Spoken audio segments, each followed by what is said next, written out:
Chapter 871. Roy's eyes lit up when he heard this, but soon he realized that there was a flaw in this idea. Let's not talk about how to combine the inverted tree and the Black Sea tree. This multiple experiments should have a chance of success. But how do you make the Black Sea tree have the consciousness to control the Red Sea tree? The Black Sea tree has a fundamental attack consciousness on the Red Sea tree. Then give it a stronger consciousness to control the Black Sea tree. Sol is not afraid that if he tells others about his method, they will learn it. When he was studying the black branches, he used the diary cheating method. Others wanted to do so many experiments, but they didn't have so many materials to waste. Moreover, the black branches also have a very critical third main material, that is the algae. A part. And now, the composition of the algae is no longer just the soul-devouring swamp. Even Thor couldn't tell clearly what the algae had eaten. So he didn't expose the ability of the algae, and didn't worry that Roy, or even other wizards of the tribunal, could reverse the formation formula of the black branches. Roy also stood up. He stared at Thor for a long time before saying, "I can see that you have been prepared." He looked at Thor, and conspiracy theories began to brew in his mind. He had been prepared. Was he also prepared for the destruction of the Red Sea tree? If so, was the alienation of the mermaid related to him? If the answer is still yes, then when did he start planning all this? Roy's eyes were filled with doubt. Perhaps he was not emotionally stable after just being resurrected, and his face showed what he was thinking. Seeing this, Thor had guessed what Roy was thinking. But he was not afraid at all. Because except for the fact that he called Floco over, Thor did not interfere in other matters. And Thor and Floco communicated through a secret fantasy channel, which even a 4th-level wizard could not know. Even if the tribunal wanted to investigate Thor, it would not find any evidence related to Thor. Of course I was prepared. I never make unprepared suggestions. Thor admitted it openly, as if he had no idea how much Roy had imagined. He walked to the edge of the cliff, and saw Sander, who had come to the back without knowing when. He did not see Thor on the cliff, but when he came, he heard that all the mermaids had been transformed into monsters, and were chopped to pieces by the Black Flame Emperor. He got the Emperor's name, and relied on his special blood to attract mermaids, to eat the roots of the Red Sea tree. Now that the mermaids are gone, he has no value. So Sander is very anxious now. Although he agreed to Thor's experiment before, he is not a wizard and does not know the specific content of Thor's experiment. So he was now completely unsure, wondering if the black branches that Thor had made for him and Mitter would still be useful after the mermaid was gone. Just when he was in a state of confusion, he finally saw Thor standing next to the cliff, and his eyes suddenly lit up, and his heart, which had just been floating, became much more stable. Thor waved to Sander, and the wizard who had brought Sander over immediately brought Sander over. Sander felt a little embarrassed when he saw Roy. Alfonso had been nice to him before, but Roy was fickle, and sometimes even did things that humiliated him. But this time Roy ignored Sander. He was still thinking about the conspiracy that Thor might be brewing, and he didn't think about Sander at all. "Did I bring the branch for you?" Thor asked Sander. This was actually an agreement between the two. As long as Thor asked Sander to come to the beach, he would bring the branch. When Sander heard what Thor said, he immediately realized that it was time for Mitter to appear. He paused for a second, soothing his pounding heart. "I carry it with me." Sander took out the black branch wrapped in a handkerchief from his arms. Roy reached out and took the branch from Sander before Thor. "Is this the experimental product that you mentioned that combines the inverted tree and the Black Sea tree?" Roy looked at the black branch in his hand carefully, frowning. "Can this thing achieve the effect you want?" Thor did not answer, but stretched out his hand in front of Roy. Roy was afraid of Thor because of suspicion at this time, touched his nose angrily, and put the branch he snatched from Sander into Thor's hand. Thor took the branch and turned it around. Mitter's soul had adapted to life in the black branch, and she did not feel uncomfortable because of Thor's shaking. On the contrary, she tried to convey to Thor the joy of seeing him. After confirming that the black branch was in normal condition, Thor said to Roy, "I tell you the truth, this only experimental product has only passed theoretical verification. If you want to prove that it is really effective against the Red Sea tree, you can only conduct practical experiments." Thor. Schwa. Throwing a branch to the ground, he pointed at the ruined Red Sea forest. "Do you dare to let me use the Red Sea tree to conduct experiments directly?" Sol's words were not only heard by Roy, but also by nearby wizards. Because the intensity of the battle has decreased, many wizards, who had been holding on before, are resting on the shore. The death of the mermaid is not a secret, and these wizards are in a heavy mood even if they rest. When they heard Sol's words, no one directly objected. This is the benefit of reputation. Even if some people had doubts about this, They did not object immediately. Or they were all waiting for Luo Yi to object. Luo Yi's first reaction was of course to disagree, but he thought about his plan. If there was no other way to absorb the pollution of the Red Sea tree, he could only use the alternative plan he least wanted to use. It's not that Luo Yi cares about human lives, but doing so will easily consume the foundation of the continent's reproduction. A sharp decline in population will affect many things. For example, the replenishment speed of low-level wizards will not keep up with the speed of death in the black tide. So Roy hesitated. This matter was no longer something he could decide alone. But Roy couldn't make the decision, but someone else could. Let him try. Flim's voice sounded above the heads of several people. But when Thor looked up, he saw nothing. The style of the chief judge was implemented thoroughly. Roy, who was full of conspiracy theories and hesitant just now, nodded immediately, "Yes, Lord." Then, Roy looked at Thor with a complicated expression. "You can do the experiment directly here." Then, considering that Thor might not have fully recovered, he quickly said, "Or wait until you have rested well, and then we can come together." Thor shook his head. "No, let's do it now. If we do the experiment again in 2 days, will there still be so many spectators? She is already a finished product." Thor looked at the black branch in his hand. "I just need an experiment to confirm whether she has the ability that she should have in theory."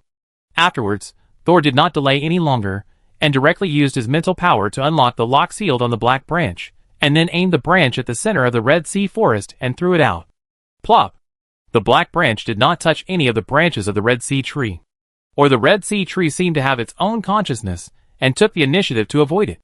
The scene became quiet. Except for the wizards, who were still fighting in front, almost everyone was watching the place where the black branch entered the water. 1 minute, 2 minutes.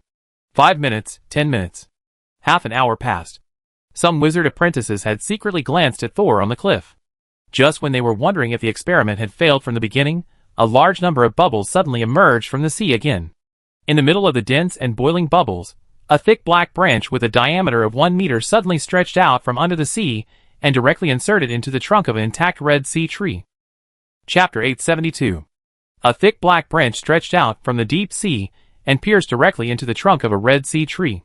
The pierced Red Sea tree trembled immediately, and a large number of red leaves fell off and drifted to the sea surface, and even the crown of the tree shrank. All these changes were very similar to the previous encounter between the Red Sea tree and the Black Sea tree. Roy immediately took a few steps forward and came to the edge of the cliff. He kicked a few small stones and fell to the bottom of the cliff. He closely watched the changes in the Red Sea tree forest. If Thor's experiment failed, and he could not suppress the natural fear of the Red Sea tree to the Black Sea tree, then he must destroy Thor's experiment as soon as possible, leaving no residue. Otherwise, the Red Sea trees will form a continuous withering effect. That would cause even greater losses. But he couldn't move now. Since he had promised Thor to conduct the experiment, he had to give him some time. Then let's say the withered Red Sea trees are more than 10, not 20.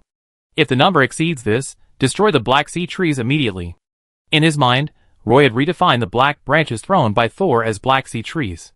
This also meant that he was not very optimistic about this experiment. At the same time, Thor was not as calm as he appeared. The black branch, or Midor, was the third target of the Symphony of Destiny that he had chosen for himself. Unlike the past, this time all the auxiliary magic arrays were engraved on that small branch in advance. The core array was depicted in the spirit body of Sander's sister Midor. Now, Midor will complete the transformation from a weak soul to a powerful existence that controls the entire Red Sea tree. Her fate is about to change dramatically, and Thor will also receive the powerful power of destiny from Midor.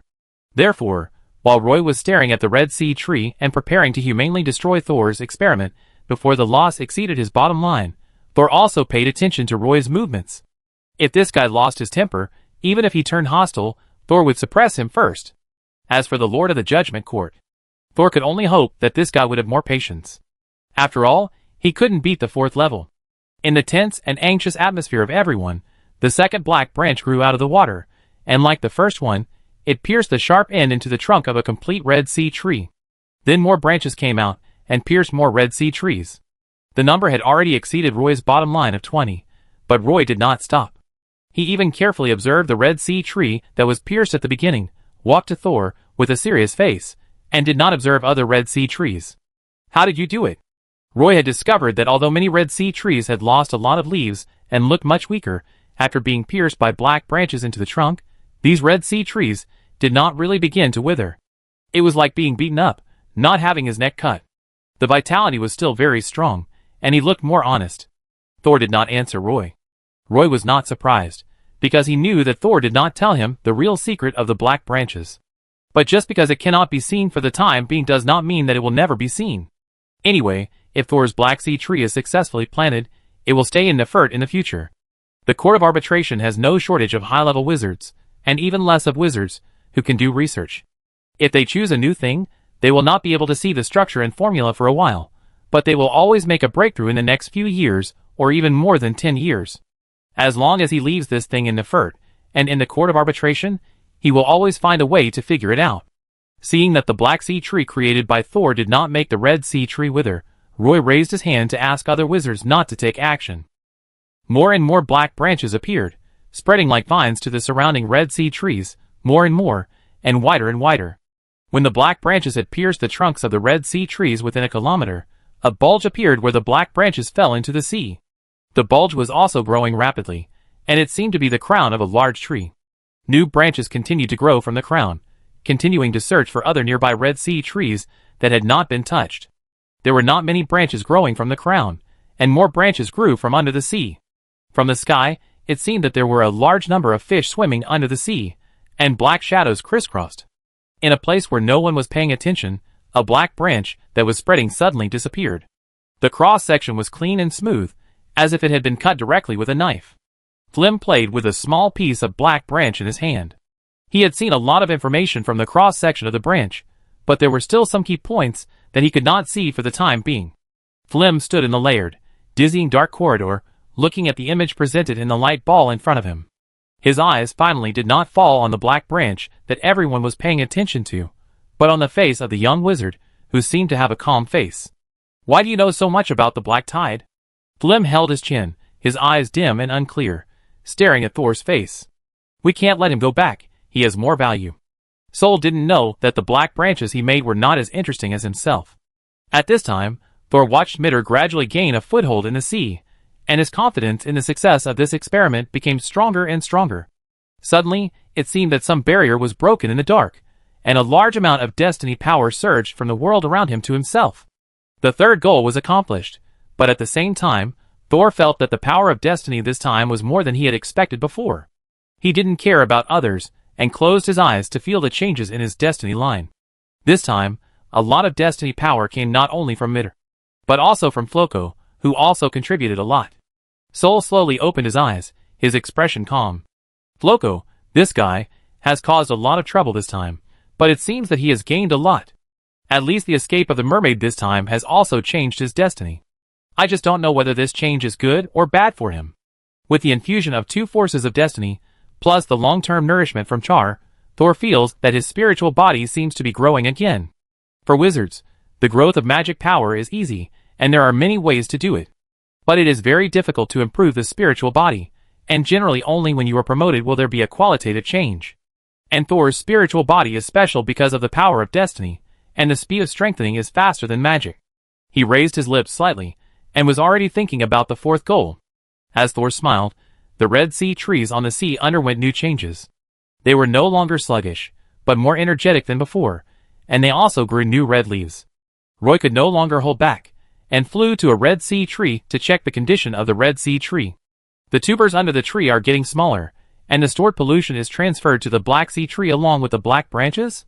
No, that is no longer a Black Sea tree, but a completely new species. Roy flew back and looked at Thor, saying excitedly, "Thor, you succeeded. The new species you created is absorbing the black tide pollution in the Red Sea tree." Thor's smile, at this time, was naturally understood to be happy about the effect of the Black Sea tree.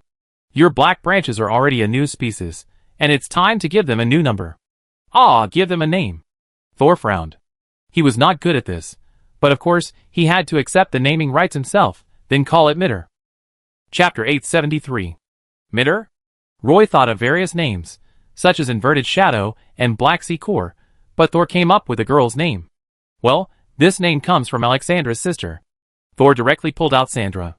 Roy looked at Sandra, and his first reaction was contempt, but he thought about the new Black Sea tree named Mitter and immediately asked Thor, "Do you mean to give the Black Sea tree a consciousness to actively control the Red Sea tree, which means to put a human soul in it? Roy's reaction was as fast as ever. Thor nodded. Although Roy guessed this, he still felt something was wrong.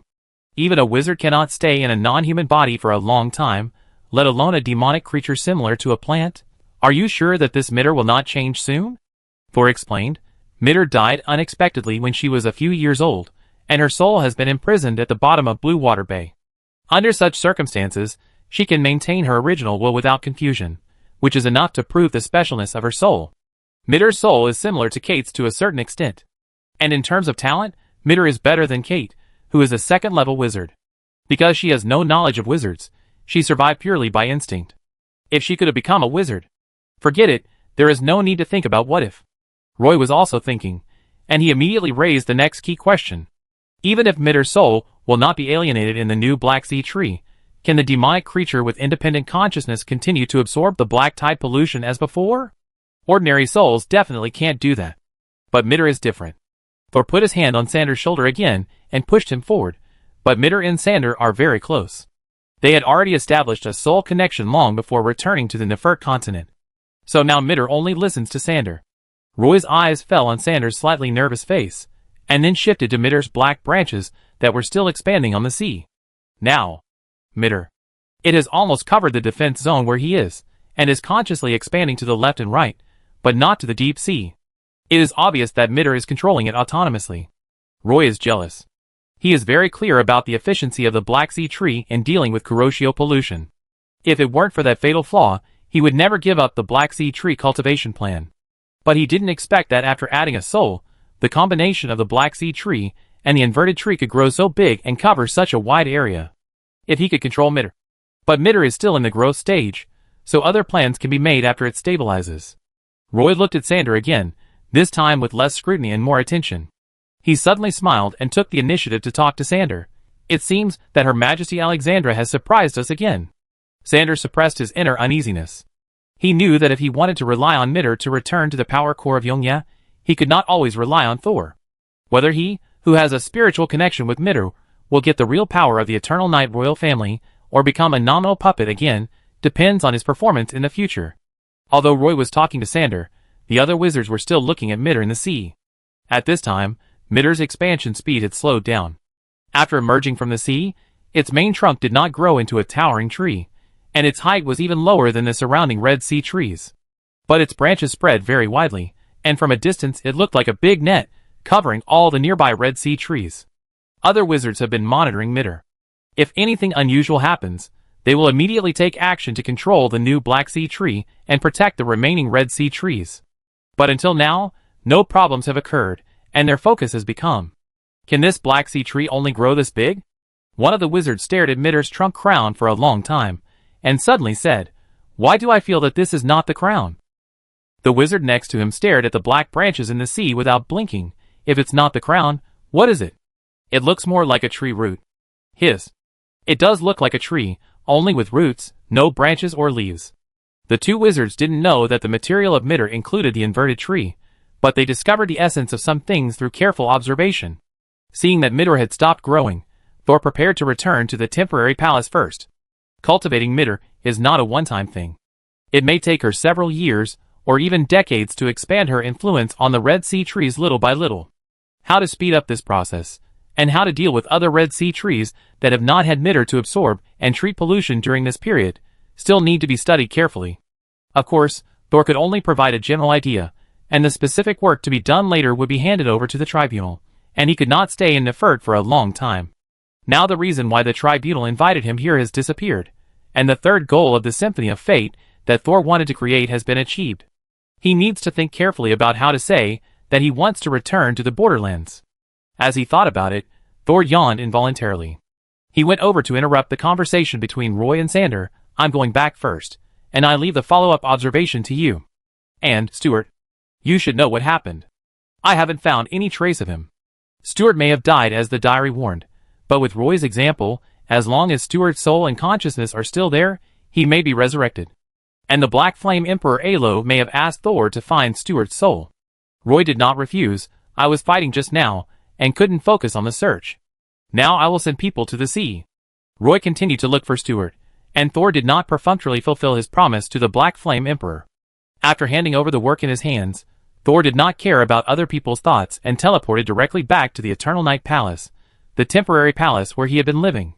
Now he had basically completed what he had to do here, and because of fighting the backflow of black tide monsters and treating other wizards, he had a high reputation in the Eternal Night. Now he could be a little more unrestrained in this palace. After returning to his residence, Thor threw away his wizard robe and fell directly on the bed. The best way to relieve mental fatigue is to sleep, and then deal with things properly after a good sleep. Even if Thor is now a 3rd level wizard, it is still the same.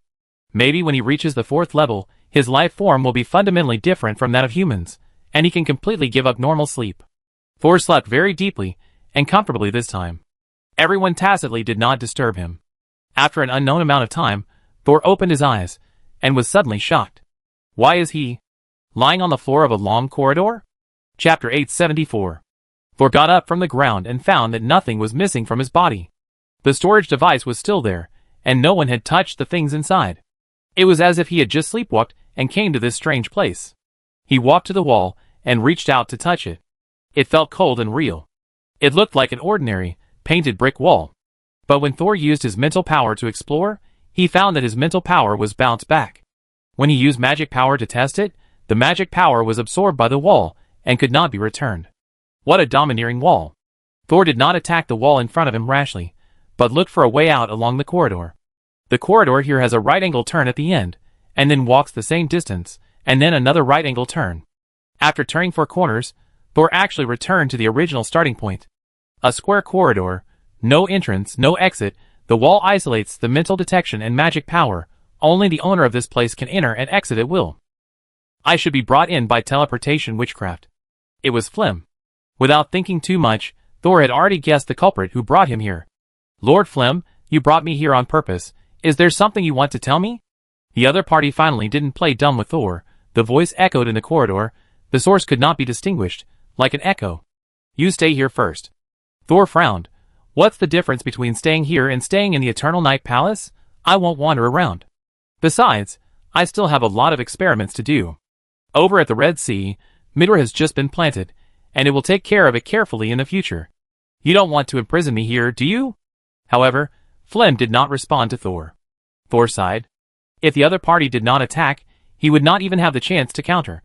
There is no day and night rotation here, no time measurement. He can only rely on his own state to keep time when he stays here. About 3 hours later, a figure came from the corner of the square corridor. When he came from the corner, Thor discovered the mental fluctuations emitted by the other party. Before this, that person seemed to be non-existent. Was he also teleported here suddenly? The person who came in was a beautiful witch, who looked only 18 or 19 years old, but was already a 2nd-level wizard. She walked respectfully in front of Thor and performed a wizard salute. Lord Thor, my name is Leah, and I am a 2nd-level wizard majoring in dark attributes. The Lord asked me to serve you here, and you can tell me anything you need. Thor narrowed his eyes and confirmed, Are you sure? I can tell you anything you need. Leah looked up at Thor, her pretty face slightly red. Yes, Lord Thor, any request is acceptable. Thor crossed his arms. I want to see Midor. Leah pursed her lips and said aggrievedly, Sorry, Lord Thor, I don't have the ability to let you go out. Thor pouted, knowing that this would be the answer. He raised his hand, and a huge pink sofa appeared behind him. He relaxed and approached the sofa. Then let me ask you, why did Lord Flem bring me here? When can I go out? Or do I need to pay a price to go out? Leah's face became paler as she listened, and she finally said helplessly, I'm sorry, Master Thor, I don't know any of this. Since Thor became a formal wizard, he rarely encountered such weak girls. The last one seemed to be a classmate named Annie during his apprenticeship. But that Annie died a long time ago. The Leah in front of him could become a 2nd-level wizard, so she would definitely not be as weak as she acted. What can you do? Finally hearing a question that could be answered, Leah straightened her chest. I can help you do the experiment. You can tell me what materials you need. And although I can't help you leave the Lost Corridor, if you want to know about the outside world, including Midor, I can help you collect information. Thor crossed his fingers and placed them on his thighs, thinking about Flem's intentions. Lost Corridor? Is this the Lost Corridor? The Lost Corridor that once stored Roy's soul and allowed him to be resurrected immediately? But I didn't see other people's souls here. Maybe this place can separate space, and I was locked up here alone. When the black tide appeared and he was needed most, Flem let the Black Flame Emperor Alo take his place, blurring everyone's sight, and secretly went somewhere else. Then he rushed back before Alo restarted the defense array. Then he at least secretly went to a very far place, otherwise he would not appear when the Red Sea tree was destroyed a lot. What he did is very important, and needs to be very secretive. He must be trying to avoid being discovered by other 4th level wizards. What is it that Flem wants to do without telling other 4th level wizards? Ophelia is currently studying how to advance to the 5th level, but after the Water God's method failed last time, it is estimated that there will be no substantial progress in the short term. And Murphy, the wizard of the Wall of Sighs, seems to have no other ideas and has been leading wizards to resist the Black Tide for many years. The frequency of the Black Tide on the Wall of Sighs seems to be higher than that on the Eternal Night. Flem had no reason to look for him, nor could he destroy the facilities to resist the Black Tide. As for the Stargate Council, it is possible. The Arbitration Court and the Stargate Council are now in opposition, each with its own opinions, but there must be conflicts in their views. Maybe Flem wanted to do something that conflicted with the Stargate Council, so he hid his whereabouts. It was a pity that Thor didn't know Gorza's recent situation, and had no idea what had angered Flem, so he never thought about his mentor. At present, Thor only thought that Flem was going to confront the Stargate Council, so although he was imprisoned in this place called Lost Corridor, he was not in a hurry. Well, since you can't help me get out, then go and help me sort out all the information about Mitter. I want to continue my research. Sol chose to say this, firstly to help Mitter grow as quickly as possible. If she can cover the entire southeast coast, she will become a very important role for the Red Sea tree. And with Sanders' operation, Mitter will never become a mermaid who can be bullied by others. After all, there is only one Mitter, unlike the thousands of mermaids. She can be wasted at will. Secondly, he also wanted to hint to Flem that he has made contributions to the Tribunal and Nefert. He should also think carefully before doing anything to him. However, Thor underestimated Flem's determination. On the second day of his imprisonment in the Lost Corridor, he did not wait for Leah, who was collecting information outside, but heard Flem's voice again. Thor, I want one of your arms. Thor was standing in front of the experimental table he had taken out of the storage device. When he heard Flem's words, his face became serious, and he immediately stepped back. Although he could not leave the Lost Corridor, he also made temporary coordinates in the corridors to facilitate evasion in emergencies. However, when his figure appeared in another corridor, his right arm disappeared completely. Chapter 875. Thor lowered his head and looked at his right shoulder. The wound was covered with a layer of warm light. The wound did not bleed. Of course, he would not bleed easily now. And it did not hurt. He just felt that his body's center of gravity had changed, and his movements were different from before. A broken arm was not a serious injury to Thor. If he wanted, he could even recover in an instant. But Thor was still uneasy. Fortunately, Flem took away his right arm. If it was his left arm, the eye of the wind anchor, and the bone monster fragments hidden in the fingertips of his left hand would have been taken away. As for the right arm, it was mainly the pollution source that Thor had been collecting. Although it was also important, it was at least not as sensitive as the anchor point. Thor raised his left hand to cover the gap in his right arm, and the warm light slowly disappeared, but Thor's right arm did not grow out.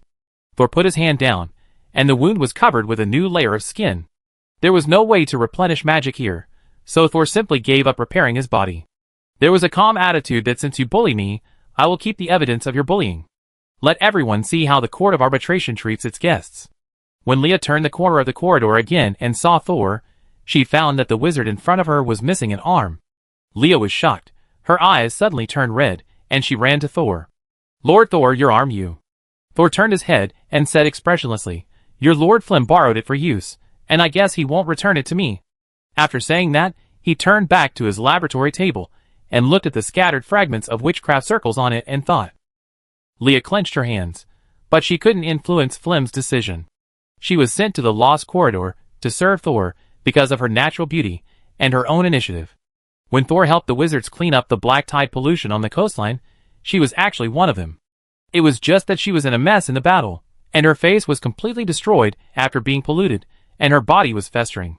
Thor didn't pay any attention to her as an ordinary patient, so he didn't have any impression of Leah. Leah was able to become a second-level wizard, of course. She had her own scheming, but now facing Thor, most of her emotions were real. At this time, she was truly grateful to Thor for saving her and many of her friends. So when she said Thor could tell her to do anything, she was willing to have a closer relationship with Thor. However, Thor did not make any request to her, but only asked her to help collect information and convey Thor's instructions. This made Leah respect Thor even more, and she did the work Thor asked her to do seriously. But she didn't expect that she was away for only one day, and when she came back, she found that Thor had lost an arm. She inhaled slowly, her nose trembling. Thor still didn't look at her. Leah knew that she was a wizard of the Judgment Court, and this identity must have disgusted Thor. Even for a third-level wizard, losing an arm was not a serious injury, and there were many ways to grow it back. But this did not mean that the injury did not exist. At the same time, the humiliation here could not be erased by repairing the injury. Unfortunately, their Lord of the Judgment Court never cared about these things. No one knew what he cared about except Kuroshio. Just like no one knows why the judgment of the court was issued. Looking at Thor, who was quietly bowing his head, Leah felt a little distressed. She slowly walked to Thor, knelt on one knee, raised her hand, and held Thor's clothes. Lord Thor, I major in dark attribute witchcraft.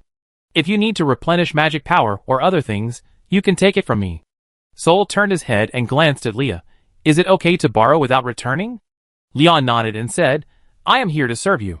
You can ask me anything. Sol narrowed his eyes, and a thin thread of fate emerged from Leah's head, staring at him eagerly like a puppy. An hour later, Leah staggered away with the help of the wall, and after turning the corner of the corridor, a light door appeared in front of her. This was her way to leave, but Sol could not see the door. Leah regrouped herself so that outsiders could not see that her magic power was almost drained, and then walked out of the light door with her head held high. Outside the door, Roy was walking around the meeting room of the Court of Arbitration in a somewhat irritable manner. Seeing Leah, he hurriedly asked, How is Thor in there? Leah shook her head. Lord Roy, Lord Thor is not very happy. He rarely speaks except for the experiment, she said, as she handed Roy the experimental materials about Mitter that she had received from Thor. Roy got the materials he had been waiting for, but did not leave immediately. Instead, he sat back on the chair in the meeting room with a pale face. He had only been resurrected for a few days, and was still in a weak period. Although he could beat the second level, he always felt uncomfortable. At this time, Thor was suddenly locked up in the lost corridor by Flem, and Roy felt even more uncomfortable. When Thor was invited here, he knew the intention of the court master to invite him in a semi-forced way.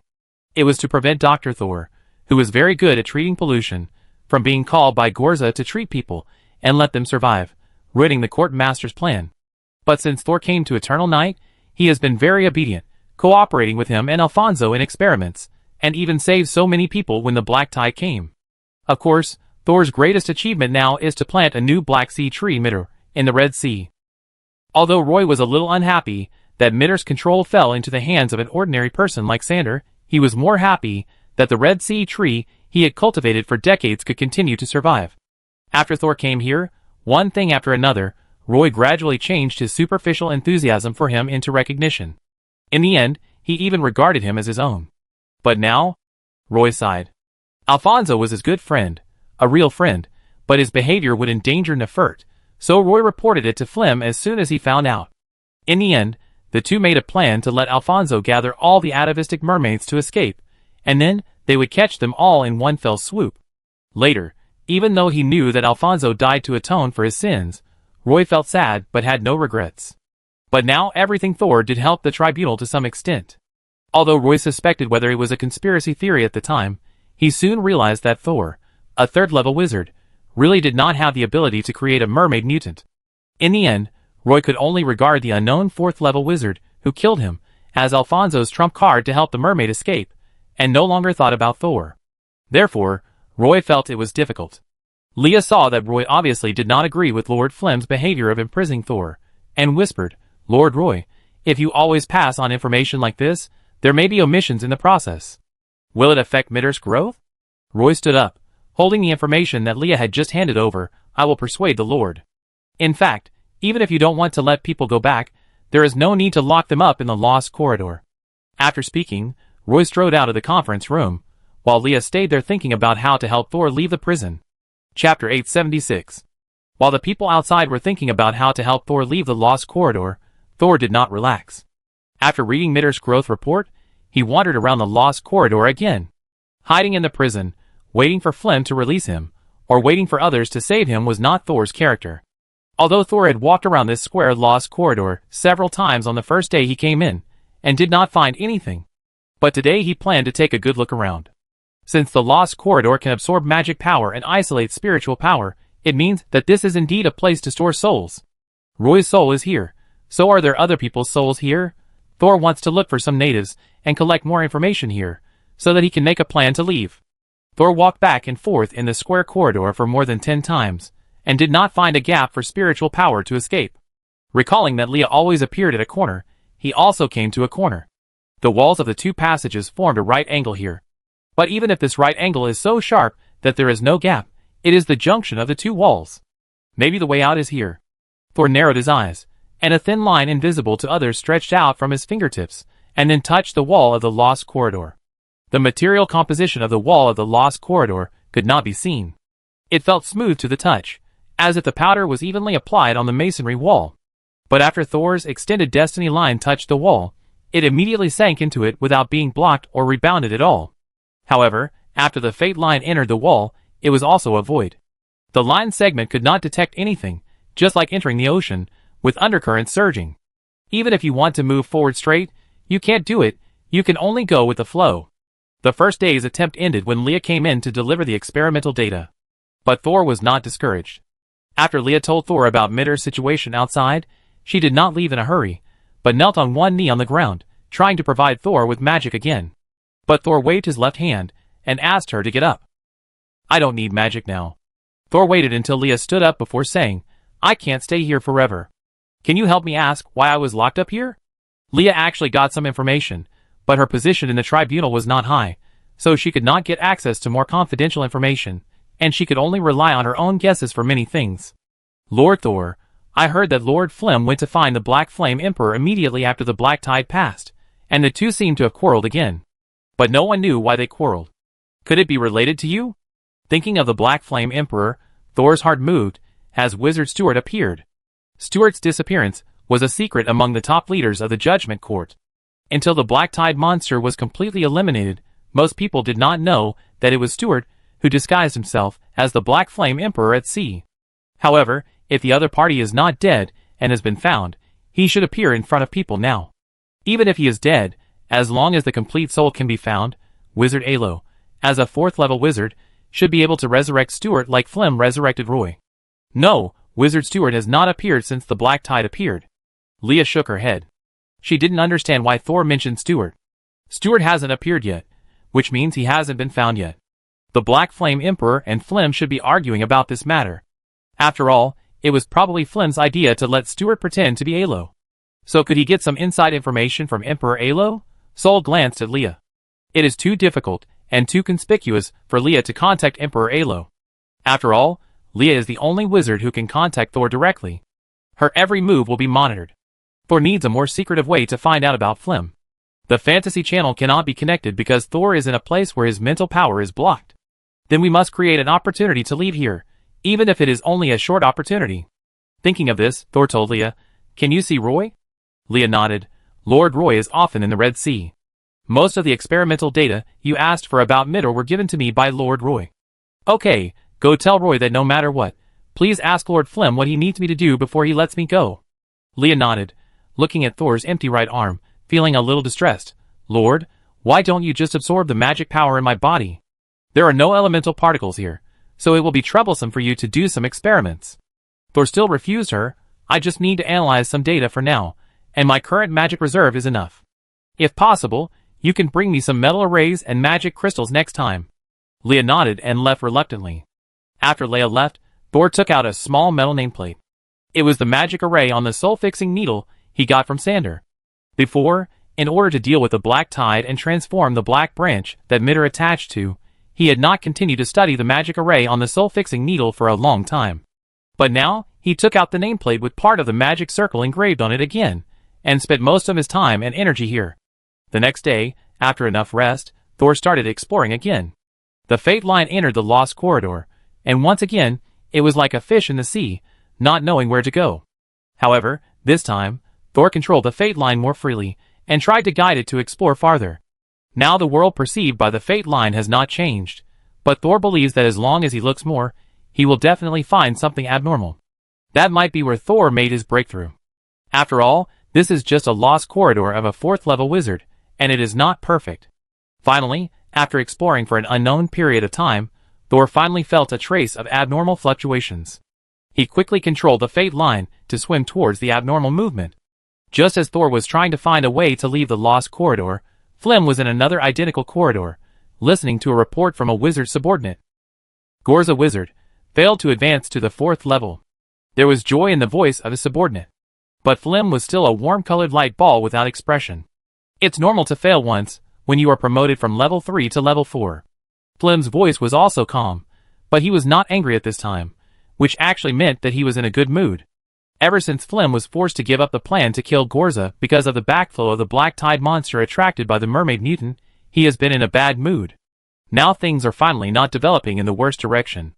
The wizard who was reporting knew that Flem was still happy, so he quickly reported the next thing. However, I heard that Gorza will hit the 4th level again within 3 years.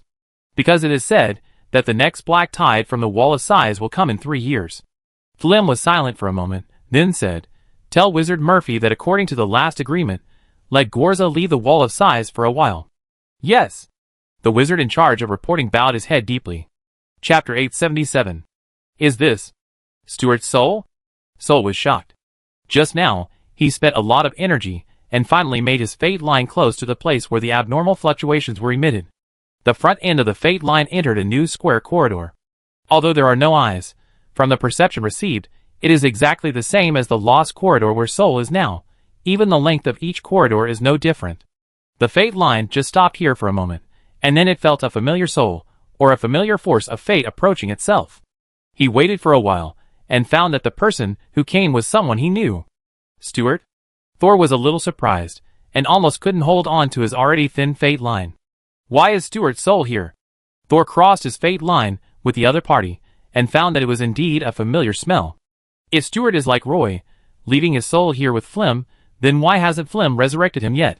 No, Stuart is from the Black Flame Empire, and Alo can't tolerate Flem resurrecting Stuart. Unless he doesn't plan to use Stuart again. When resurrecting a person, there are many ways to continue to control that person in the future. So once Stuart is resurrected by Flem, it means that the other party is likely to control Stuart in secret. It is impossible for Flem to secretly resurrect Stuart and then send him over. The state of a person who has just been resurrected is different from that of a seriously injured person. Roy's abnormality was obvious at the beginning. This is the first time Thor has seen a person who has just been resurrected.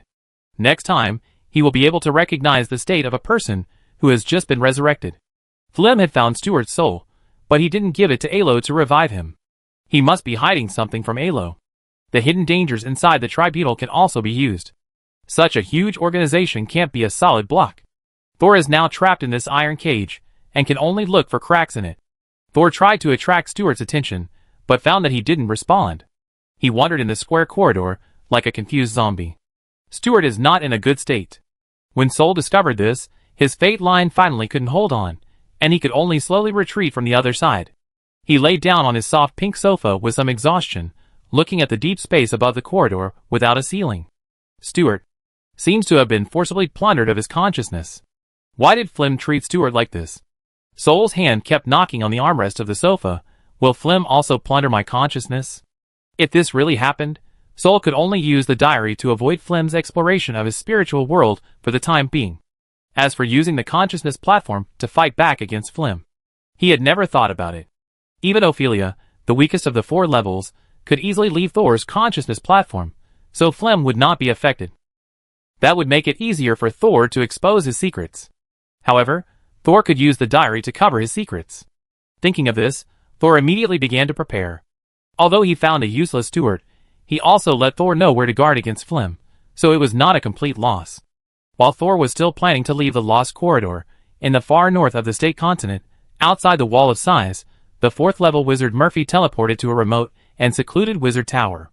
When his figure appeared, a wizard apprentice immediately walked out of the wizard tower. Lord Murphy. Haywood saluted respectfully, but his face was very embarrassed. Lord Gorza said he was in deep meditation, recuperating from his injuries, and couldn't come out for a short time. This clearly meant that he didn't want to see guests. A 3rd level wizard asked a wizard apprentice to say this to a 4th level wizard. If it were someone else, he would be scolded for being ungrateful. But the other party was Gorza. Murphy could only sigh. I'm used to it. I know Gorza may not be in a good mood now. No one will be in a good mood after failing to be promoted. Even if it is a very difficult third to fourth. I guess with Gorza's pride, it is difficult to accept his failure. But Murphy still wants to meet Gorza.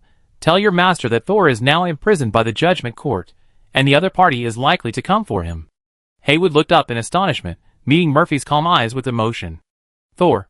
Why did the people of the tribunal imprison Thor? Although Thor is now a third-level wizard, a height that Haywood, an apprentice with no hope of becoming a formal wizard, cannot reach, Haywood still has to worry about Thor. After all, he knows very well how much Gorza values Thor. Murphy did not answer Haywood's question. Even if he is a recognized brave and great fourth-level wizard, the most important pillar of the Wall of Size, he will not easily answer the questions of a wizard apprentice. Haywood immediately realized his abruptness and hurried back to report the matter to Gorza. Unexpectedly, Gorza still had no intention of coming out to see Murphy. A moment later, Haywood walked out with an even more embarrassed expression than before. Mr. Murphy, I'm very sorry, Mr. Gorza is in a very bad state and can't come out to see you. Murphy frowned slightly. Haywood continued, in addition. He also asked me to tell you that Thor's affairs should be handled by him. He is the mentor, and he is not Thor's father. This sentence is quite impolite. Although the original intention was to say Thor, it was also offensive to Murphy, the person who delivered the message. Fortunately, Murphy was not angry. He just shook his head and left the last sentence. Okay. But you tell Gorza that not everyone can tolerate his willfulness. In addition, if you fail to advance, don't lock yourself up. I can give him a year's vacation to go out and take a look. If he only stays in the Wizard Tower, he will miss a lot of knowledge. After saying that, Wizard Murphy disappeared. Haywood's body collapsed, and he almost fell to the ground. Although Wizard Murphy's expression had not changed significantly just now, his aura still pressed Haywood's brain to the point of exploding. He hurried back to Gorza's Wizard Tower and felt much better. Then, he looked up and saw Gorza. Gorza, who should have been in a bad mood and had a weird temper, tilted his head at this time, and there was a smile on his face. Teacher. Haywood lowered his head quickly. In recent years, he was less and less willing to look his mentor in the face. Maybe Murphy was right. Gorza was not his mentor, but his master. I don't need others to tolerate me. Gorza's voice came with a smile. But Murphy is right. I should go out for a walk. If I just stay in the Wizard Tower, I will miss a lot of things. Chapter 878.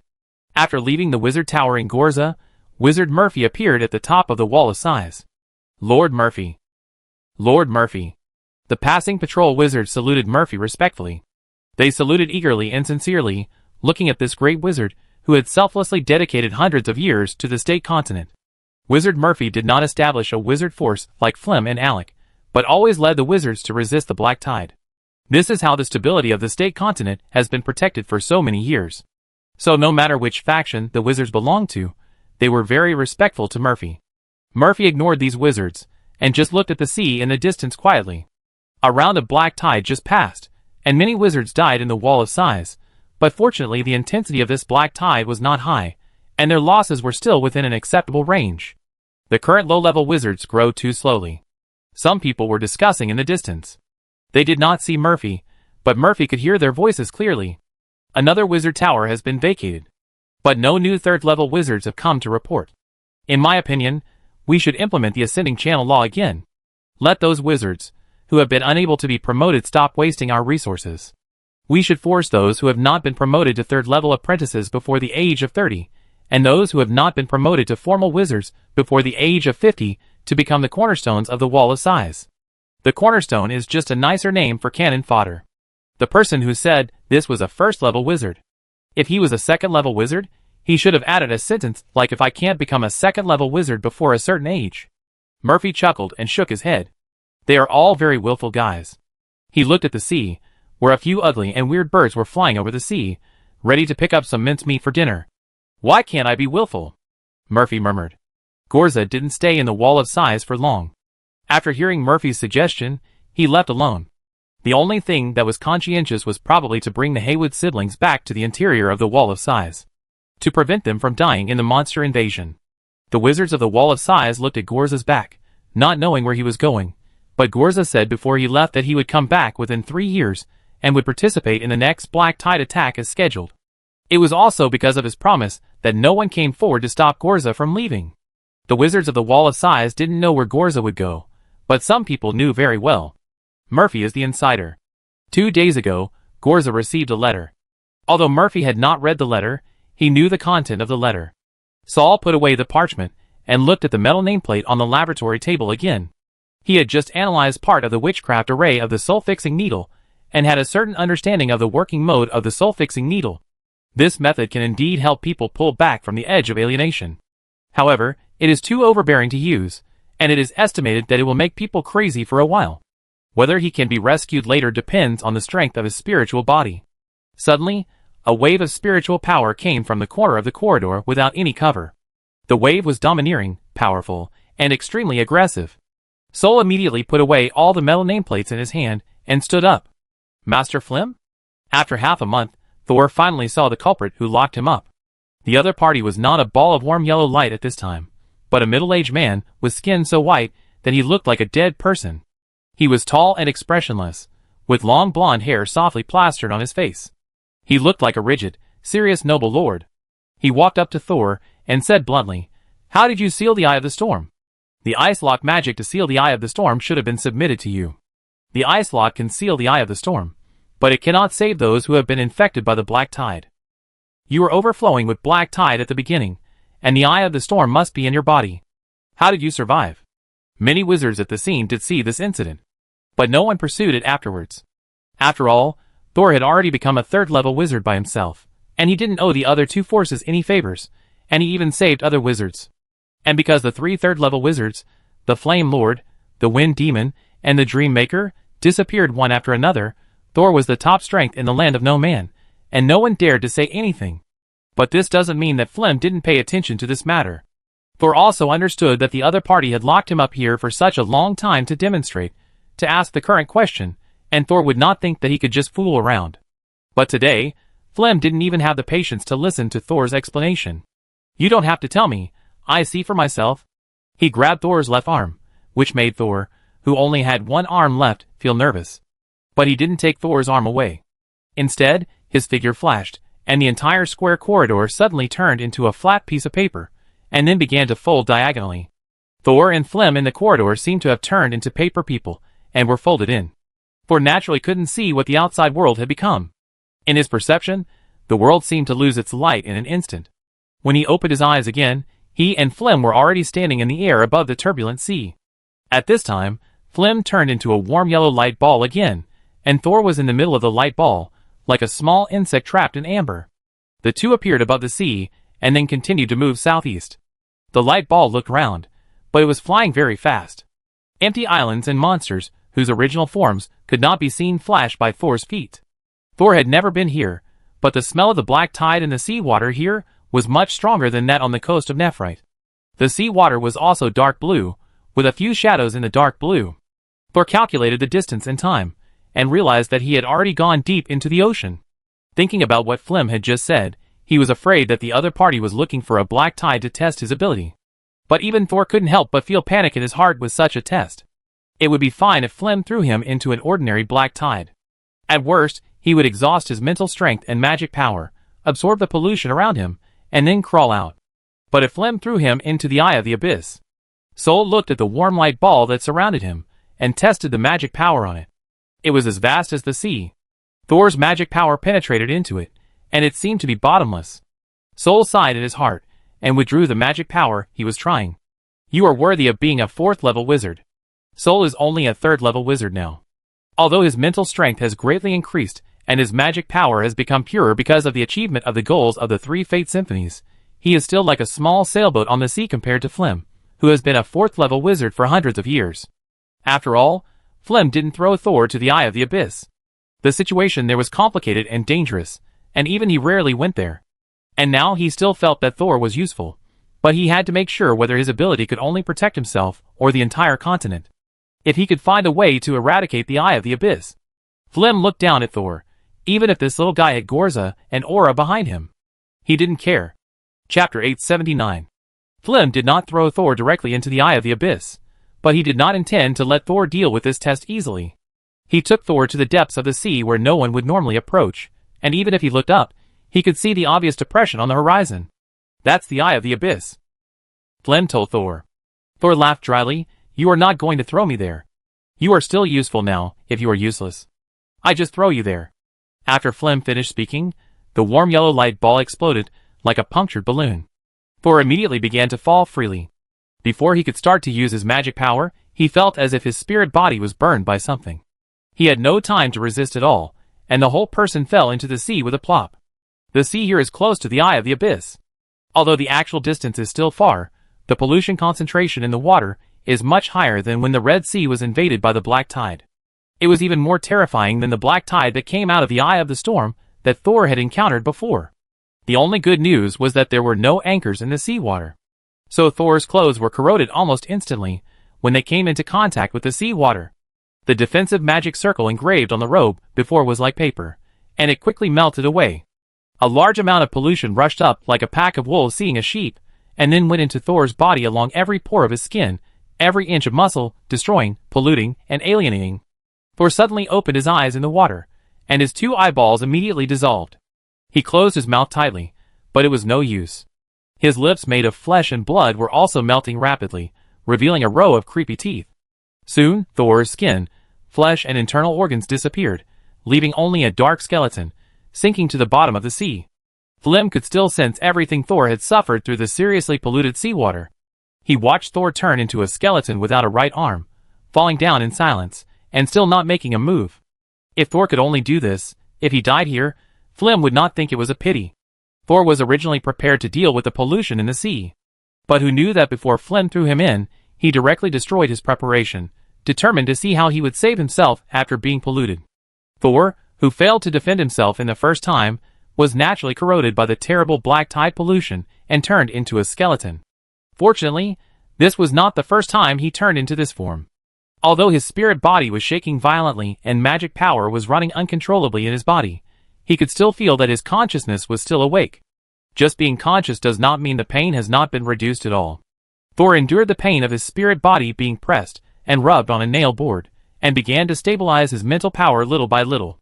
Then, he took out the soul-fixing needle array that he had been studying these days, and drew this complex array in his spirit body.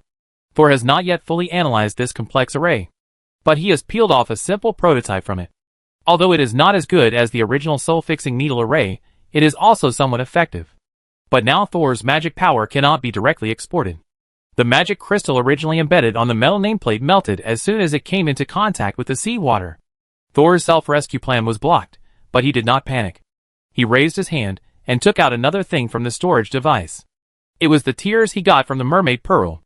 As soon as Thor got the mermaid's tears, he felt like he was integrated into the sea and became a part of the sea. Not only that, he also felt that the originally cold and turbulent sea water suddenly became obedient. Thor endured the discomfort and tried to mobilize the remaining part of his mental power, urging the Pearl to summon the surrounding seawater. The water element particles suddenly approached, squeezing out the pollution in the sea in a short period of time and wrapping Thor up. Thor immediately took advantage of this time to turn his magic power and activate the soul-fixing magic circle in his hand. The magic circle flowed, as if iron nails were nailed into Thor's brain, which immediately made him dizzy and almost let go of the nameplate in his hand. The next second, Thor opened his eyes suddenly, and the world suddenly stopped. Several witchcraft circles appeared around him again, and the circles were so dense that they almost completely blocked his figure. Flem, who was staring at Thor on the sea, was a little disappointed. They are just means to remove pollution and protect the spirit body. Can you survive from the black tide? Flem didn't know that although he stared at Thor without blinking, the man in front of him was no longer in this place. Thor followed the guidance of the fate line, and used the magic circle around him to open a passage for himself in the torture of the black tide. The world in front of him changed from black and white to colorful, and countless lines twisted and entangled above his head. Thor felt that he had also changed into a ball of hemp rope. The pollution he suffered in the seawater before showed no signs of following him, and he was still the smallest ball of fate here. It seems that you are not living well in the world over there. The voice of the death demon sounded. If you don't like the world over there, you can cut off contact at any time and come back here. There is a kind of parent who says, if you don't want to do it, don't do it, go home, and your family will support you. Thank you, but I don't want to run back in disgrace. The other party stopped talking, the colors changed, the lines stretched and stretched, as if nothing mattered. In the colorful world, time was no longer so urgent, and Thor's ball of thread kept rolling, thinking about the next response. Not long after, he activated the colorful channel and immediately contacted the 3 targets of the Symphony of Destiny. Char, I'm going to trouble you. You leave immediately, and go to the no man's land. Char's weak voice came. After all, I am a tree now. It is difficult to travel. Thor frowned. Xia said quickly, but I can separate a puppet. Although it can't do anything, it can still be used to pass on a message. Sol asked Xia to pass on the message. Go to the Borderlands, the Pure Spirit Wizard Tower, find a wizard named Kelly or Byron, and tell them that it's time for Thor to come back. Okay. I try to get there within 10 days. Xia thought of the rumors he heard while hiding in the tree roots these days. By the way, I heard that your mentor Gorza failed to be promoted to the 4th level wizard a few days ago. Sol was stunned. A few days ago? Failed to advance? Teacher Gorza is a very proud person, but his strength is worthy of his pride. Since he is ready to be promoted, how can he fail easily? Even the head of the Huiguang family has already determined that he will be the next head of the family, which obviously recognizes his strength. How could such a teacher Gorza fail when he was promoted? Is there any inside story? Could it be that Flem went out at the critical moment last time just to destroy Gorza's promotion plan? But why did Flem not look happy when he came back after failing to be promoted? After Roy was resurrected, Flem took the initiative to find Thor, and there was a strange sense of urgency. Before, Thor was just left in the Palace of Eternal Night, and there was an apparent reason for helping. But now, he was directly imprisoned in the Lost Corridor, and Flem did not say anything and threw him into the black tide to observe how he resisted pollution. Gorza Mentor failed to be promoted. Why was Flem still so unhappy? Did his plan not succeed completely? Could it be that he still wanted to kill Gorza Mentor? Although the process and the facts were somewhat different, Thor unexpectedly guessed Flem's real purpose. Chapter 880. After talking with Char, Thor felt that his mental body was not stable, and he should go back soon. He quickly told Mitter a few things, and before he could confront Floco, he felt tired and disconnected from the colorful channel. Back in the tormenting ocean, Thor had consumed a lot of mental energy to connect to the colorful world, and he was completely exhausted at this time, and even the witchcraft circle beside him could not be maintained. Just now, in order to connect to the outside world, Thor did not put all his energy into resisting pollution, resulting in his current physical condition being not good. But now that he had returned from the colorful world, Thor began to consciously absorb the pollution in the nearby seawater, and swam towards the surface. He did not stay in the pollution in the black tide of the eye of the storm. He would leave immediately if he had the chance. Flem did not stop Thor from floating up. On the contrary, when Thor's black skeleton emerged from the water, he picked him up and put him back into the light ball. The pollution around him disappeared, the pressure dropped suddenly, and Thor relaxed, and he fainted without any preparation. Just now, because of Thor's action, the sea's surface, which was not calm to begin with, was once again stirred up by huge waves. However, no matter how high the waves were, they could not reach the warm light ball in the sky. The light ball quietly floated in the sky for a moment.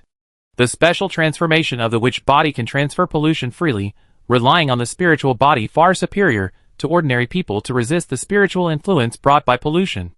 So he was able to seal the eye of the storm by himself, by relying on his talent and object transformation. A person's talent cannot be changed, but the transformation of the witch body. Flem looked at Thor's black skeleton, and his heart was eager to move him onto the experimental table, but after thinking about it, he still couldn't do something that would kill the chicken to get the eggs. But if that's all, it's just barely protecting itself from the black tide. How can it face the eye of the abyss? The light ball looked at the depression on the horizon in the distance. At this time, a wave of water suddenly emerged from the depression, and then a strong pollution wave spread in all directions, and even Flem had to retreat again. Such an eye of the abyss, Gorza, where do you get the courage to go in and explore it? The light ball didn't stay for long, and disappeared in a flash. Flem took Thor back to the Lost Corridor and left immediately, but before leaving, he left Thor potions and magic crystals to help him recover physically and mentally. After Flem left, Thor sat up immediately.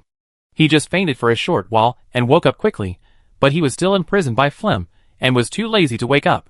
Now that he had left, he immediately noticed the things on the ground, and used them without hesitation. After all, even he didn't like being forced to become a pile of skeletons. While Thor was healing himself, Flem had left Lost and came to the court of arbitration. Leah and another wizard were standing guard outside. Roy was not here. He was busy repairing the Red Sea trees. This was a very important task. Most of the Red Sea trees must be repaired within 3 years, and Mitter must cover more than 80% of the Red Sea trees. Only in this way can the continent be resisted from the erosion of the black tide as before. After Flem came out, he first glanced at Leah. At this moment, the beautiful second level, which stood there expressionless with her hands hanging down. Soul is currently seriously contaminated. Leah was startled. Her eyes widened, but she still didn't look up. Go and see if there is anything you are needed for. Yes. Leah didn't ask anything else, and took 3 steps forward. At the 4th step, her body suddenly turned left, and the whole person seemed to enter a gap and disappeared immediately. At this time, another wizard spoke. Master, Leah seems to be too concerned about Soul. It doesn't matter. Flem was not worried about what a second-level wizard could do. Tell Eula to act quickly. Another wizard also left. Not long after he left, the 3rd wizard appeared. Lord Flem, the leader of the glowing clan, sent you a letter. Flem's light ball directly swallowed the letter, and then the letter paper spontaneously combusted inside the light ball, and in the end not even ashes were left. Invite Thor to be your guest. Did you find that Thor was imprisoned by me? Flem said indifferently, we have important research. Let them wait. It's just the words of the glowing clan, so there's no need to pay too much attention. Anyway, as long as Gorza died, he and the glowing family would definitely be hostile. Then he naturally didn't need to give him face now.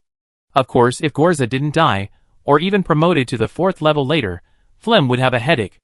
No one knew whether Flem would have a headache in the future, but Kira really had a headache now. She turned her head to look at her sister Eula, who was sitting on the throne. The latter didn't know what force supported her, but she actually detained her, and controlled the entire Kerma castle. Because the other party's means are so strong, people outside don't even know that the situation in the Principality of Kerma has changed. The real power has changed from Grand Duke Kira to Eula. Although the Grand Duke is still Kira to the outside world, Kira is actually no different from a prisoner. The most important thing is that until now, Kira doesn't know what Eula is going to do. She looked at Eula's face.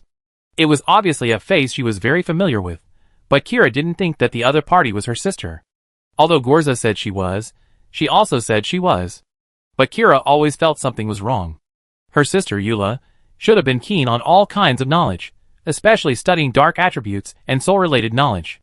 But now Eula was only thinking about revenge. Even revenge on Gorza, who resurrected her. Eula knew that Kira was staring at her, but she didn't care. Now she had something very important to do. Tell them to check again. I won't listen to any reasons. There can't be even a little bit. If I find any omissions, I will make their heads grow out of their butts. Hee hee. Although he was threatening and punishing people, Eula seemed to be amused by himself and kept laughing. There were several people kneeling under the platform. They didn't find it funny at all. They could only see the sweat on their foreheads falling to the ground, leaving a dark mark. Don't laugh. Kira sighed. The man kneeling on the ground was once a minister she relied on, but now he was teased by Eula like a clown. Eula's face immediately turned ugly after being said that. She glanced at Kira and said, Have you written the letter I asked you to write? Kira sighed inwardly. I wrote it, and sent it out a few days ago. Eula stood up from her seat. Why hasn't he left the far north yet? When will Gorza obey your and my orders? He knows you're here with me, so he just hide further away. Kira said expressionlessly. Pa! Eula slapped the solid wood table with her palm, immediately creating a crack on the table. He won't hide from me. But Eula also knew that although Gorza wouldn't hide from her, he probably wouldn't come to see her either. That heartless man. Eula looked up, with fire in her eyes. He doesn't want to see me, but I want him to come over, ha ha ha. Kira frowned when she heard that strange laugh again. Just then, Kira saw that Eula's laughter stopped, but the corners of his mouth were still strangely raised. She heard a sentence that she couldn't understand. He will come over, as long as I tell him. I have the secret of the dead wizard's diary here. Chapter 881. Even if Gorza is brought to the Principality of Kima, does Eula still want to kill him? Kira also knows Gorza's background. It can only be said that some people are willful, and have the capital to be willful. Kira is not familiar with the Black Tide and the Eye of the Abyss. In her opinion, Gorza, who was born in a 4th-level wizard family and was favored, is already a child of destiny and a carefree existence. You, when you were not resurrected, didn't you always want to escape from Gorza? Isn't it good now, if you want the power of the Principality of Kerma, as long as you are willing to be a qualified leader, I can give it to you. Eula waved his hand, as if he was not interested. You don't understand. Kira didn't want the Principality of Kerma to provoke the revenge of the glowing family, and still wanted to persuade, Eula, if you want to kill Gorza, let's not talk about whether you can succeed, but you and I will definitely be retaliated by the glowing family afterwards. They have a 4th level wizard, who can make you want to die, but can't.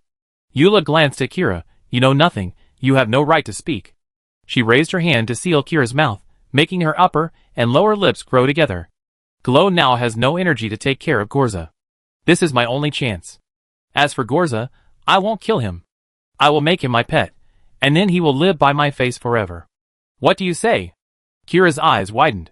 She didn't know what happened to Glow, nor did she know who supported Eula, but she felt that the Principality of Kerma, which she had worked so hard to protect for so long, was really going to be in big trouble. Kira lowered her head and looked at her toes. Her feet rubbed the ground restlessly. The soles were made of leather, but they left a few metal friction marks on the stone floor. It was very slight. Probably only the person cleaning the floor would notice it. I hope Kelly can receive my message. Kira could only ask Kelly, who had already left Kima, for help. She was the official wizard with the closest relationship with the Principality of Kima. The most important thing was that she should be with the new owner of the Borderlands, Thor. After doing all this, Kira leaned back on the chair and looked at the crazy Eula. For the first time, she hoped that her sister had really died accidentally in that experiment decades ago. In this way, her sister would still be the witch who was extremely enthusiastic about knowledge. Just as Eula was waiting for Gorza to fall into the trap, Flim, who was holding Thor, received another message. The Eye of the Storm seemed to appear in the No Man's Land. Flim had only held Thor for less than a month, and he had already received 2 letters from the glowing family asking him to release Thor. Flim ignored it.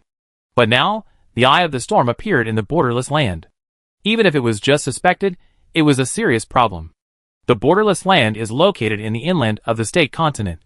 If the Eye of the Storm erupts inside it, the entire borderless land will become a dead land of alienation and pollution.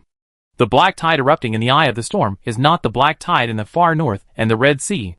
The pollution concentration is not at the same level. The Wall of Size and the Red Sea forest, which mainly rely on monsters to resist the waves to reduce the impact of the black tide on the continent, cannot act on the Eye of the Storm. But the No Man's Land also has an advantage, that is, even if the Eye of the Storm erupts completely, it will generally not affect places outside the No Man's Land. The No Man's Land is a naturally formed pollution residue field after the black tide erupts again and again. Therefore, the No Man's Land has become a very special place. No one wants the Eye of the Storm to really erupt, but if the Eye of the Storm there really erupts, several 4th level wizards want to be the first to get the anchor point inside the Eye of the Storm. That is the most important resource for their research on the Eye of the Abyss. It is impossible to send a 3rd level person to search the Eye of the Storm at this time.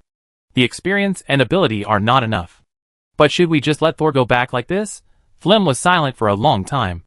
Tell the Stargate Council that I will send Roy there, and the Stargate Council can also send someone with rich combat experience against the Black Tide.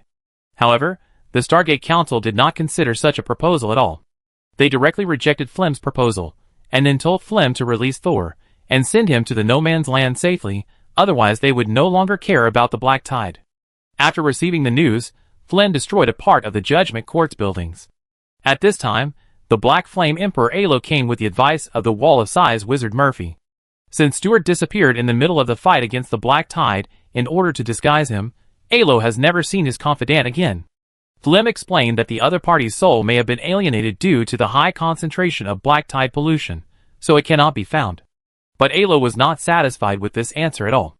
Stuart was not only Alo's confidant, but also the wizard, who was most likely to be promoted to the 4th level in the future of the Black Flame Empire. Even if he is not a member of Alo's family, he is the heir Alo has recognized. Now that Stuart is gone, it means that if anything goes wrong with Alo in the future, there will be no 4th level wizards in their Black Flame Empire. At that time, no matter which family force has a new 4th level wizard, they will annex the Black Flame Empire. And this war of annexation and expansion caused by the upper forces will be the most cruel. It may turn into a war of genocide. This is something that Alo, who cares about his family, cannot tolerate. Therefore, he left Yongye directly, and no longer discussed the follow-up action plan of the tribunal with Flim. But this time, it was about the Eye of the Storm. Although he didn't want to see Flim, Alo still came. He turned into a ball of fire, and appeared in the sky above the tribunal. The moment he appeared, a warm yellow light ball appeared in front of him. Flim, Don't forget the original intention of the establishment of the tribunal. Flem responded in a low voice. Resist the black tide and destroy the Eye of the Abyss. If you can't do it, at least don't let the Eye of the Abyss erupt again. Keep the fire of the wizard world. Both of them were silent for a moment. I almost forgot the first sentence. Because they couldn't find a way to destroy the Eye of the Abyss, the court of arbitration could only settle for the second best, and as a result, everyone was about to forget their ultimate goal.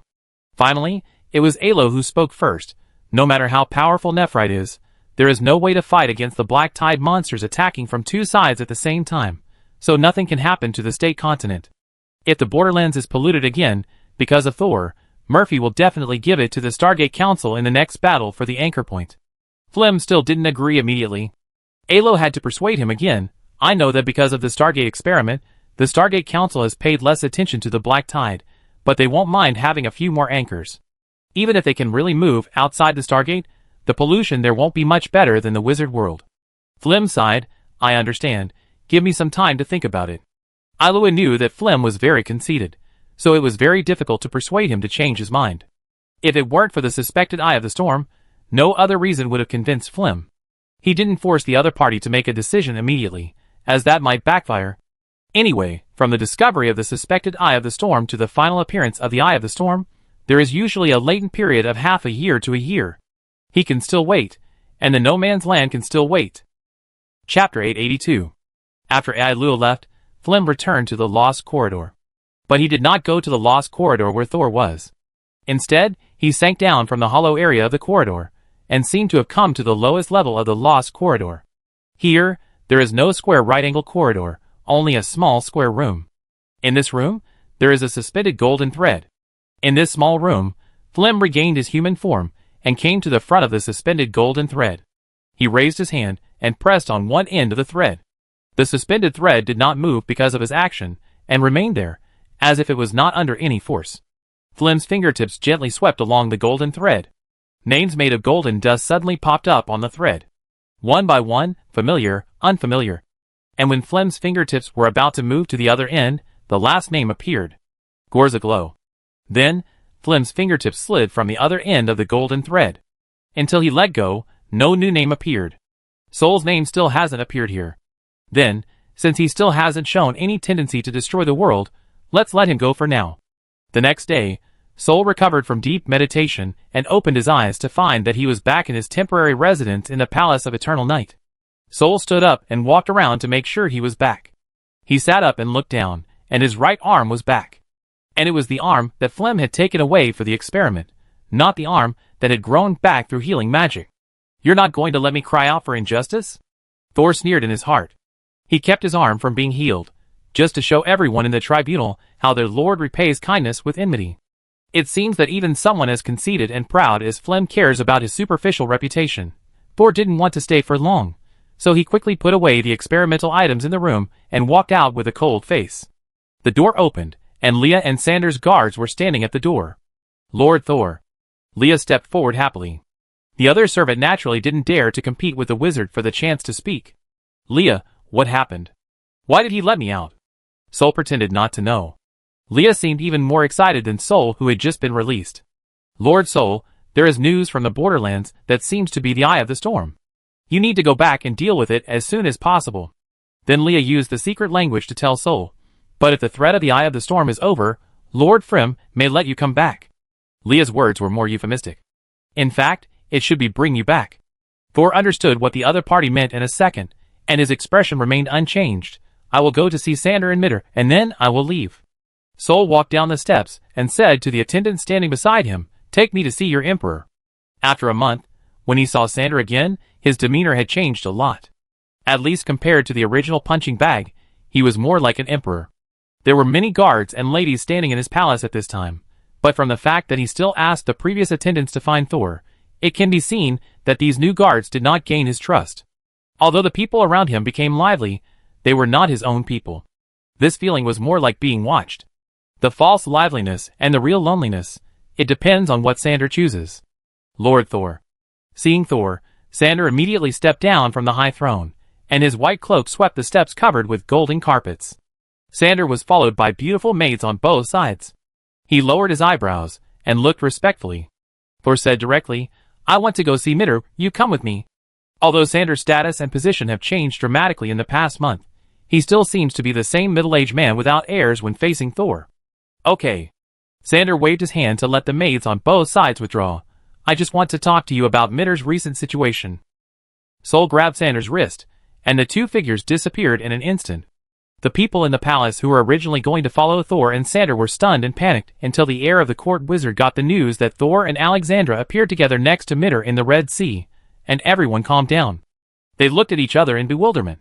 They had never seen Thor use teleportation magic in the Evernight Palace before, but they didn't expect that he would not shy away from it now. What happened during the month he disappeared? After all, only a few people knew that Thor was imprisoned. Even Sander thought that Thor had gone to participate in some secret experiment, so he only saw information, but not the person for the past month. However, when Sander found himself standing on the Red Sea with Thor in a blink of an eye, he was still clicked. For a moment. Why didn't Lord Thor avoid the people of the Judgment Court and directly use the magic of teleportation? However, Sander was puzzled in his heart, but on the surface he said nothing. He pointed at the black tree that was like a vast cloud curtain. Midgård has grown so big now. But starting from the past 2 days, her expansion speed has begun to slow down. At this rate, there are still 5 defense zones where the pollution of the Red Sea tree cannot be absorbed. Thor brought Sander to the roots of Midgård and opened Sander. A black flexible branch immediately grew out of the tree, holding Sander's waist, as if afraid that he would fall into the Red Sea. Thor nodded. The more Mitter showed that she cared about Sander, the better. They became a community of interests, which was beneficial to each other. Thor squatted down to sense Mitter's growth status, mainly through the magic circle of the Symphony of Fate and the Fate line. Soon he stood up. The main reason why Mitter stopped growing horizontally is that her efficiency in absorbing pollution has reached its peak. Even if more Red Sea trees are connected, the internal pollution cannot be handled. Sander hesitated for a while. Do we need to create a second Mitter? Do you have a second sister? Sol joked. He lowered his head and touched Mitter's trunk. Suddenly, he thought that according to the state of the inverted tree, Mitter should be head down and feet high now. Then isn't he touching Mitter's little butt? Sol stood up silently and said to Sander, Don't worry now. There is still room for Mitter to grow. There is a special part of her body that can grow by absorbing dead air, and the dead air and the pollution can also grow. So if she is given some time and energy, she can expand herself to cover the entire coastline. After listening to Thor's words, Sander felt relieved. Although before Mitter fully grows up, some of the Red Sea tree pollution will not be cleaned up as before. But the tribunal will definitely find a way to solve this difficulty. After all, even if Mitter hadn't appeared, the Court of Arbitration would not let the Red Sea tree wither, but the solution might be much more cruel than now. After taking care of Mitter and Sander, Thor saw Roy on the beach. After a month of recuperation, the other party's physical and spiritual conditions have improved a lot. Roy stepped forward. I take you back. When Thor saw Roy, the smile on his face disappeared. Aren't you busy? Ahem. Roy coughed twice. I don't want to be so busy either. He quietly defended his helplessness. Chapter 883.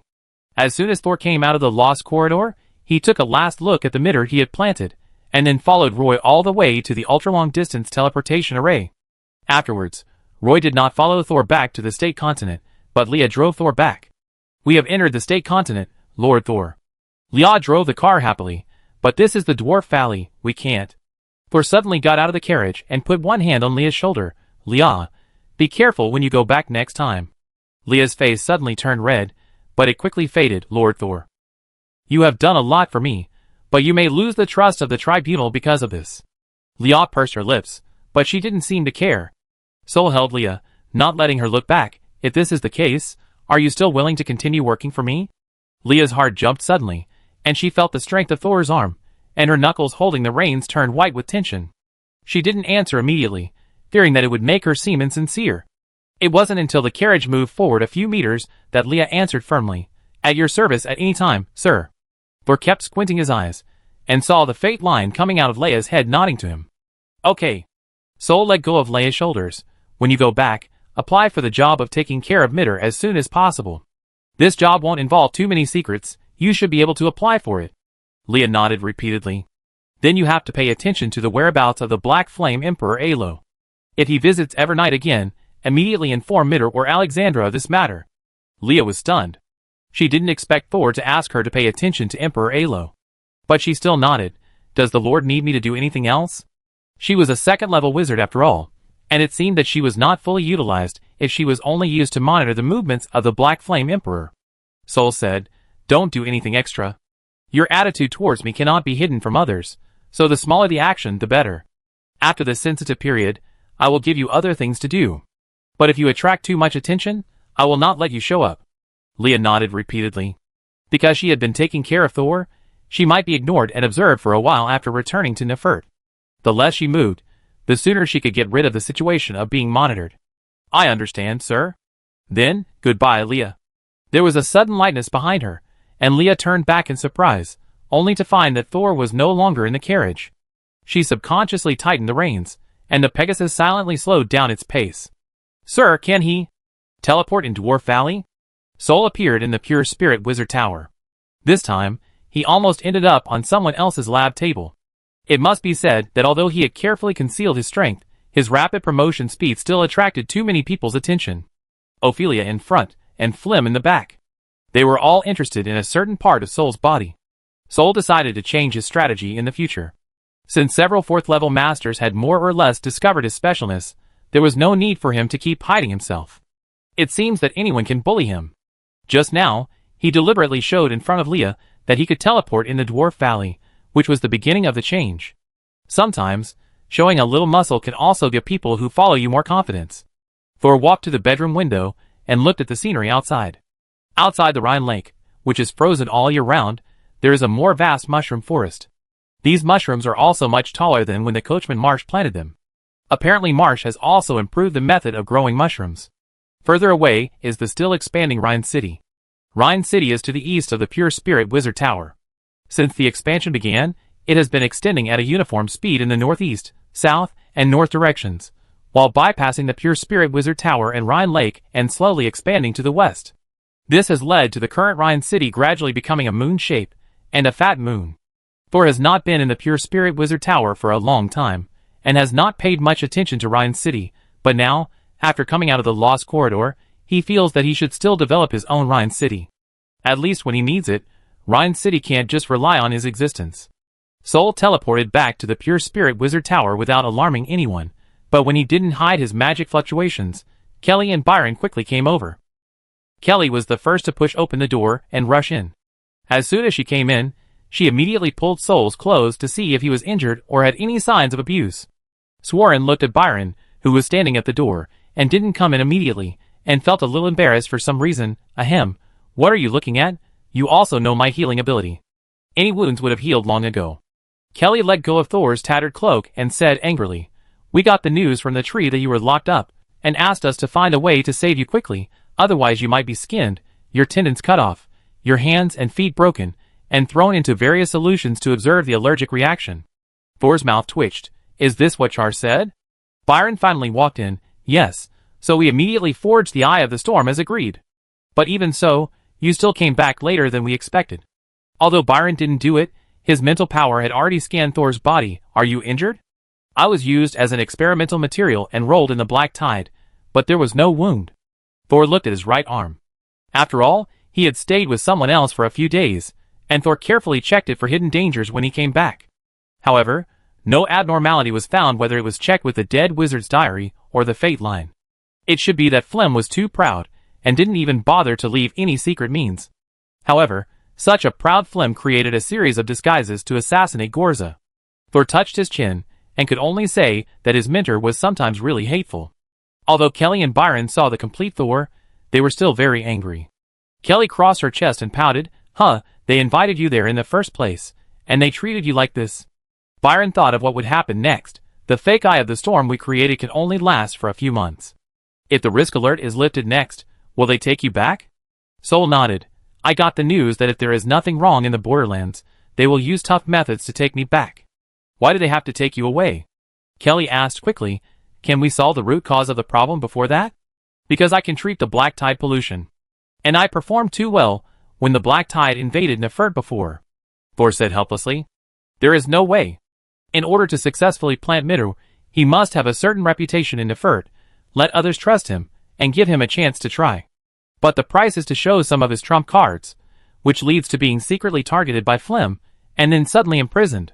Kelly slapped her head. Ah, there is no way. Even if you peel off your skin, your bones can still absorb pollution. Kelly said there was no way, but her eyes were narrowed, obviously thinking of countermeasures. At this time, Byron made a suggestion. Or, can we go to the world where the glowing patriarch is? Chapter 884.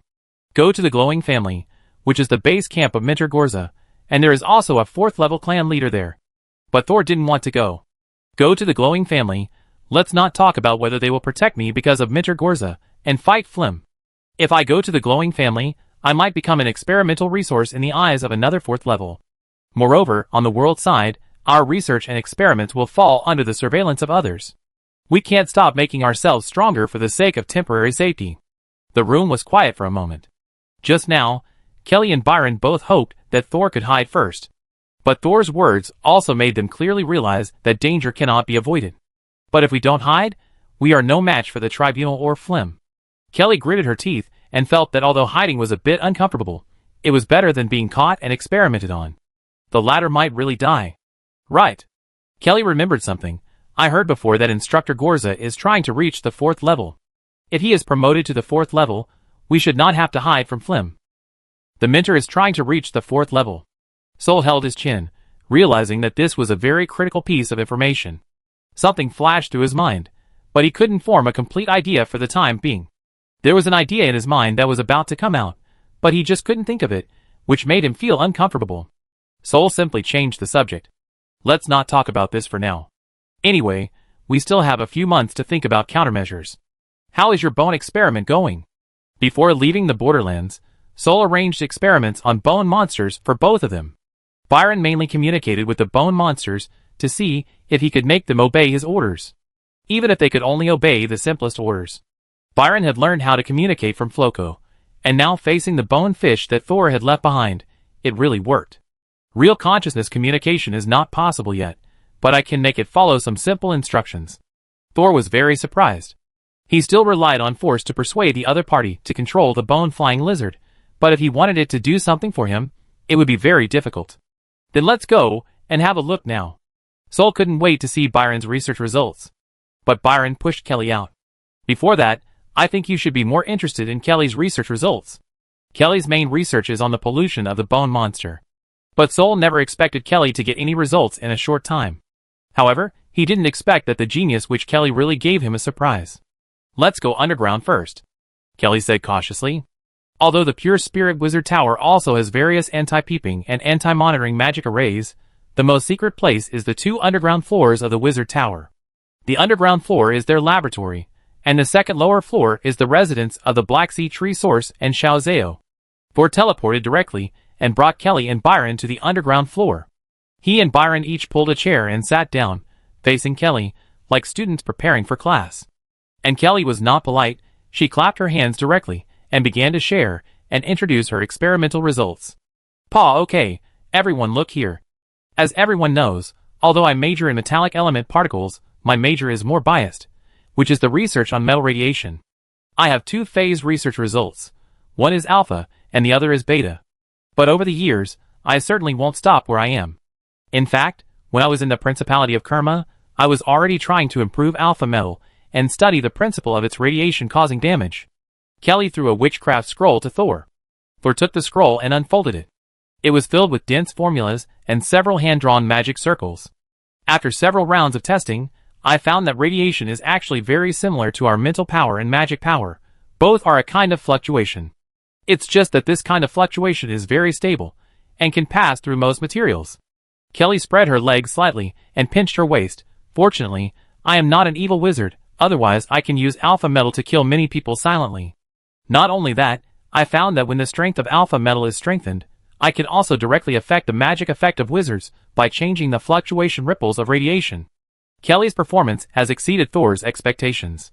He has always believed that Kelly's witchcraft will be very powerful, but now she can directly affect the magic of others, which is a bit terrifying. Although Kelly's current strength is not strong enough, and the number of people she can influence is limited, this means that Kelly is definitely a potential stock. Once she grows up, she may become a nightmare for many wizards. How far can you go now? Thor raised his hand and released a small fireball. Although it was only a level 1 sorcery, the fireball he cast was still extremely hot. instantly making all the elemental particles in the room agitated. Kelly was not polite either. She raised her palm towards Thor, and her face and palm began to turn bronze at the same time. Then, Thor found that the fireball in his palm became unstable and completely dispersed within a few breaths. Thor had been paying attention to the fireball in his hand, and naturally understood that the fireball disappeared because the magic power supply was interrupted, and the fire element could not be maintained according to the original rune rules. The magic power was disrupted by your radiation after it left my palm. Kelly, can you affect the magic power fluctuations in the wizard's body now? Kelly withdrew her hand, and the bronze color on her face began to disappear. Yes, but it can only affect wizards weaker than me. For wizards stronger than me, my radiation cannot shake the magic power fluctuations they control for the time being. Just like you just now, if you didn't let me do it, but actively use magic to maintain the fireball, I wouldn't be able to destroy your fireball so easily. Sure enough, the ability of the forbidden magic field cannot be easily achieved. But Kelly's research direction is not wrong. However, this seems to be different from the direction and content that Kelly originally wanted to study. Kelly saw what Sol was thinking, and she went directly to the laboratory cabinet to take out a special material. The black unknown substance kept wriggling in the transparent crystal test tube.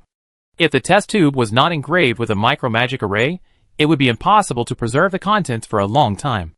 This is the source of pollution that Sol extracted from the patient's body after treating the black tide pollution. He has many sources of this pollution, and even now he still has some black tide pollution extracted from the wizards of the Judgment Court in his body.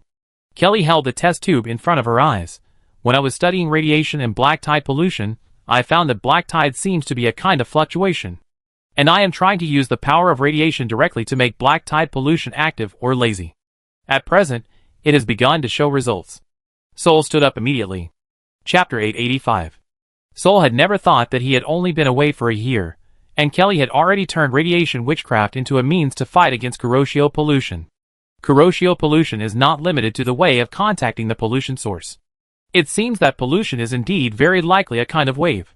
But it has wave properties, but it is not completely a wave, otherwise it cannot explain the other characteristics of pollution. Sol took 2 steps on the spot, and suddenly turned his head and asked Kelly, "How did you do the experiment?" Kelly pursed her lips, and her eyes began to wander. Byron, who had been silent for a long time, coughed lightly. "Ahem, we brought the white-boned fish from the Chaos Realm. I knew it was like this. You were only allowed to experiment on the white-boned fish in the Chaos Realm, but you still brought it here." Kelly muttered softly, "You know we are serious wizards. The more we are not allowed to do experiments, the more we want to do them." Byron was still more serious. "We didn't do the experiment nearby, but found a dead desert. They also cleaned up the remaining life forms around them. Make sure that the pollution will not be brought out." Thor didn't really mean to blame them. After all, he had brought the monster he saw in the Chaos Realm back to the Wizarding World once. But after discovering that the inert black powder on the monster showed signs of revival after entering the world full of magic power, Thor brought the monster back to the Chaos Realm as soon as possible. "Well, since your experiment has been verified, I can't say anything now. Let's go to the Chaos Realm. Why don't we wait for me to rest and recover to my peak state before going there?" Thor's body is not seriously injured at present, but it can only be said that it is not seriously injured. Next, he spent 7 days to adjust his condition to the best and remove most of the pollution sources in his body. Then, Kelly and Byron, who were also ready, came to the Chaos Domain with Thor. In the Chaos Domain, the influence of magic power was reduced to a level that would not cause too much damage by the extremely low activity of elemental particles. So Kelly directly took out her Alpha Plus metal and used her own original special witchcraft, the Phantom Armor. Alphagar melted in Kelly's palm and seemed to penetrate her body. Afterwards, the metal seemed to precipitate from Kelly's pores and cover her skin. Byron pulled Thor back a few steps, leaving Kelly a space to perform her actions. After Kelly was fully armored, her movements became slow. Her metal skin was flexible, but the side effects of radiation would slow down her body's reactions. However, Kelly was careful to protect her brain and soul when she cast the spell, so that her thinking would not become dull due to radiation. Then, Kelly made a gesture to Byron, who immediately activated the inverse energization formula, which was to turn the inert black powder around Kelly back into a highly polluting black tide. Thor stood outside the isolation zone, closely watching the changes in the fluctuations and collisions between Kelly and the black tide. He found that the special magic fluctuations on Kelly were like the metal skin on her body, tightly and regularly distributed around her body, and when the reactivated black tide nearby approached her, it was always separated from her body by a layer of space due to invisible repulsion. As a result, the two had no real contact from beginning to end. After waiting for about 5 minutes, Thor and Byron immediately activated the energization formula, turning the black tide around Kelly back into black powder. Then Kelly also withdrew the metal skin around her body, and turned it back into Alpha Plus metal in her palm, and sealed it with a special forbidden magic crystal ball. Although Alpha Plus metal was made by Kelly, its lethality is huge. Without proper protection, even Kelly cannot touch it for a long time. When Kelly walked out of the experimental area, Thor immediately went to meet her. They had a set of instruments to test the degree of pollution, but Thor didn't need it. He turned his hand into a gray translucent tentacle and covered Kelly's neck. Kelly paused for a moment, then asked casually, "How is it? Did you detect any pollution?" "Yes." Kelly's eyes widened. "But it's within the acceptable range, or far from the critical point that will harm your body." Heavy breathing. Kelly rolled her eyes. Now she is a graceful young lady, and rolling her eyes is also very beautiful. Thor did not notice Kelly's rolling eyes. His unique discovery of Kuroshio pollution gave him new ideas. Can other people master your radiation magic? Theoretically, it is possible, but it is difficult. Kelly also thought about this problem. My body has adapted to the radiation of alpha metal. If others want to use this magic, they must adapt from the weakest beta metal radiation until they are not killed by alpha plus, and then they can try this magic. So, unless you have to slowly adapt to the radiation over time, like you, only wizards above level 3 can use this magic. Kelly shrugged. Among level 3 wizards, you are the only one who dares to try it easily, right?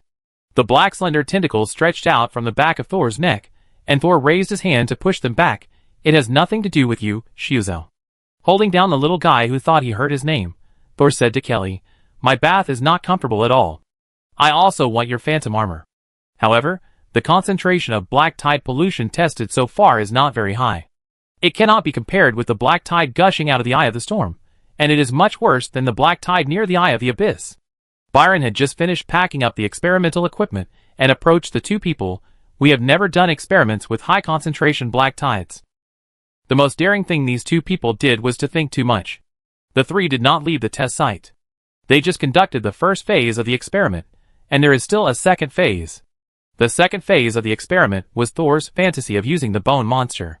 He asked Byron to give the bone fish a simple attack command, and then Kelly, wearing the magic armor, guided the bone monster to attack the specific target. This experiment was also very smooth.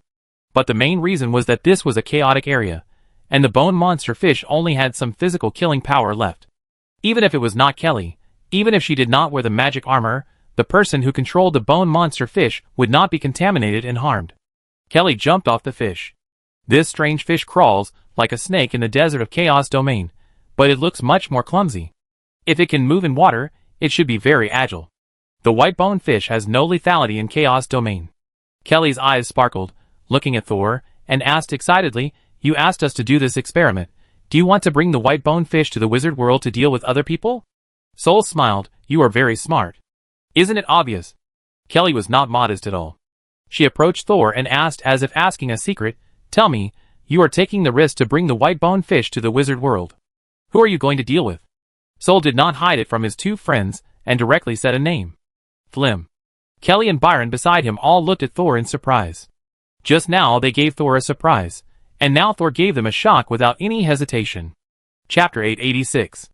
Thor left the Black Desert to find Noah, giving Kelly and Byron some time to digest the situation.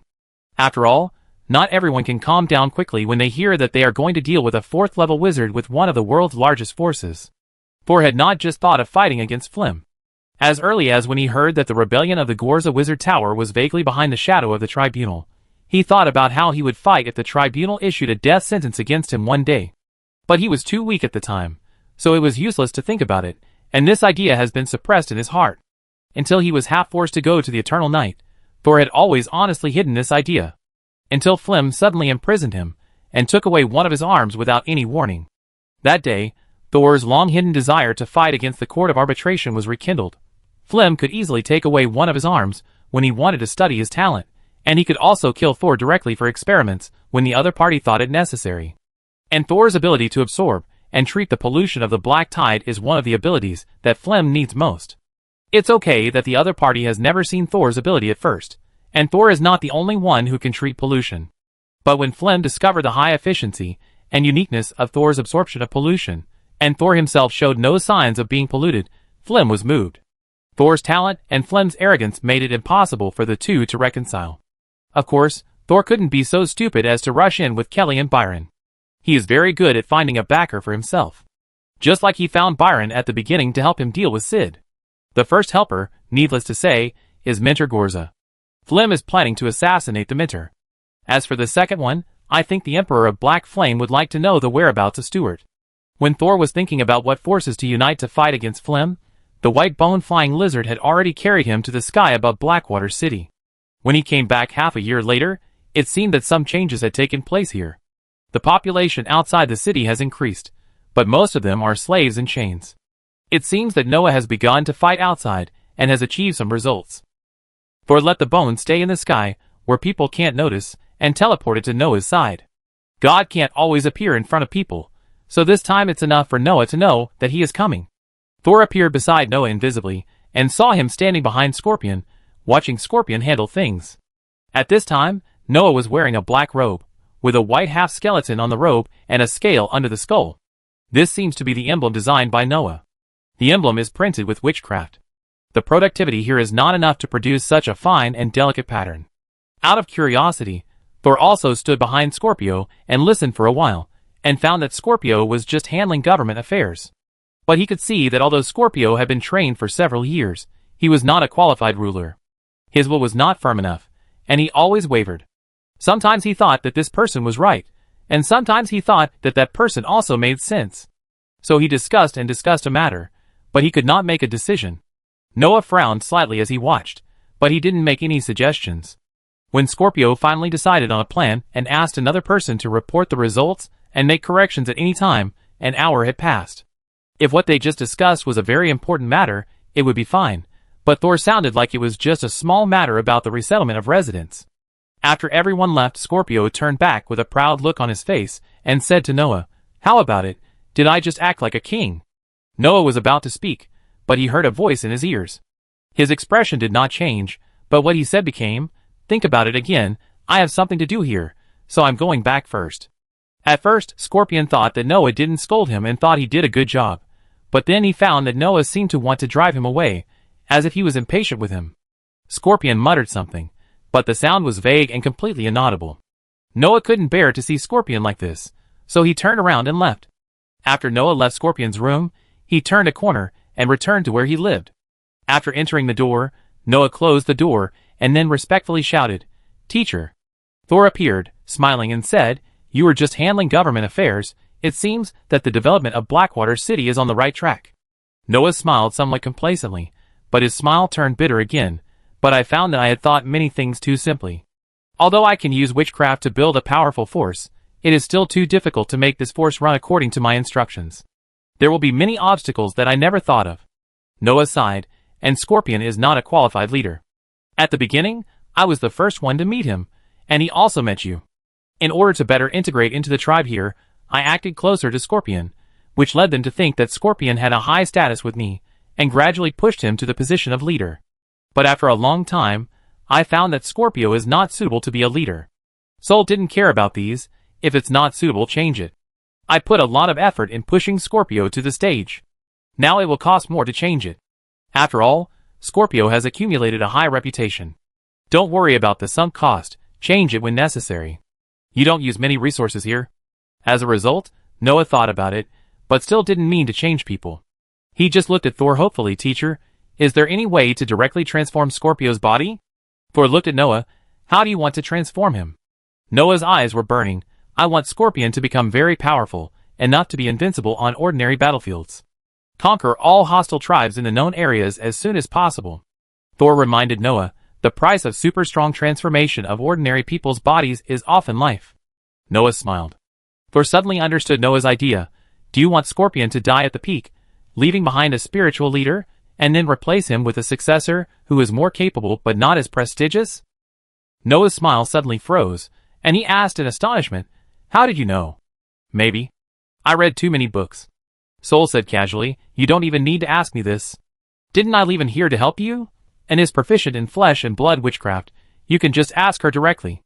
Noah never thought that it was proficient in flesh and blood witchcraft, because the other party never conducted witchcraft research and learning here, but just relied on the sharp spider legs that could turn into the lower body of a spider to reap the lives of the enemy. She has become a powerful female spider warrior. By the way, isn't it here? Thor tried to sense Anne's presence, but she seemed to be quite far away, and the connection between them was vague. Ah, Lorden is leading the team to collect the bone monsters, and your matter is of course the highest priority. Chapter 887.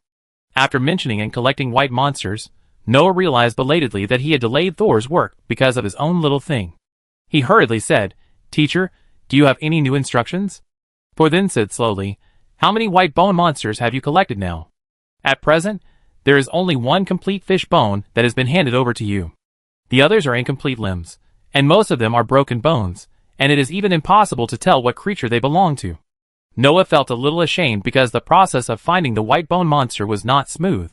After so many years, there was only one small fish, which was nothing compared to Thor's current mount. But Thor was not disappointed. The white bone flying lizard he found was actually because he turned into a black bone and exposed the anchor point in his palm, which attracted the giant lizard sleeping underground. The giant lizard was unknown how deep underground it was, and Thor was completely unaware of it before it came out. When these white bone monsters were sleeping, they were as silent as real corpses. If it weren't for some rumors and legends accumulated by the locals, it would be very difficult for Noah to find that white bone monster fish. However, Thor did not express his true thoughts. He still hoped that Noah could work harder to find the monsters and their remains. "You should try to collect more bones. Complete monsters are best. If there are no complete ones, incomplete skeletons are also acceptable." He told Noah, "You can send more people out to search at ordinary times. If there are clues, send more powerful people." Noah nodded repeatedly. "Now, give me all the bone monsters you collected." This is the purpose of Thor's rushing over. "Ah, because bones are not easy to be guarded at close range, I buried all the bone fragments in the Blackwater City Cemetery." Burying bones in a pile of corpses is indeed not easy to be discovered. Sol asked about the location, and the person disappeared directly from Noah's room. Noah actually had something to say to Thor. Although he was now focused on developing the death god cult with Thor as the core, he also had some questions about witchcraft that he wanted to ask. But seeing that Thor had left, Noah had to suppress his desire to learn. He glanced at the witchcraft notes in his room that had been covered in dust, and sighed, "It seems that it is time for me to find a successor." Noah, who was not even 15 years old, sighed like a 50-year-old. Sol came to the cemetery, and found that it was far away from Blackwater City. Except for a few guards, there was basically no one living nearby. And calling this place a cemetery is a compliment, and it can also be called a mass grave. Obviously, due to the rapid expansion and the search for the white bone monster, the residents and slaves of Blackwater City also paid a lot of lives. The dead here were buried in a messy manner underground, and some even had dozens of people buried in a large pit, which was almost like a mass grave. The remains and fragments of the white bone monster mentioned by Noah were buried in the largest corpse pit. It seems that Noah still deliberately concealed the purpose of the white bone monster, and only exposed the rarity of the complete white bone monster. Maybe he was afraid that others would discover the specialness of the white bones, and compete with him for resources. Thor casually put away the white bones that he had buried after camouflage, and teleported again, returning to the white bone flying lizard in the sky. Then, he determined Anne's location according to the information given by Noah and his own induction, and set off again.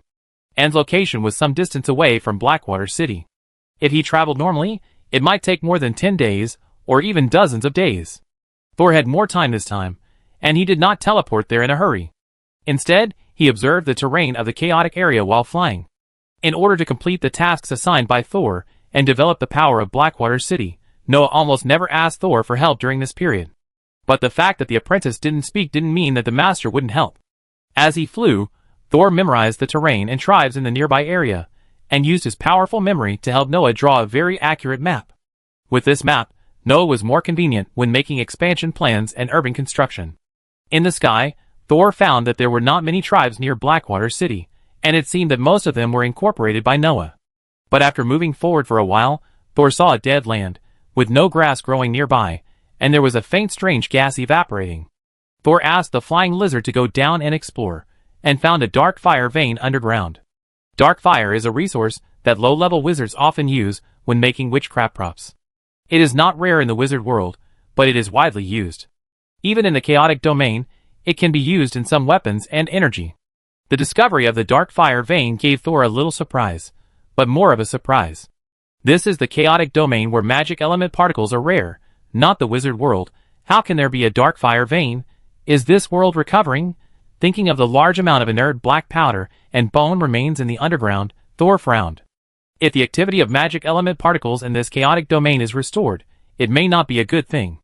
However, looking at the element concentration of the whole world, even if the chaotic domain wants to recover, it will take hundreds of years. Maybe by that time, he has found a way to solve the black tide. After hundreds of years, I have at least reached the 4th level. If the research in the fantasy world goes smoothly, I may reach the 5th level. With the help of the Fate Line and the Dead Wizard's Diary, it is not impossible to reach the 6th level. Soul thought happily, but it seems that becoming the 6th level requires killing a world. This rule is a bit cruel. Or will I be indifferent to life and the survival of a world when I reach the 5th level? Some things are terrifying when you think about them carefully. When you still have humanity, you will find it terrifying to lose humanity. If he really loses all his nature in order to become stronger, then has he become stronger or disappeared? Thor didn't know what choice he would make in the future. He had to be promoted to the 4th level at least now. Flem's eyes were fixed on Thor. It was hard to guarantee that he would not find out other special things about Thor. After all, the ability to absorb black tide pollution was a very insignificant one among Thor's many talents.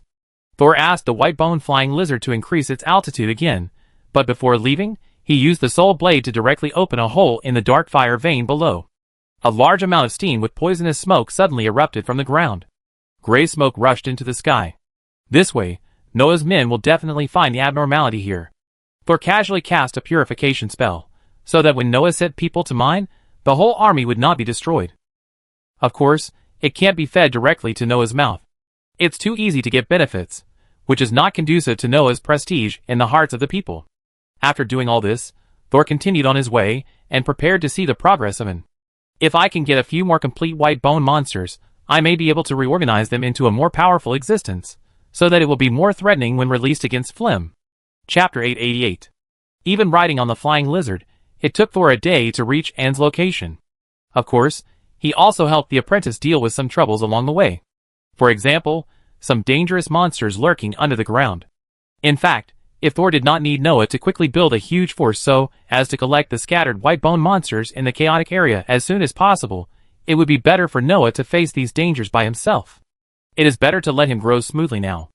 As for the frustrations that are necessary for growth, he thought that Noah had already experienced them before he was 10 years old. The flight journey, which was neither long nor short, ended, and Thor jumped down from the sky above where he sensed Anne's location. His body was like a feather, soft and gentle, swaying in the wind and slowly falling. At the same time, Thor was still observing the situation on the ground. This was a wasteland, but there was a crack in the center of the earth. The crack was bottomless, as if the land was broken into 2 pieces. When Thor fell, he saw signs of people camping next to the crack. 2 tents, a bonfire, and 3 people hiding and guarding at different angles. There were 7 or 8 people in the tent, and they seemed to be having a meal. But it was not inside, and seemed to have gone deep into the crack. Thor glanced around casually and determined that these people did not have the white bone monster he needed in their bags, so his body seemed to be blown up by the wind, turned a little, and fell into the bottomless crack in the ground. There was no light source in the crack underground, and Thor descended all the way until he found Anne's shadow. Although it was dark all around, Thor's mental power had already outlined Anne's outline. What surprised Thor a little was that he found that Anne did not come down alone, and there was actually a little girl beside her. The outline looked 15 or 16 years old, about the same age as Noah.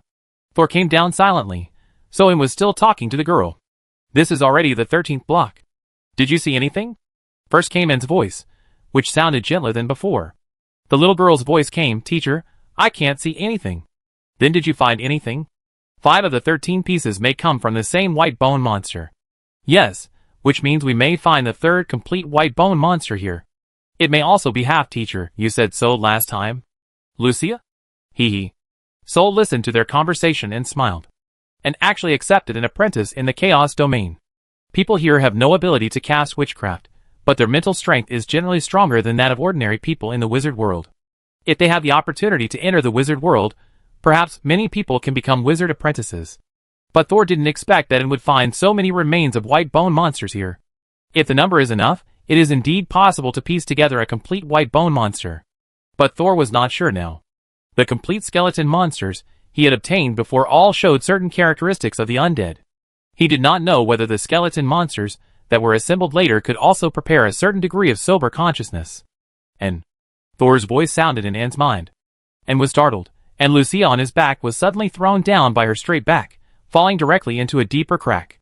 However, Anne reacted quickly, stretched out a spider leg, hooked Lucia's belt, and pulled her back. Lucia was not too panicked, which might be because she could not see the abyss below her body. She just complained, "Teacher, you forgot I was on your back again." "Well, I take you up first." And did not wait for Lucia to object, and climbed up quickly with both hands and feet. Less than a minute later, she climbed back and lit a torch. In the chaotic area, she was used to using ordinary tools instead of witchcraft.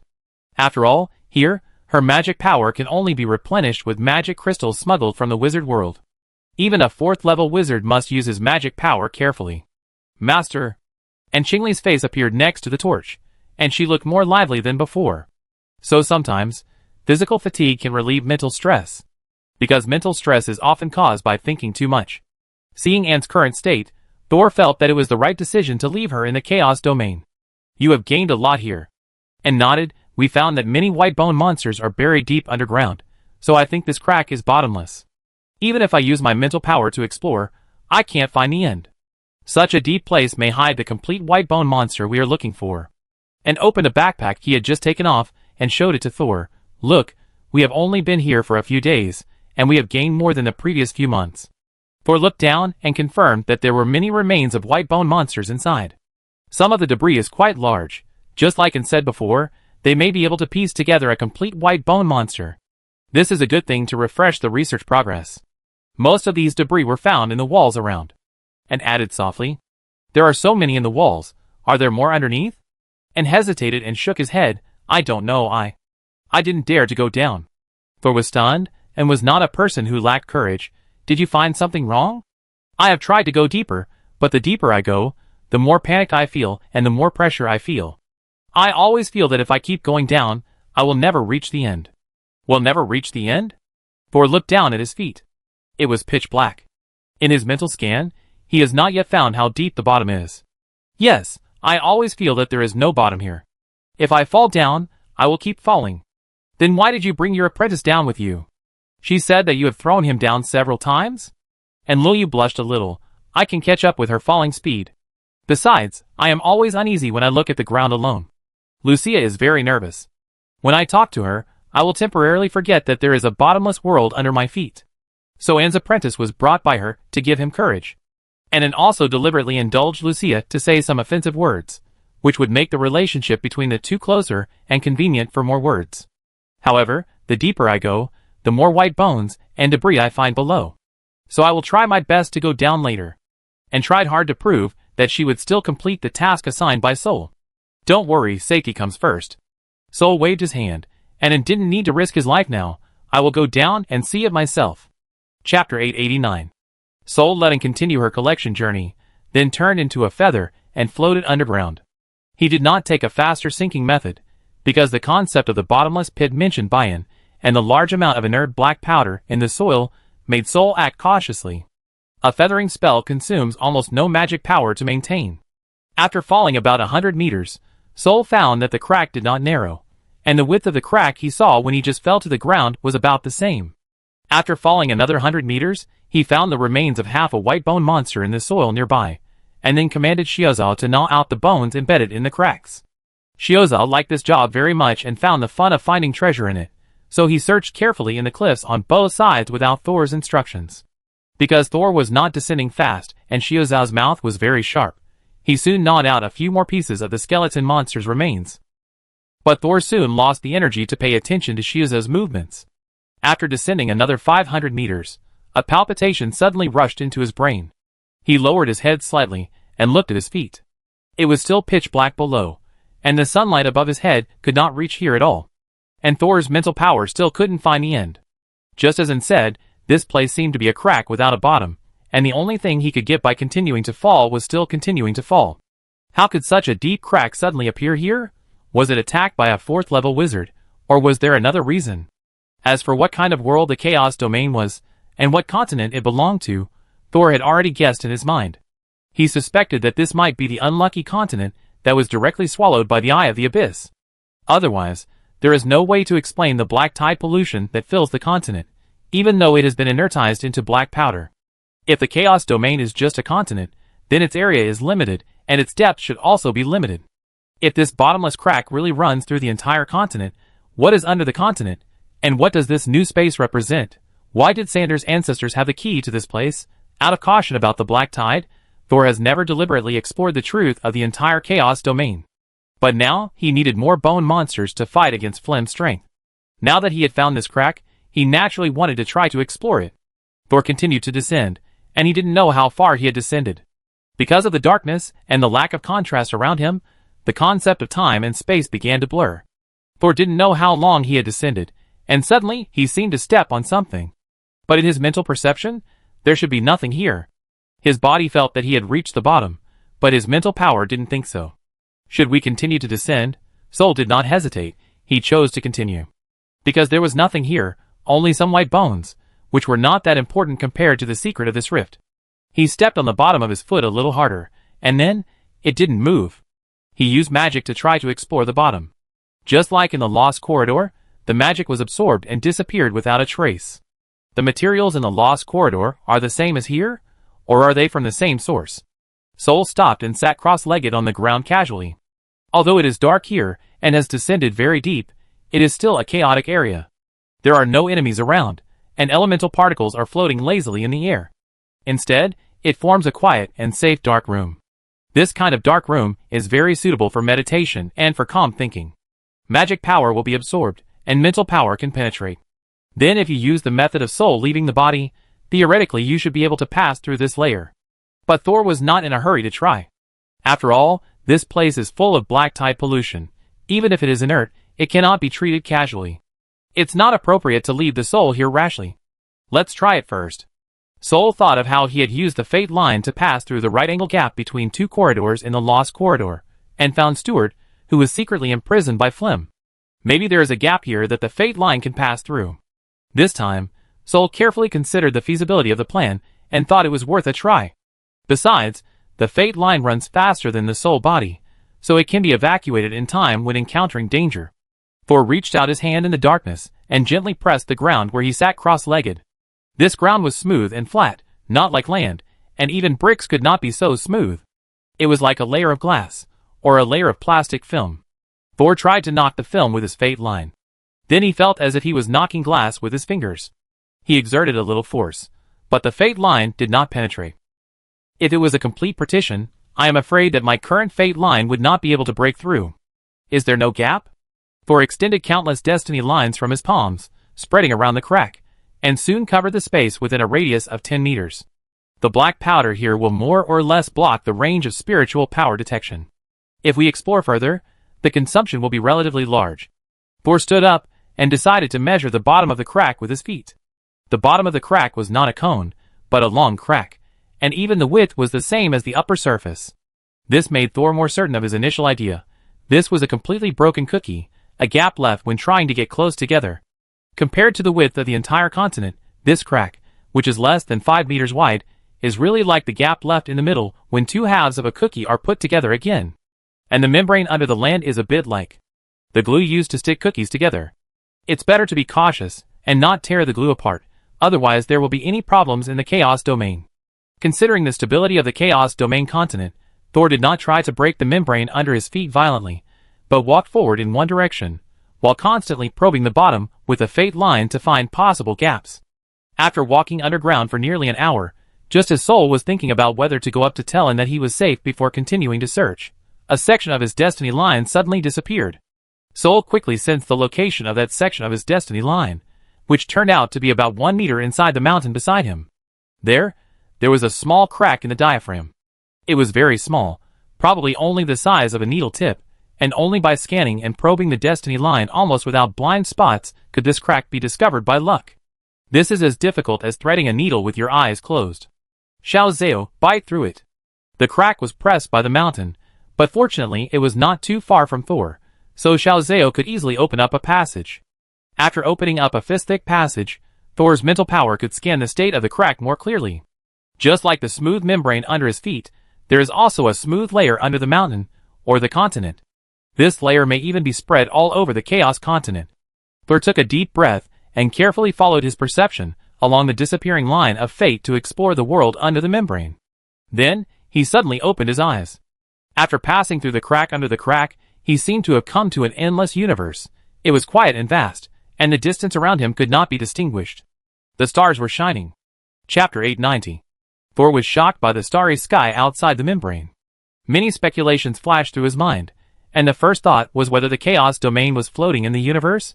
It was just protected by a layer of membrane, so it would not collapse in the universe, and it did not have to fight against the dangers in the universe. However, this membrane did not seem to be completely isolated. After all, it had a hole, and it was unknown whether this hole would eventually become an ant hole that collapsed. Thor first checked the hole, where the fate line drilled out, and found that the entry and exit of the fate line did not affect the shape of the hole. This tiny pinhole did not leak anything else from the chaos realm to the outside. Not even a speck of dust. In other words, this crack is a hole for the fate line, but not necessarily for this world. After all, a crack the size of a pinhole can also pass through many substances. Thor felt a little relieved, so he continued to manipulate the fate line and continued to explore outside. But after continuing to explore outside, Thor discovered that the outside was not really the universe. In other words, he was in the universe, but in a place where he could see the universe. It was just because when he first came out of the crack was pointing to the starry sky, so he only saw the starry sky. This is like looking at the sky from a well. After drilling out of the crack and extending it a little further, Thor saw land below the starry sky. Then, he found that his position should be on a plain, or a ground. The line continued to rise, and when it rose to a certain height, it turned back. Thor saw a piece of land. A piece of land that was even more dead than the chaotic domain. Because here, there are no mountains, no deserts, no forests, and no rivers. It is a bit like the moon's surface that Thor has seen in his vague memory, but there are no craters caused by meteorite impacts. The ground is quite flat, but the ground composed of soil and rocks is still rough. And judging from the direction of the stone accumulation, the gravity of this place is exactly opposite to the chaos domain where Thor is now. The two worlds exist next to each other like soles of the feet. Could the chaos domain be a world thrown into the universe, and the outer layer is the dust shell accumulated by the protective layer after a long wandering? Thor continued to extend his fate line upwards. The starry sky above his head flickered, reminding him of the stars in his consciousness space. He did not feel any discomfort on the fate line, nor did he have any premonition of danger, so he continued to move upwards. After all, standing high on a spherical star, you can see far. After rising a long distance, Thor began to feel tired. He finally stopped and tried to sense the ground below. It was a pity that the fate line could not completely replace visual perception. At such a long distance, the information Thor could receive became blurred. He found that there seemed to be some bumps on the ground below. Grayish-white, huge like a hill, quiet and motionless. But Thor couldn't tell what those bumps were for the time being.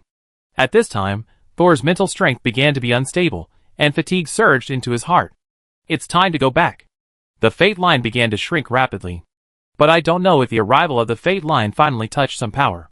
When it returned to the crack, a nearby ground suddenly shook, and then the soil on the surface slid down.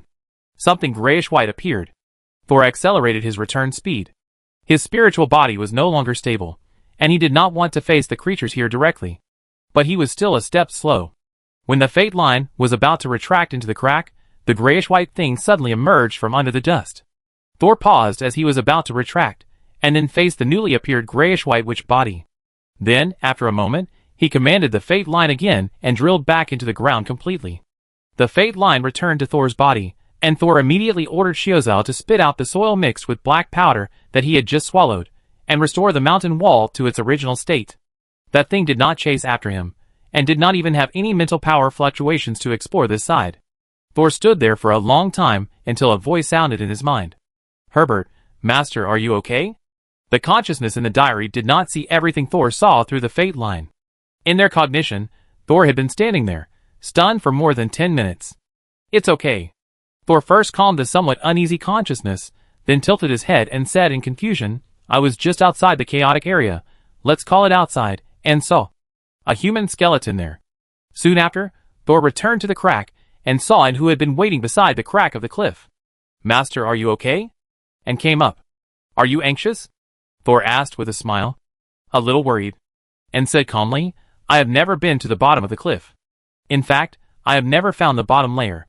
There is an unknown horror there for me." Before answering him, Thor saw the little girl peeking behind him. It was Lucia, who was taken down by him before. The girl had a round face, which was cute in the chaos domain, but she had no nose. Or rather, she didn't have that kind of raised nose bridge, and there were 2 narrow holes above her mouth. This should be Lucia's mutation. Everyone in the chaos domain has it. Some mutations make them stronger, while others have no effect. Scorpion's mutation was useless, so when his tribe was facing a resource crisis, he was the first to be abandoned. But Scorpion was lucky to bring back a big liar, which was considered a turnaround. And turned around and saw Lucia, and glared at her, and told her to go back. Lucia stuck out her tongue and retreated into the tent, and remembered that all the conversations between him and Lucia were heard by Soul, and felt a little embarrassed. Her nasal cavity has changed, and she can smell the unique smell of bones, so I will bring her out to find the wreckage. After a long time, the little girl was very well behaved, so I accepted her as an apprentice, and said, as if reporting, "Of course, I won't interfere with your private life. Did you also name Lucia? People here are generally used to single-bite names." "Yes, her original name was Lou. But I changed her name mainly because there are dozens of girls named Lou in Blackwater City. Their families always hope to hunt a deer when they go out, so many children are named after prey." Such a simple hope? Soul's tense nerves gradually relaxed. He walked back to the edge of the cliff, and kicked a small stone with his shoe. The small stone flew out and fell into the crack, falling all the way down and sinking into the darkness. In the end, no sound came up. This chaotic area should be a broken world side. And nodded. She also found it. Soul turned his head, and looked at an who walked to his side, and stood side by side. "Do you know what the edge of the world side looks like?" "I haven't been to the world side. It's basically occupied by powerful wizard forces, and wizard families. But I heard from the elders in the family, that the world side is also very dangerous. If someone who is not strong enough occupies the world side, he may be swallowed by the world side, and become the nutrients of the world." And frowned slightly, recalling the past. They said that the world side is an incomplete world. So it's called the world side, not the small world. The incompleteness of the world side seems to be reflected in the fact that it has edges, and the edges are constantly broken and reorganized. "Really?" Thor put his hands behind his back. "But I found a layer of membrane below, and outside the membrane is another world with no visible edges. This place doesn't look like the world side, but more like a locked continent." Chapter 891. Is there a world outside? And opened his mouth in astonishment, "But we clearly have the sky here, and I have even flown high into the sky." "Did you fly very high?" "Well, that's not the case. After all, there is no magic power replenishment here. The higher you fly, the greater the consumption." Thor nodded. "I have also flown high into the sky, over the clouds, but I have never been higher." Thor thought about it. In fact, he had never flown out of the atmosphere in the wizarding world. I don't know if there is such a thing in the wizard world. But it is said that the entire wizard world is closed and cannot be escaped, so he should not be able to fly out of the sky. Maybe the wizard world is also closed by a membrane like the chaotic domain, but the wizard world is larger, and the membrane that closes it is also higher and wider. But is there such a small gap in the membrane of the wizard world for him to explore the outside world? Just thinking of this, Thor was shocked. Wait, the Stargate, is it the crack in the wizard world? Does every membrane have a crack? However, the cracks in the chaos realm are different from those in the wizard world. But the world outside the cracks may be dangerous. Soul pondered for a moment, and felt that he still needed to take a look at the world outside the chaos realm, a world that was even more dead and monotonous than the chaos realm, and the skeleton man who appeared at the last moment. But before that, he needed to tell Byron and Kelly the news, so that they would not be anxious waiting there. Soul waited here for a day, sorting out the remains of the newly acquired white bone monster within. During this period, no one in Blackwater City, except Lucia, discovered Soul's existence. In their opinion, and was a lonely person who liked to talk to herself occasionally. Although her 8 spider legs looked a little scary, even the most severely mutated people in the Chaos Realm did not have such legs, but she was a member of the High Priest Noah. It was said that she was the follower of the Judge of Death. Although they did not understand what a follower was, she must be a very powerful person. A day later, Kelly and Byron finally found Thor's place with their homemade travel tools. The two followed Thor down and were a little shocked when they came up.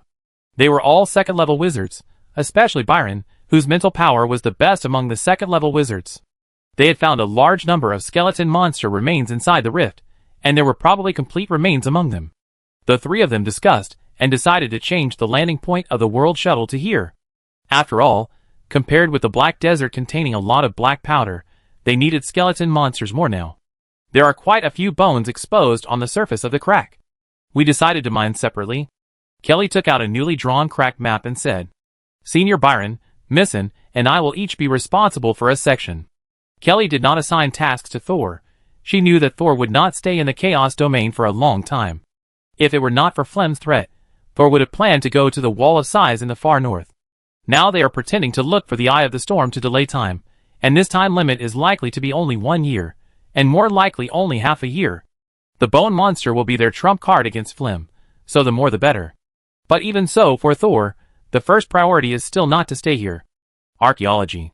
Fighting Flem is definitely not a simple matter. He needs to unite all the people who can be united. He should go to his mentor and tell Gorza that Flem may want to assassinate him secretly. But before leaving, Thor needs to go to the world below the chaotic domain again. At least determine the degree of danger there, and whether it will threaten the friends who are mining bone monsters in the rift. So, after a day of rest, Thor found the crack at the bottom of the rift again, and skillfully drilled through the crack with the fate line. Compared with the last visit, Thor was more cautious this time. He carefully stretched out a little bit of the thread, and then immediately used his mental power to detect whether there were any living creatures or non-living things nearby. However, what he didn't expect was that when he just let his mental power follow the thread of the fate line to the world below the chaotic domain, a voice suddenly sounded in his mind. You come again. Thor, shh. Who are you? The voice sounded familiar, but Thor couldn't remember where he had heard it before. But when Thor turned the fate line, he saw the gray-white human skeleton he saw when he left here last time. Are you talking to me? You can actually see me? The other party did not attack, and did not even scan with mental power. Thor controlled the fate line to rise a little bit, and the end of the line was flush with the white skeleton. I can see you because I see myself. The other person's words were puzzling, but Thor slowly remembered whose voice it was after many exchanges. Cam, I'm glad you still remember me. I'm just not familiar with your voice, and it's really hard to forget you as a person. Thor remembered that when he was dealing with the Eye of the Storm, Camus ran out of his body and drilled into the anchor point that was ejected from the Eye of the Storm. Then, the knuckle-like anchor point firmly lodged on the tip of Thor's index finger. It will not pollute Thor, but it is a killer weapon. When it appeared, it directly polluted the third-level wizard Herbert. This caused Thor to pay close attention to his left hand, fearing that the index finger bone inside would be exposed, and then cause irreversible pollution. But Camus, who entered the index finger anchor point, fell silent after that, and Thor never heard her speak again. He once thought that Camus' soul, which entered the anchor point, had actually been destroyed in a substantial sense. But Thor did not expect that he would hear Camus' voice today in the world under the Chaos Domain. And if the other party didn't speak, she saw herself, then it is very likely that what she saw was the anchor hidden on Thor's index finger. Anchor? The fate line suddenly trembled. Your body? Camus did not hide anything. Yes, it is called the anchor by the people in the wizard world. You are not Camus. Soul continued to tremble. In addition to the fear overflowing in his heart, he also felt a kind of excitement close to the truth. You are the anchor of the black tide? Are you the master of the black tide? You think too highly of me. How could I be the master of the black tide? Camus' voice was somewhat helpless. I am just an ordinary skeleton here. The gray-white bone raised his hand and swept behind him. Look, I am just the smallest, weakest, and most inconspicuous one among the many skeletons here. The fate line rose a little bit again.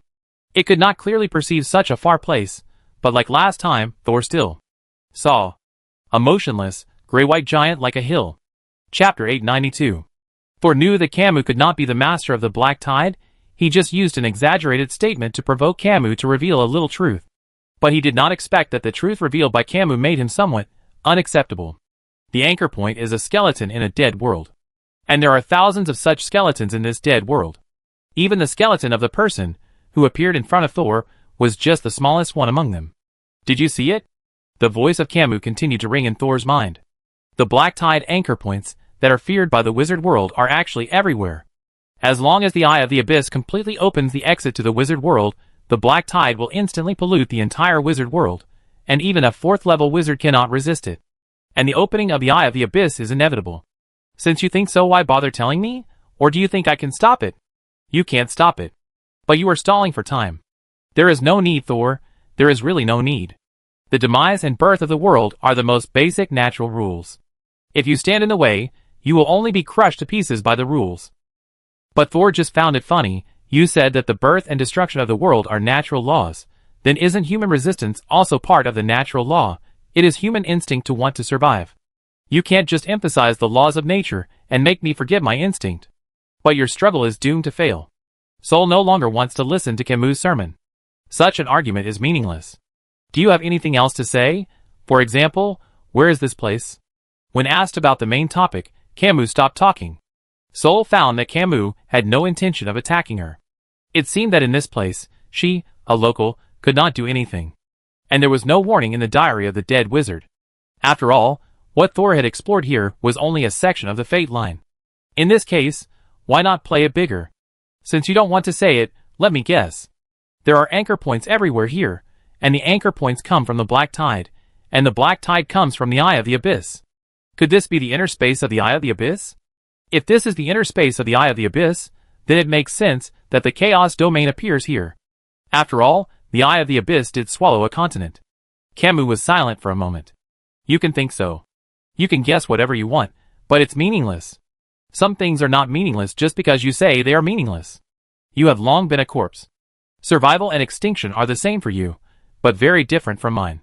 Thor looked around and found nothing except bones and land. This is the silent Eye of the Abyss, but under his feet is a world that still has vitality. Thor is not thinking, if one day the black tide really breaks out, is there a way to keep the wizard world like the chaotic domain? He was thinking, since chaos domain could survive in the Eye of the Abyss, does that mean his world still has ways to fight the black tide? For example, the membrane that envelopes the entire chaos domain. You are Camus, the predecessor of my mentor Gorza, so how did you become the anchor of the Eye of the Abyss? This time Camus did not speak. She seemed to find that Thor was not moved by her at all, and wanted to turn her words around. Your struggle is meaningless. She started to say the same thing again. The wizard world is doomed to be destroyed in the black tide. Thor had some guesses in his mind, but they could not be verified here. Your persuasion is meaningless. Even if I have to die, I will definitely die standing. Thor shrank back. Camus still just watched him leave, and did not make a move to stop him. She really can't do anything to the fate line.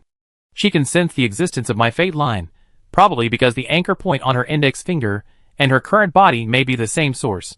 Seeing that Thor had regained his spirits, Kelly, who was nearby, came over immediately. Any new discoveries? Yes. Thor called everyone over, and then told them about his experiences and his guesses. This world is really not simple.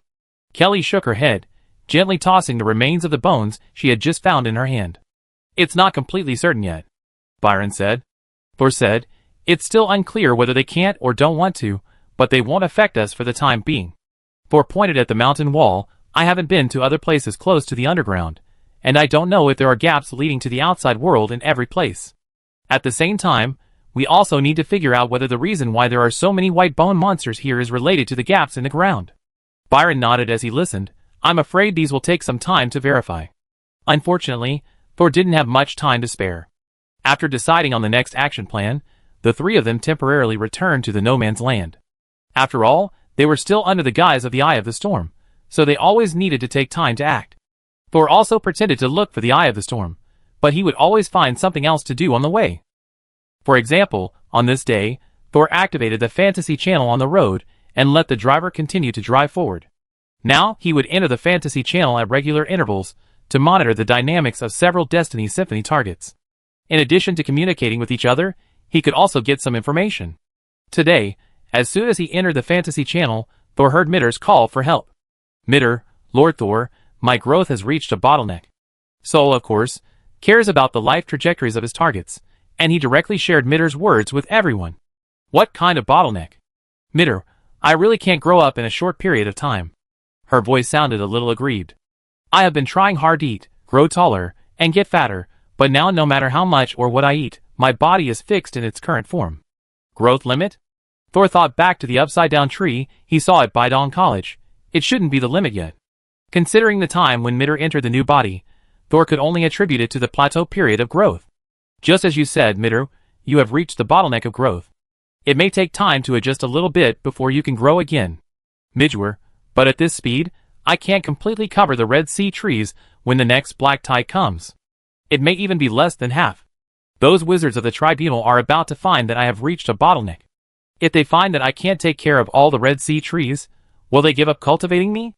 That shouldn't happen. If it's just the next black tide, the people of the tribunal should be able to survive it. But I'm afraid that even if I grow to the limit, I won't be able to protect all the Red Sea trees. What should I do? No one knows whether a growth bottleneck is the limit of growth. Although the tribunal will not give up on Mitter easily, it will definitely affect Mitter's growth. Just as Thor was thinking about countermeasures, Char, who had been listening for a long time, suddenly spoke. Char, wait a moment, Thor, if I remember correctly, Mitter's new body contains the tissue of the inverted tree, right? That's right. Char, if I heard correctly, Mitter used the roots to penetrate the Red Sea tree to absorb the pollution inside the Red Sea tree. Thor continued to nod.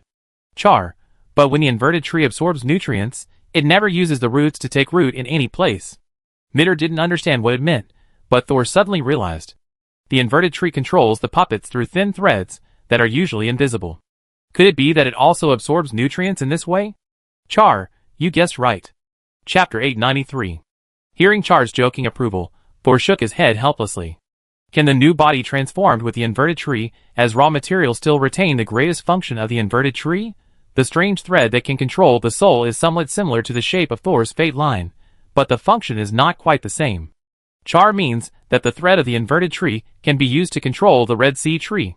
But although the Red Sea tree can be considered an animal, does it have a soul? Thor didn't know much about the Red Sea tree, and he couldn't compare with Roy.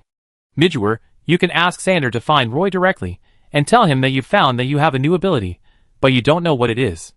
Let Roy bring the people of the tribunal to cooperate with you in the experiment. Ah!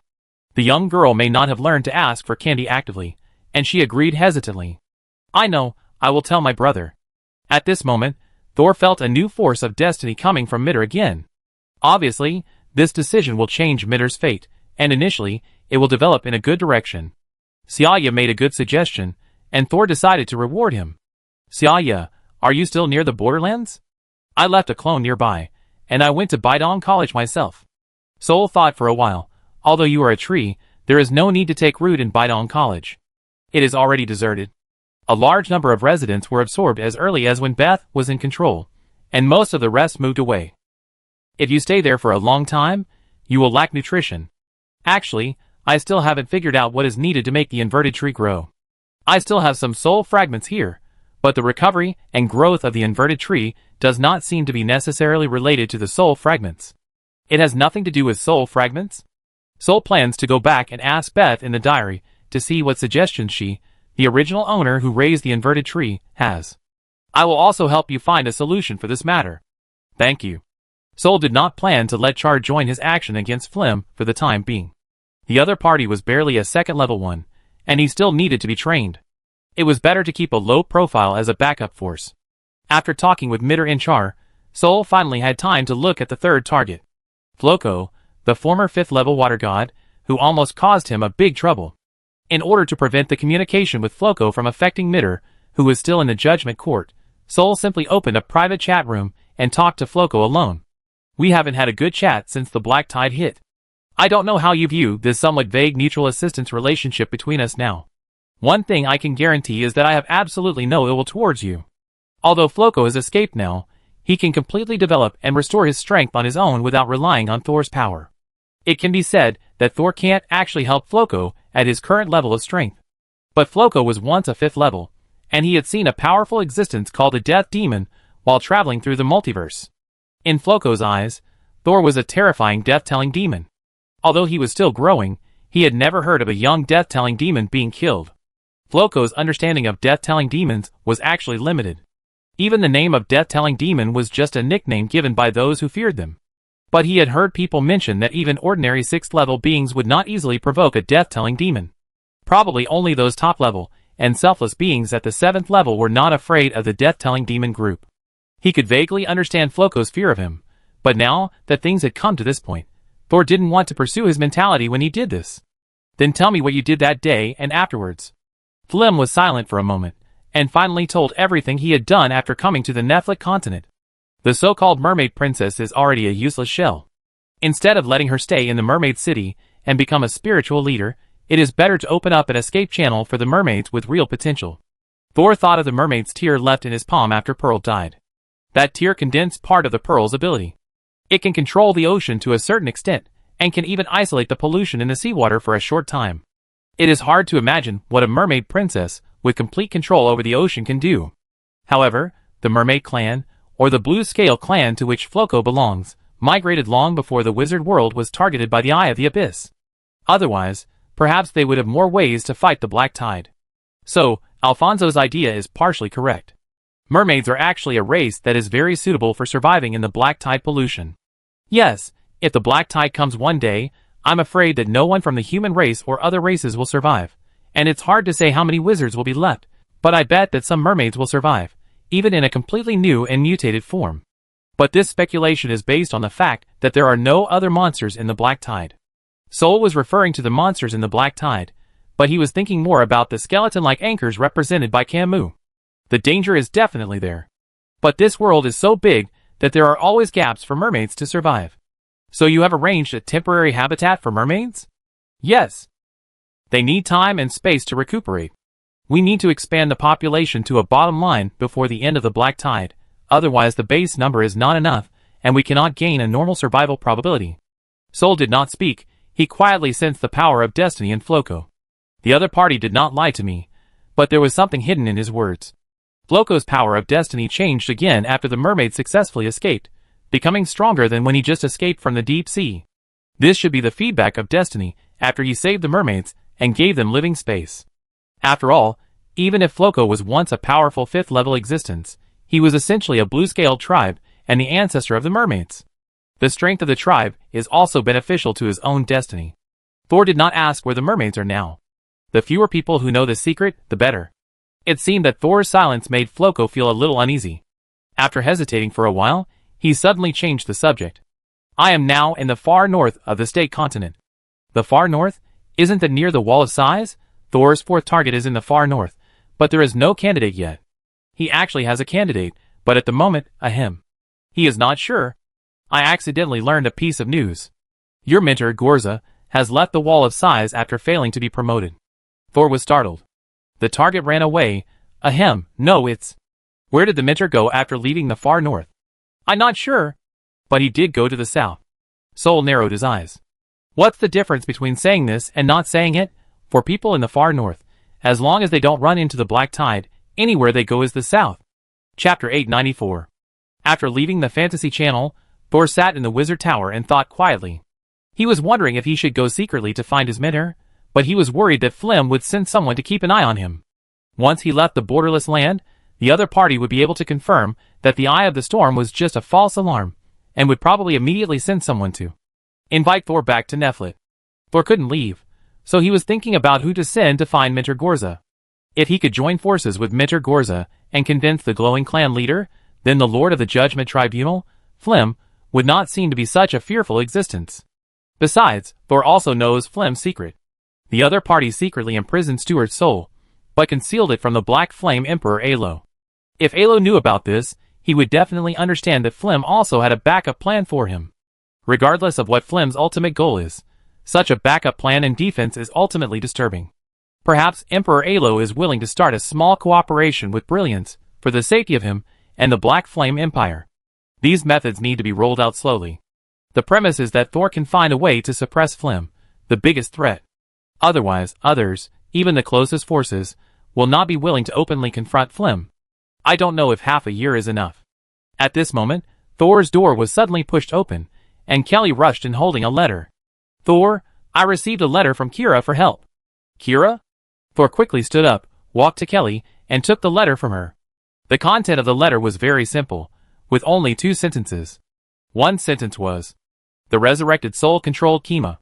The second sentence was, she wants revenge. After seeing these 2 sentences, Thor realized that the resurrected soul referred to Eula. As for revenge, Besides his mentor Gorza, who else could resurrect a person and still be hated by others? Thor smiled bitterly and said, Eula wants revenge on mentor Gorza? How could she do it alone? Thor held the letter and asked Kelly, can you confirm the source of the information is accurate? If you can send a distress letter, why can't you write a few more words? Because we use non-magical means to transmit information. Kelly told Thor about the secret agreement between her and Grand Duke Kira. At that time, Kima and Nas were constantly fighting, and the situation of Lord Gorza was not quite right. Grand Duke Kira thought about how to conceal the important information from the wizards if Kima was breached one day. Later, she arranged for her confidant to become the most inconspicuous sweeper in the castle. They would clean the ground of the castle every night, and if Grand Duke Kira and his men had information to transmit, they would leave specific traces on the ground. Are you transmitting the secret code by pure physical means? This method is not very safe. Hasn't she thought about the possibility that the information might be intercepted and never come out? Sol repeatedly confirmed the accuracy of the message. It is indeed possible. Kelly's shoulders slumped. In order to prevent the discovery of magic fluctuations, there are many hidden dangers in this purely physical way of transmitting information. I can only confirm that the person who delivered the information is from Grand Duke Kira, and he is not under anyone's control. Kelly explained again and again, which showed her attitude.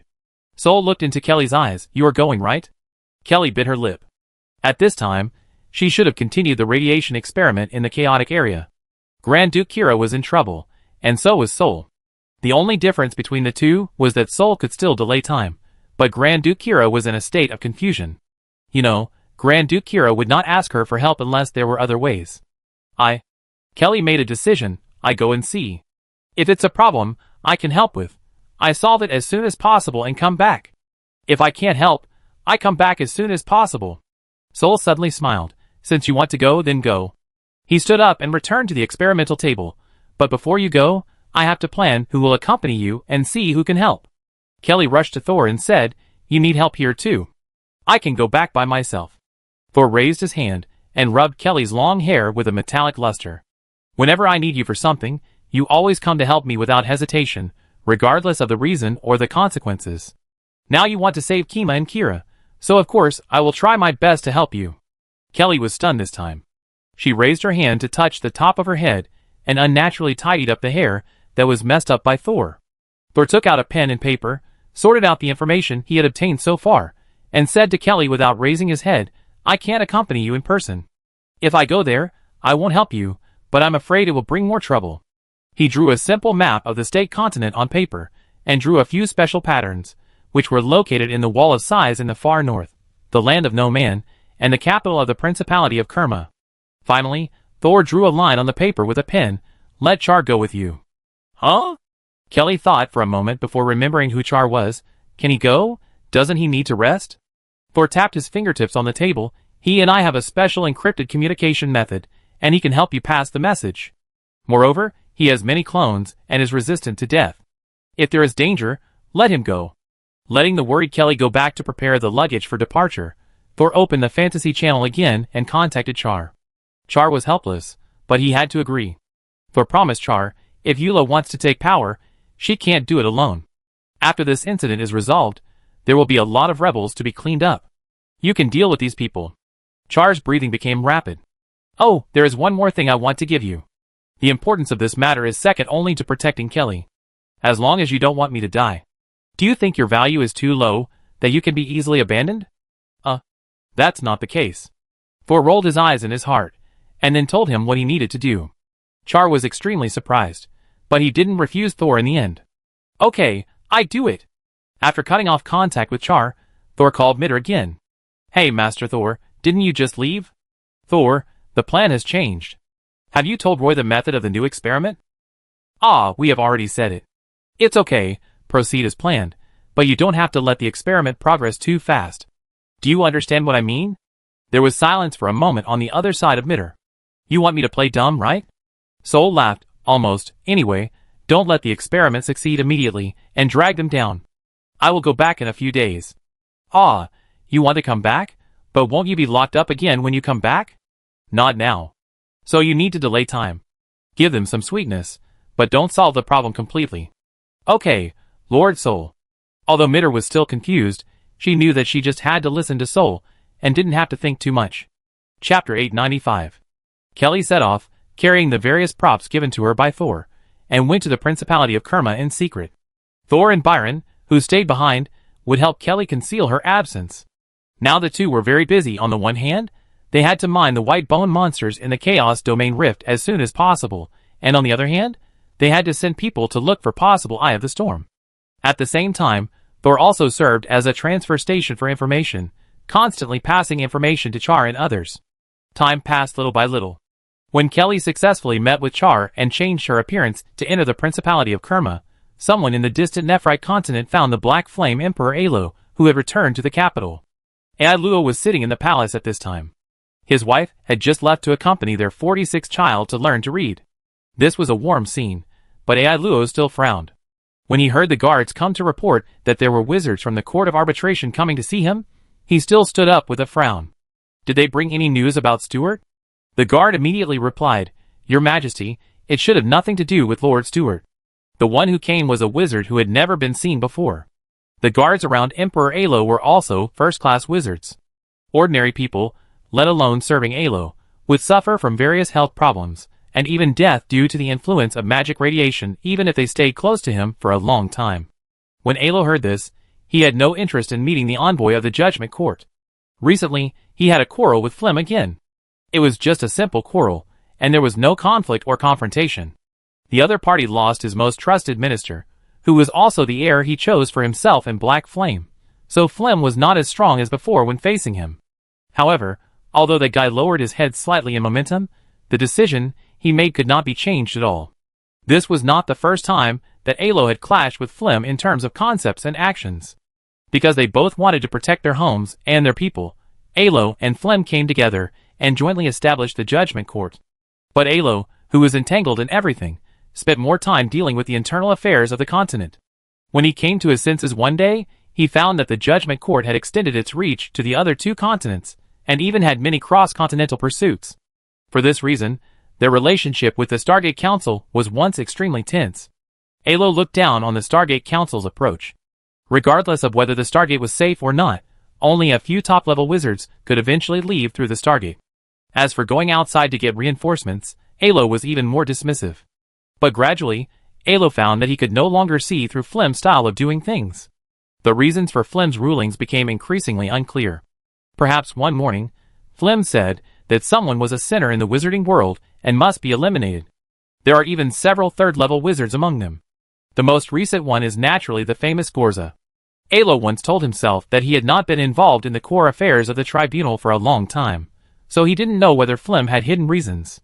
But when Flem wanted to attack Gorza again, and even after the Glorious family came to demonstrate, he wanted to plot against Gorza even if he turned from open to covert, Alo really couldn't figure it out. But why would Gorza, who was a man, leave Nephrite during the Black Tide period at the cost of the tribunal's foundation?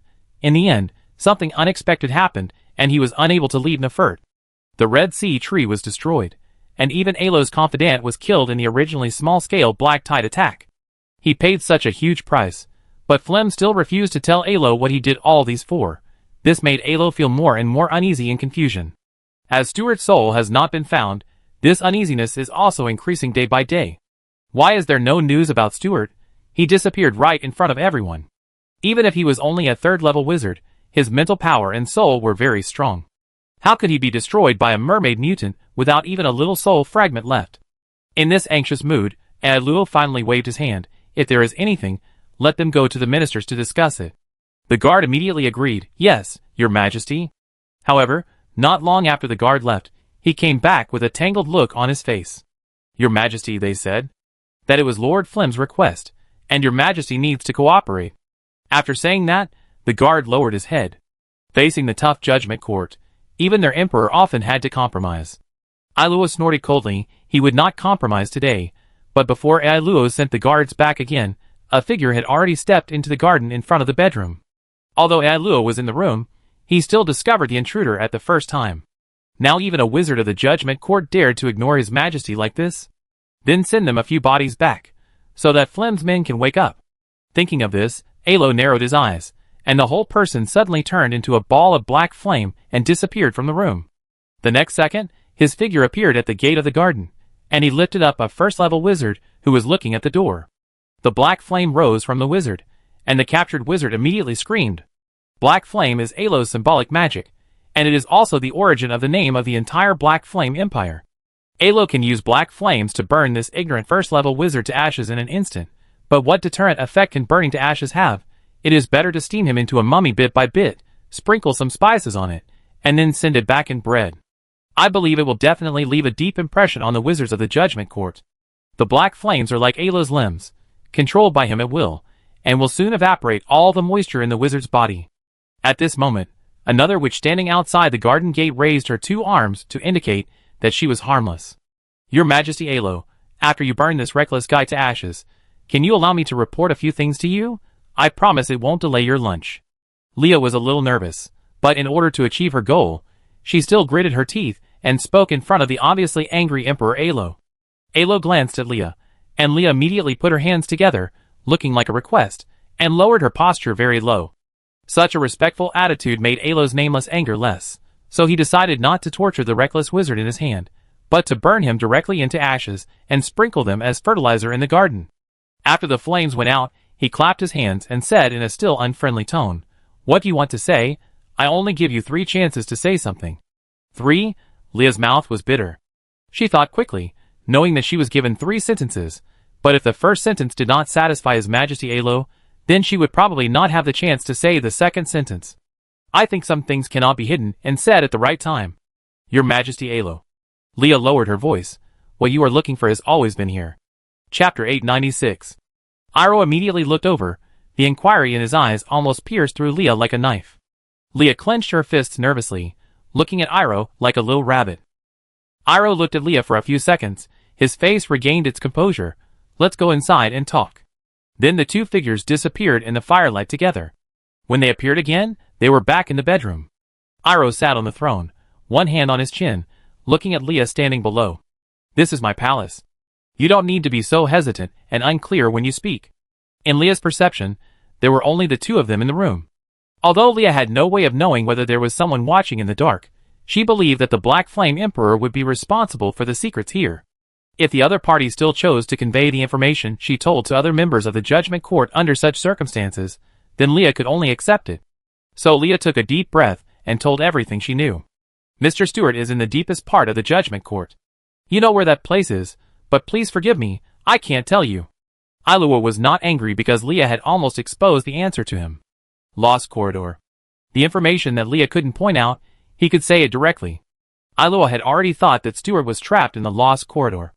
An indescribable anger burned from the bottom of his heart. But this 4th-level wizard who was very good at controlling black flames was also good at controlling his anger. Although he was taller, he also knew what to do and when to do it. So the anger just circled around Iroh's chest and returned to the unknown depths of his consciousness. But it did not go out, and it only needed a piece of firewood to start a new prairie fire. Iroh did not change his movements at all, and asked Leah directly, "Why did you tell me this?" Leah knew she had succeeded, so that when the Black Tide comes 3 years later, the Judgment Court can focus most of its energy on resisting the Black Tide. So selfless? But when you told me about Stewart, weren't you afraid that it would cause me to break up with Flim, causing the arbitration court to fall apart and ultimately making it impossible to organize effective actions against the Black Tide? Leah looked up. I know you won't do that. You value the Black Flame Empire, and your people more than anyone else. Iroh's hand that was resting on his chin moved to his brow bone, and his cold eyes attacked him. So you took the initiative to point this out just to persuade me to look at the overall situation and tolerate Flim this time? Leah's body was shaking slightly, as if she had been stripped naked and thrown into the cold sea. Her teeth kept chattering, and even her voice was a little incoherent. No, I can't endure it. If I endure it once, there will be a next time. He has regarded the tribunal as his private property, and even regarded the tribunal as more important than Nefert. As she spoke, the chill was decreasing, and finally disappeared, and Leah's voice stopped shaking. Iroh leaned back gently. Tell me, what do you want to do? He was not irritated by Leah's words. In Alo's opinion, whether he compromised with Flim or argued with Flim until the earthquake, it was all for the sake of allowing the continent of Nefert to survive the erosion of the Black Tide. If Leah proposed to him to break up with Flim directly, and the 2 sides fought, he would never agree. Instead, he might directly hand Leah over to Flim. This seemingly inhumane scene was also for the stability of the tribunal. Without the tribunal, he alone could not protect the black flame. However, Leah's next words were not meant to sow discord between the two. Your Majesty Alo, we all admit that in Lord Flim's heart, protecting the Nephlit continent and resisting the Black Tide is the first priority. It's just that as time goes by, many things occupy his mind. We just hope that Lord Flim can return to his purity and focus on resisting the Black Tide's erosion of Nephlit. It seems that the power behind you is not small. Ilua chuckled, don't talk nonsense. Tell me, what do you want me to do this time, or do you just want me to do nothing? Leah stroked her chest and bowed. Sorry, Your Majesty Ilua, I just came to tell you our ideas today, and I don't intend to use this opportunity to exchange your promise. We know that once we find that what we do is not good for Nefert, even if you promise today, you will definitely break it in the future. We just hope that when you need to make a decision in the future, you will consider what is best for Nefert, instead of worrying about personal relationships and conflicts of interest. That's it? That's all? Ailua was a little unconvinced. Leah still bent over, just slightly raised her head. That's it, that's all. However, as soon as she finished speaking, she suddenly saw a flash of black fire from the corner of her eye, and finally a violent collision and fierce explosion. In the deafening explosion, Leah almost thought she had turned into charcoal in the fire. But when she regained consciousness, she found herself lying on the ground in the small garden, with burning pain all over her body, almost making her faint again. She was a little surprised for a moment. She didn't expect Emperor Alo to do this. She felt a little annoyed and aggrieved in her heart. After all, she failed to complete the task assigned by Lord Thor. She struggled to get up from the ground, and some skin tissue was peeled off during the action of getting up.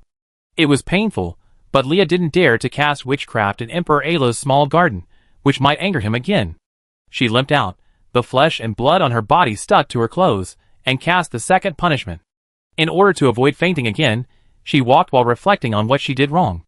When Leah finally stepped out of the small garden, two familiar figures rushed over. These were the two wizards who were traveling with Leah. They supported Leah on the left and right, with shock in their eyes. They asked about the other person, and Leah told them with difficulty that the person had turned into ashes. One of the older wizards shook his head and said, I told you not to disturb His Majesty Alo, you young people just. He didn't say the rest, but Leah knew that the other party thought that she and the dead wizard relied on their identities as wizards of the Judgment Court to communicate with Alo, and behaved carelessly, so they deserved to be beaten up like this. Listening to the wizard's muttering, Leah suddenly understood why Emperor Alo attacked her in the end. The wizard who entered the garden directly before was instigated by Leah and took the initiative to offend Emperor Alo. And Leah wanted to take the opportunity to apologize and talk to Alo. But it was still a bit abrupt to do so. If Leah returned intact, she might be suspected of saying something to Ailuo that caused Ailuo not to punish her. And now, Ailuo's last blow almost burned her to charcoal, so that any communication between the two of them became an offense against the fourth-level wizard, and she was directly punished and almost died. Soon, the three walked out of Emperor Ailuo's bedroom. One wizard was still chattering, as if he was afraid of being angered, while the other wizard started to treat Leah's burns directly. Facing the dizzying accusations, Leah could only smile bitterly. I know, I really know. Chapter 897. While Thor was busy recruiting people, Gorza, who had left the Principality of Kerma for several years, finally set foot on this familiar land again. After receiving a letter from Eula before the Sai, he decided to come back, but on the way back, Gorza did not use witchcraft to hurry up, nor did he take a convenient and fast airship. Instead, he walked back from the far north alone, leaning on a wooden stick that reached his chest. The tall wall of size blocked the cold current from the north. The Principality of Kerma had just entered spring, and the temperature began to rise sharply. Gorza, who was covered in a large gray cloak, looked very strange. From time to time, pedestrians on the road looked at him inquiringly, but they would not ask anything, and no one even talked about it. People with strange behavior may have eccentric personalities, but they could also be wizards. Ordinary people do not want to have any contact with wizards unless necessary. Gorza walked alone on the road, and it was more like a picnic than a journey. He was not in a hurry, but many people were worried for him. On the second day after Gorza entered the territory of KMA, a group of soldiers came to meet him on the road.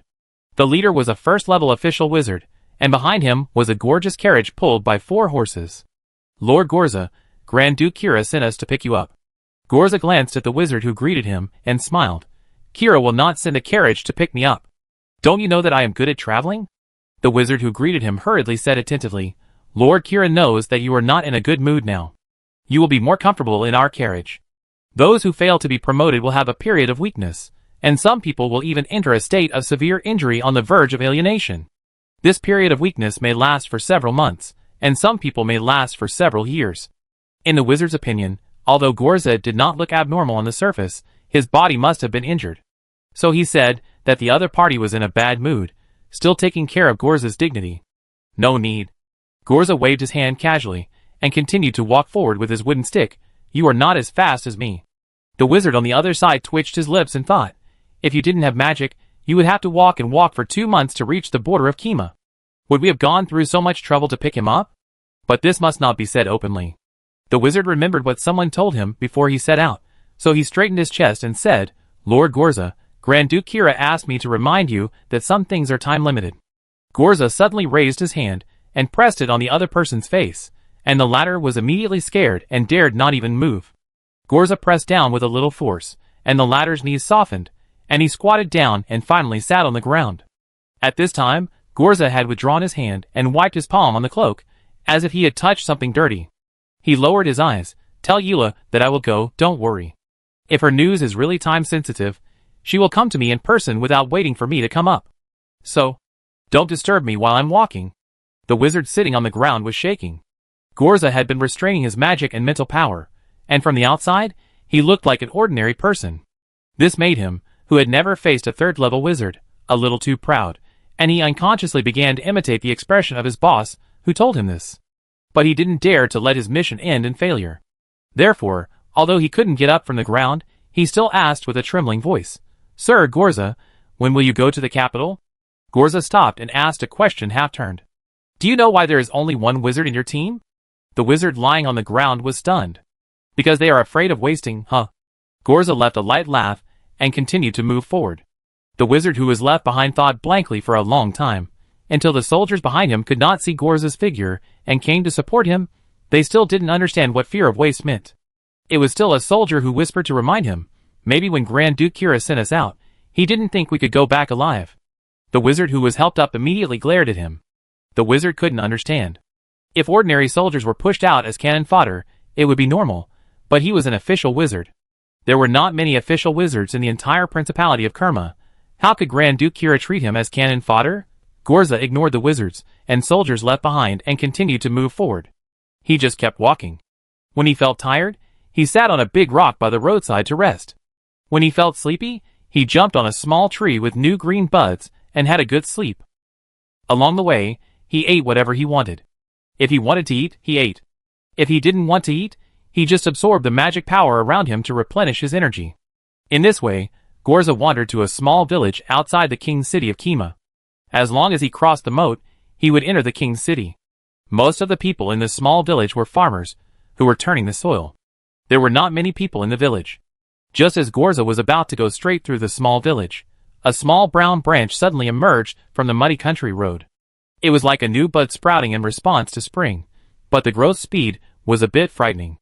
The branches that were not as thick as a human finger grew to the thickness of a forearm, and 1 meter high in a few breaths, and then continued to branch and extend, turning into a small tree. However, this small tree was bare, and had no spores, and it seemed that it had no intention of sprouting and growing leaves. Gorza paused, then took a step forward, stretched out his hand. Click! And directly broke off a branch, and held it in front of his eyes for careful observation. The upside-down tree. So, this is the root of the tree. Gorza put down the tree roots, and then found that the bare tree in front of him withered and disappeared at a faster speed. Gorza certainly knew that the inverted tree was the treasure of Baidong College. Now that Baidong College has been destroyed, the remaining staff have basically gone their separate ways. The inverted tree is self-enclosed in the old site of Baidong College. Could it be that the inverted tree woke up and started running around? You know, Baidong College is not close to this place. If the tree really ran here by itself, it should have recovered to the 3rd level. Gorza's mouth curled up slightly, and the expression on his face finally changed slightly. He stared at the small hole left on the ground due to the withering of the tree roots, and his eyes gradually lit up. Finally, I saw something interesting. Gorza did not consider the possibility that it was another inverted tree.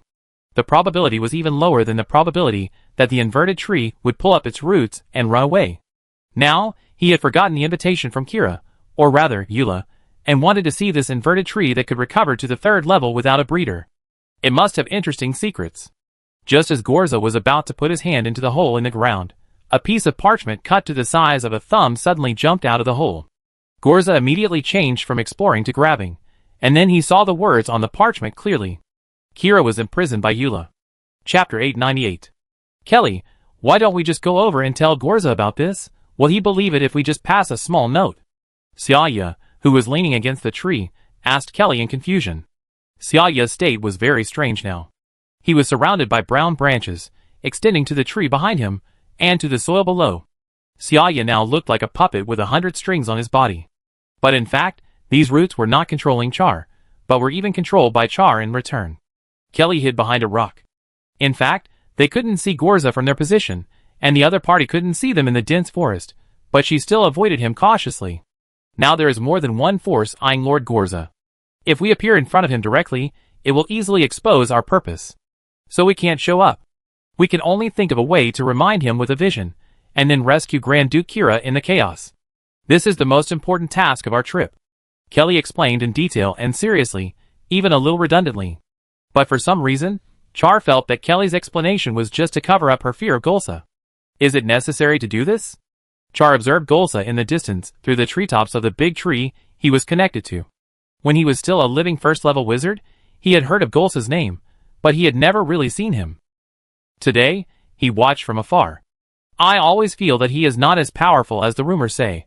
However, considering that Gorza might be hurt by the failure of promotion, maybe he is deliberately keeping a low profile. Didn't you see that he didn't even use witchcraft to travel, and even his clothes were ordinary? Just as Char was staring at Gorza's figure, wondering who was stronger between him and Thor, he suddenly shuddered. Char subconsciously retracted his gaze, and returned to his puppet-like body. Did anyone discover us just now? He hurriedly asked Kelly, who looked like a frightened groundhog at this time. Kelly was silent for a moment. Maybe you were discovered. How is it possible? Char subconsciously wanted to refute, but he quickly came to his senses. Or perhaps his paranoia came back. Have we been discovered a long time ago? Or is this all a trap? Just to lure us in? Kelly couldn't help but throw a stick from behind the rock and hit Char on the head, but it was brushed away by the small leaves that grew automatically on Char's head. Don't make unwarranted associations. Kelly took a breath. No matter who noticed you, we should move now. After saying that, Kelly turned around and ran without waiting for Char. Char quickly broke off the branches on his body and sank into the soil. In a small village across a hill in the distance, Gorza stood there hesitating. Should we go find Eula or the inverted tree first? I always feel that we should not miss either. Forget it, the inverted tree seems to have some connection with Thor, so let him send me a copy when the time comes. Gorza vaguely remembered that he seemed to have heard about Soul's 2 visits to Bidon Academy, and temporarily gave up the idea of uprooting the upside-down tree that had somehow come over. Passing through the small village and entering the capital of Kima, you can see the ancient castle that has stood on the mountain for many years. The 2 sisters Eula and Kira should be there. Gorza stood at the foot of the mountain, looking up at the palace, but he felt like he was standing in the clouds and looking down at all living things. After so much time, have you finished arranging everything that needs to be arranged? Is it coming? Gorza pulled the hood of his cloak and hid the upper half of his face in the shadow. In a place where others could not see, the shadow was stirring, jumping for joy, and enduring desperately, enduring. Thor returned from the Chaos Realm again. Now, he would not stay in the Chaos Realm for too long, because he had to monitor the situation of Char and Mitter at all times, and could not lose contact for a long time. As a result, as soon as he returned to the wizard world today, before he entered the fantasy color channel, he heard the butler knocking on the door. Master, there is an encrypted letter for you. Soul pushed the door open and walked out, a little surprised. Who would write to him at this time? In his memory, only Kelly and Kismet had written to him before. Soul reached out to take the letter. The envelope was empty. He flipped it over and over again. There was no address written on it.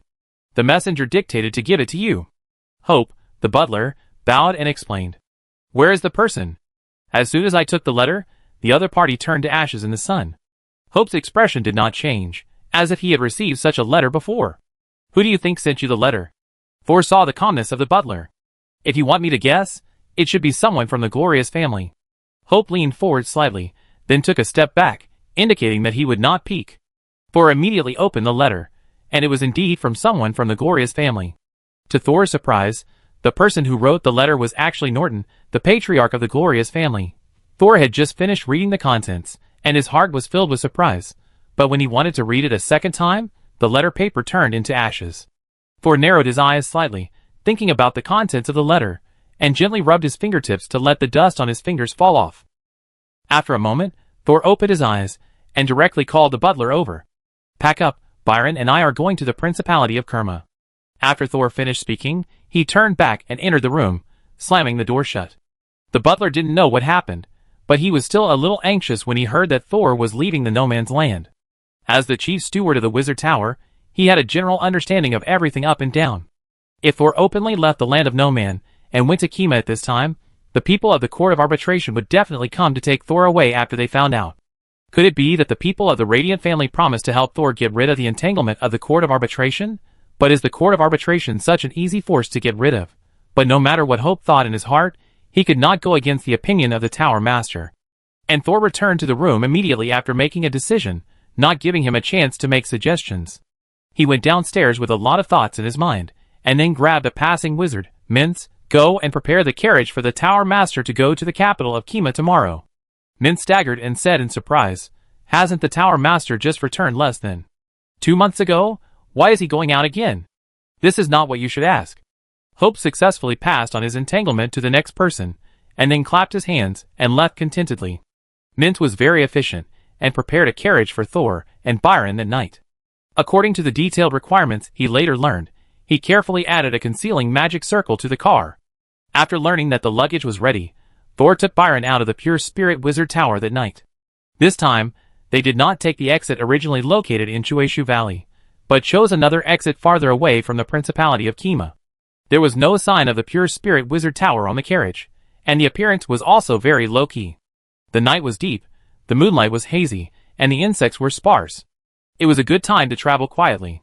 Byron sat in the shaking carriage, looking at the coachman and Thor, who was leaning against the wall with an expressionless face, frowning and asking, "Why are you so anxious to go to the Principality of Kerma, and asked me to bring it?"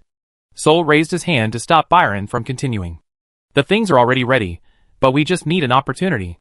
Now that the opportunity has come to us, we must hurry up." But Byron is not a person who asks questions, but he really doesn't know what Thor is going to do now. Thinking of the terrible thing he is carrying in the chaotic area, he can't help but feel a little uneasy. "Don't ask, Senior." Sol opened his eyes and looked at Byron with his head tilted. The less you know, the better.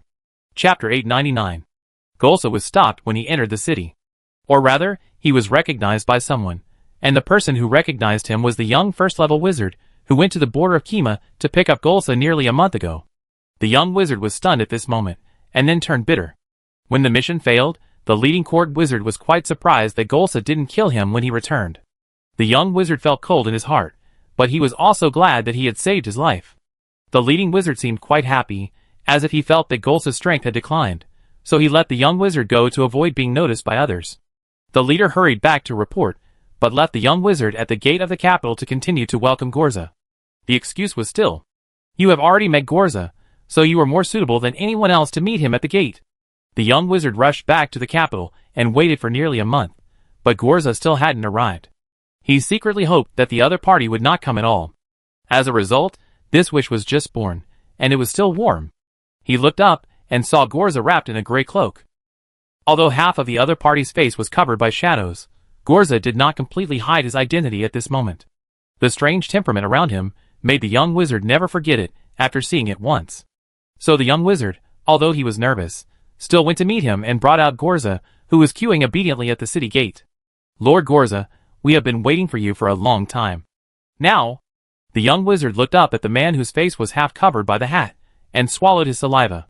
"Are you willing to take a carriage to the castle now?"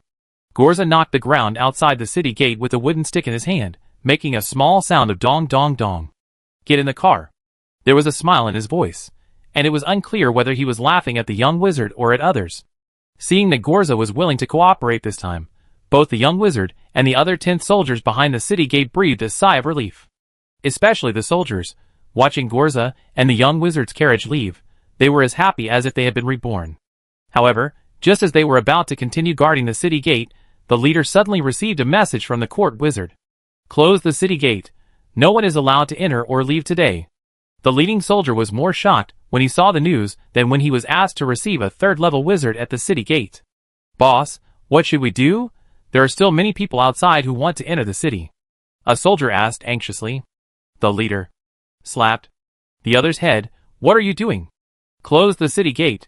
No one can come. The kingdom of Kma closed its doors to welcome guests, and the court of arbitration intercepted them halfway. The Loki carriage that Thor and Byron were riding in had just come out of another exit of the Borderlands when it was blocked by two wizards who suddenly appeared. One of them was tall, and the other was short. The tall one was almost 3 meters tall, with grayish-blue skin and sharp limbs, more like a stone than a human. The short one was only a little over half a meter tall, probably a rare halfling. The other one was transformed from a stone on the roadside, and jumped down from a bird's nest above his head, blocking the carriage directly, and taking out a token. Judgment order. The coachman driving Thor was a straw puppet, who looked like a human, but was mentally handicapped. When he saw someone blocking the way, he had no intention of stopping. However, Thor, who had been paying attention to the outside, discovered the two wizards at the first time and immediately controlled the puppetry to stop. Byron's mental power swept outward, and immediately found that the two people outside could not be detected. He looked at Thor in surprise and worry. There are two third-level wizards outside. They are really watching closely.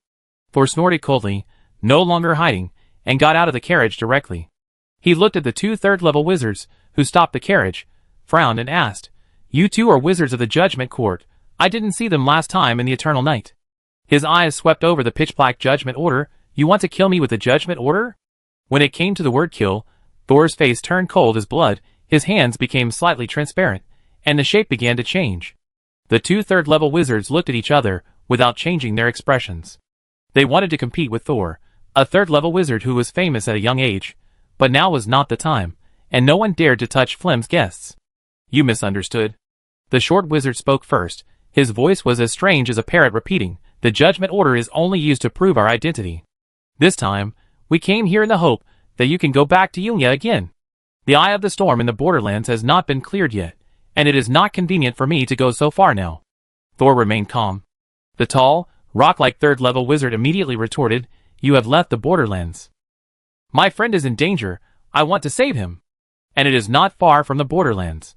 With my ability, I can rush back quickly as long as I find the risk," Thor argued. "Really?"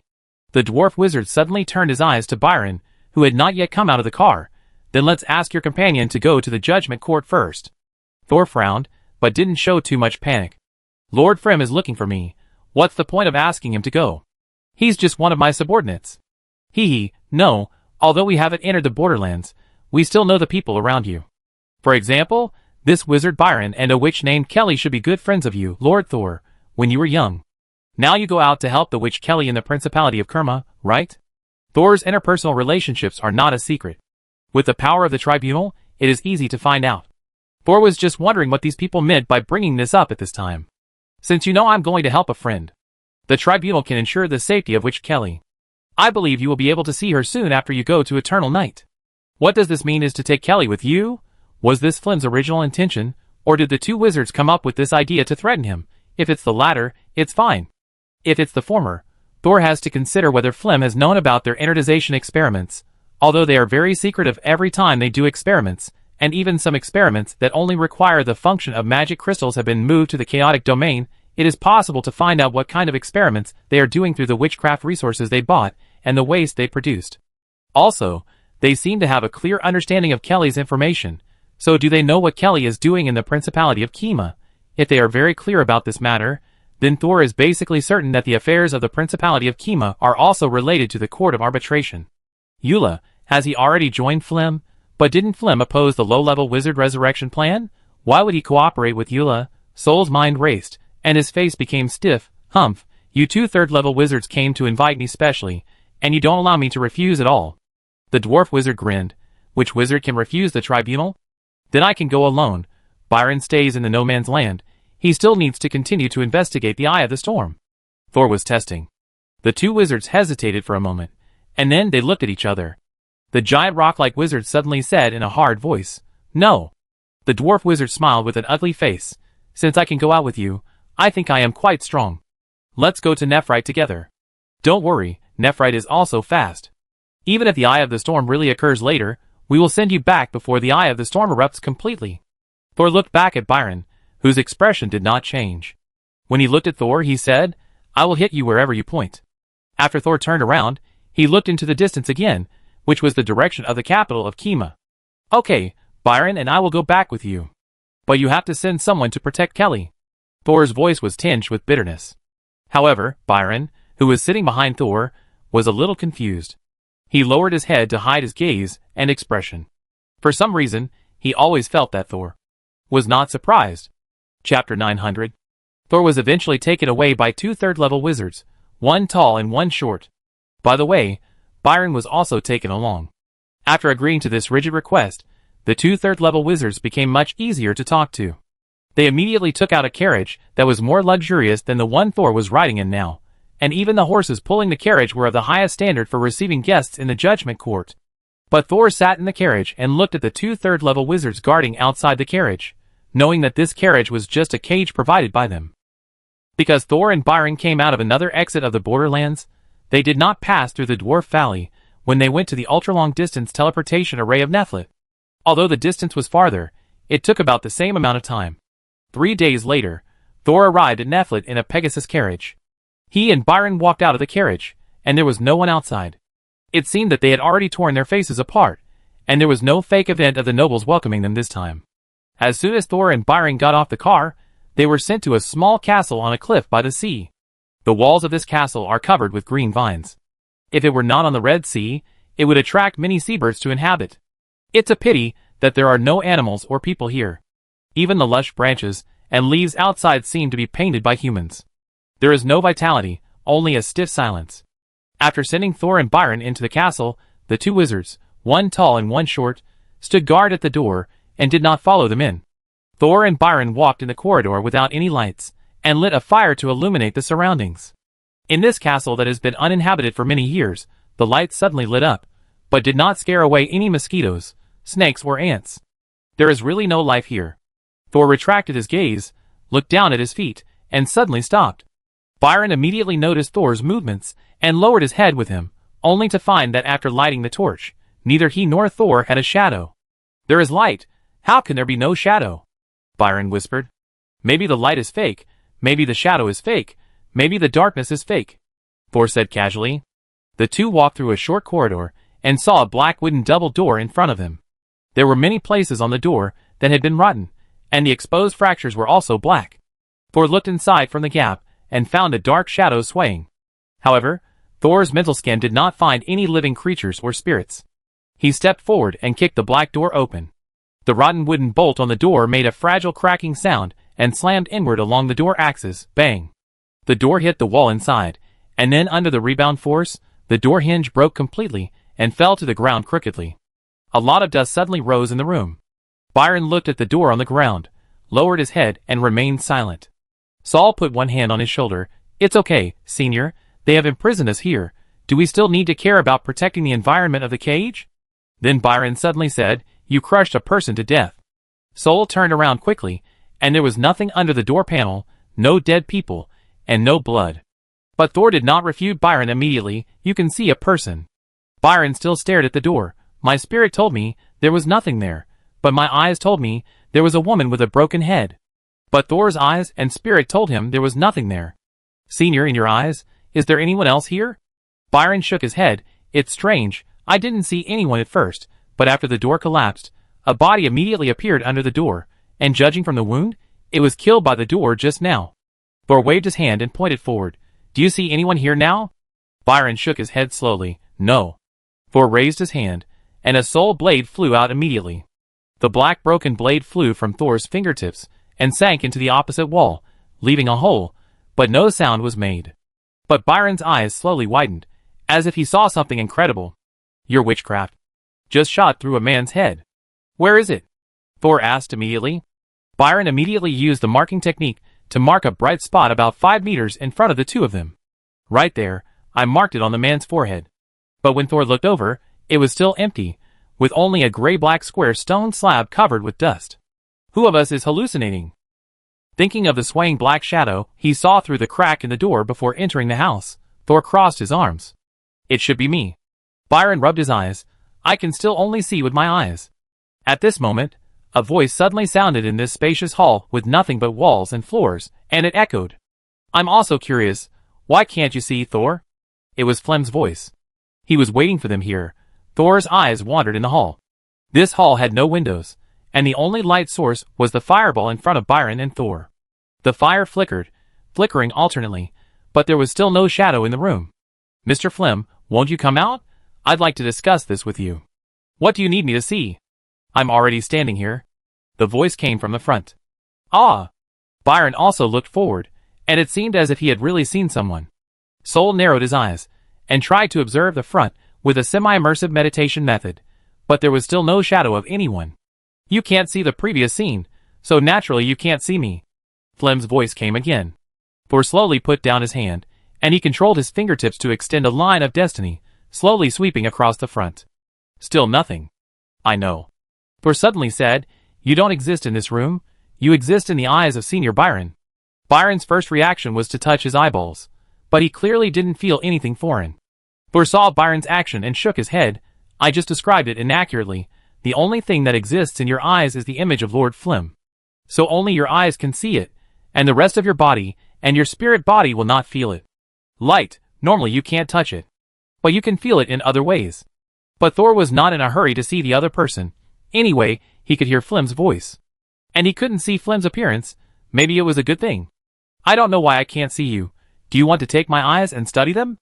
Thor had a smile on his face, although he couldn't see Flem, but his eyes were always on the place where Flem should be. I asked you to come here this time, but I don't plan to study your witch body transformation formula for the time being. Thor frowned. Then what do you need me to do? You don't just want to lock me up, do you? Thor. Flem's voice sounded a little heavy. I hope you can help me, help the tribunal, and help this world that is on the verge of doomsday and crumbling. Chapter 901. After hearing what Flem said, Thor subconsciously looked at Byron, and saw a trace of confusion in Byron's eyes.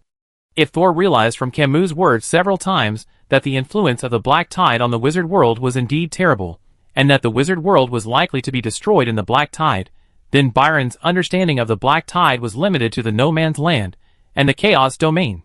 Today, a world-class 4th-level wizard suddenly said that the world was already shaky, which naturally caused a huge impact on Byron's past understanding. So even though it was what Flem said, Byron's first reaction was not to believe, but to be confused. He looked at Thor, as if he wanted to say, Why did Flem say that? But Thor had no way to explain to Flem for the time being, because he couldn't explain how he knew it. So Thor looked at Byron, and immediately imitated Byron's expression. His first reaction was confusion, and his second reaction was a little fearful and serious. Actually, my first reaction was to say, How could a 3rd-level wizard like me help with those things? But your last sentence really puzzled me. How come our world is already on the verge of collapse? Although there is the threat of the black tide, there is the wall of size in the north, the Red Sea forest in the southwest, and the assistance of the Iskepper continent in the middle. So why is it on the verge of collapse? In fact, what Thor wanted to say more was, why is it so shaky that he, a 3rd-level wizard, needs help? You should know the Eye of the Abyss. Thor acquiesced.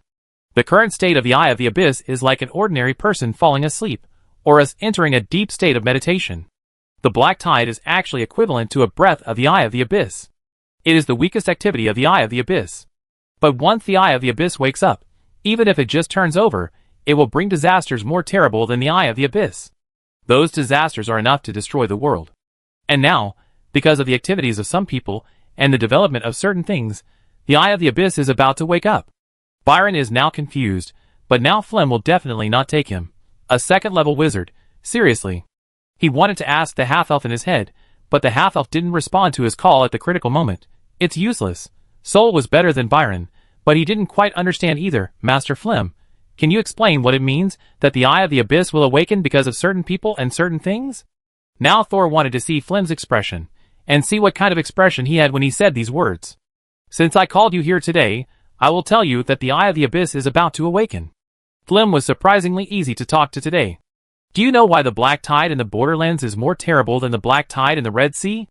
Without waiting for Thor to answer, Flem took the initiative to explain. Because the black tide in the eye of the storm comes from the Eye of the Abyss deep underground. Flim had seen the wizard's planet, and the Eye of the Abyss on the back of the planet in the vision of the elves, and understood that the Eye of the Abyss was sunken into the interior of the planet. Although this is incredible, the Eye of the Abyss really did it, which is beyond the scope of wizard knowledge that Thor cannot understand. What if the depression, after passing through the center of the earth, twists and turns and finally aims at the borderless land, and is ready to penetrate from the borderless land? Flim's voice continued, after the eye of the storm erupts, we will find the anchor point inside. After many studies, it has been confirmed that the anchor point is the bone of a special creature, and it is only a small fragment of the bone. Flim's words matched the information Thor had learned. Those huge bones outside the Chaos Realm were really anchor points. If there were so many, and so large anchor point bones in the Eye of the Abyss, would it mean that all the anchor points inside would enter the wizard world once the Eye of the Abyss exploded? A little fragment could cause a third-level wizard to be transformed and die with almost no resistance. So many anchor points descended? No, those bones should not be called anchor points, but the fragments of those bones entering the wizard world are called anchor points. Anchor points, positioning objects. Those scary gray-white bones should be used to locate the road to the wizard world through fragments. Therefore, the number of eye eruptions in the Borderlands exceeds an upper limit, and there are too many anchor points entering the wizard world. Maybe it really points out a path for the Eye of the Abyss, allowing the Eye of the Abyss to wake up completely, let the terrifying huge bones inside it descend on the wizard world. Thor felt a sense of despair and helplessness in his heart, and the coldness was drilling out from every pore of his skin, as if this would make him less afraid. At this moment, a hand pulled Thor's sleeve, and the movement of the muscles pulled the nerves, creating a little warmth, which made Thor turn his head. Thor saw Byron behind him with confused eyes, and the other's face seemed to have turned into a half-elf for a moment. Thor's brain seemed to be hit by something, and after a slight dizziness, he regained consciousness, and was no longer as desperate and scared as before. Flim's voice suddenly stopped. Thor closed his eyes, and shook his neck, and the fear in his eyes disappeared when he opened his eyes again. Master Flim, I already understand the seriousness of the matter, but you haven't said what some people and some things mean? Having said this, Thor simply stopped hiding it, and directly reminded Flim, you are not referring to my mentor Gorza, are you? Flim laughed, it seems that you have already thought of it. The real purpose of your trip to the Principality of Kerma is to help your mentor, not the little girl named Kelly, right? Have you noticed something? Although the other party asked a question, whether Thor admitted it or not, Flim had already determined that Thor had discovered part of the truth. Maybe Gorza told him, or maybe he learned the secret from somewhere else, but it didn't matter to Flim now. It's better that you noticed it. Gorza, and a group of people executed by the tribunal, are all uncontrollable factors that will affect the sleep of the Eye of the Abyss. I knew this a long time ago. Unfortunately, at that time, the Norton of Glory had not shown any signs of decline, and I had to rely on others to get rid of Gorza. At that time, it was you who saved him, right? Flim thought of the last time the Black Tide came. He wanted to go to the far north, with the cover of the Black Flame Emperor, but he failed. If he was not sure that Thor did not have the ability to control mermaids, he would have suspected that Thor was helping Gorza behind the scenes and deliberately making trouble, forcing him to return halfway. Thor could not take credit at this time. I just stood by the mentor and did my best, but in fact, the mentor would not be in trouble with or without me. Yes, I didn't expect that he was not about to be alienated at that time, but he was too suppressed because he was not promoted for a long time. Yes, Thor thought, when people can't hold back, their expressions will be more distorted. Chapter 902. After joking in his heart to relieve the pressure, Thor asked about something he was more interested in. May I know how you are sure that my mentor will definitely affect the sleep of the Eye of the Abyss? Is there any misunderstanding? What on earth made Flim deliberately want to kill him when his mentor was still at the second level? Thor was still wondering, would he accidentally violate some taboo one day and be hunted down by Flim? No misunderstanding. Flim's voice was very sure, his name is on it. Sol looked up suddenly, but unfortunately, there was still no one in front of him. On what? But this time Flim refused to say. This question and answer session was completely dominated by Flim. If the other party didn't want to reveal it, Sol had no way to motivate the other party to say it. Sol didn't think that just because Flim asked him for help, he could really order the other party around. He sighed in his heart and finally asked, then how do you want me to help you?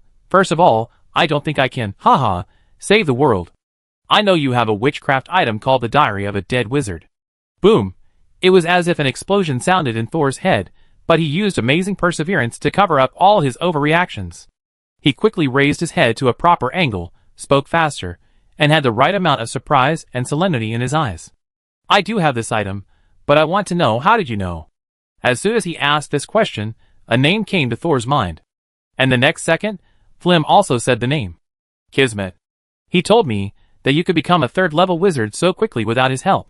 Thor thought quickly, I don't know how many lies this bastard Kismet has made up. Then he thought again, if Kismet lies in a place like this, it would be right. After all, lies mean that Flim will not really understand the power of the diary of a dead wizard. Sure enough, Flim then told a story that was not quite in line with reality, but had some truth in it. He said that the diary of a dead wizard was given to you by him. He helped you get promoted and provided you with certain resources at the right time, in exchange for you bearing the curse of the diary of a dead wizard for him. I also investigated afterwards, and your lives did often intersect. Although it didn't seem like a lot, it was still too frequent for a hidden fourth level and a wizard apprentice. Thor quickly grasped the key word in the other party's words, curse. Therefore, although his voice was alert, it was still stable. You want the diary of the dead wizard? Of course. Since it can create a wizard with extremely high immunity to the black tide, there should be a way to target the Eye of the Abyss. Even if it is not a way to completely eradicate the Eye of the Abyss, it is worth a try. Thor raised his left hand, and a dark red hardcover book appeared in his palm. It just didn't open, it was still closed. This is the diary. Thor stretched out his left hand and raised his wrist slightly. Kismet once said that I have completely become the owner of the diary. You can try to take it away. As soon as the voice fell, Thor felt a force passing through his palm, but the diary was still floating quietly, and no one took it away. Thor was not surprised. After all, the diary had no warning. It seems that I can't take it away. Flim's voice was not surprising. The moment Thor took out the diary of the dead wizard, he knew that his first plan would not work. Before Flim could offer other opinions, Thor quickly said, Master Flim, have you heard of the law of causality? Flim was silent. Even Byron heard Thor talk about this for the first time. He could not think of anything else for a moment, and stared at Thor, and the hardcover book in his hand. The diary of the dead wizard has a feature that almost no one knows about. Thor told his speculation and the information he got from Kismet. People who are involved in karma with the owner of the diary cannot get the diary. Lord Flim, if you suddenly killed me before you knew me and the diary of the dead wizard, you might still have a chance to get the diary. Of course, the greater possibility is that the diary will disappear from then on until someone who has nothing to do with me appears and falls into his hands. So when Kismet gave the diary to you? Yes, he doesn't even know who I am. Flim was speechless. Heh, Kismet. Sol lowered his eyes. There were some truths and some lies in this matter, but the part about the dead wizard's diary was basically correct. So Sid, who had wanted to steal his diary, didn't know that it would be impossible for him to use other uninformed people to kill Sol. Even Sid's grandfather would never get the diary. They could only create meaningless killings. Then, there was a longer silence. Flim seemed to be thinking, if he found someone who had no relationship with Sol to kill him, what would be the probability of him getting the diary? But after a little thought, Flim realized that he couldn't find such a person at all. During Flim's silence, Byron slowly walked to Thor's side and looked around vigilantly. He thought that Flim, the Lord of the Judgment Court, should be a rational person, but he was also afraid that he would suddenly want to try it. Compared with Byron's vigilance, Thor was more relaxed. He knew that even if Flim really wanted to try it, it would not be now. Now Flim has more important things to do. He must take advantage of the opportunity when his mentor was led to Kima, and he was brought here to get rid of Gorza first. Yes, Thor knew too well why Flim forced him to come here again. And Flim should also know that Thor knew it, but he still did it, obviously determined to win this time. Gorza's failure to be promoted this time is a very rare opportunity for Flim. Even if his purpose is exposed, he has to create a time difference. Thor looked down at his toes. But who doesn't? I understand. It seems that you have completely mastered this unique witchcraft prop. I won't bother to change its owner. Who is better at using it than you now? Flim made a decision. At least for now, Thor is still the best candidate for cooperation. Even if he killed his mentor, the two would not necessarily become mortal enemies. After all, they are all wizards, and knowledge and interests are paramount. Next, I will give you some processed anchor points. You can experiment with it first. If you can solve its pollution, I will give you a more original black tide anchor point. If you can solve it, I can give you the position of the Lord of the Judgment Court. Chapter 903. Flim tempted Thor with the position of the head of the Judgment Court, but Thor was not interested. Not to mention the extremely difficult prerequisite. Even if he asked Thor to succeed him directly, Thor would not want to take it. The Judgment Court is different from Thor's Rhine City in the Land of No Man. Rhine City does not have such a complicated force, and even if it does, it will take more than 10 years to develop. By that time, it is not certain whether Thor will still be in the Land of No Man. After leaving a big pie, Flim's voice did not sound again, and Byron breathed a sigh of relief. His figure disappeared. He should have left. Thor heard that Byron also thought that the other party had left, and suddenly turned around and walked out. Byron didn't understand, but didn't ask, but followed Thor silently. Thor went all the way to the castle gate, opened the door, and saw two wizards, one tall and one short, still guarding the door. "Are you going to stay here?" Thor asked them directly. The short wizard turned around with an inexplicable smile on his face. "Yes, if you have any needs, you can tell us." Thor was waiting for the dwarf to say this. "Very good. I just accepted the commission from Lord Flim and need to do some experiments. Please prepare some of these materials and send them in." Thor took out a piece of parchment from the storage device without hesitation and ordered the dwarf wizard as if he were his subordinate. The dwarf wizard's face changed slightly, but he still took the parchment and took a look at the content on it. There was no particularly rare material. His face looked better, and he nodded and accepted the parchment. "You will receive the required materials within an hour." "Very good." Sol nodded and closed the door. What Sol wanted was some witchcraft materials that he often used when he came to Eternal Night last time. On the surface, they were insignificant, and these people would not refuse them. But in fact, these materials contained all the materials that Sol used to set up the witchcraft array connecting the fantasy channel. As long as he could communicate with the fantasy world, even though Sol was locked up in this castle, it would not hinder him from communicating with the outside world and controlling the development of things. Not long after, the dwarf wizard delivered all the materials as Sol requested. Byron came over immediately to help Thor prepare the things. Before the things were delivered, Thor and Byron walked around the castle. Then the two chose a room with a huge window as their temporary laboratory. Thor first set up a magic circle in the room to block prying eyes. Byron arranged the materials for making the energization formula according to his previous experiments. Thor seemed to be hiding the secret of fighting the pollution of the Black Tide anchor point, but he actually arranged a magic circle connecting the fantasy channel inside, and the energization formula prepared by Byron was actually used to cover up Thor's tracks. Not long after Flim left, Thor had already set up the magic circle. Next, Byron, whose mental power had completely surpassed that of a second-level wizard, stood guard for Thor, while Thor closed his eyes and entered the colorful world. On the magic stable platform that the Death Demon had casually set up for Thor, Thor immediately contacted Char. "Char, how are you doing? According to your instructions, we have delivered a letter to Lord Gorza, but he still entered the palace of Kerma." Miss Kelly did not have direct contact with Lord Gorza. She seemed to be very afraid of Lord Gorza. Kelly was afraid of Gorza? This is not surprising. In the Wizard Tower, Gorza, as the Tower Master, was a very scary existence in the hearts of other mentors and apprentices. At that time, he was covered in pink bandages and sleepwalked in the Wizard Tower every night, with only a pair of silver eyes exposed. He would not deliberately restrain his mental pressure. In everyone's mind, he was simply a moody devil. Only Thor was young and ignorant, and his own spiritual power was also special, so he never felt how terrible the magic radiation emitted by Gorza was, and he even called him Fanda in private. Now thinking back, he could only thank the other party for not killing him. But until now, Thor has not really figured out what Teacher Gorza wants to do and what he wants. However, no matter what Teacher Gorza wants to do, his past actions have won Thor's trust, and the two have a strange tacit understanding. This time, Thor also wanted to make good use of this tacit understanding. After making a decision, he turned to ask Kira. Carrie was right not to meet with Teacher Gorza. Her goal this time was to save Kira, but if she acted with Teacher Gorza, the target would be too obvious, and it would be difficult to rescue Kira safely. With Teacher Gorza attracting everyone's attention in the open, the actions of the two of you are like walking in the shadows behind the lights, very hidden. Char's voice came with some sighs. You are absolutely right.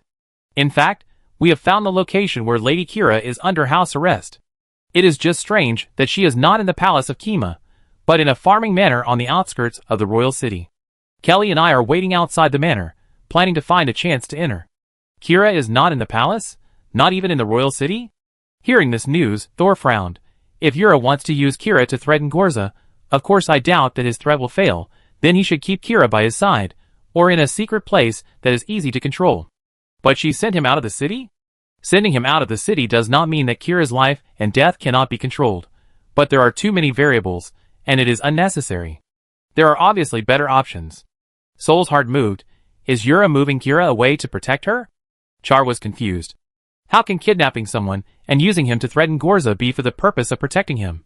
Soul continued to analyze. There should be a trap in the palace, and this trap is likely to be aimed at teacher Gorza. Yura sent Kira out of the palace, perhaps because he didn't want her to get into trouble in the trap, or perhaps because he didn't want her to destroy the trap. After all, Kira is also a senior second-level warrior. Once he goes all out, he can also cause a lot of impact. He asked Char, "Did you find anything special in the capital of Kima and the palace of Kima? Especially Kelly, she has lived there for a few years. Did she find any difference?" Char was quiet for a moment, as if he was communicating with Kelly. After a while, Char replied with some confusion. Kelly said that many soldiers in the royal city were replaced, and we were unable to enter the palace. The person who sent us a message last time did not respond to our code. It feels like the entire palace is closed. Only from the outside, there is no special change. The buildings and decorations are the same as before. Except for the people, nothing else has changed. Soul felt strange. Teacher Gorza is not something that can be dealt with by ordinary traps. After thinking for a while, Thor suddenly reminded them, are there any changes or anomalies related to light or light element particles? Char hurried to find Kelly to discuss it again. The two discussed for a while, and finally gave Thor a valuable answer. Yes. Kelly said that the castle rarely turned on the lights during the day, but when we secretly went to see it last time, we found that all the rooms with visible windows were very bright. At first, Kelly thought that Eula was too extravagant and had to turn on the lights in all the rooms, because she had always done that in her own room before. She seems to be afraid of the dark. Afraid of the dark? Maybe? Thor had already guessed what the other party wanted to do, and a sneer appeared at the corner of his mouth. I think Eula had already prepared for this trap when he defected to Kira. Chapter 904. After speculating that Eula would use the entire Kima palace, or even the entire Kima city, as a trap, Thor began to think about what methods the other party might use to deal with Mentor Gorza. Flem should be involved. He was just an Eternal Knight, and should not have arrived at the other side now. Even if there is a super long-distance teleportation array, it is not possible to get from Eternal Knight to Kima in a short time. At this time, Floco, who had been pulled over by Thor to listen, spoke. Thor, I don't think Flem will come this time. Oh, why? Last time he planned to leave Nefert. We took advantage of it, causing the mermaids to leave, and the Red Sea trees to be damaged. So in order to ensure the safety of Nefert, he should not leave here again.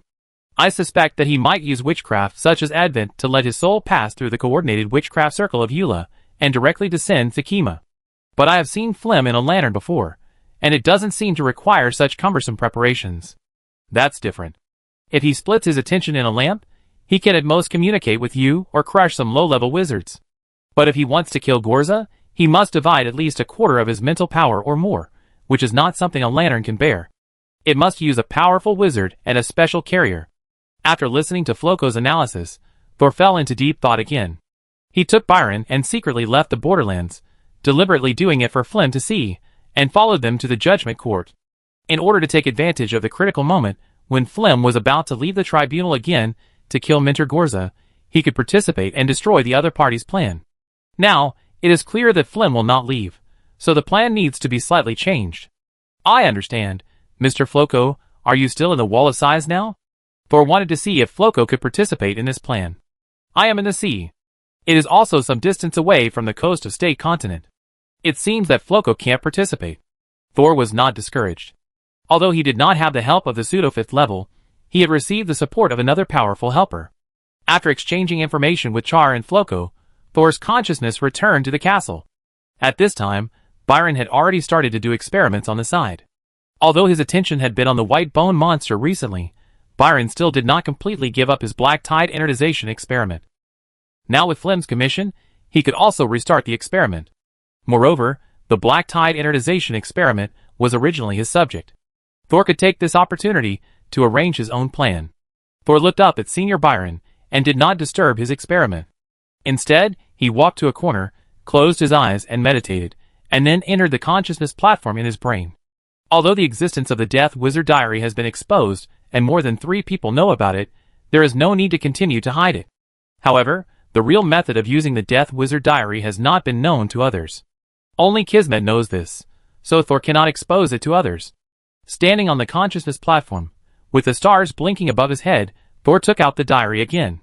How does Flim want to assassinate Mentor Gorza? Diary, tell me. Gorza was very far away from Thor. If it weren't for the close and solid relationship between him and Thor, it would be very difficult for Thor to use the diary to warn of death. He spread the dark red hardcover book in his palm and turned to the blank white page. Then black lines emerged from the pages, extending to the distant starry sky, and disappeared halfway. Countless black lines emerged, gradually covering the consciousness space near the platform, turning Thor and the space in and out into a black and white sketch world. Only the distant starry sky was still blinking at a high frequency, seemingly unaffected by the warning from the dead wizard's diary. After a moment, the black lines shrank one after another, as if being erased by the wall, and the world became colorful and three-dimensional again.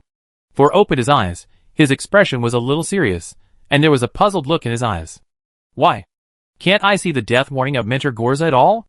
Thor had just sensed Gorza's presence, but the diary did not issue a warning as if the other party was not doomed to death at all.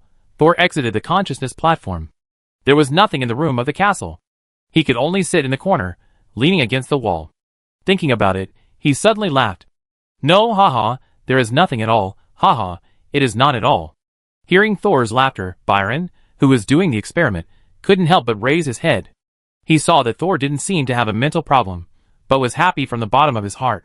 He thought it should be fine, so he lowered his head and continued to do the experiment.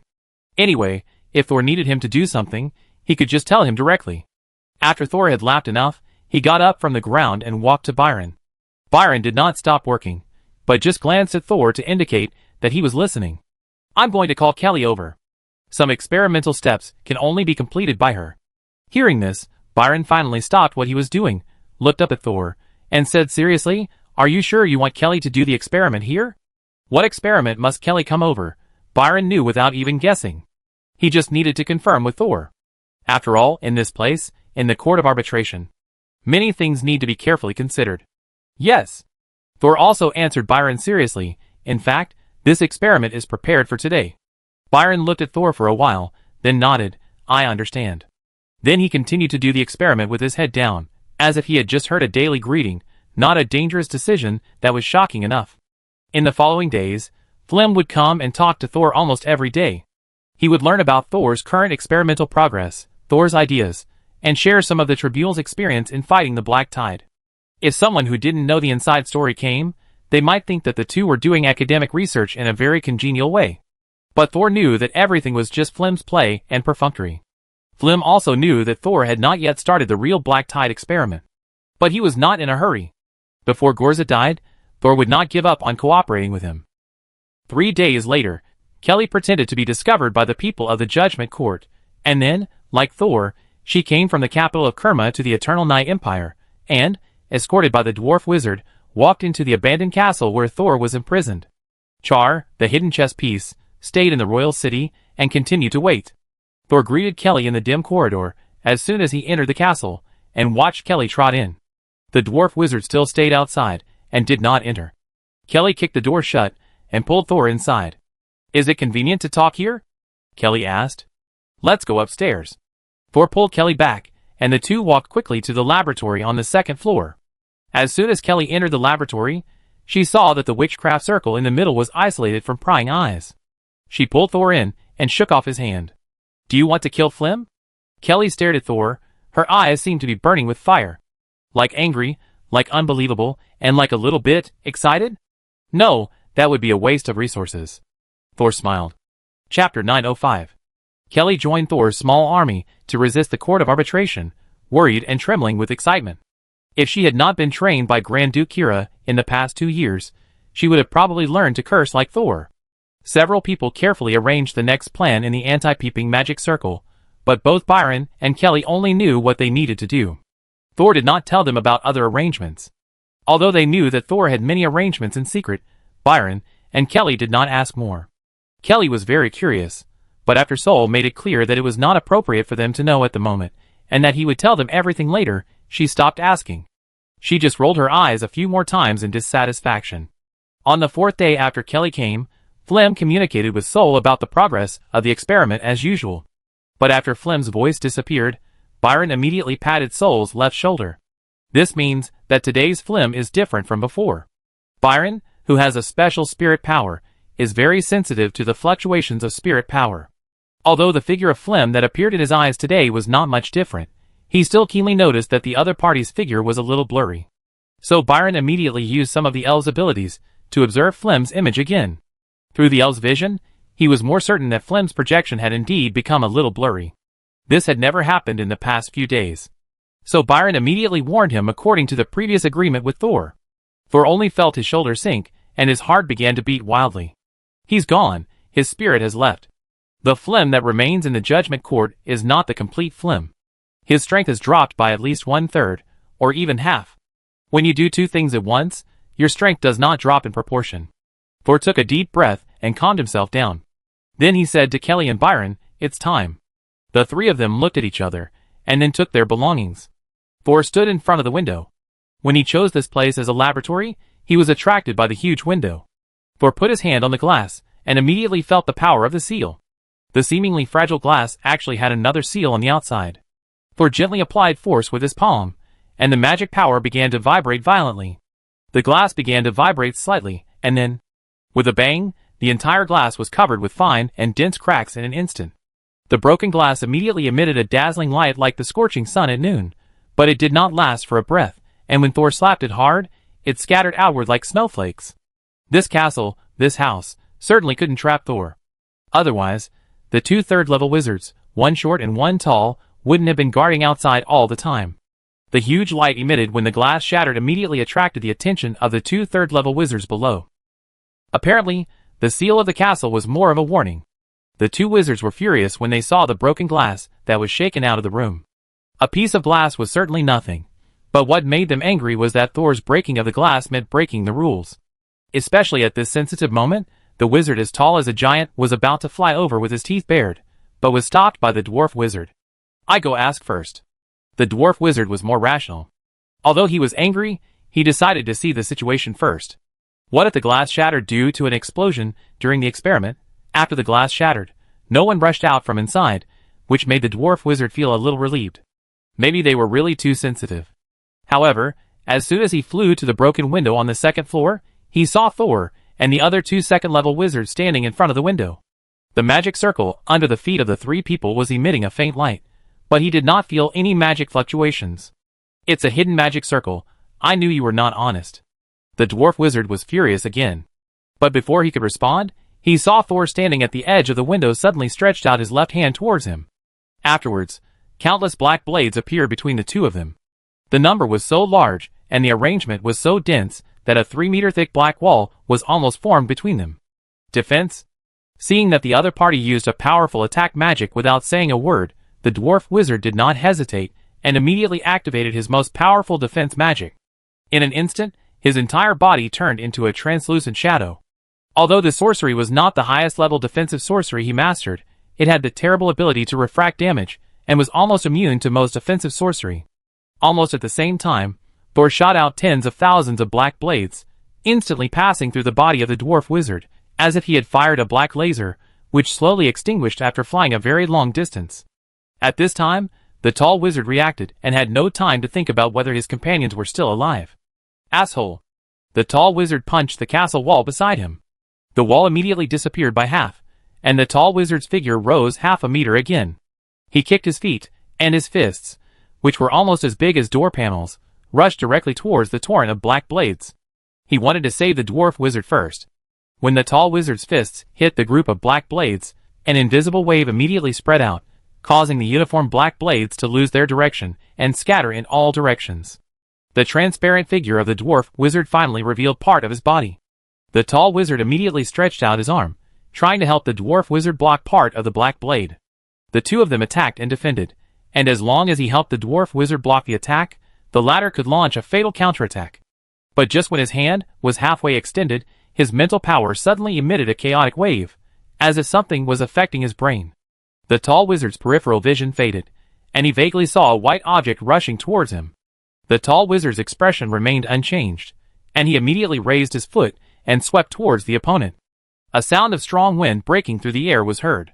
It was as if a huge cannonball was fired from his toes, and headed straight for the enemy. Crack! The tall wizard seemed to hear the sound of something breaking. Humph, my defense has never been passive defense. My belief is that offense is the best defense. Although the tall wizard was full of pride, he did not forget that his mission was to block the knife for the dwarf wizard. The arm he had extended before did not change its position, intending to continue to block the attack for the dwarf wizard. But before his extended arm could completely block the dwarf wizard, time suddenly stopped, or in his consciousness, time and space stopped. The white giant that had originally appeared in the range of his peripheral vision did not disappear due to the previous attack, but approached the tall wizard silently, and at lightning speed. The tall wizard only felt something hit his side waist. The force was not strong, and it would not be able to break through the magic defense array outside him. But with the impact came a strong and familiar twisting force. The tall wizard only felt as if he had turned into a piece of cloth, grabbed by the center, and then spun violently. First the skin, then the muscles, fascia, bones, internal organs. In the tall wizard's consciousness, even the world in front of him had turned into a pool of colorful pigments that had been stirred up. It's pollution. At the critical moment, the tall wizard did not give up resistance, but tried to use the witchcraft engraved in his spiritual body, the heart of rock, to resist this sudden terrible pollution. However, the next second, he, who was already confused, suddenly felt something against his forehead. A soft and slippery object wrapped around his face, and tiny tentacles penetrated his eyes, ears, and nose. A jelly-like object broke through the cracks in his skull, and slowly moved through the grooves of his brain. All external perceptions disappeared at this point, and the last consciousness of the tall wizard was that he felt himself turning into a pool of blood, which was absorbed bit by the intruder. Chapter 906. The dwarf wizard cannot move when performing the defensive spell that he is best at. Otherwise, his body's conversion rate will be greatly reduced, and he will not be able to avoid Thor's intensive attacks. Seeing that the duration of this spell is about to end, but the first wave of attacks seems to have not ended yet, the dwarf is a little anxious. The battles of high-level wizards are often timed in seconds. In the perception of the dwarf wizard, 3 seconds should have passed in the outside world. But for some reason, the tall wizard who should have come to support him did not respond. If he couldn't escape this terrifying witchcraft flow before the invisibility defense ended, he would be seriously hurt this time.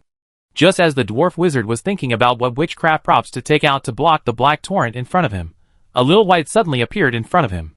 The next second, the dwarf wizard only saw that little white. The picture froze again. The white was more domineering than ink dripping into water. After entering the dwarf wizard's field of vision, it quickly began to expand, turning the black blades on all sides white, dyeing the dwarf wizard's body white, and turning his entire mind white. So white became the last color the dwarf wizard could perceive in his life, and the only cognition. The black torrent quickly spread like burning ashes, and a dwarf wizard whose whole body turned white fell from the air. He fell to the ground with a bang, and broke into several pieces like a plaster sculpture. The inside and outside of these broken places were all white, as if he was not a living person, but a stone. Soul covered his left hand, and looked down at the dwarf wizard on the ground. Near the fragments of the dwarf wizard was the tall wizard who had turned into a pulp. In the sky, Kelly, who was riding a white dragon, looked horrified, but when she saw Thor looking up, she still stretched out her trembling arms and gave him a thumbs up. Just now, Thor destroyed the window, attracting the inspection of the dwarf wizard, and as soon as they met, he released the soul blade that had been accumulated for a long time. When he met, he used a big move and caught the opponent off guard. Then Thor left the dwarf wizard alone and went directly to the tall wizard who followed. When the tall wizard tried to save the short wizard, Thor immediately signaled Byron to activate the Chaos Domain Compass. This time, they did not go over, but pulled a white bone monster they had placed at the exit. Then, Byron, who had no ability to resist pollution, immediately withdrew from the battlefield and returned to the depths of the castle. When he pulled the white bone monster out, he had already completed the communication, and the subsequent actions were none of his business. Kelly immediately activated her radiation ability, rode on the white bone monster, and after knocking away the tall wizard, who was blocking the way, she flew high into the sky to wait for Thor. Thor was responsible for clearing the 2 obstacles in their line of action. In order to save time, Thor used his ultimate move directly. The tall wizard who was hit by the white bone dragon was immediately contaminated. Thor immediately tapped the anchor point sealed in the tip of his left index finger on the tall wizard before the other party broke free from the influence of the contamination. The tall wizard who was originally able to save himself was instantly alienated, and he didn't even have time to react. Just like the original Firefly Master Herbert, He died so badly that his original appearance could not be seen. Thor was stunned for less than a second, then he turned around and attacked the dwarf wizard who was defending in the soul blade. Once the anchor point appeared, the dwarf wizard also had no ability to resist, but his alienation method was completely different from that of the tall wizard. Looking at the two third-level wizards, who were dead and had no chance of resurrection, Thor quickly sealed his left hand, flew high into the sky, and stood side by side, with Kelly riding on the white bone dragon. If there is anything, let's talk after it's over. Kelly was riding on the dragon, her voice still trembling. Okay. Thor shrugged, I'm actually quite scared too, so you don't have to be shy. Kelly was furious. Thor was still joking at this time. Let's go, you lead the way. This long guy is not as easy to control as the strange fish. We have to be quick. Thor also became serious. Lost corridor, over there. The two turned into two shadows, one black and one white, and flew straight towards the direction of the lost corridor. The long monster mentioned by Kelly is actually a new monster created by Thor and Byron after they collected a large number of remains of white bone monsters, and processed, and combined them based on white bone monster fish. Its body is nearly 100 meters long and narrow, with two huge bone spurs on its head, and a total of 5 claws of different shapes in its body. Its overall shape is similar to the oriental dragon in Thor's memory. Kelly rode on the strange dragon and struggled to maintain balance. She didn't know why Thor had put the remains of white bone monsters into this shape, but she could feel that the monster under her was even more powerful and terrifying than Thor's white bone flying lizard. When it first arrived in the wizard world, the horrible pollution on its body almost affected Kelly, who had already prepared radiation protection. However, such a horrible monster also gave Kelly some confidence in today's action. The two flew all the way to the lost corridor. Although they just killed 2 third-level wizards in a dozen seconds, the movement could not be hidden from the wizards in the Red Sea tree not far from here. Soon Thor noticed that a large number of wizards flew high in the sky and flew towards them as soon as possible. Looking at the small black dots rushing towards them with their backs to the rising sun under the blue sky, Thor asked Kelly to continue walking. You go first. I catch up with you soon. You don't want to stop so many people by yourself? No, I need help. After saying that, Thor took out a piece of seemingly ordinary letter paper from the storage device.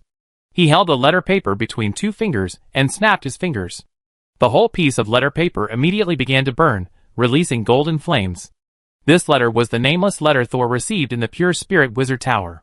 It was also this letter that helped Thor make up his mind to completely break up with this arrogant, stubborn and terrifying 4th-level wizard at this critical moment when Flem sneaked an attack on Minter Gorza. The light of the letter paper grew brighter and brighter, and Thor felt a burning pain on his fingertips, as if he was holding a sun instead of a flame. Then, a figure walked out of the light. The patriarch of the brilliant family stepped out and looked around. His eyes were fixed directly on the wizards flying from the Red Sea. Although the latter did not run away immediately, no one dared to go any further. This is the power of a 4th-level wizard. The next second, the power descended on Thor. Your signal was sent too early. Norton stared at Thor, and it was hard to tell if he was angry or not. Thor bowed respectfully. The lost corridor is just ahead. I just hope to save some time by borrowing your power. Although Norton asked Thor to summon Flem when he faced him directly in the letter, why did he have to wait until he was seriously injured before throwing him out when he had a trump card? Is it faster to fight the enemy for several hours and then force his way into the lost corridor? Or is it faster to use the terrifying pressure of the 4th-level wizard Norton to directly wipe out the monsters and rush into the lost corridor? The answer is self-evident. Chapter 907. Norton's mouth relaxed, but he was not really angry. He knew that the apprentice chosen by Gorza would not be an honest guy. The two turned at the same time and looked at a slender white bone monster swimming in the sky in front of them. When he saw the white dragon, Norton's face changed slightly, but when he sensed that the pollution on the other party was not as terrible as the anchor point, he breathed a sigh of relief. Where did you get this monster from? It's called the white bone dragon, and it's my secret weapon. Thor smiled, but did not really answer Norton's question. Norton glanced at Thor, and did not ask any more questions. He just burst out a dazzling light like the scorching sun, which completely enveloped him and Thor. The next moment, the light ball had caught up with the white bone dragon and blocked in front of Kelly, clearing the way for her. At this time, most of the wizards in the Judgment Court were alarmed. They had discovered that Thor and his group's target was the Judgment Court headquarters, so a wizard immediately commanded everyone to activate the defense array. But when they found out that the one fighting alongside Thor was actually the leader of the glowing clan, Norton, They were all so scared that they somersaulted in the air. Quick, go and invite the Emperor of Black Flame. A few wizards knew that Flem had something important to do, and could not come out of the lost corridor for the time being, so they quickly asked someone to invite another 4th-level wizard of the Judgment Court. Some people also relied on the background of the Judgment Court to reason with Norton. Lord Norton, you came to the Nephlit continent without making a declaration, which has violated the agreement between the Judgment Court and the Stargate Council. Please, don't move forward. We have already gone to ask the Lord of the Court and Lord Alo. Norton raised his hand and was about to swing it, but suddenly heard Thor say, Lord Norton, try not to kill anyone. We just want to overthrow Flem, but the Black Tide still needs the Court of Arbitration to fight against it. Norton's hand was swung out, and the force was reduced. A beam of light suddenly hit the wizard who was blocking Norton, and a puff of black smoke suddenly came out of the latter's body, and the whole person fell from the sky. Thor used his mental power to scan it, and the wizard was seriously injured, but not dead. That was enough.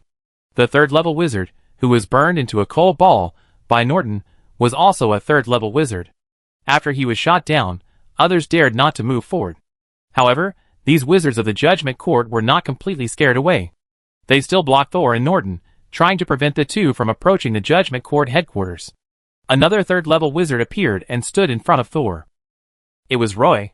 He looked at Thor in shock, and before he could speak, he saw Norton next to Thor. Thinking of the report from his subordinates that the last person who talked to Norton had been burned into charcoal by the scorching light, with only one breath left, and was dragged away for treatment, Roy couldn't help swallowing. Sir Norton, are you here to find the Lord Judge? Royer stood in front again. Norton ignored him. 2 strong lights spread out from Norton's hands, like the sun suddenly jumping out of the sea, and the night suddenly turned into day. Except for Thor and Kelly, everyone else seemed to be shocked by the dazzling light. They stared at Norton in amazement, their brains stagnated. Let's go! Norton put one hand on Thor's shoulder and led Kelly to move forward. Strangely, this time, no one from the wizards who had blocked their way again. Thor and Kelly followed Norton and continued to move forward. When they passed by the wizards present, they still looked at Norton's original position with a dazed look on their faces, as if they were confused for a moment. But Thor also knew that even if Norton was a 4th-level wizard, it would be impossible for him to confuse so many wizards in the Judgment Court for a long time. They hurriedly passed through the crowd and finally arrived above the Judgment Court headquarters. Where is the lost corridor? Norton asked. Norton had never set foot on the Nephrite continent since the Stargate Council and the Tribunal had separated, so he didn't know about the current lost corridor. Thor looked at the Tribunal headquarters and was about to point underground, but suddenly felt something was wrong. He stretched out his hand and let a special line of fate emerge from his palm. That line of fate was the line of fate that had found Stuart's soul in the lost corridor.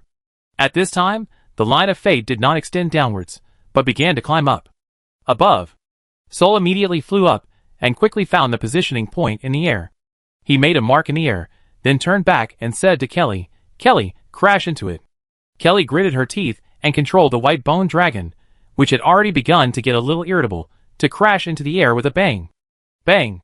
Kelly did not pass through the air. The world in front of her began to distort, and a black tangled thing appeared where Kelly crashed. The tangled thing quickly grew and spread, gradually showing edges and gaps. Thor looked closely and saw that it looked like a square pattern, which then kept rotating and replicating, and then rotating and replicating again, gradually becoming a complex but regular plane figure. 3-dimensional folding technique. Norton said, and then patted Thor's left shoulder. Flem is out, and I will force him to the innermost part next. Thor nodded. I will let the bone dragon destroy the outer corridor. The corridors stacked up one after another were an endless battlefield. Norton had to suppress the remaining souls before Flem came back from distraction, but he had no time to play hide-and-seek in them. After a brief explanation, Norton suddenly turned into a ray of sunlight and plunged into the multiple squares, disappearing with his breath. This time, without Thor's instructions, Kelly knew what to do. She held the 2 protruding sharp corners of the white bone dragon and stared at the square that was still rotating and replicating. Gradually, these dense and complex images have turned into a series of witchcraft formulas, flying in Kelly's eyes. She is like a lizard, staring at the flying formulas, waiting for the opportunity to deliver a fatal blow. Behind Kelly, the wizards of the Judgment Court had begun to regain consciousness. Because of Thor's request and the need to save energy, Norton did not kill them all, but used the purest and most powerful light attribute energy to shake the spiritual bodies of the wizards of the Judgment Court present into high-frequency tremors. Now, as the tremor slowed down, the consciousness of these wizards was slowly recovering. Despite this, Kelly remained calm, as if she had forgotten that she and Thor were surrounded by many enemies. Only the graphics in front of her and the formulas processed and decomposed by her brain remained in her mind. Roy blinked his eyes, and his neck stiffly turned to Kelly. He saw the white bones of the black tide monster under Kelly, and also saw the girl with metal skin. Before his brain was clear, his arm had been raised to Kelly's head, but at this moment, another pale hand pressed his arm down. Thor stood behind Roy. Now, as long as he extended a finger, he could make the wizard in front of him follow the footsteps of the dwarf and the tall wizard. But Thor didn't do that. He just pressed Roy's arm and whispered behind him, "Red Sea Tree and Mitter still need you." At this moment, Kelly, who was crouching, suddenly moved and rushed to the upper left corner of the multi-square pattern with the white bone dragon she was riding. There was a crack sound, as if something broke, and half of the dragon's head was immersed in the plane of the multi-square, but it did not come out from the other side. Kelly succeeded. Relying only on Thor's analysis and the ripples caused by Norton's entry, Kelly found the angle to enter the lost corridor in such a short time. Then, Kelly slammed her palms on the neck of the white bone dragon, and two invisible waves were transmitted into the white bone dragon's body. Go in. Chapter 908. Amid Kelly's roar, the white bone dragon, with the momentum that seemed to be able to drill through the continent, suddenly crashed into the overlapping square of witchcraft. The nearly 100-meter-long white dragon just disappeared in the plane figure, as if it had entered another world. And this was indeed the case. Sol then came to the entrance of the lost corridor, but he did not enter it. Instead, he stood in front of the entrance and suddenly turned around, looking at the wizards and soldiers who were recovering and slowly coming in the sky and on the ground. At this time, the sun has risen to the middle of the sky, and the sea breeze blows from the Red Sea. Occasionally, red leaf fragments are carried into the capital by the wind. The Evernight royal city is built by the sea, and everyone is responsible for fighting the black tide. Even their Emperor Alexandra has to bleed every week to lure the mermaids to eat the polluted roots of the Red Sea tree. Even now, because he needs to communicate and cooperate with Mitter, Sander still cannot leave the coastline. Similarly, the headquarters of the Judgment Court is also built here, as if to declare to the world their determination to fight the black tide to the end. Thor had never doubted their determination, so he had taken the initiative to join the action to resist the black tide. Although he had selfish motives this time, he was also determined to protect Nefert with other wizards. So even though he joined forces with the glowing clan leader to attack the lost corridor today, he did not really classify all the wizards of the Judgment Court as enemies, especially those who had fought side by side with him. At this time, Roy had completely recovered. He looked at Thor, who was standing in front of him, and knew very well what he was going to do. He looked at Thor, feeling sad and angry. Alfonso had also betrayed Lord Flim, and Roy had struggled for a long time, trying to dissuade him secretly for a long time. Even when Flim clearly said that Alfonso could not be reminded, he still reminded him twice. So after Alfonso really took that step, Roy's anger had almost been consumed. But Thor was different. He felt guilty and admired Thor. So he was angry with Thor, but sad for Lord Flim. Roy didn't understand why he had to kill Gorza. Just like he didn't understand why the Lord had been among the rebels and killed several innocent people. But he knew that if Lord Flim hadn't insisted on killing Gorza again and again, they could have cooperated with Thor, just like cooperating to cultivate Mitter. But now, things have come to this point. He will never watch Thor threaten their lord. Thor, what you have done is already a declaration of war against the tribunal. If you now... Sol could already guess what Roy wanted to say, which was nothing more than persuading him to surrender, but he didn't want to hear it. So Sol interrupted directly, "Roy, you are wrong. I do want to declare war, but not against the tribunal, but against Flim." More and more people have recovered from Norton's shock, and they slowly gathered behind Roy, pressing down like a dark cloud. Their eyes were like arrows, as if they would be fired at the next second. The shadows of these people alone have dragged half of the Eternal Night City into the night. There was no ordinary person walking on the roads and squares in the royal city. They hid in their homes and cellars, shivering, fearing that the war would crush them. Although they knew that the cement rubble above their heads could not protect their lives at all. Under the dark clouds that were about to cover the sun, Thor, who was alone, still stood calmly at the entrance of the lost corridor. Roy looked at Thor like this and admired him a little, but what was the use of admiration? You declared war on Lord Flim, which is to declare war on the entire tribunal. Stop it, Thor. Look at these wizards behind me. Do you still want to fight 10,000 alone? Don't think that Wizard Norton can protect you. Emperor Alo will be here soon, and we have contacted the Stargate Council, and Speaker Alec will not agree to Wizard Norton going to war with the Tribunal. At this time, more and more wizards have come from all over the place. They are surrounding Thor, front and back, left and right, even above his head and feet, as if they are going to turn into a human cage and lock Thor in again. But surprisingly, Thor did not feel much cold murderous aura in this huge cage. He looked around and found that many people looked at him with complicated eyes. Thor smiled at his heart and suddenly cast a spell so that everyone could hear his voice. Can Lord Flim fully represent the Judgment Court? Can he fully represent the Eternal Night Empire and all the creatures on the Nephilic continent? I am not here to overthrow the Judgment Court today, but just to resist as a person who is constantly oppressed by Flim. You respect and love Flim. Isn't it because he is leading everyone to resist the Black Tide? But in fact, he is now ignoring the Nephert continent for his own selfishness. Do you know, why did the Black Tide monster backflow caused by the mermaid mutation last time cause such great damage? It is because Flim secretly went to other continents to kill the third-level wizards, who did not obey his orders when everyone was resisting the Black Tide. When this was said, everyone was in an uproar. Roy had secretly thought it was not good when Thor mentioned the mermaid mutation, and wanted to stop Thor from continuing to speak, but Thor had been prepared and directly let the nightmare butterfly sneak attack Roy.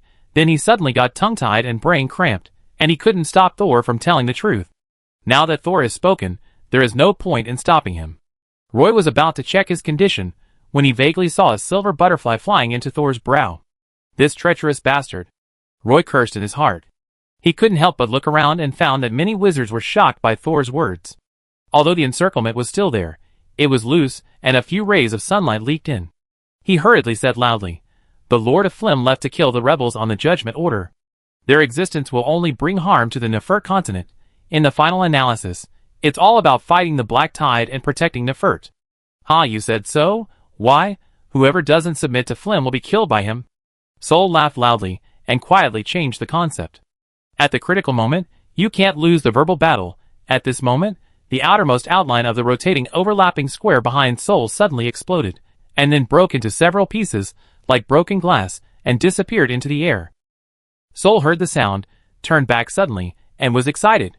"Kelly, it's a success. The Bone Dragon has caused irreversible damage to the Lost Corridor.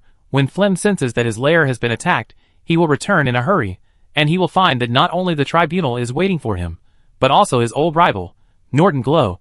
The change in the Lost Corridor is a sign of Kelly's success, but it is also like a signal, completely destroying the possibility of Roy and Thor's negotiation. Thor, stop the destruction immediately, otherwise, I will have to kill you, and then go in and kill the girl. Even Wizard Norton will fall under the attack of the Lord of the Court and His Majesty Alo." Roy roared, but this time, he did not wait for Thor's answer. He knew that he could not wait for an answer. He directly summoned a ball of blue flame and flew towards Thor. Roy's action was a signal, and the black wizards outside also cast attacking magic. Thor's gray eyes were filled with the colors and shadows released by various magic. The colorful interweaving, constantly changing, flickering, as if returning to the fantasy world. Thor knew that he had to fight this battle until Flim was completely defeated. Then come on! Chapter 909. As soon as Thor finished speaking, his body suddenly began to deform. Twisted and swollen gray tentacles emerged from the cuffs, hem, and trouser legs of the black wizard robe. The changes did not stop there, but just as it changed to this point, the dark blue flame had already hit Thor's body. However, Thor did not dodge at all. The blue flame suddenly expanded and quickly spread to Thor's entire body. Then, more attacking witchcraft fell into the dark blue flame. The more attacking witchcraft was injected, the larger the dark blue fireball became, as if all the witchcraft that came later had become its nutrients. Roy was not happy about this, and did not relax his vigilance. He knew very well that Thor could not be defeated so easily. So he immediately began to cast the second spell, the Abyss Throwing Spell. This is a 5th level spell, and even among 5th level spells, it is quite difficult to control. The Abyss here did not specifically refer to the Eye of the Abyss. It would open a space crack, and then throw the enemy into an extremely dangerous place. But after the wizard world was closed, every time this spell was cast, the crack opened would lead to the Eye of the Abyss. The danger of this witchcraft is that when the rift opens, a little pollution will penetrate from the other side, and even unknown beings may take the opportunity to drill in. So Roy must fight quickly, let Thor fall into it at the moment of opening, and then close the rift immediately. Just as Roy was chanting the spell, Thor was still being attacked by many witchcrafts. And the ball of blue fire was getting bigger and bigger. Not good. A wizard who was closer suddenly found something wrong and quickly retreated. Then everyone discovered that the blue flame had changed shape at some point. The flames burned and twisted in the air, looking like a giant monster with tentacles. Stop attacking. Finally someone reacted. The more witchcraft, or magic power, invested, the stronger the opponent's flames became, and the more huge the terrifying body hidden under the flames became. Suddenly, a blue flame rolled over like an explosion, like a twisted tentacle swung over, and violently whipped Roy. A burning full-body armor suddenly appeared on Roy's body, blocking the attack for him. But after blocking it just once, the armor actually broke into pieces, and the flames turned into black smoke, which dissipated helplessly. He turned my world-destroying fire into a weapon to attack me. Roy was horrified, and the abyss-throwing technique he was preparing almost collapsed. He couldn't figure out how Thor could withstand such a strong fire attack, and how he turned other people's attacks into fire fuel, but he didn't have time to think. "Cover me!" Roy yelled. Immediately, wizards came to help Roy resist the attack of Thor's flame tentacles. These people were mainly Roy's subordinates, and some third-level wizards. But if Roy looked at it at this time, he would find that there were still some wizards who did not attack seriously. In particular, several wizards who had been treated by Thor were just standing in the crowd and did not participate in the attack. They stood here because of their status and power, but they were also troubled by Thor's rescue. At the same time, they were also confused. Is Lord Flem really resisting the Black Tide? Is it true that, as Thor said, the Lord of the Court has forgotten his original intention? These doubts, confusion and entanglement spread among the wizards of the Court of Arbitration like an infectious disease, making the attacks of each wizard weak and powerless. Of course, there are still many people who have not been influenced by Thor at all, and are attacking Thor madly. Being able to attack a famous and high-level wizard so blatantly, you can still hold your chin up and say in the future, "That Thor, I killed him with my companions." A wizard with such an idea was already approaching secretly. He had a scroll of the 4th-level sorcery Thunderbolt in his hand.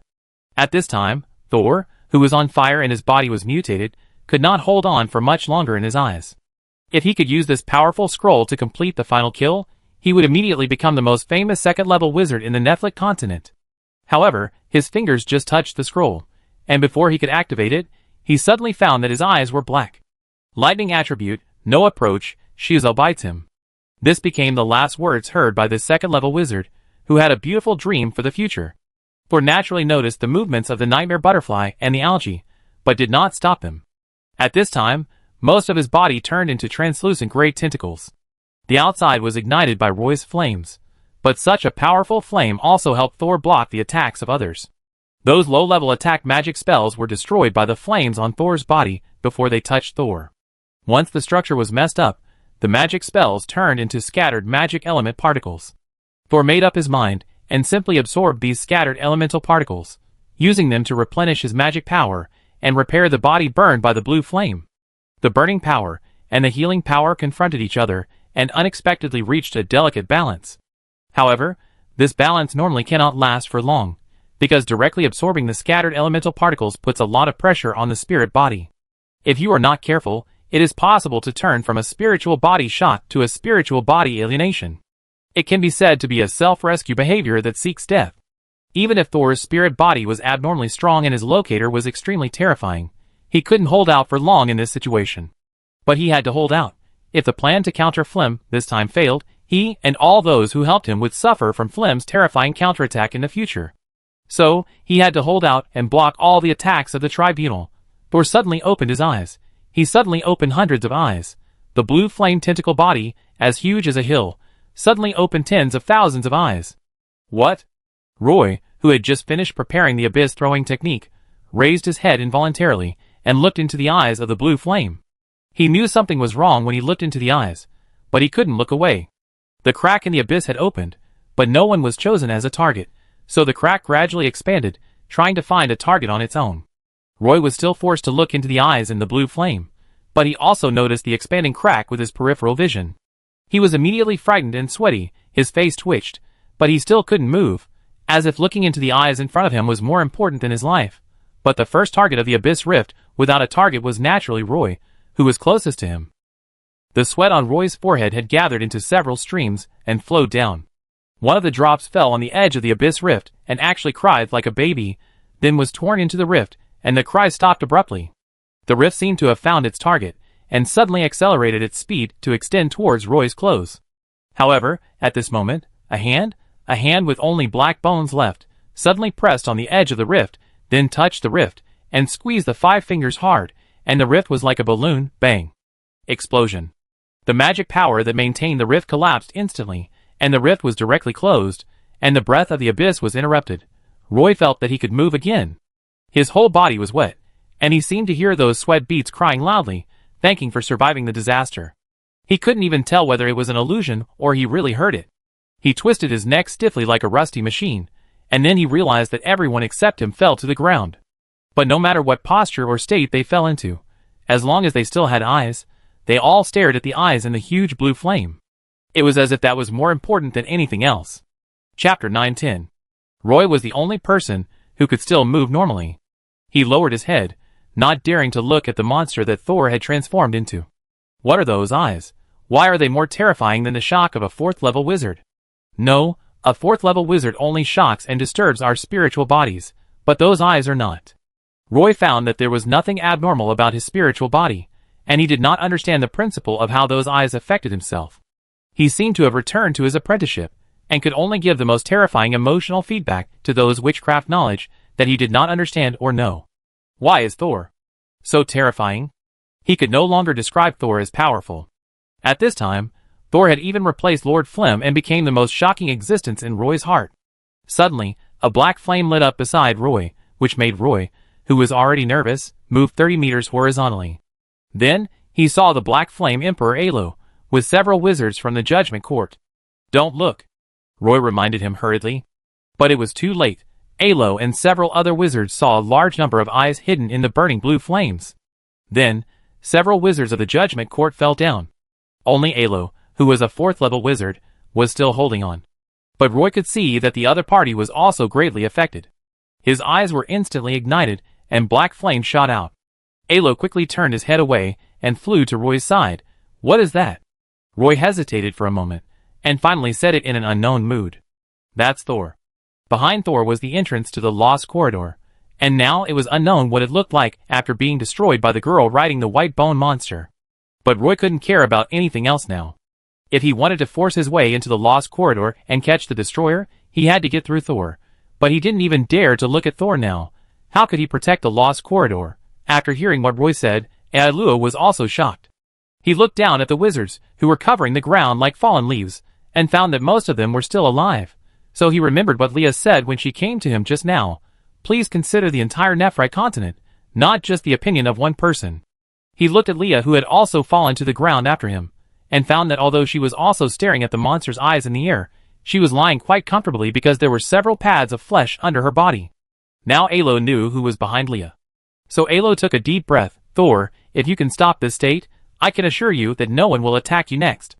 The eyes on the blue flames blinked, and then all closed in an instant, and suddenly disappeared from the flames, as if they had never appeared. But the flames were still burning. When everyone was quiet, the crackling sound and the smell of burning were extremely obvious. Alo recognized that it was Roy's attack magic and looked at Roy quickly. Roy did not hesitate and immediately cast a spell to disperse the magic effect. The flames on Thor's body flowed like a waterfall and gathered into a small ball again. But before Roy could put away the blue flame, he saw a hand with only a black skeleton left put the quiet flame into a crystal bottle. "Medical expenses," Thor's voice sounded. "The life-saving grace is another matter." A dark human skeleton appeared in front of everyone, with only the front half of the left hand still covered with flesh. Bang! The entrance to the Lost Corridor, which had just reappeared in front of everyone because Thor had become smaller, suddenly exploded layer by layer, and black lines jumped and scattered in all directions. It drew an arc in the air again, slowly falling and dissipating. It was as if Thor had lit a victory firework. Thor looked back and saw the white bone dragon and the metal sculpture like Kelly appear out of thin air. Kelly seemed to be sprinting. Even though she appeared in the sky, she was still moving fast, so that she immediately rushed out from Thor's sight. But now Thor and the others were not paying attention to Kelly. They were all staring at the entrance of the Lost Corridor. Was the Lost Corridor the one that just exploded like fireworks? Ailua stared at the sky. The lost corridor couldn't really be destroyed. Thor also turned around. Compared with the nervousness of others, he knew what was going on. Sure enough, when he turned around, he saw a palm-sized black hollow square suspended in the air. That's it. Just as Thor was about to step forward, the square suddenly burst into a warm yellow light. Then, Norton's figure suddenly appeared. After he appeared, he staggered twice, his face visibly deteriorated, but his eyebrows and mouth corners were raised.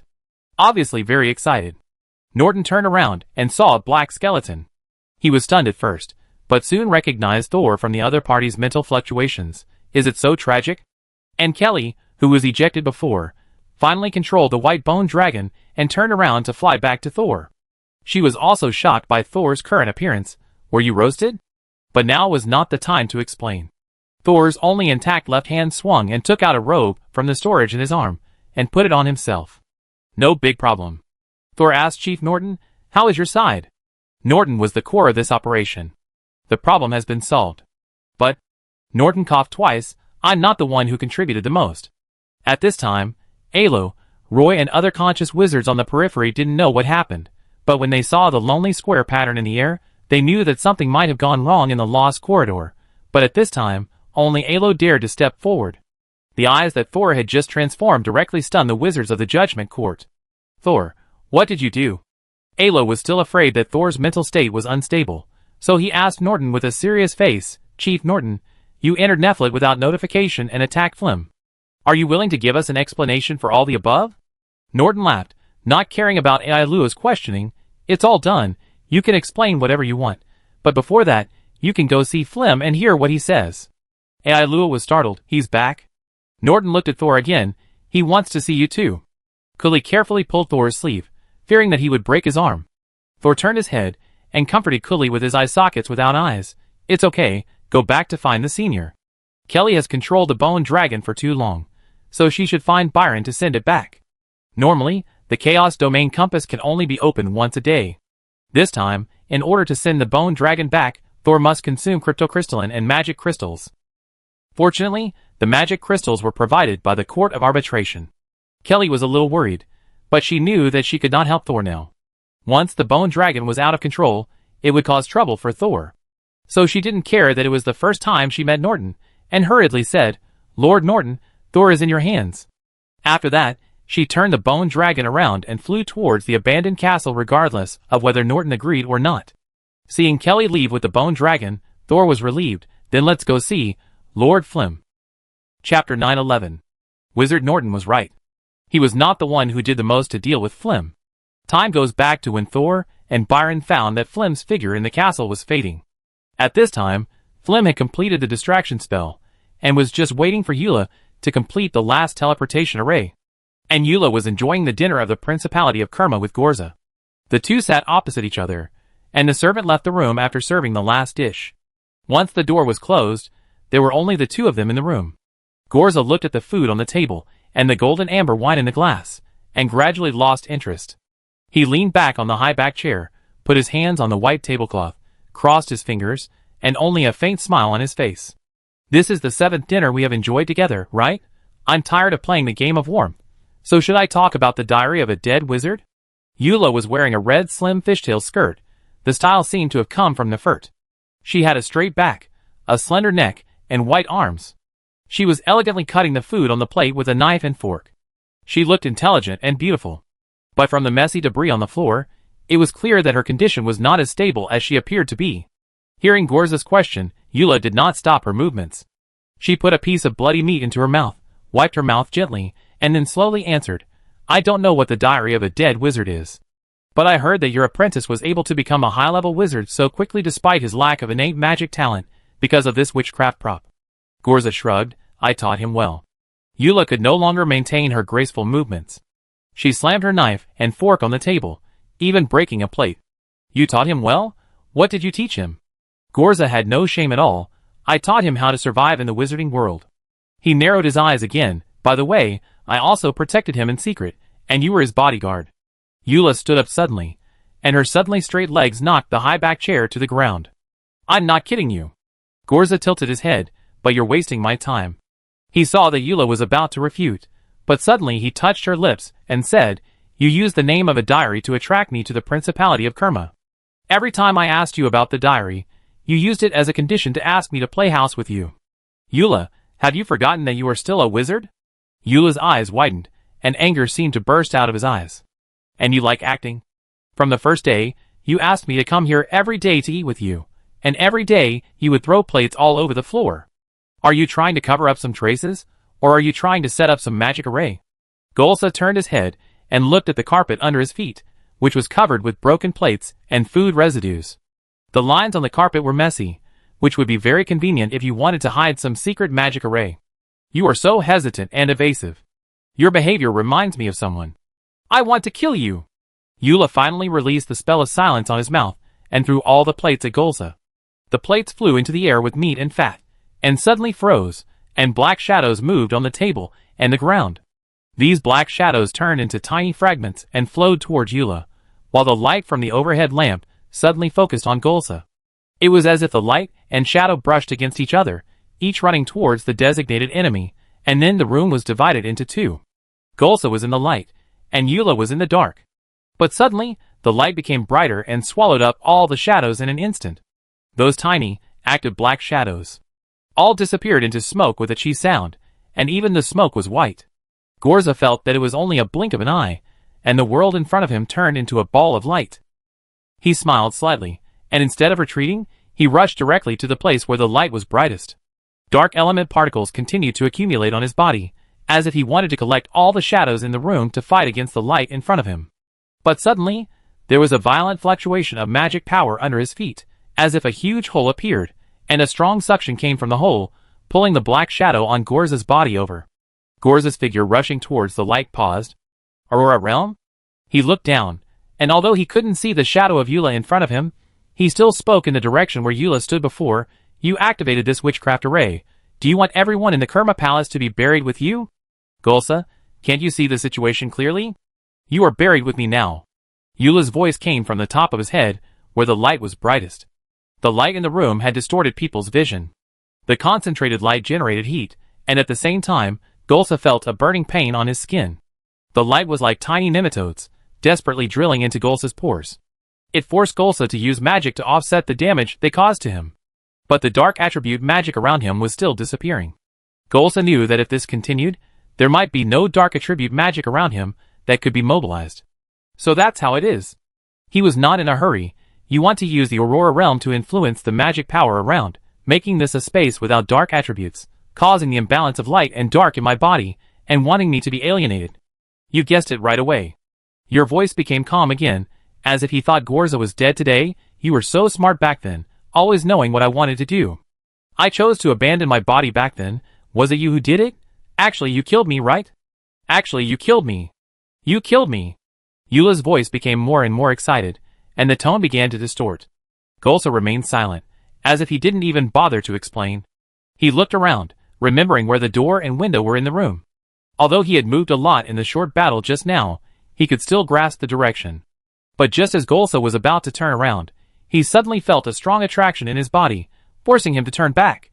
Another high-level magic circle. No wonder it took so many days to prepare. "You can't run away, hee." Your voice became cheerful again. "I kept you for so many days just to make this soul-pulling spell work. Now as long as I don't leave this room, you will never get out." Can't escape? Gorza simply didn't run away. He didn't even try to get closer to the light source, just stood there. "You kept me for so many days, mainly to wait for Phlegm, right?" Eula, who had been chattering, suddenly became quiet. Gorza kept asking, "Phlegm, are you hiding behind Eula? You want to kill me so much, but you still hide behind a woman? Can't the tribunal do things openly for once?" "Gorza." Phlegm's cold voice finally replaced Eula's. "You always know how to irritate me." Gorza laughed, very happily. "Of course, I know that you have surrendered to the Eye of the Abyss." "That's it." Phlegm interrupted Gorza without letting him finish, and then a stronger light burst out. Almost in an instant, Gorza could not see anything in front of him. Aurora Realm, maximum power. Once this intensity of light attribute witchcraft is fully deployed, it can directly evaporate all living things within 1,000 meters nearby. For a moment, Gorza could almost hear the sound of stones evaporating, but he soon couldn't even hear the sound. The light seemed to replace all 5 senses, so that he could only feel this element in his consciousness. Finally, in an environment where the dark attribute is extremely scarce and the light attribute is extremely full, Gorza, who is based on the balance of light and darkness, suddenly changed. A layer of black suddenly burst out from his body, and then dissipated in an instant. All the shadows on his body disappeared from his body, as if the water was evaporated. Phlegm did not attack Gorza directly, but Gorza would be distorted and unbalanced by the Aurora realm created by Phlegm, and then alienated. As long as Gorza died and Phlegm cleaned up the mess, even if Norton knew who the real murderer was, there would be no evidence. Just when Phlegm thought the situation was settled, Gorza spoke again. His vocal cords were also changing, and his voice was strange and harsh, as if mixed with rotten flesh and blood, but he still spoke. Phlegm, sometimes you are not crazy enough. Ha ha ha, ha ha ha, ha ha. Chapter 912. Golsa laughed like a lunatic. Even though his voice was as harsh as metal friction, and his voice was very vague, he still laughed wildly. He kept laughing like this, and his mouth became bigger and bigger, almost tilted 270 degrees, and even the back of his head seemed to shrink to the size of a walnut. His body was shrinking, but his head was extremely swollen, and his mouth occupied 90% of his body. It seemed that he had completely alienated. But looking at Golsa like this, Phlegm's spirit body suddenly jumped. His mind was floating, and he couldn't find the ground at all. No! Just when he realized this, he saw that Gorza, who seemed to have been transformed, suddenly rushed forward and advanced 10 meters in the blink of an eye, directly to the light source that he couldn't get close to just now. The mouth expanded to the size of a table, revealing the same sharpness that was twisted to the point that it didn't look like teeth, and bit down. It was like a crocodile that had been lurking for a long time, biting its bison. Buzz!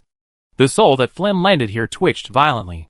He didn't cry out in pain, but all the low-level wizards nearby who felt the fluctuation twisted and fell to the ground. Gorza bit down, but didn't bite off a piece of the soul immediately. But he shook his head, trying to tear off a little bit of Phlegm's soul. You are not level 3. Phlegm finally discovered the abnormality, and his voice was trembling. The changes in your body are all your disguises? Gorza bit Phlegm, like a mad beast, fighting for his life in the most primitive way. He couldn't speak, but his head was still twisting, which fully reflected his excitement, Phlegm knew that he was ambushed. Although he had sent half of his soul, he still couldn't kill Gorza, who had just reached the 4th level. The opponent had already made a plan, and was waiting for him to come. He didn't have time to regret, and just wanted to retreat immediately. It's not that he couldn't stay and fight Gorza to the death. After all, Gorza had just been promoted and couldn't compare with him. But Gorza was obviously prepared. He wanted to prevent this madman from having other tricks. The plan to kill Gorza could not be achieved, so there was no need to waste time. However, just when Phlegm wanted to terminate the connection with Eula and return to the Lost Corridor, he found that the passage back was twisted by other forces. Even if he divided half of his power, he still left the other half in the Lost Corridor. It was impossible for others to bypass him and twist the connection, so that his half of the soul could not return. That can only be a 4th level move. Phlegm also thought of a person instantly. Norton, how dare he? Phlegm's voice was filled with anger and disbelief. Crunch. Just as Phlegm was shocked, Gorza finally tore off a wisp of soul from Phlegm and swallowed it into his throat.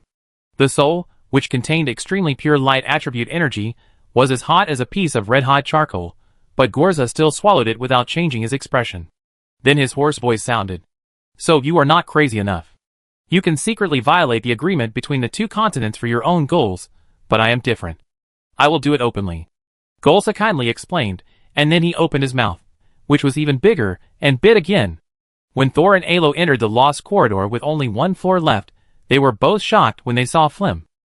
Phlegm, who was once extremely arrogant and arbitrary in the entire Nephrite, and even the entire wizard world, was now sitting on the ground listlessly, with his back leaning against the wall of the corridor. There was still some pride in his eyes, but his expression was very depressed. Phlegm raised his eyes, and first glanced at Thor, and finally fell on Alo. Stuart is with me. He actually admitted it like that. Alo wanted to be angry, but he knew that this was not the right time. After Leah told him about Stuart, he quickly confirmed the authenticity of the information. However, because Stuart was still in the hands of the other party, and he was not sure of Phlegm's purpose, he temporarily endured it, and wanted to use other methods to force Phlegm to hand over Stuart. And Alo's reaction also made Phlegm realize that the other party was not surprised, as if he had known about this for a long time. Phlegm narrowed his eyes. You knew about this for a long time, So you joined forces with Norton to deal with me? I won't do anything that is detrimental to Nefert. Alo only said one sentence. He was unwilling to waste words to explain. And he believed that Flem could understand. Yes, ha. Flem also figured it out. It seems that something happened in the Stargate Council, so Norton went directly into Nefert regardless of everything. It's not easy after the Stargate. Iroh, I will return Steward to you, and the Court of Arbitration will be handed over to you in the future. You are the only one who will never harm the interests of Nefert for the sake of other continents. Many people in the Black Flame Empire where Iroh is have some blood relationship with him. Iroh is protecting his country and his home. If you are not familiar with Iroh, you will never think that he is a person who values family affection so much. It doesn't look like a wizard at all. But it was this kind of person who reached the 4th level. Alo glanced at Thor and asked Flem, were you ambushed when you went to state? Alo didn't know the details yet. Norton was here. Could it be that the person who ambushed Flem in state was Alec? But Flem gave an answer that Alo didn't expect at all, but was very reasonable. Gorza has already advanced to the 4th level. Alo was stunned at first, then sighed. He is still at the 4th level. But will the 4th level Gorza really bring a devastating disaster to the world as you think? Thor, who was listening to the conversation, frowned. Why did Flem think that Mentor Gorza would bring a disaster? Or a devastating disaster? But Flem did not intend to explain this. I want to talk to Thor alone about the rest of the matter. Alo glanced at Thor again, and did not object. If he had been before, he would definitely not care about a 3rd level wizard from another force, but now, just thinking back to Thor's appearance with his eyes all over his body would make his mental body shake constantly. So he didn't ask curiously, but took the soul floating from Flem's hand, and left the lost corridor quickly. Flem thought he would have to spend more time to persuade Alo to leave, but he didn't expect the other party to be so straightforward. He seemed to be afraid of Thor. Flem looked at Thor with a complicated expression. You are more complicated than I thought before. Or maybe it's the credit of your dead wizard diary. Maybe I should still kill you. Even if I can't get the diary, I shouldn't let such a powerful thing fall into the hands of the enemy. Sol didn't say anything. Even if he said that everything that happened today had little to do with the diary, the other party might not believe him, so he didn't explain. I just don't understand why your name hasn't appeared, Flem whispered. Sol was confused by the question this time. My name? On what? Chapter 913. Flem looked at Thor, who was puzzled, and a smile appeared on his lips.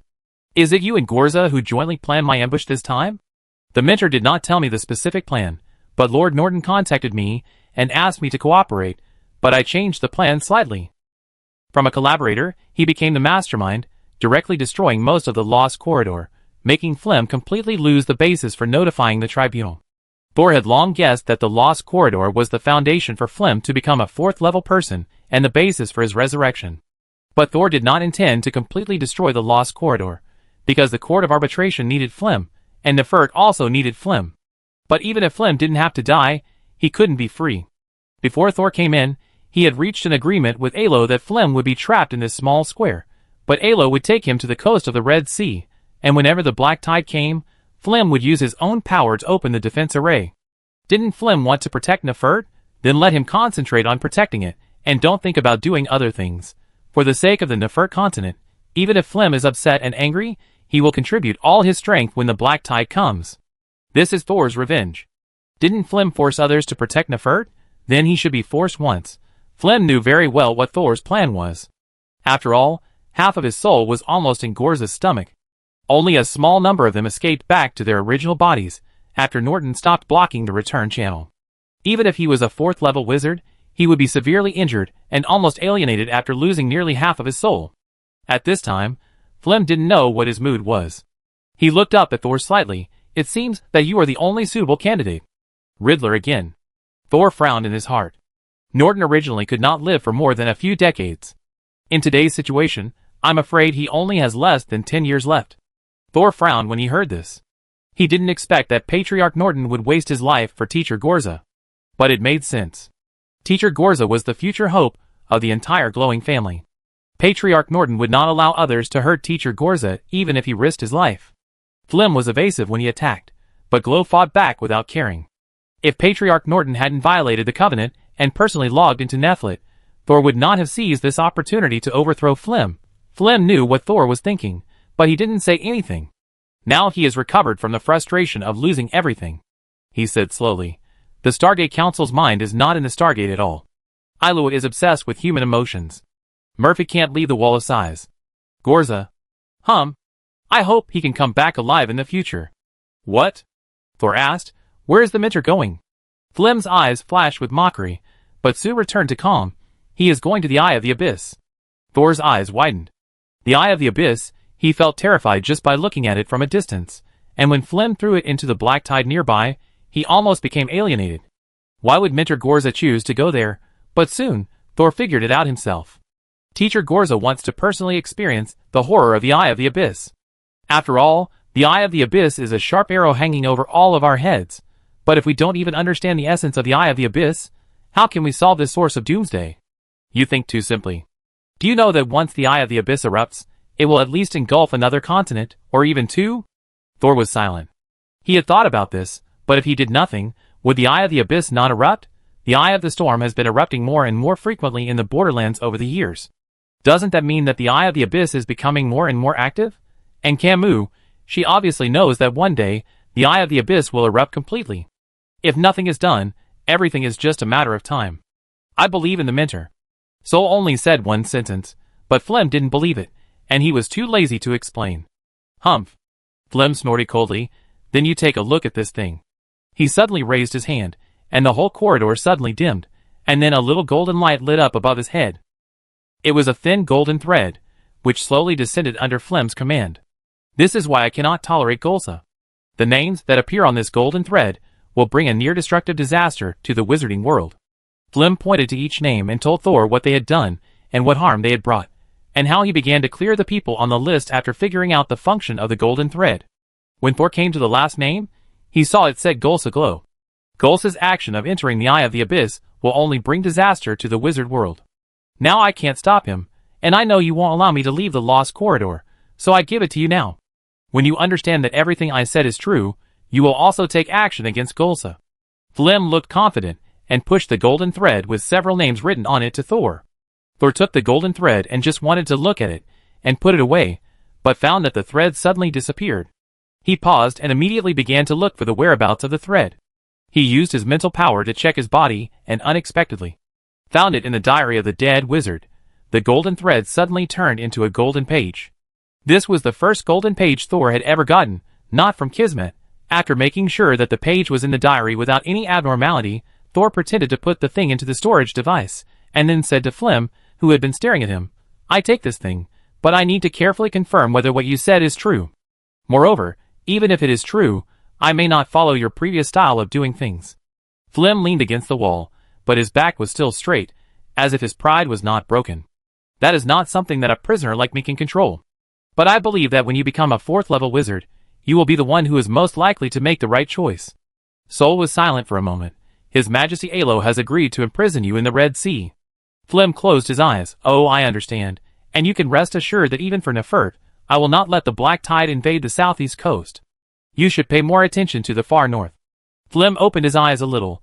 Although Murphy does not have the sign of annihilation like Norton, he has been a 4th-level wizard for a long time. We are all people who have lost the path to promotion. One day, we will reach the end of our lives. If Murphy dies, which 4th-level wizard is willing to be trapped in the Wall of Size for life? Chapter 914. After leaving the Lost Corridor, Thor handed the square representing the Lost Corridor to Norton. Alo kept his eyes on the square.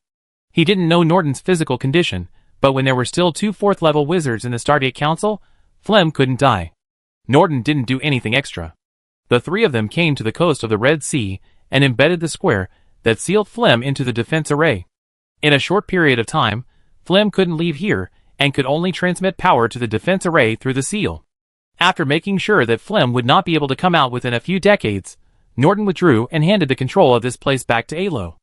Alo stepped forward and tightly grasped the core of the defense formation that was related to the entire southeast coast, with mixed feelings. Even if Flem is imprisoned like this, he will eventually recover. At that time, I will not imprison him anymore. Norton's mouth curled up, but he did not look very happy. I will not care about what happened at that time. At that time, he would no longer exist. The glowing family would be handed over to Gorza, and he did not know whether the Stargate Council was still there, so he naturally could not control Flem. Everything he did today was just to give Gorza and the glow a chance to continue. Norton left soon, and Alo looked at Thor. Thor noticed Alo's complicated look and smiled. "Don't worry about me, I'm just protecting myself." Facing the black tide, I also stand on the side of the judgment court. Although I was imprisoned a few days ago, I also thought of a way to cultivate Midor, and it's just right to find Roy to discuss it. Thor walked out, and then heard Alo behind him say, "Roy is still unconscious, and I guess he doesn't dare to get up from the bed when he sees you now."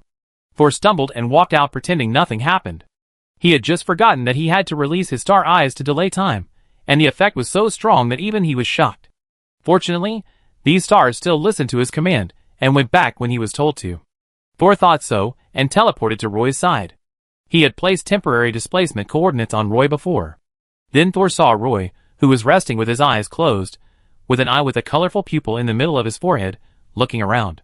When the colorful eyes saw Thor, they seemed to be guilty, and shrunk back to Roy's forehead, and there was no trace of them on his skin. "Thor, Roy felt someone enter his resting room at this time, and opened his eyes quickly. Seeing that it was Thor, he felt a little embarrassed. It was probably the kind of embarrassment of being knocked unconscious by a punch after making a harsh statement. Although the arbitration court had not completely changed at this time, it had also changed halfway. Even Roy was not sure whether Emperor Alo could withstand the combination of Thor and Norton. After all, wizards are never a group that is judged by their numbers. Let me tell you about Midor. I studied the growth limit of Midor in the abandoned castle before.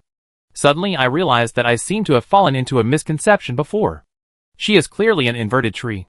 Sol told Roy the suggestion that should have been proposed by Midor, just like he discussed the experiment with Roy in the Palace of Eternal Night before. Roy was still embarrassed at first, but after listening to Sol's many witchcraft terms and formulas, his thoughts were brought to the experiment of the Black Sea Tree, and he temporarily forgot about Lord Flim. After the two of them sat in the room and discussed for a long time, Thor stood up again. "I have told you all the details I thought of. I will go to the No Man's Land later. If you have any new discoveries or questions, you can inform me through the summons of your tribunal." Roy then remembered that Thor was one of the rebels who overthrew Flim. But he also heard that Thor did not intend to stay in the tribunal to enjoy the fruits of victory. "Where is Lord Flim?" Thor shrugged. "He will focus on protecting the Red Sea at present. It's not far from you. You should ask Emperor Alo for the specific situation.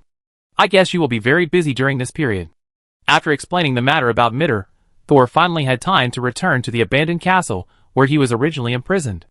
Kelly and Byron, who had been staying here, hurried out to greet him. It was the first time that Byron saw Thor's skeleton-like appearance. He was stunned for a moment and fell behind Kelly. "How is it?" Kelly asked hurriedly. "It's safe for now, but we still have to see what Emperor Alo will do next, but it shouldn't have much to do with us."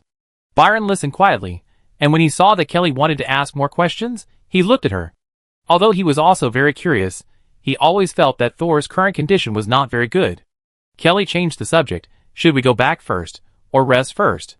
Sol fought hard once, and even lost his human form. After thinking about it, he still gave in front of his two closest friends. "You help me guard it, I need to rest." The two nodded repeatedly, letting Thor go inside the castle to rest, while they stayed outside the room, keeping an eye on the surroundings. Thor stayed in the room, meditating for a day and a night to stabilize his spirit, and then slept for another day and a night, finally feeling that his empty head was growing a brain. After his body was fully recovered and he turned back into the black-haired and gray-eyed boy, he took out the golden page that he had obtained for many days to check. This golden page was different from the ones Kismet gave him.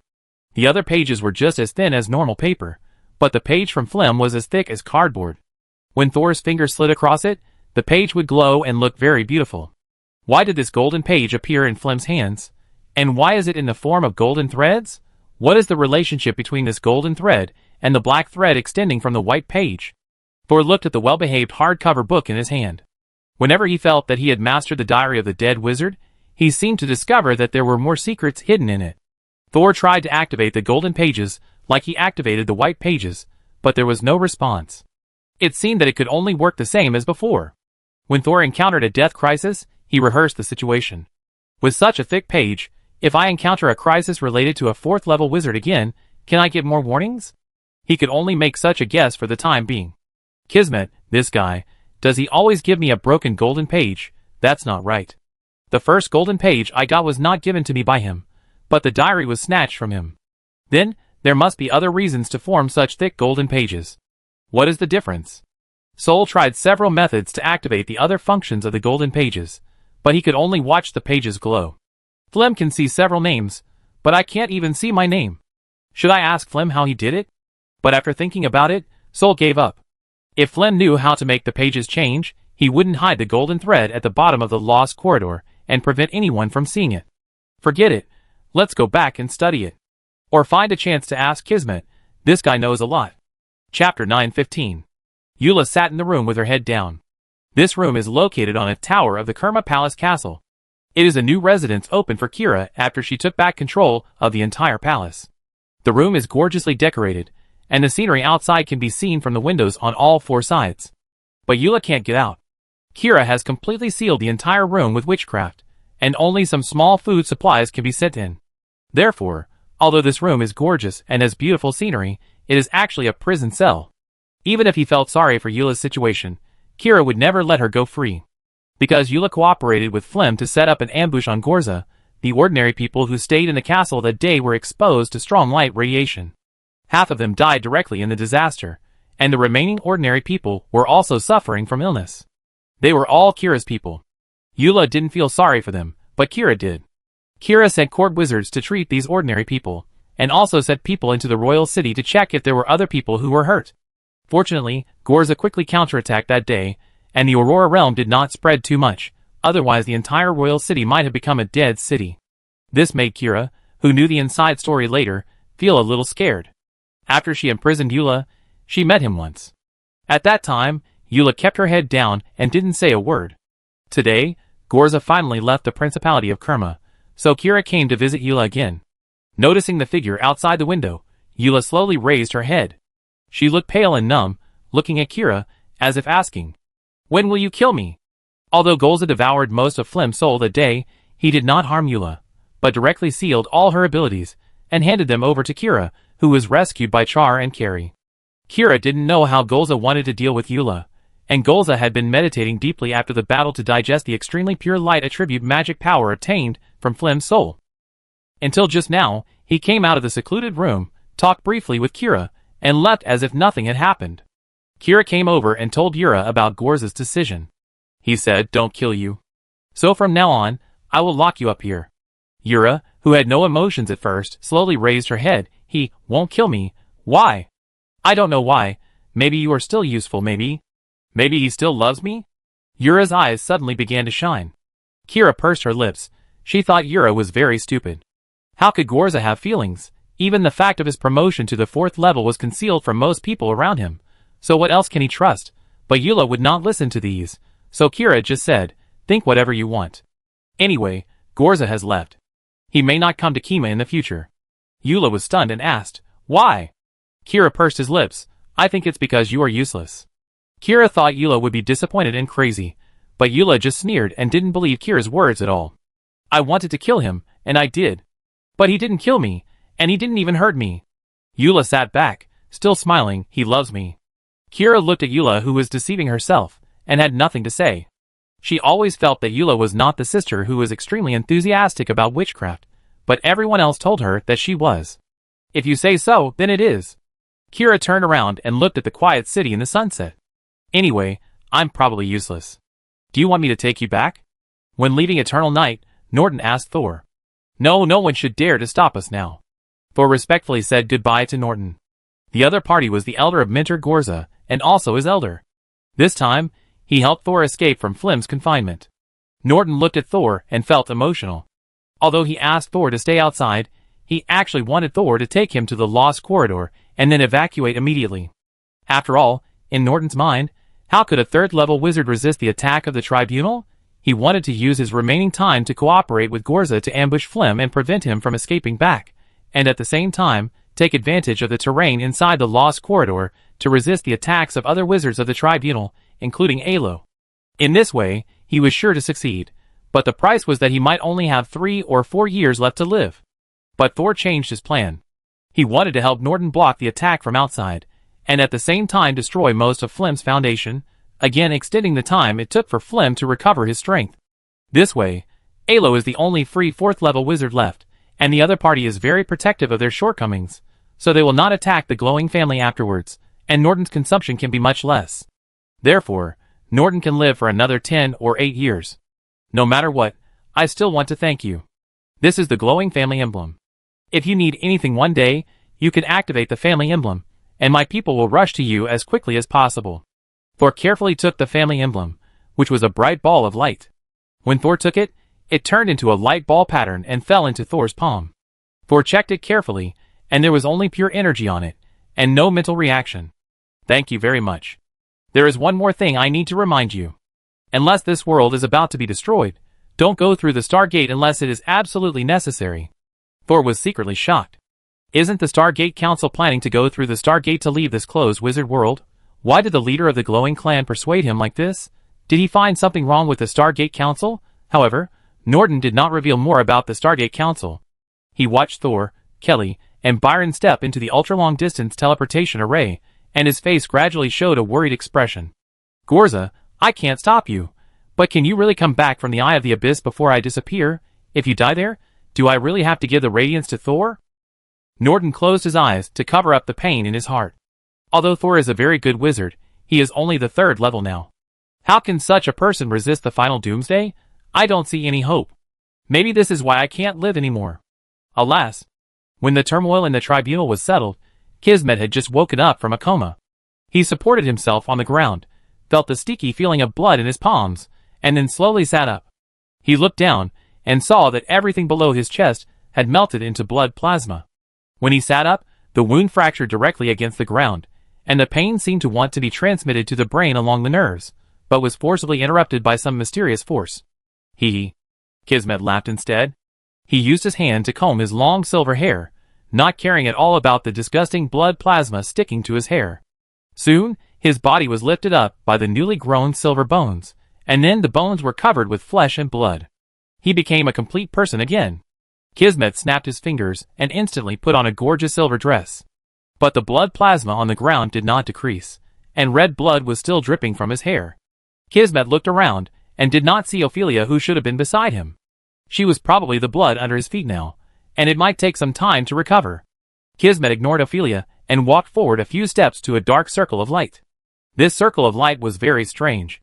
The edge was bright, but the center was extremely dark. Nothing could be seen, and the things put in could never be taken out. Kismet put his right hand into the darkness in the center, and when he took it out, only a bare wrist was left on his arm. Blood spurted out from the broken end, but before it could last long, it was blocked by the newly grown bones and skin. The gap in the wall of this world is very dangerous, but it is indeed connected to the outside world. But the outside world is so big, can our signal really be transmitted? No one answered Kismet, and he did not expect anyone to answer him. But just as Kismet was about to turn around and put Ophelia back together, a voice suddenly came from the dark center of the light circle. Long time no see, Kismet. Kismet stood there as if frozen, until his heart beat stubbornly for 300 times. He turned around very slowly. Long time no see, Douglas, my former master. Chapter 916. Just a few months after leaving, Gorza returned to the far north, the Wall of Sighs. This time, he did not hide the fact that he had been promoted to the 4th level, so he surprised many people along the way. Murphy appeared directly on the Wall of Sighs, and was not surprised to see Gorza exuding the oppressive feeling unique to a 4th level wizard. It seems that you are still better. Gorza walked up the steps of the Wall of Sighs, his eyes curved, as if he had just returned from an outing. It's just a competition of who is more willing to take risks. Did Norton take action? Yes. Is he still alive? His path is cut off. It's hard to say whether he's dead or alive now. He's still holding on for the sake of his family. Murphy's old face seemed to have a few more wrinkles. He looked around the towering Wall of Sighs, and the wizards coming and going on the wall. A sigh. Who isn't? Murphy didn't ask about Flem's ending. When Flem asked him to lead Gorza out, he agreed. But he didn't tell Flem the news that Gorza was suspected of being promoted to the 4th level. The choice was made at the beginning. There was no way an old man like him might just like young people like Gorza, who were more energetic. Although Gorza was not young, as long as he still had a breath in his heart, still had hope, and still had a way to go, he was a young man. Gorza returned to his wizard tower outside the Wall of Sighs, and followed a few wizards up there, probably wanting to follow and join them. Murphy did not go, he just leaned on his cane, nodded and greeted the wizards passing by one, then walked to the highest point of the Wall of Sighs, sat on the parapet, and looked at the ocean in the distance. Gorza was promoted to the 4th level, but he would not recruit other people or form a new force, because the first thing he would do after his promotion was to explore the Eye of the Abyss. Murphy had tried to persuade him before, but he couldn't persuade him, so he would not persuade him again. He sat on the parapet, feeling the salty sea breeze and the rough wall under him, and sighed heavily. Norton can risk the future of his family to accompany Gorza's willfulness. Why can't I? Murphy lowered his head. Under his feet were the surging sea, the black pollution source, the busy wizards, and the hard-working ordinary people. This is the wall of size that has stood in the far north for more than 100 years. 3 years have passed in a flash. Thor stood on the top floor of the Pure Spirit Wizard Tower, looking at the Rhine City in the distance. Under the wizard's super-high construction efficiency, the Rhine City has changed from a small town that was originally dependent on the Pure Spirit Wizard Tower to a huge city with 4 sub-cities, 2 layers of magnificent walls, and a moat. Before, probably no one could have imagined that such a huge city could appear in the no man's land. Even now, some people believe that Rhine City will soon become Rhine country. It depends on whether Thor wants to be king. He is a 3rd level wizard, and the first person below the 4th level. What secular rights does he want? The battle of the Judgment Court gradually spread to the 3 continents. Thor's reputation has risen again, and he is already recognized as a top power by the world. However, Thor has no intention of establishing his own power. The wizard world is ultimately a world that emphasizes individual strength. No matter how prosperous a force is, once it loses its top combat power, it will be swallowed up by others immediately. Just like Nath, which was once hostile to the Principality of Kerma, after losing all the 2nd level wizards, it has now disintegrated. Part of it was annexed by the Principality of Kerma, part of it was scattered into many small forces, and part of the barren area was occupied by barbarians. Thor also learned that the glowing family seemed to be in some turmoil. Perhaps the news that Norton's time was running out was released. Now the remaining 3rd level wizards of the Norton family are also beginning to stir. They should not continue to be the patriarch. After all, although Gorza is still in the wall of size, everyone knows that he will be the next patriarch. So at present, these 3rd level wizards are just fighting for the power and interests after the change of the clan leader. But Thor knew that Gorza would enter the Eye of the Abyss along with the receding black tide when the next black tide came. At that time, the glorious family might not be so stable. Whenever there are people, there will be struggles, whether in the prosperous times or in the end of the world. Knock, knock, knock. A knock on the door interrupted Thor's thoughts. Come in. Butler Hope pushed open the door. Master, Lord Byron has packed his bag and is ready to go. Thor nodded. I see him off. Byron has been in the Pure Spirit Wizard Tower for many years, and has studied the innertization formula and the anti-innertization formula with Thor. Now they have successfully solved a real Eye of the Storm with these 2 formulas. The innertization spell directly blocked the Eye of the Storm, and even the resources provided by the Judgment Court and the Stargate Council were not used. Of course, this resource was later kept by Thor for witchcraft research.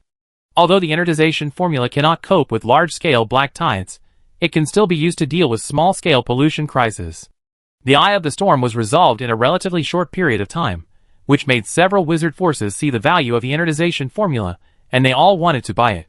Thor did not intend to monopolize the innertization formula, and sold the formula to the Tribunal and the Wall of Size. After they tried it, and achieved gratifying results, even the Stargate Council, which had not heard from him for a long time, asked Thor to buy a copy. Before, when the innertization formula was sold, the 2 forces came to exchange materials, but the Stargate Council asked Thor to send someone over. This request was a bit strange, but Thor thought about it and agreed. However, when he wanted to send a 1st-level wizard from the Wizard Tower, Byron volunteered to help Thor complete the transaction. Strangely, when he heard the news, Egu also stood up and wanted to go with Byron. Thor agreed very readily. Now, except for Beth, the consciousnesses in the diary are still being held by him. The others can do whatever they want, even leaving the diary is fine. Especially Egu. When he was subdued, he promised him that he would set him free after 100 years. Now Thor's promotion speed has exceeded his expectations, and the diary has officially recognized him as the master. Naturally, Thor does not need to wait for 100 years, and can set Egu free now. But thinking about the current world situation, it is better to stay in the Pure Spirit Wizard Tower than to go somewhere else, so they did not leave. It was rare that Egu also wanted to go somewhere, so Thor naturally let him go. Of course, before agreeing, Thor had used the diary to predict for the 2 people, and there was no death warning. Otherwise, Thor would not be so relieved. Today was the day when Byron took Agu away. After Thor received the news from the housekeeper, he immediately went downstairs to see him off. When Thor walked to the bottom of the tower, Kelly also rushed down in a hurry. I'm here, this thing is for you, just made. Kelly threw a closed crystal ring to Byron, and inside it was a drop of golden liquid with a fine glitter. What is this? Thor had also seen it for the first time. The liquid form of Alpha Plus, Kelly said proudly. She was a girl in her early 20s, but she was still a little arrogant like before. I have developed it in the past 2 years. Senior, you can take it. If you encounter danger, throw it out and run. I guarantee that the third-level enemies will not have time to chase you. Thank you. Byron still took the crystal ring without any expression, but put it away very solemnly. This solemnity came from gratitude for Kelly's concern, and also because he was also afraid of Alpha Plus radiation. Chapter 917. Why do you suddenly want to go to the Stargate Council? Thor still remembered Kismet's advice to treat the Stargate Council as his last stop, so he did not go with Byron. Although Kismet was unreliable, he also knew a lot of secrets. The most important thing was that Thor also had his own plans. Byron told Thor truthfully. The half-elf mentioned that something seemed to have happened there, but it might be beneficial for my promotion, so let me go and take a look. Half-elf? Thor didn't like the half-elf's consciousness hidden in Senior Byron's body, but now Senior Byron needed the half-elf to guide him on the road to promotion. The Stargate Council has been silent for so many years. It turns out that they are not just studying the matter of crossing the Stargate. The situation over there is probably very complicated. Thor could only advise, be careful. Byron nodded. Danger is everywhere. As long as you want to continue on the path of a wizard and want to obtain those ethereal and forbidden knowledge, you can't be afraid of danger.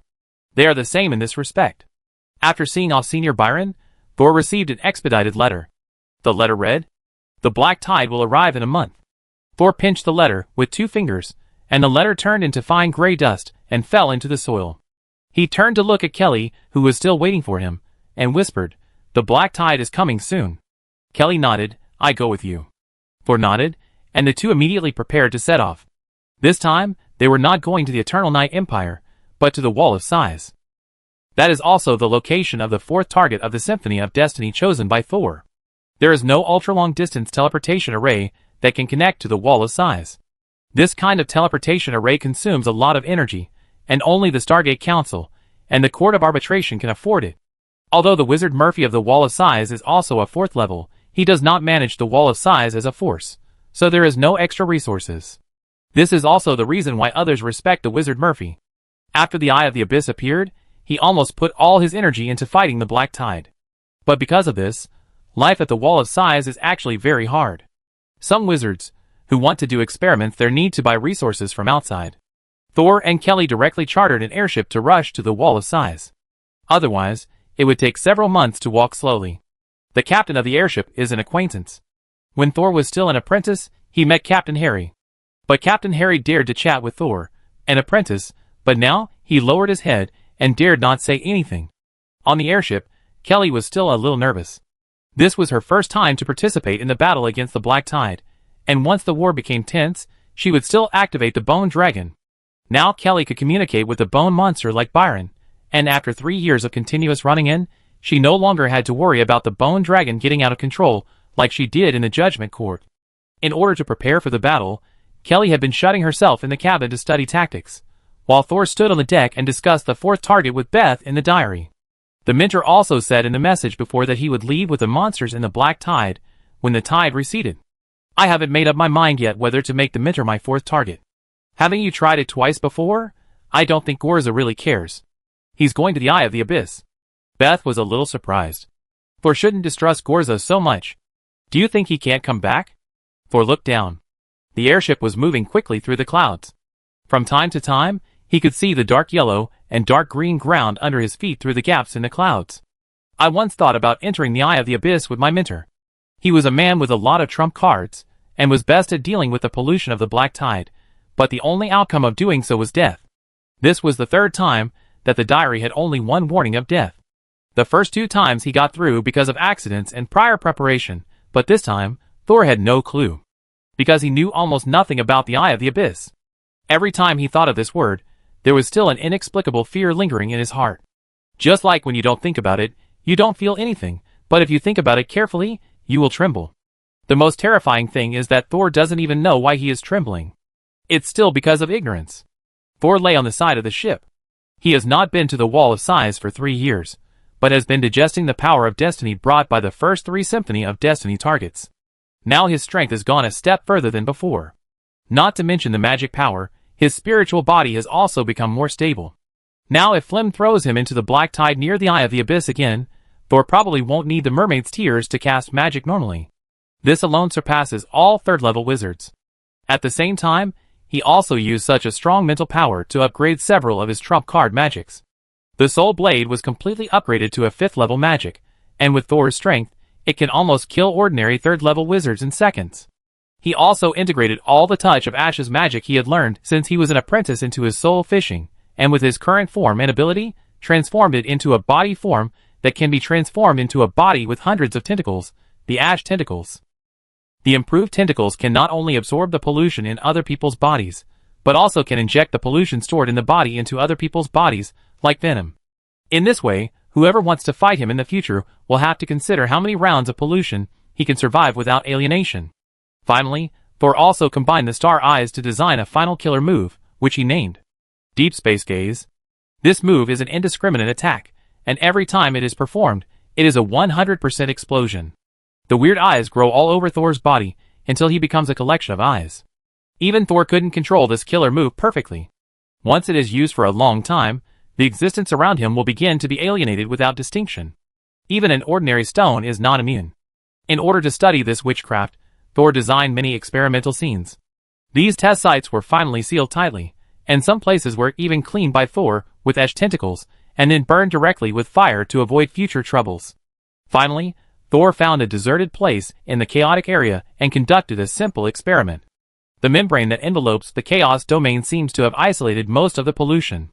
But even so, when Thor used Deep Space Gaze, for nearly a minute, a strange escape phenomenon still appeared on the desert ground of the chaos domain.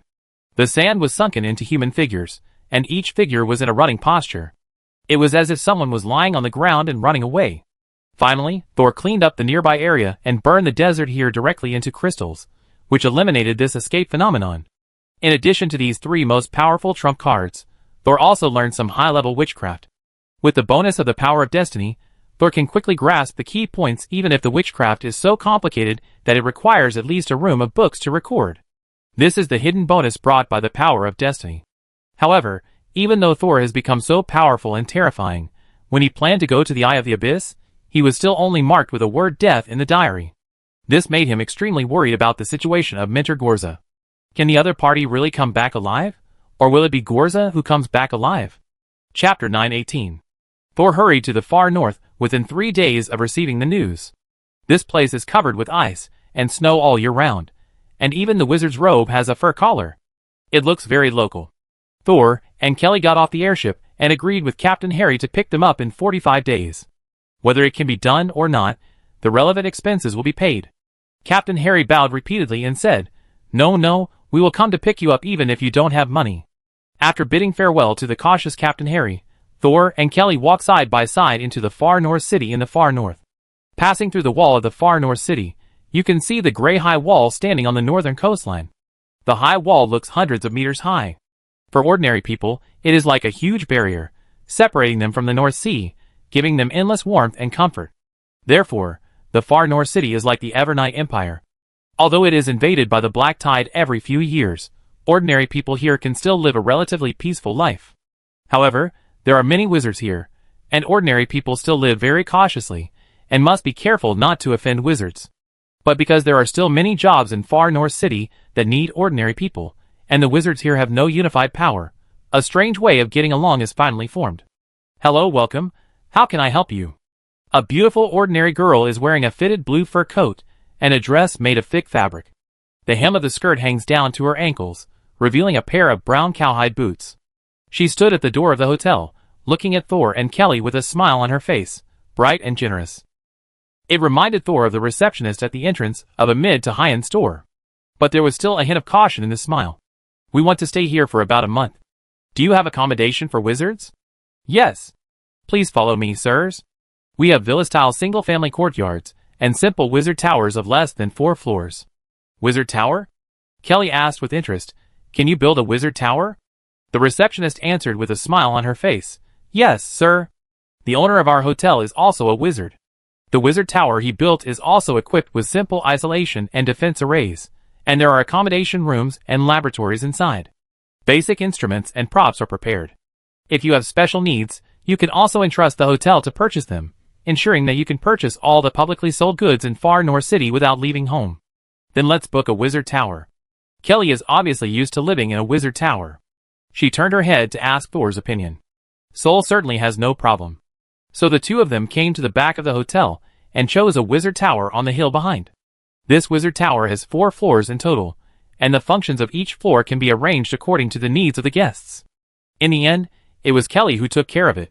She used the 3rd and 4th floors as the living room for the two of them, the 2nd floor as the wizard tower, and the 1st floor as the foyer. The receptionist was a little surprised when she heard Kelly's request, but she only dared to open her eyes, and didn't dare to express more emotions. Sol went to pay, and walked around the back hill of the hotel. There are many wizards living here. Most of them chose the wizard tower.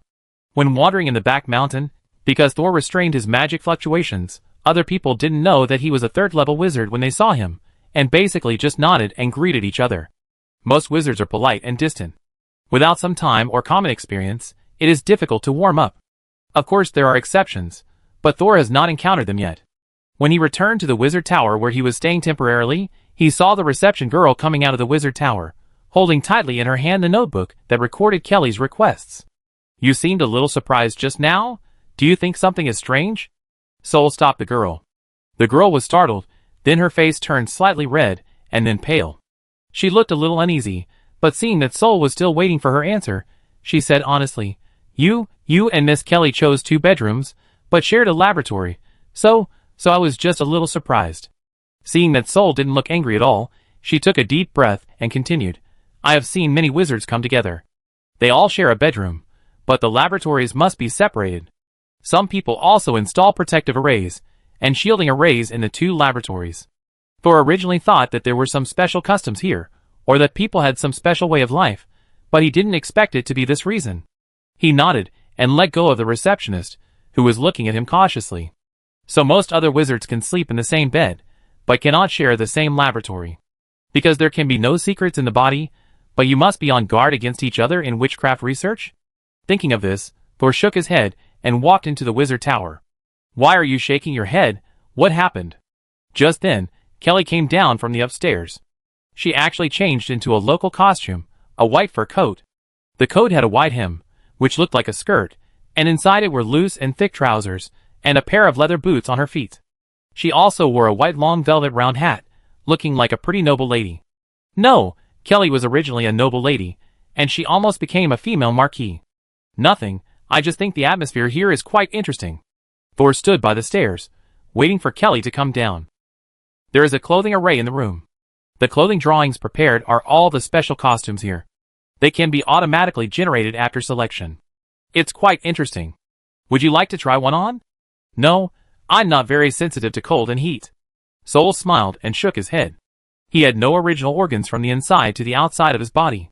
Although he could clearly sense the changes in cold and heat, he would not feel pain or comfort because of cold and heat. High tolerance. Of course, Kelly understood how Thor felt. In fact, she felt the same way.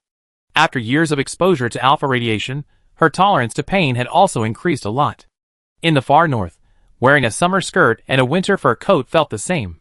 But this did not prevent her from being curious about new clothes. Hee, if you don't want to change, I still want to see you change. Kelly pulled Thor's arm, walked around behind him, and pushed his back upstairs. Change, you've been the same for so many years, and you're not tired of it, but I am. Thor had no choice but to be pushed by Kelly into the room on the 3rd floor.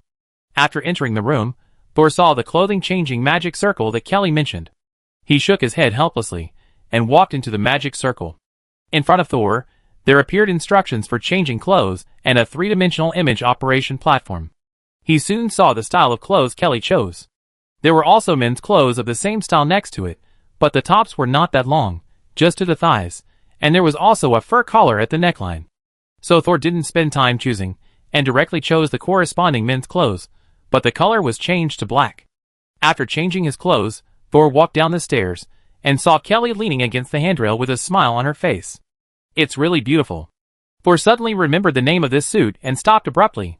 Just as he was about to say something, there was a knock on the door. Knock, knock, knock. Excuse me, does Wizard Thor live here? A somewhat old and hoarse voice sounded. Chapter 919. Just arrived at Far North City. Someone came to see me. Thor took 2 steps down to the first floor and went to open the door. Hello, I am Thor. Outside the door stood an old wizard with white hair and beard. His face was full of wrinkles, and he looked like a centenarian among ordinary people. He was wearing a gray velvet robe, with a kind smile on his face, and his aura was like that of an ordinary person.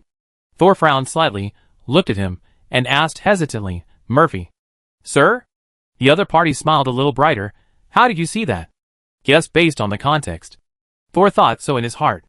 Of course he couldn't answer like that, so he just said, I heard the mentor talk about you. Will he mention me? Murphy stroked his beard and looked up at Kelly behind Thor. Hello, are you Thor's friend? Thor turned around and called Kelly over. The 4th level wizard in front of him was still very respectable. Hello, Lord Murphy. My name is Kelly. Kelly performed a court skirt lifting ceremony. Oh, I know you, the magical little girl who destroyed the lost corridor. When talking about this, Murphy was still smiling, and he didn't mean to defend Flim at all. It seemed that he didn't care that the dignity of a 4th level wizard was offended by a 2nd level wizard. After greeting, Thor invited Murphy into the room, but Murphy personally invited them to climb the wall of size. Although you just came here, you should rest first. However, it's less than a month since the black tide hit, so I still want to take the time to have a good chat with you. Okay, business is important. Sol and Kelly had no objection. Murphy raised his cane and tapped the ground lightly. The surrounding environment changed instantly, and the 3 of them came to a magnificent and tall gray building at the same time. This building resembled a high tower, which was 30 meters high and had surpassed all the buildings in the Far North City. However, on the left side of this building, there was a tall wall that was high enough to reach the sky and soared into the clouds. Sol raised his head and felt that the sky and the earth were inverted in an instant. There was wind blowing from the top of his head, blowing on the ground, and a snow mist was swirling. But when the white mist dissipated, he found that it was just an illusion caused by the majestic high wall in front of him. It's really magnificent. Sol closed his eyes and seemed to hear the fighting and the sound of waves from behind the high wall. Wave after wave, mixed with the noise of burning flesh and ice peaks disintegrating. But when he opened his eyes, it was still quiet, with only the breathing of the 2 people beside him. Murphy smiled at Sol, but Kelly was a little confused. She seemed to feel nothing. What is this? Thor asked doubtfully. This is the memory of the wall of size. Murphy stepped forward and stroked the gray wall with his hand. His hands were dark yellow and old, and his knuckles were full of wrinkles. The bricks and stones of the wall of size were covered with traces of wind and rain. 1 person and 1 wall, full of the flavor of time. This is the witness of the wall of size. Wizard Murphy looked sad for a moment, but he quickly restrained his emotions and knocked on the wall with his knuckles, making a dull sound. It's a pity that only people with spiritual power close to the 4th level can see this sign. Otherwise, I really want to make a paid experience, so that those wizards who want to train their spiritual bodies can come and feel it. 20,000 magic crystals at a time can instantly solve the problem of lack of money in the Far North. The mysterious and tall 4th level wizard suddenly turned into a shrewd businessman. Kelly opened her mouth wide, unable to accept it for a while. Sol smiled and helped Wizard Murphy with ideas. If you can't feel it, you can also charge for the experience. At most, it will be cheaper once. I believe many people will come to try it. After all, everyone has this expectation of what if. It's like buying a lottery ticket. It's a good idea. I let them plan it. Murphy laughed and tapped the ground with his cane. The platform they were standing on suddenly began to rise rapidly. The wind suddenly changed from gentle to fierce, and the hems of the 3 people's clothes immediately clung to their bodies. They rushed into the clouds in a few minutes. The platform rose sharply and stopped suddenly. If Thor and Kelly were not strong, they would probably be thrown out by such a sudden break. This is the highest level of the wall of size. Murphy led them from the platform to the top of the gray wall. This is a 10-meter wide passage with high and low walls on both sides, and a protruding platform at intervals, on which a magic array is always lit. There are more than a dozen wizards on duty here, and the weakest among them is a 2nd-level wizard. There are actually 4 3rd-level wizards. The density is much greater than that of the Judgment Court. Thor has seen the coastline of the Far North, And he knows that the far north is like an acute triangle. And the wall of size is right at the tip of this triangle. Therefore, the length of the wall of size is not as long as the Red Sea forest, but because it is closer to the eye of the abyss, the area of contact with the enemy is smaller. But the enemy is more powerful. Murphy took Thor and Kelly to visit the wall of size, and introduced the history of the wall of size to them as they walked. The wall of size was built in the 3rd year after the eye of the abyss appeared, and the 2nd year after the continent of Desettle was swallowed up. Although they all said that I built the wall of size, in fact, it was just an exaggerated statement to flatter me. Murphy smiled, not caring about exposing his shortcomings in front of Thor and Kelly. Although I can create such a large wall, you know that my major is earth attribute, but I really can't ensure that the wall has the strength to resist the black tide while ensuring the volume. So here, in addition to my magic power, there are also the efforts of many 4th level wizards in Far North City. Many 4th level wizards? Sol and Kelly looked at each other, but now there is only Murphy, a 4th level wizard in Far North City? Could it be that all those 4th level wizards before? Murphy saw the two people's confusion and laughed again. Haha, you are young. Don't you know that before the eye of the abyss fell into the wizard world, and the black tide closed the ascension channel of this world, there were still dozens of 4th level wizards in the world. But now there are only 6 4th level wizards left. No, including the mentor, there are 7. Sol counted and felt miserable. Yes, it is getting more and more difficult to advance to the 4th level now. Fortunately Gorza succeeded. However, it will soon become 6 again. Murphy shook his head, his face full of emotion. Are you talking about Sir Norton? Thor also sighed.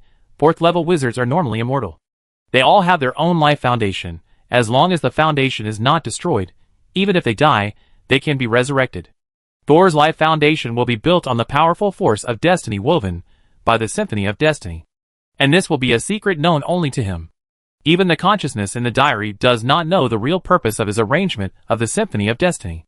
The only one who knows some inside information is Kismet, but the Symphony of Destiny is not exactly the same as the death thread that Kismet gave him. It is a plan that Thor improved based on the form of the Destiny thread in the fantasy world. In the wizard world, only Thor himself knows the secret of the Destiny thread. But the 4th level wizard with the foundation of life is not completely immortal. At least Thor now knows that when a wizard's pursuit comes to an end, and he has no way to open up a new path, his existence will fall into saturation, and the moon will fall into saturation and finally disappear. Just like the death of an ordinary person. Chapter 920. In addition to the deaths of the 4th level wizards in the wizard world in the war against the Black Tide, most of them disappeared in the long river of history because the ascending channel was closed. The speed of promotion to the 4th level could not keep up with the speed of the disappearance of the desperate, so naturally there were only a few 4th level wizards left in the wizard world. Now, except for Gorza, the other 4th level wizards are over 100 years old, and some, such as Murphy, are even hundreds of years old. The fall of the strongest fighting force is a negative topic. Murphy was unwilling to talk about such things before the black tide came, so he changed his style. How about this wall of size? It's pretty good, right? Thor nodded and praised sincerely. It's very spectacular. Hee, most of the wizards fighting here are free wizards with no power. But high-level combat power still needs the support of other major forces. Most of the 3rd level wizards come from the Iskepper continent and the Glowing family. Murphy took Thor to see the other side of the storm sea. In the distance, several tall and slender wizard towers could be seen in the shadows. Each wizard tower is like a lighthouse on the sea, but in terms of effectiveness, they are more like turrets extending from the wall of size. The garrisons of the wizard towers you see are at least 2nd level wizards. There are also several wizard towers in the farthest place, which cannot be seen by the naked eye. Those places need 3rd level wizards to be stationed. Your mentor Gorza is in the wizard tower in the front.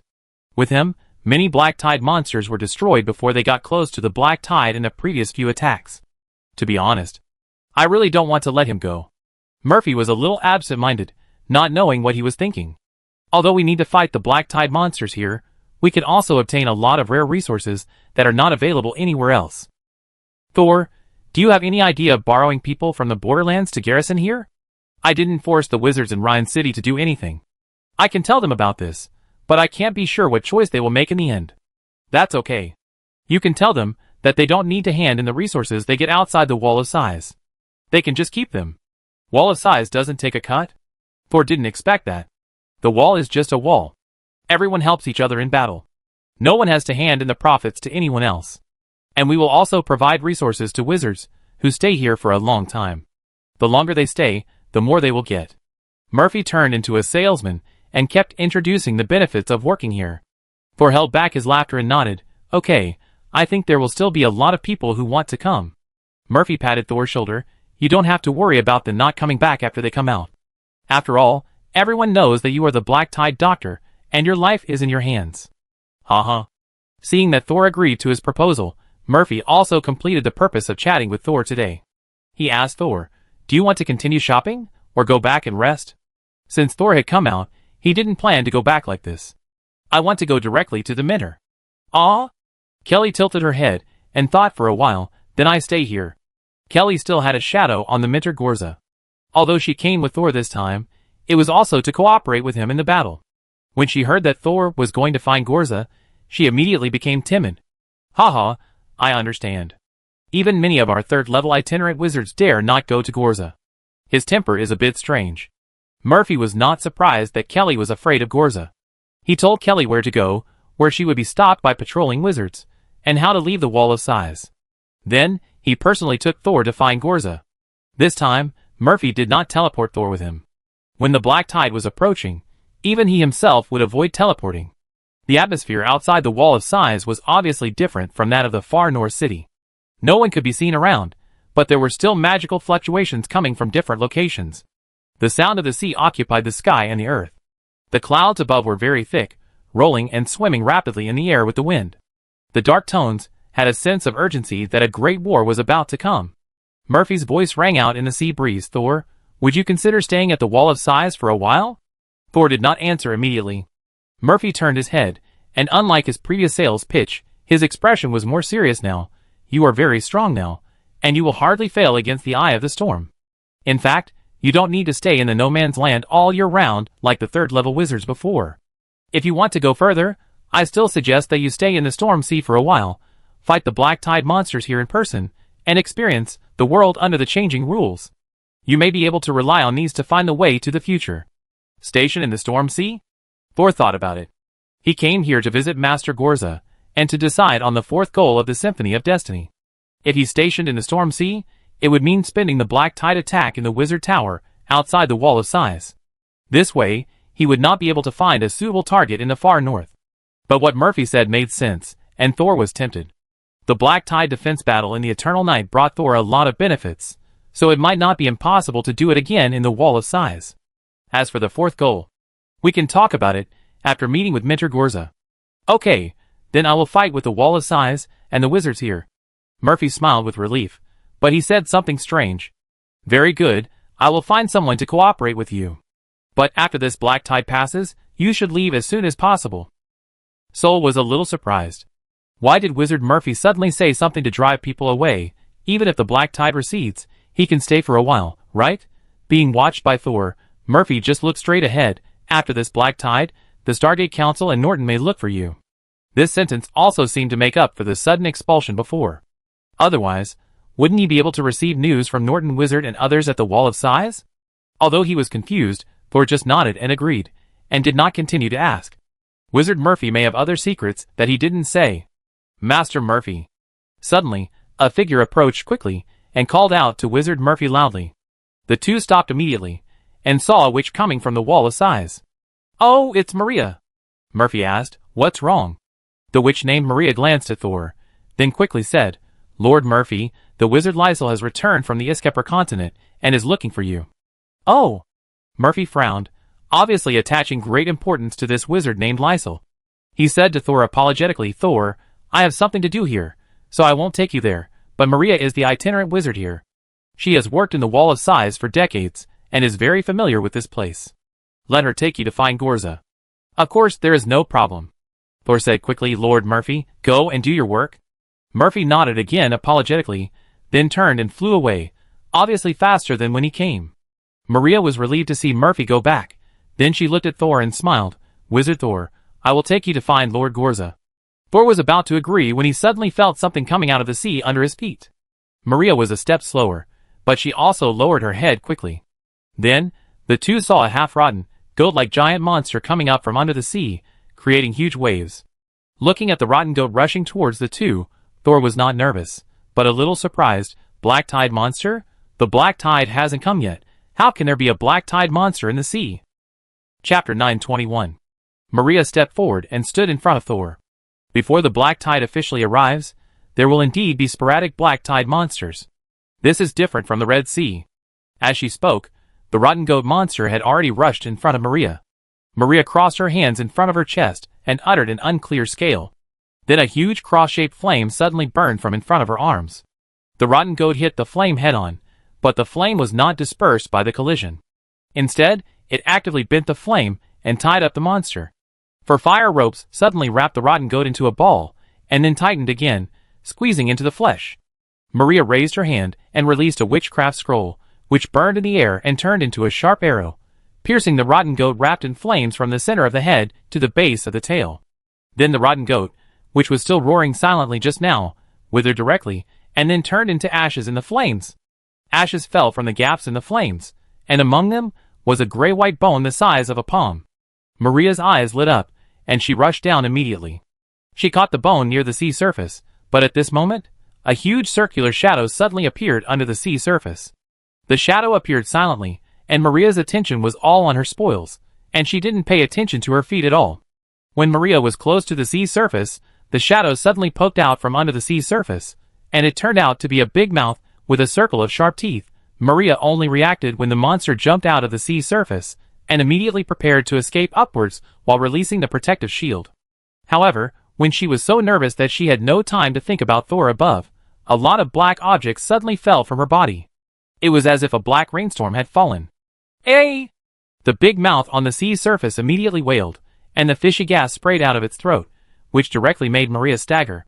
She just stabilized her body in the air and looked down, and saw that the huge mouth that was about to ambush her just now was now full of holes. The seawater surged up along the holes of the wound, and the big-mouthed monster was sinking, and water jets came out of its mouth, a bit like the fountain in the small square. As the monster sank, the water column gathered into a puddle, and finally merged into the deep blue sea. Maria looked up at Thor, and saw that he did not move. She immediately jumped into the sea, and circled around the sinking monster before drying her body and returning to Thor. Her smile was a bit shocked and admiring. She handed the gray-white bone in her hand to Thor. The big-mouthed fish just now had no gray bone. "This one is for you. Without you, even if I could escape, I would definitely not be able to save it." Thor took the gray-white skeletal remains without false politeness. This gray-white skeleton is similar to the white bone monster Thor got in the Chaos Domain. It contains a small amount of black tide pollution, and the erosion that tries to penetrate your body and penetrate into your brain along the skin lines is extremely obvious. But it is also this undisguised offensiveness that makes Thor, who came into contact with it, immediately launch a defense. However, the pollution here is not as bad as the white bone monster brought from the Chaos Domain. This monster is half rotten, the Chaos Realm is white bones, and the world outside the Chaos Realm is filled with gray bones. Is there a progressive relationship between them? Sol was thinking with his head down. Maria didn't know what he was thinking, and thought he was using his mental power to study the gray bones. She enthusiastically and proactively introduced Thor. This kind of gray bones can be said to be a specialty of the Wall of Size. Some can also be collected in the southeastern Sea of Nephrite, but the quantity and size cannot be compared with the monsters here. Don't underestimate the small amount of pollution on it, but through special methods, we can make a potion that is resistant to the pollution of the black tide. So every time we fight this kind of monster, we will pay attention to whether there is this kind of gray bone inside the corpse. It can actually make a potion that resists pollution? Does this mean that there must be an antidote near the poison? I haven't heard of this saying, but it is very similar to what you said.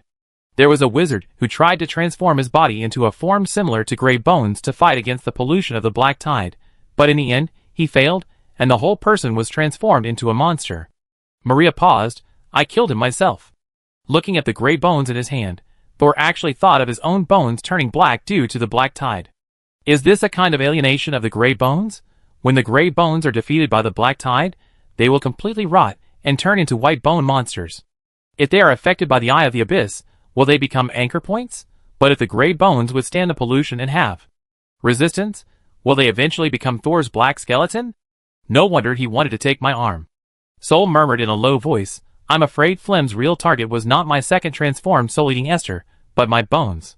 Seeing Maria still looking at him, Thor put away the gray bone. Thank you. I'm really interested in this gray bone. When I encounter the black-tide monster in the future, I will get the gray bone and return it to you. Maria smiled generously, with wrinkles appearing at the corners of her eyes. No, when the black tide invades, I can still collect a lot. This is to thank you for your help just now. Why should I ask you to return it to me? The wizards at the Wall of Sighs all seem to be quite generous. Could it be that Murphy's way of distributing resources according to merits has cultivated the current way of getting along with each other? Of course, it could also be that they are now asking for something from Thor. So they acted very generously and kindly.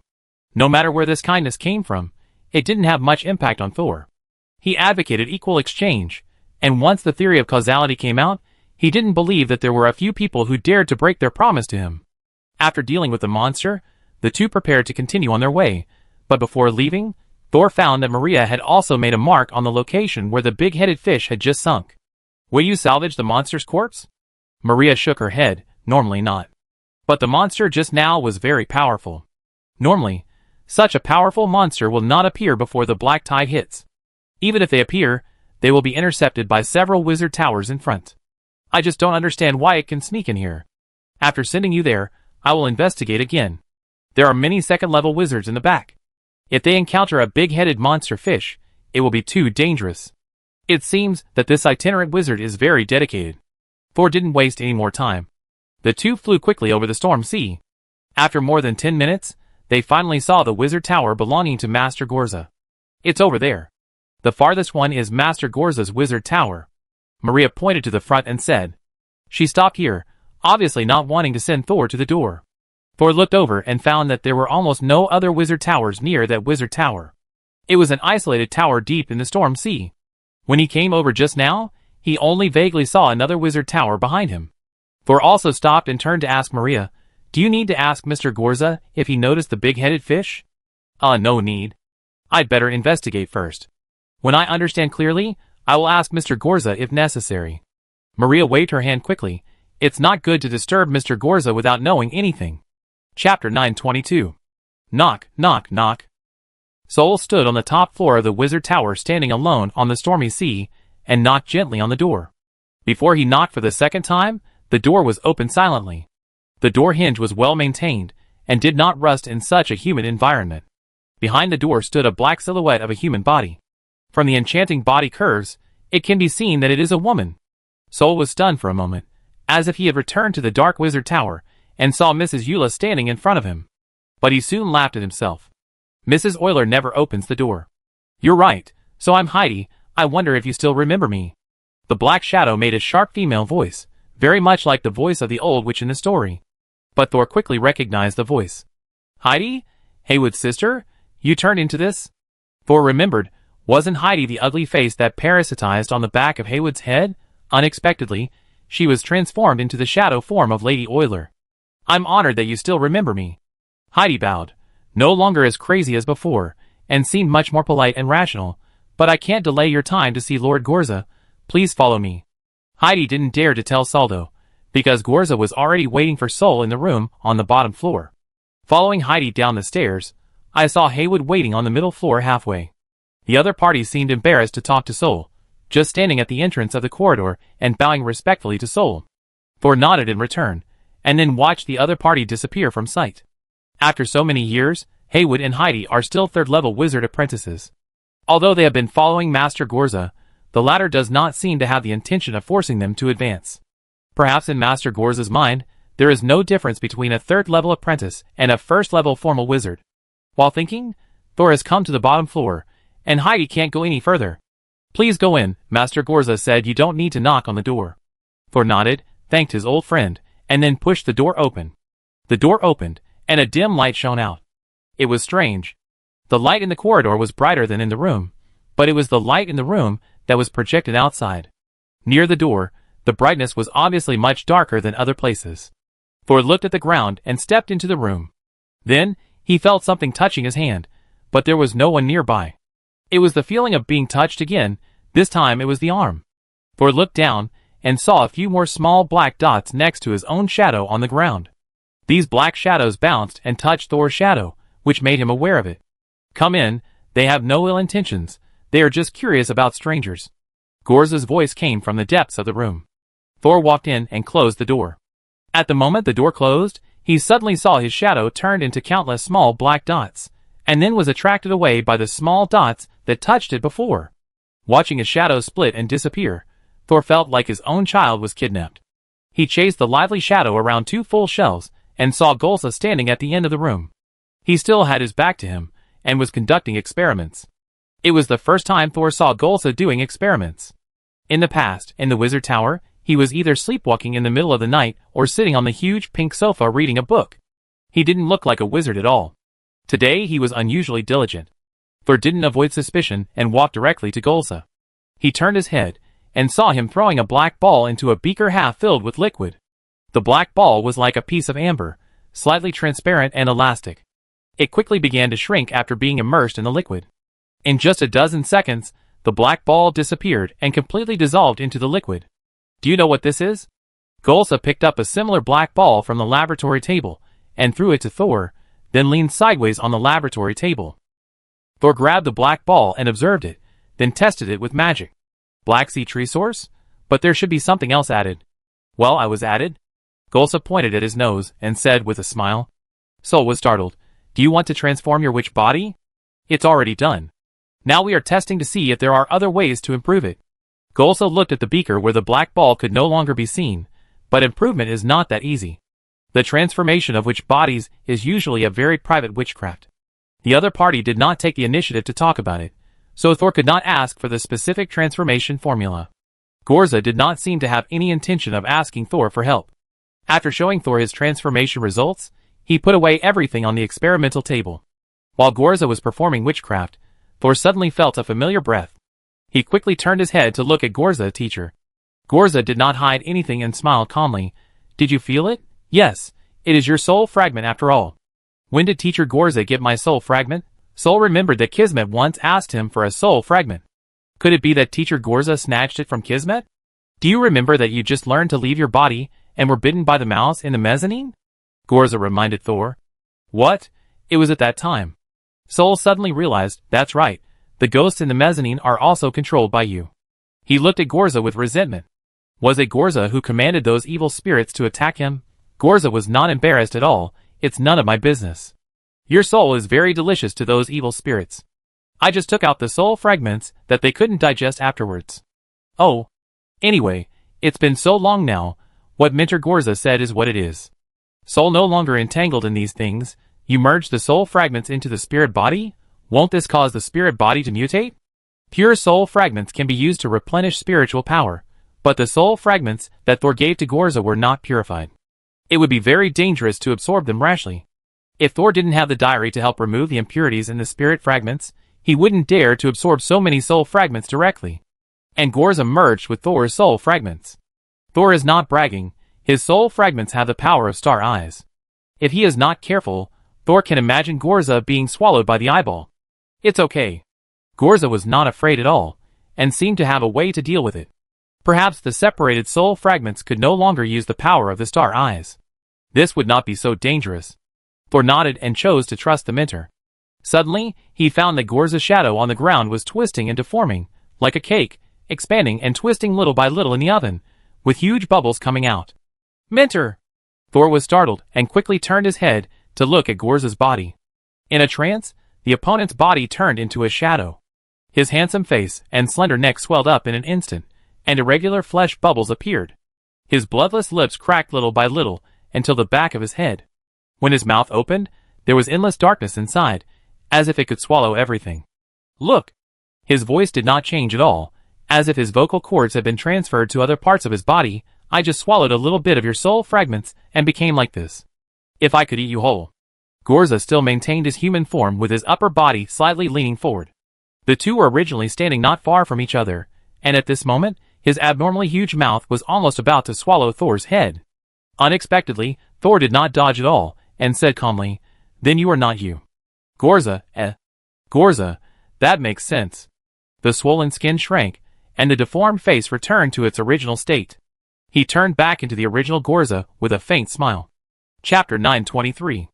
Sol knew that he was no match for Gorza's mentor at the moment, so if the other party wanted to eat his soul, he would probably not be able to escape.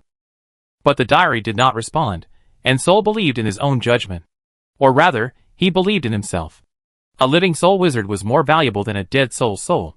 Has the inverted tree of Bidon Academy been controlled by you? Gorza, who had returned to his original appearance, seemed to have forgotten the conflict just now and asked about something else. It's not control, it's an alliance to defeat the enemy when we were at Bidon Academy. Soul did not hide the fact that Gorza might have seen Char in the Principality of Kima. The soul that merged with the inverted tree is called Char. He was originally a first-level wizard at Bidon Academy. He has paranoia, but he's gotten better recently. You looking for him? After cooperating with Kelly to rescue Kira, Char has now taken root in the suburbs of Kima capital. Kira also deliberately opened up a large territory for him to develop. Now it has become a small forest. Of course, it has also become a forbidden place for ordinary people. Therefore, Char gave Thor a wave of destiny force. Now Char and Midor have their own backers, and they steadily supply destiny force to Thor. However, the most powerful Floco can only generate destiny force once in a while. It rolls like an electrocardiogram. I guess the mermaids are also giving him a headache. Well, I want to get some inverted trees to study. But it's too late now. Let's talk about it after I come back. Gorza never seemed to worry about not being able to come back. Of course. Soul agreed directly on behalf of Char. How sure are you that you can come back? Although asking this question seemed to make him not trust Teacher Gorza, he still wanted to ask, not caring about face. Not sure. Gorza said 4 words lightly. Not self-deprecating, not joking. Teacher, if you are not sure, why do you dare to go to the Eye of the Abyss? The wall blocks my way, so of course I have to knock it open. Gorza said calmly, as if it was a matter of course. What if I get killed? Fortunately, Haywood and Heidi didn't come in, otherwise they would be scared by Saul's question. Gorza accepted Saul's question calmly. If I get killed, then I die, but I have to try to knock a hole in the wall to see what's behind it. Paving the way for future generations? You are so great. Gorza's mouth twitched, probably because he had never heard people praise him with such words. Don't be disgusting. A pink sofa appeared behind him, and he fell back and sank into it. I did it for myself. I did it if I wanted to. By the way, do you have a dead wizard's diary in your hand? Soul admitted directly yes. He raised his hand, and a dark red hardcover book appeared in his palm, and he handed it to Gorza casually. This is it. Gorza was not polite, and stretched out his hand to take it, but when his fingertips passed by, he only touched the air. He swept his hand back and forth twice, but still couldn't touch the diary. Well, it seems that this book already belongs to you. If you hadn't taken the initiative to make it appear in front of me, I would not have been able to feel its existence until now. Soul retracted his hand and looked at the hardcover book with a thick texture in his hand.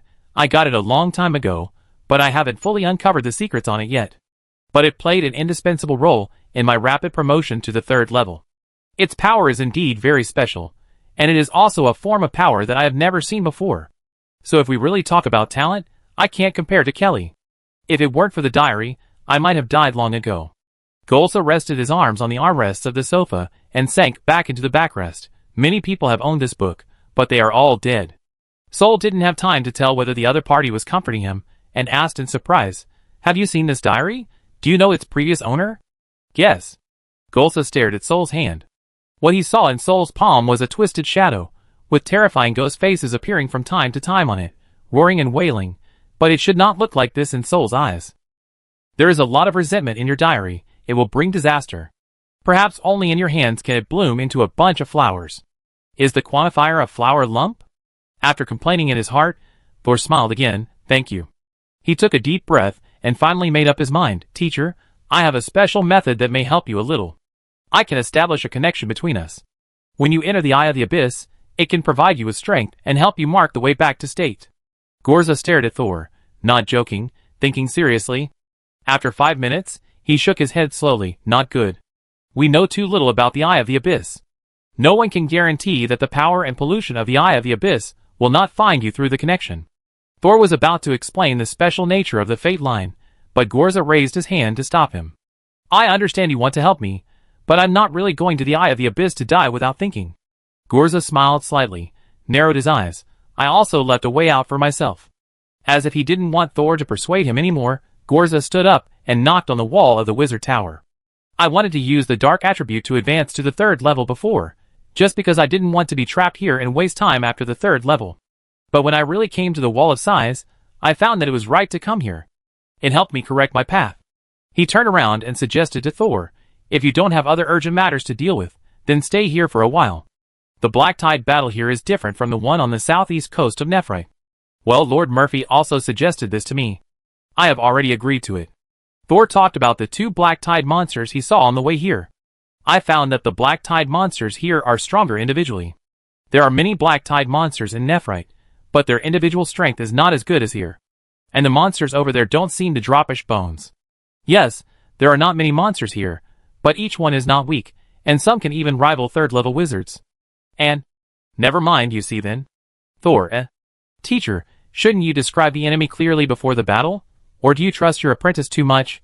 Although Thor complained in his heart, he was still very confident, and was not nervous because of Teacher Gorza's half-spoken words. Gorza didn't say anything else, as if he was lost in thought.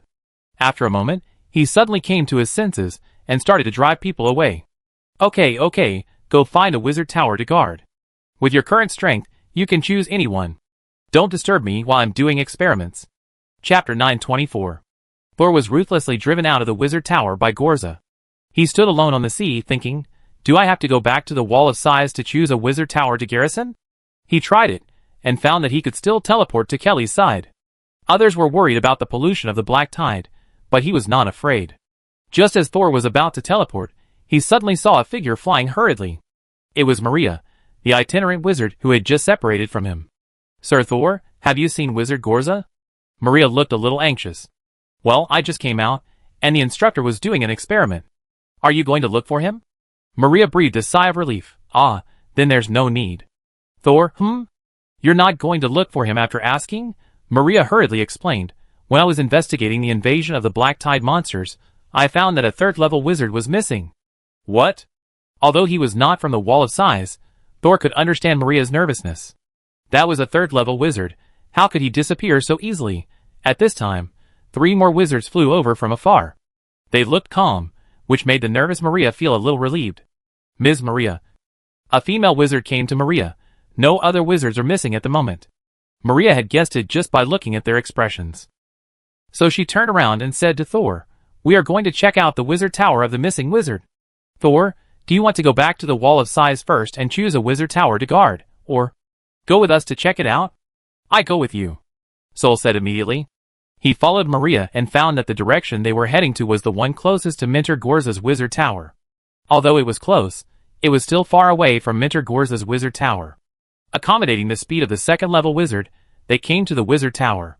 From the outside, the wizard tower in front of them did not show any signs of damage, but the door was half open, revealing a dark gap inside. After approaching, several people did not enter immediately, but first dispersed, and set up a magic circle very skillfully. Thor observed the gate, and found several dried water stains on it. The water stains were yellow, and from the outline, it looked like something was winding on the ground, with a slight drag. At this time, other wizards had already set up a magic circle. The magic circle used the bodies of 3 wizards as nodes, freeing up 3 light beams. The light beams spread evenly, and the overlapping parts formed a brighter area, which just covered the slender wizard tower. You can go in now, Maria said, and then she was the first to enter the wizard tower covered in light. The door was pushed open, and it actually made a creaking sound. Thor looked sideways at the crack in the door, where there were already traces of rust. A normal door would not be like this, Maria said. It should be caused by an intruder. The intruder may come from the sea. Thor said. He casually released a few fluorescent spells to illuminate the ground. Look at the traces on the ground. There were some slight scratches in the places illuminated by the light. Maria squatted down and touched the marks on the ground with her hands very seriously. A little fire rose from her fingertips and quickly went out. Is this the mark of scales? Maria frowned, her expression a little heavy. The wizard behind her hurriedly said, as if she remembered something, could it be a mermaid? Others also echoed, some time ago, someone saw the traces of mermaids in the storm sea. It is said that when they fled the Red Sea, they also caused a lot of trouble for the tribunal and almost destroyed their Red Sea trees. It seems that they are now running to the Wall of Sighs to do something bad. These people only know a little about mermaids. Thor shook his head. A single mermaid is not that strong. The strongest one is only at the level of a first-level wizard. The mermaid mutant in the Red Sea was a fusion of hundreds of thousands of mermaids, and it also took advantage of the pollution brought by the black tide, which caused large-scale damage. The 3 wizards next to him looked at him suspiciously. This is Wizard Thor. He was there when the mermaids rioted. Maria then introduced them to the others. She warned them with her eyes. Wizard Thor is a third-level wizard and a temporary guest invited by the Wall of Sighs.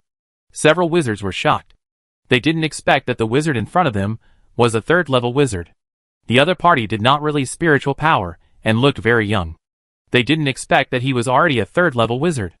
These wizards in front of them were all second-level wizards. They were very powerful in other places and could be the leaders of a force, but in the Wall of Sighs, they were the backbone, which means they were very common. They stopped talking and waited for Thor to speak. But Thor had no other clues. He had just arrived today and didn't know much about this place. Apart from finding traces of scales dragging on the ground, he had no other ideas. Maria saw that Thor had no other clues, so she stood up and said, "Okay, let's go deeper." On the way, Maria told Thor that she was on a normal patrol when she found that the third-level wizard here had not responded for a day, and the signature left on the Wall of Sighs had also disappeared. Then she quickly asked her men to contact all the wizards stationed in the wizard tower to see if anyone else was missing. The good news is that only one third-level wizard is currently missing, but the bad news is that according to intelligence, the missing third-level wizard should have been in the wizard tower. If the other party loses contact under such circumstances, it is very likely that they will be in danger. Several people activated defensive magic while going downstairs. When they reached the last floor, Maria, who was walking in front, stopped again. Before Thor turned the corner of the last staircase, he heard Maria sighing and saying, "We found his body." Thor quickened his pace and saw a corpse lying at the bottom of the stairs.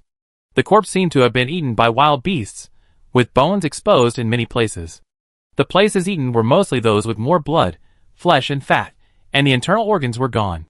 Another second-level wizard said his face was a little pale, and it was obvious that the enemy who could eat a third-level wizard could easily eat him. Thor moved closer and saw Maria squatting down again to turn over the corpse, and he also took the opportunity to observe it. The dead third-level wizard was thin, and only the thighs, buttocks, and abdomen were eaten away. There was no change on the arms and chest ribs, only some scratches. The flesh on the dead man's cheeks was also bitten off, revealing teeth. But there was no scar on the forehead.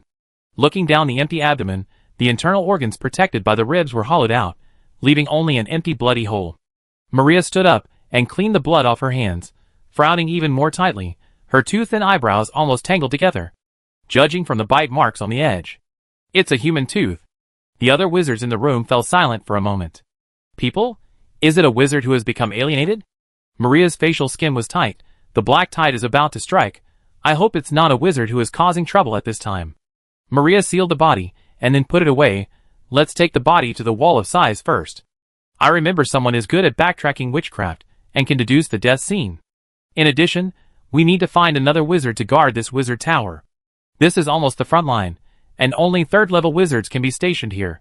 Who would be willing to come here at this time?" The second-level wizard on the side said in embarrassment. At this time, Thor raised his hand and whispered, "I can take over temporarily." Chapter 925. Maria looked at Thor. She was naturally happy that someone was stationed here immediately. This was one of the outermost wizard towers, responsible for intercepting the most powerful black tide monsters, so it was actually a very difficult task to dispatch third-level wizards to garrison here. But she was also a little worried. After all, the task here was heavy and more dangerous, but thinking of Thor's easy solution to the big-headed fish before, Maria felt that Thor's strength should be no problem. She was just afraid that the other party didn't understand the situation here. After all, the other party is not a wizard from the Wall of Sighs. Will he be willing to take on the most dangerous and troublesome work when the black tide strikes? Thinking of Thor's identity, Maria still told Thor all the problems and let him make his own decision. Unexpectedly, Thor listened without any hesitation. "No problem. But I am only stationed temporarily. After the black tide passes, I will return to the no man's land. You still need to replace a third-level wizard." Maria breathed a sigh of relief. "No problem. It's just that time is too tight now. I'm afraid I can't dispatch them for the time being." "It's great that you are willing to help." The other three wizards were also surprised. Someone is willing to take the initiative to take on the most difficult work, which naturally makes them feel much easier. Maria thought about it, pulled Thor aside again, and deliberately used secret language to say to him, "Thor, there is something I need to remind you in advance. This time the black tide is coming. This should be the front line of the defense. Your mentor, Lord Gorza, he may not participate in the battle. At the beginning, Master Murphy transferred a very powerful third-level wizard because he considered that Master Gorza would not take action this time. But I didn't expect. Thor was stunned for a moment, but then reacted. The mentor had to follow into the eye of the abyss when the black tide receded. The danger there was many times higher than the black tide defense battle. The mentor was not sure of coming back alive, so he naturally had to retain his strength.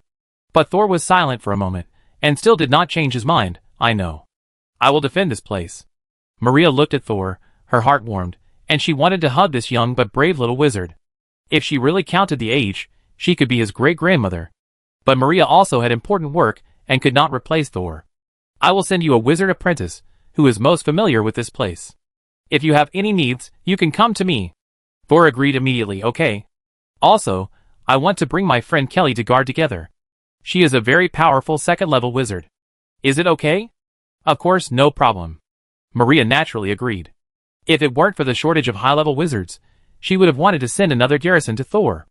After all, it was the first time for the other party to garrison the wizard tower in the Storm Sea, and it was unknown whether they could adapt to the battle here. Maria had secretly decided that when the black tide really came, she would pay more attention to the situation here if she had the energy. Every effort was made. Then let's go back together. To garrison the wizard tower here, you need to leave a signature on the wall of size, otherwise you can't activate all the functions of the wizard tower. After going around for a long time, we still have to go back to the wall of size. But we can also bring Kelly here. I wonder if Kelly will be so nervous that her legs will shake when she is so close to Teacher Gorza. There were no more accidents on the way back. No wizards were missing, and no black tide monsters appeared that should not have appeared at this time. The 5 people escorted the body of the dead third-level wizard back to the wall of size. This dead wizard seemed to be quite famous, so when others saw the body, they were all shocked. Although Maria's announcement of the death of the deceased caused some commotion, it also made everyone nervous to prevent further disappearances. After handing the body over to a wizard, who was good at tracing the cause of death, Maria took Thor to a 3-story building at the corner of the wall of size. This building seemed to be the contact center of the wall of size. The people inside were in a hurry. They came in, exchanged information, and left quickly. Maria took Thor straight to the 3rd floor. Unlike the 1st and 2nd floors with many workbenches, the 3rd floor was a spacious hall that was completely connected. There is a crystal wall in the center of the hall. One side of the crystal wall is covered with dense golden lines. It looks a bit like a circuit board. The other side is engraved with a large number of complex patterns, most of which have a wizard's name under them. This is where Maria said she needed to leave her signature so that the wizard tower on the Storm Sea would recognize her as the master. Maria stepped forward and gently swiped her hand across the side full of names. The text patterns on the crystal wall began to move left and right like a mobile phone screen, and could also be enlarged and reduced according to her gestures. Soon, Maria found the pattern of the wizard tower that would belong to Thor. There was a blank space under the pattern. There should have been a name of a 3rd-level wizard there, but after the other party died suddenly, the name disappeared. Thor noticed that on the right side of the pattern, there was a similar but different group, and under the group was the signature of Mentor Gorza. The Mentor signature font was elegant and stretched, and it looked different from him, just like his disguise. Maria enlarged the place for Thor's signature, then stepped aside. Thor, just use your magic to sign your name here. This crystal center will transmit your magic characteristics to the corresponding wizard tower. During this period, the wizard tower will be completely open to you. Before you leave, come back and erase your name. Okay. Thor stepped forward and was about to sign his name, but was suddenly stopped. Wait a minute. Murphy's figure instantly appeared between Thor and the crystal wall. Lord Murphy. Maria immediately bowed respectfully. The other wizards on the 3rd floor also stopped their work and faced Murphy. Don't worry about me, Murphy said with a smile. You guys keep busy. The others turned back to work.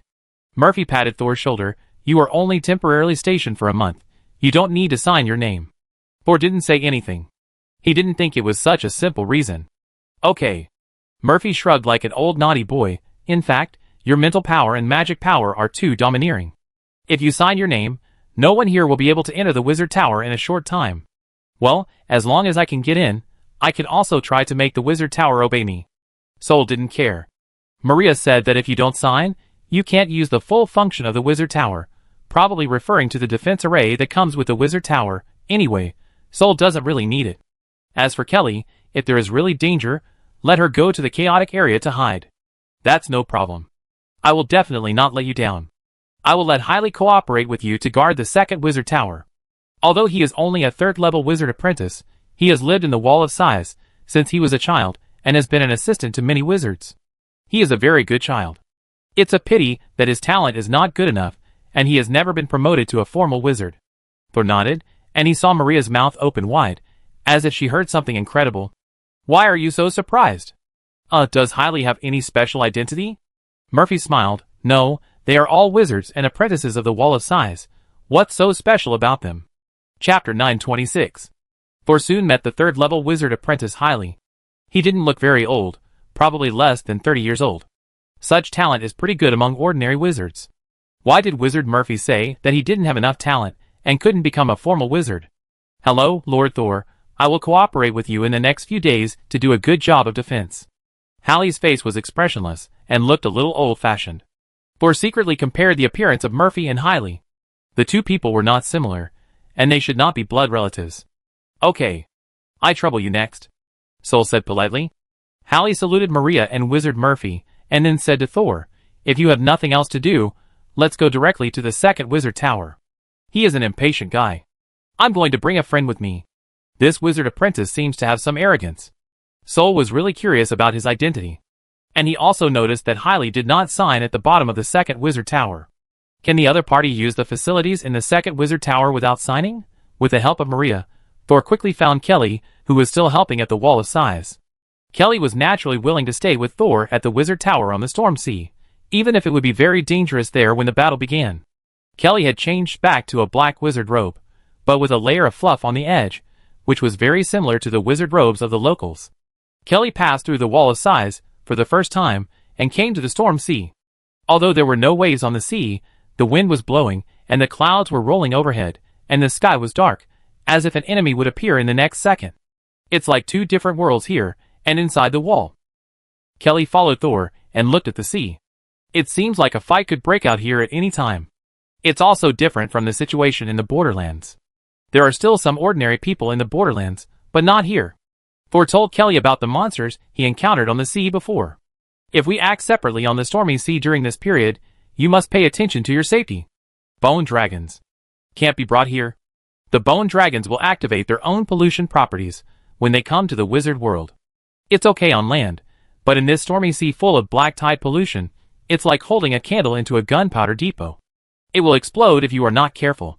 Kelly nodded like a little squirrel. Of course not. I've recovered from the after effects of the last time for a long time. Controlling the white bone dragon and using radiation magic to resist pollution is a big burden for Kelly. The two people communicated in secret language. Hailey looked at them sideways but said nothing. Halfway, Thor found another black tide monster, which was very weak and barely reached the first level.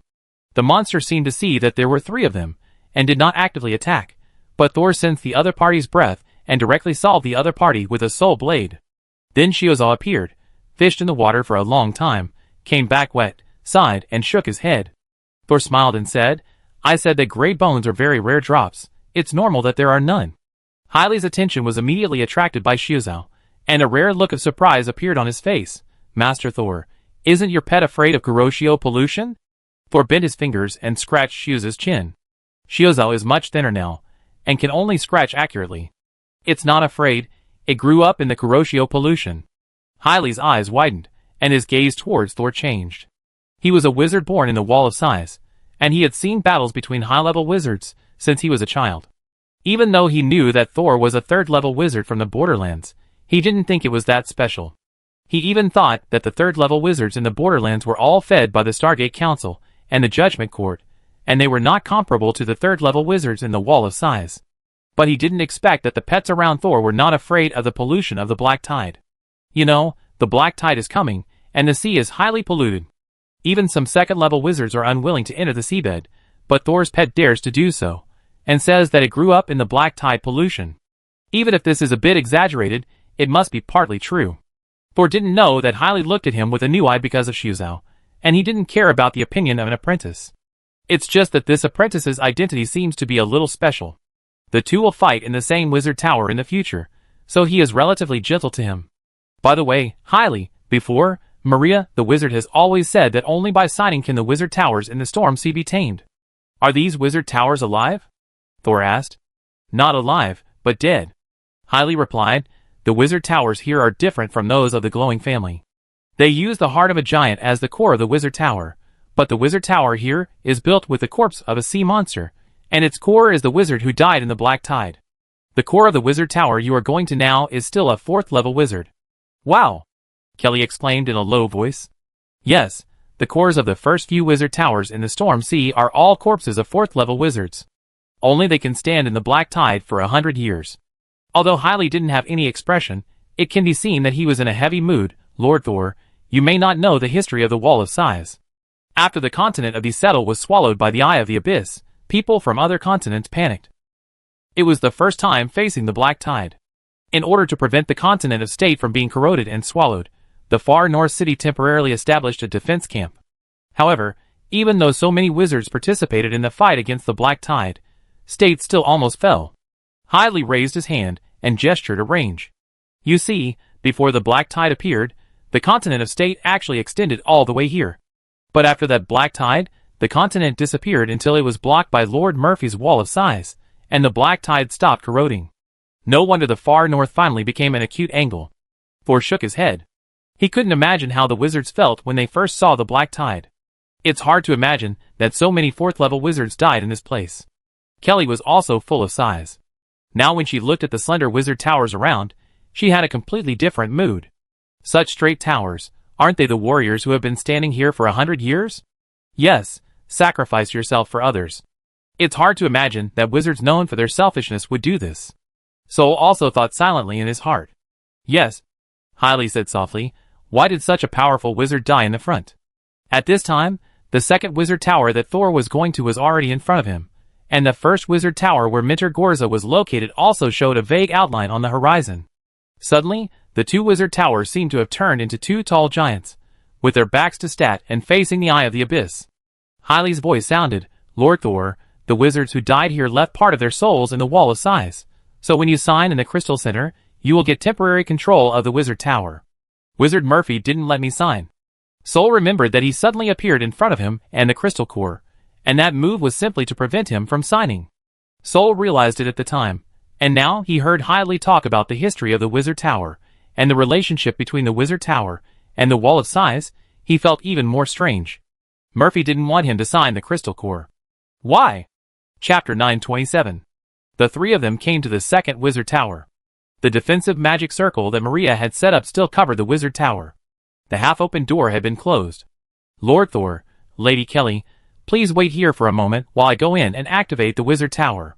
Lord Thor did not sign the crystal core, so I need to be an intermediary to control the wizard tower. Hailey walked forward, opened the door with a light push, and then walked into the darkness. Kelly came over. Do you think he has any relationship with Wizard Murphy? Otherwise, how can a wizard apprentice seem to know everything and even operate a wizard tower? I suspect.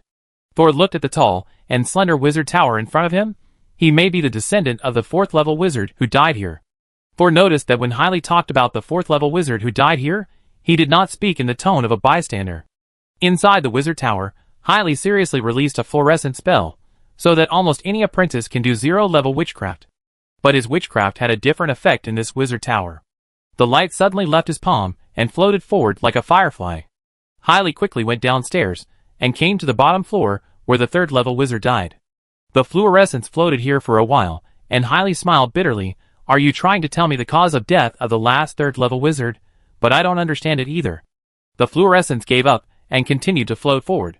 Hailey muttered, walking alone in the wizard tower. He seemed much more relaxed. I can only wait for the results of Maria's investigation. I hope it won't affect the black tide in a few days. When the black tide came, a 3rd-level wizard suddenly died, which could easily cause chaos.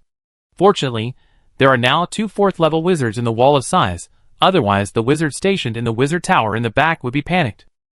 He walked into the laboratory that had not been cleaned yet. The things here will be sealed and handed over to the Wall of Sighs. Because the dead wizard did not designate an heir to his estate, the materials and supplies he left in the laboratory will be distributed to other wizards as rewards for stationing at the Wall of Sighs. Hailey didn't even look at the materials that were very valuable to him, and walked straight to the innermost part of the room. In this small laboratory, there was a small room separated from the others. The room was not locked, and Hailey pushed the door of the compartment open easily. There was nothing in the room except a 1-meter-high crystal column. Looking closely, the material of this crystal column was similar to the central crystal of the wall of size. The fluorescence sank into the crystal column, and the crystal column glowed slightly. Then Hailey stepped forward and placed his hand on the cross-section of the crystal column, injecting magic power. The next second, the entire crystal column began to glow, directly illuminating the entire compartment. Then, like a spark igniting a prairie fire, the entire wizard tower lit up little by little from the bottom. Hailey did not stop, letting the light behind him sway, turn around and quickly return to the top of the tower. The entrance to the wizard tower on the storm sea is at the top of the tower. Master Thor, Master Kelly, the wizard tower has been activated, you can come in. Thor turned his head to Kelly and said, look, he seems to be holding the switch key of this wizard tower. Then, Thor went forward and entered the wizard tower. This was the second time he entered the wizard tower today, and it felt different from the previous time. Before, he followed Maria and walked around like a tourist, but this time he became a temporary tenant. No matter how long he stayed, he temporarily became the owner of this place. Thinking that the wizard tower here was composed of black tide monsters and dead 4th-level wizards, Thor couldn't help but raise his hand to touch the wall beside him when he went down the stairs. He just touched the wall casually, and suddenly found that Hailey in front of him and Kelly behind him disappeared in an instant. Hallucination? Is it true that if you don't sign the crystal core, you will experience hallucinations when you enter the wizard tower? Thor was no stranger to hallucinations. Penny, let's see where the source of the hallucinations is? Okay. The silver butterfly danced gracefully, flew around Thor twice, and then said strangely, hey, how come the hallucinations come from you, brother Thor? Me? Thor pointed at himself in surprise, but before he could ask, he suddenly felt something sliding down from behind him. He turned around quickly, and saw a black tail with scales extending from the top floor entrance. The black tail was like a python's tail, half a meter in diameter, rolling down the stairs, leaving drag marks on the ground. Looking at the marks on the ground, Thor immediately thought of the friction marks he found when he entered this wizard tower last time. It's not a mermaid, it's a snake? Seeing the thick tail swinging towards him, Thor did not avoid it, but just stood there and watched. Then, the tail with sharp scales pierced Thor's body and continued to extend rapidly downstairs. Thor turned to look down, and the tail that passed through his body was not affected at all. It was indeed an illusion, and it was a harmless illusion. Did I see the history of the wizard tower? Isn't this the ability of the nightmare butterfly? It's none of my business, brother Thor. I know. Thor quickly chased after him. Maybe it's not me who wants to see the history, but this wizard tower wants me to see its past. Thor suddenly became excited. If this wizard tower really had consciousness, would it show him the murderer who killed a 3rd-level wizard? Soul had just gone halfway down when he suddenly saw the tail that had drilled downstairs come back again, and the end of the tail rolled 3 times, and actually rolled out a person. The person was the 3rd-level wizard who died at the bottom of the wizard tower. At this time, he was still alive and struggling, but something seemed to be wrong with his body. The amplitude of his hand and foot swinging was very small, but his expression looked very strong. It was as if his body didn't obey him. The black tail was carefully holding the wizard while dragging him, as if afraid of hurting him. Isn't this snake the one who killed people? In the illusion history, Thor couldn't use magic, but he didn't care. He widened his eyes, and quickly followed the tail, and the 3rd-level wizard up. Was the attacker standing outside the door at this time? Thor quickened his pace, and reached the top of the tower before the tail. However, when he arrived outside the wizard tower, he still didn't see the murderer. The black tail with scales actually stretched from the top of the tower to the sea. What a long tail! Thor sighed, and then jumped off the tower without hesitation. However, the next second, he was back to the wizard tower. And Hailey and Kelly appeared beside him again. Kelly was still walking down, and found that Thor suddenly stopped, so she braked quickly and didn't hit his back. What's wrong? Kelly keenly noticed that Thor's mood suddenly changed. Hailey, who was walking in front, heard the sound and stopped and turned around. However, Thor had no time to explain, and he returned to the top of the tower, stood on the edge of the gate, and looked down at the sea. The waves gently but tirelessly hit the bottom of the wizard tower. The polluted seawater made it difficult for the mental power to penetrate deep into the sea. From Thor's current observation range, there was no monster with a very long snake tail on the seabed. But just now in the pass of the wizard tower, Thor did see the tail. He pulled his collar, put the outermost robe into the storage device, and then jumped into the seemingly calm sea. Chapter 928. Thor jumped into the sea, like he was transported from peacetime to wartime. The pollution in the seawater was like sharks smelling blood, all coming towards him. The ordinary clothes on his body were immediately corroded and became tattered. Thor did not activate the defensive magic circle, but directly transformed into a black skeleton, only using magic to wrap the skin below his left wrist. It's a bit inconvenient to put the storage device on my wrist. As he swam towards the bottom of the wizard tower, he thought, if the pollution in the sea exceeds my tolerance, or if it is destroyed in battle, the space inside may be affected. If only the things inside fell out, it would be fine. If it was damaged directly due to the deformation of the space, the loss would be great. Although there is a lot of pollution in the black water, it cannot be compared with the sea water near the eye of the abyss. Thor took out the mermaid's tears, and the nearby sea water immediately moved closer to him. The pollution in the sea was diluted, and the relatively pure sea water wrapped around Thor, allowing him to concentrate on observing the scene under the sea. Thor turned around and swam under the wizard tower. He saw that there was a rock layer under the wizard tower, and the rock layer was also slender, deep into the invisible darkness on the seabed. It was like the fourth-level wizard who had died here, barely saving the little bit of land under him. The rest of the land was mercilessly taken away by the black tide. Approaching the rock layer, Thor found some similar scale scratches on it, spreading down along the rock layer. Thor continued to descend following the marks on the rock wall. Crunch, crunch, crunch. He suddenly heard a clear chewing sound. It was as if something was feasting in front of him. Thor hurriedly followed the sound, but found that the corner where the sound came from was still a pile of rocks, and there was no snake tail he saw in the past. Seeing that the foundation of the wizard tower was bottomless, Thor did not rush to continue sinking. This place is very far from the coastline, not a shallow sea area like the Red Sea. So Thor took out his diary, and let the black line soak into the underwater world in front of him. The dark world completely turned into a black, white, and gray line structure. Then, Thor clearly saw two lines appear in front of him.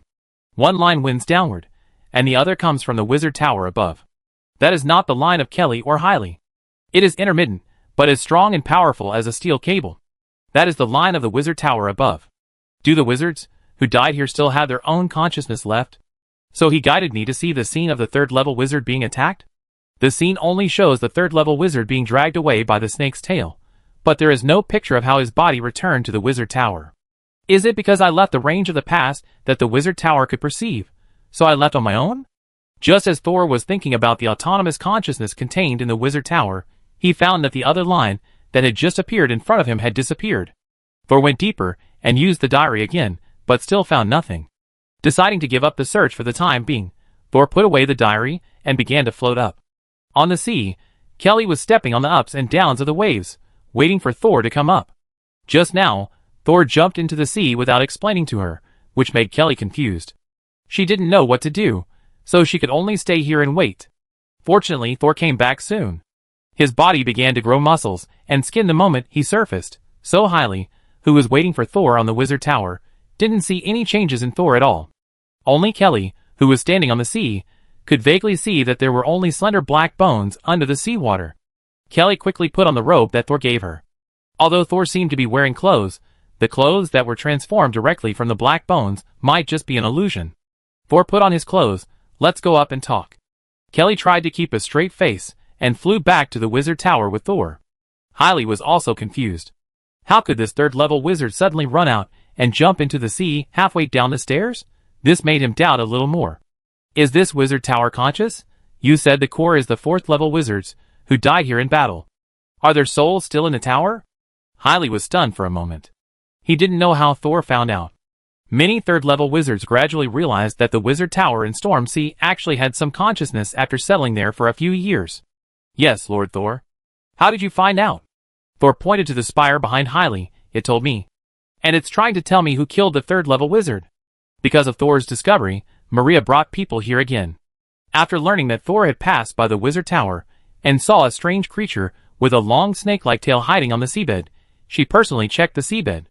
She and Thor came to the same conclusion. The scale marks in the wizard tower were consistent with the marks on the rock pillars on the seabed. Although the murderer was still not found, Maria seemed to have some clues. After thanking Thor and saying that she would count it in Thor's achievements, she hurried away again. After seeing Maria leave without saying more, Thor and Kelly looked at each other, always feeling that the other party might have something secret to hide from them. When you were talking about the snake's tail, Maria was fine. A wizard behind her seemed to remember something, but he quickly controlled his emotions. Kelly whispered to Thor. It must be said that Kelly was very observant. She thought Thor would stare at Maria, so she focused on other people. If not, she would not have caught the fleeting emotional changes. Don't worry, we still have to stay here for a month. There will always be a chance to know what we want to know. Thor raised his hand to stop Penny from following him secretly. Kelly smiled triumphantly and raised her fair chin. Don't worry, they can't hide it from me. Hailey didn't know about the conversation between the two, and he didn't seem to care much about the death of the third-level wizard. His attention was almost entirely on the wizard tower. Next, Thor and Kelly each occupied an empty room as a temporary residence for the next month. I should have checked out of the hotel room. After walking out of the room, Kelly clapped her hands fiercely. It's okay, the hotel is not expensive. We may return to Far North City during this period, and we also need to stay in a place. Sol tried to touch the wall of the wizard tower again, but this time, he couldn't continue to watch the history of the wizard tower. What should we do next? Just wait for the black tide to come? Kelly asked. You make witchcraft scrolls first. Sol said solemnly, the more the better. You are good at inert formula, alpha radiation. These. When the black tide strikes, the magic power in the air will also be affected. Instead of using magic crystals to replenish magic power, it is better to make some instant attack scrolls to deal with intensive battles. Kelly nodded, but puffed up her face. The witchcraft you mentioned is not cheap.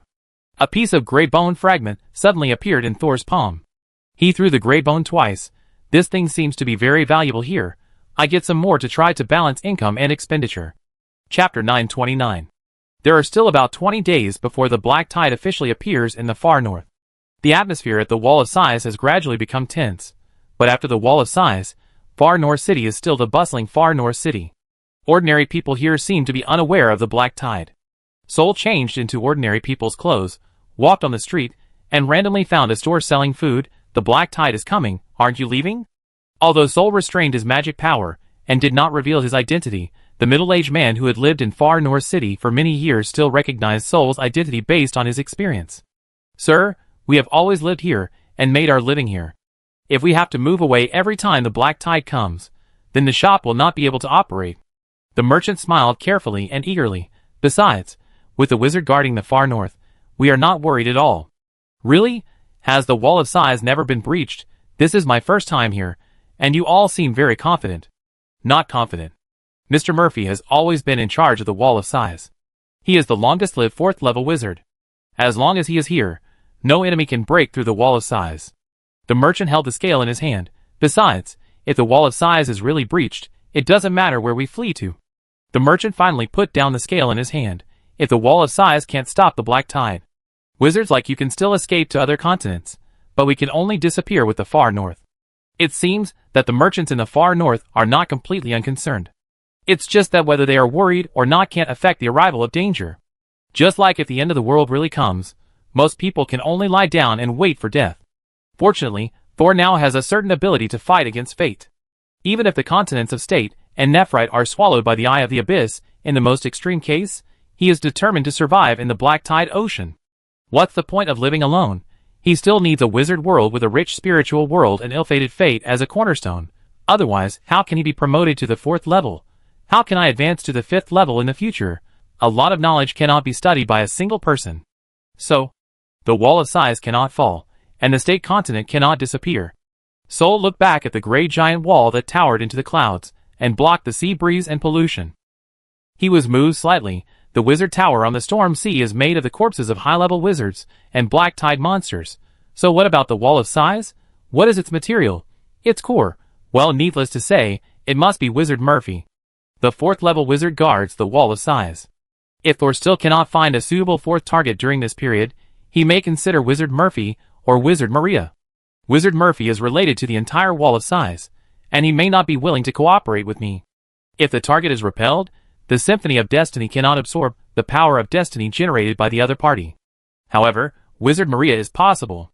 Her strength is not bad, and she is also an important role in the Wall of Sighs. But she is now obviously in the variation of fate, with monsters hidden in the sea, wizards who died suddenly, and the unknown Black Tide War. These things can provide a considerable amount of destiny power. With an alternative target, Thor is also worried that the 4th target will wither. Although the target can be changed, It will affect the entire symphony of destiny after all. Before choosing, it is better to ensure the survivability of the target. Before, at the Gorza Minter, if Thor did not have a very good relationship with the Minter, he would not want to choose a person who is very likely to die as a target. Even now, he is still very worried about Gorza Minter. But he knew that he couldn't stop the other party, so he could only choose to provide help and support. After walking around the street and understanding the local people's views on the black tide, Thor prepared to go back to the hotel to pack up the things left in the hotel, and then go to the outer edge of the storm sea to hunt the black tide monsters that have emerged. Maria said that the stronger the black tide monster, the more likely it is to drop gray bones. Thor believed that as long as he killed enough, he would have a good harvest. But just as Thor was still maintaining his ordinary appearance and preparing to return to the hotel, he suddenly saw a familiar figure at the door of the hotel. Thor stopped immediately and turned around to look at the stall selling herbs. "What herbs are these?" Thor asked, following the familiar figure with his peripheral vision. The other party was the second-level wizard who had been following Maria. He was also the one who briefly showed surprise when he heard the black snake tail appear. If he was in the storm sea, Thor would never hide from him, but would go up to say hello. But now, he saw the second-level wizard in an area of the far north city where there are more ordinary people. Moreover, this second-level wizard, like Thor, had restrained his aura and disguised himself as an ordinary person. The other party even changed his body shape and appearance, but in Thor's eyes, such a disguise was not good enough. The other party came out of the hotel, carrying an ordinary suitcase in his hand, but there was a faint magical fluctuation coming from his chest. This magical fluctuation was very hidden, but it could not be hidden from Thor, who had been paying attention to him. It was a spatial magical fluctuation. He had just entered the hotel, took out or put something in the spatial prop, and then left quickly. Because of the quick action, the fluctuation of the space prop has not completely dissipated. Thor did two things at once, bought a small bundle of herbs for hemostasis, and then followed the second-level wizard who left. The other party put something in. Thor walked in the shadows. There were many pedestrians on the street, and the pursued person did not look around. The other party certainly did not expect to meet Thor here. The diary in Thor's spiritual body did not change, but he could feel that the power of destiny was correcting his route. Is it the feedback of the power of fate that made me encounter what I wanted to encounter? Soul lowered his head and smiled. Could it be that I can know the secret of the snake's tail from the other party? Although this thing cannot affect Soul, it is related to Maria, and Soul still needs to investigate it carefully. On the busy street, the person being tracked did not find anyone following him from beginning to end. He came all the way to the Wall of Sighs, and entered a shop before approaching it, and then changed back to his original appearance and walked out. Thor had already tied him with the thread of fate, and no matter what he looked like, Thor could recognize him. Next, the wizard passed through the Wall of Sighs and entered the storm sea. What on earth is this man doing in a hurry to go to the inn in far north city, and then return to the storm sea? After leaving the storm sea, there was no shelter around. Thor slid directly into the sea along the shadow of the wall, like a swimming fish, following the other party not far away. Finally, the second-level wizard came to a wizard tower far away from the Wall of Sighs. Although this wizard tower is close to the edge, it has a lower dimension, and is close to the bottom corner of the sharp-angled far north city. It is a relatively safe sea area, and there are many wizard towers in front of it. The wizard towers here look a circle smaller than the second wizard tower, but there are more of them, and they are not far from each other. Thor noticed that most of the wizard towers here have no wizard stationed. That's right, they are all in such a remote place, and it is difficult for the black tide monsters to rush here. It's more effective to defend on the Wall of Sighs. But this also means that this is a very good place for a private gathering. Thor approached the bottom of the tower, and watched the other party walk in from the gate at the top of the tower. Someone inside opened the door for him. How to get in? After all, it is the wizard tower in the storm sea, and violent destruction loses the meaning of tracking and eavesdropping. Thor began to think about how to get in. Observe with the fate line. The observation is blurry, and may not be clear. Let the nightmare butterfly enter. If there is a third-level wizard or a second-level wizard with strong mental power, it may be discovered. Sneak in by yourself? It may trigger the defense array of the wizard tower. Thor thought so, and his arm touched the wall of the wizard tower. In an instant, his perspective changed, from outside the tower to inside the tower. Chapter 930. The moment Thor touched the outer wall of the wizard tower, he was suddenly transferred to the inside of the wizard tower. But although he was thinking about things, he knew that the outer wall of the wizard tower he touched did not have a magic circle. Does this wizard tower have a teleportation mechanism? But he quickly denied his guess. Because it's expensive, even if it is used, it will only be used on the first and second wizard towers, not on the wizard towers behind. Thor is currently standing in a dim stairwell. There was no light on the stairs, only the room at the bottom was emitting a faint light. At this moment, he heard someone coming down from the upstairs, and immediately took a step back, but as he moved, he suddenly found that half of his body was buried in the wall. What? Thor stood there, not moving again, until the person on the stairs came down.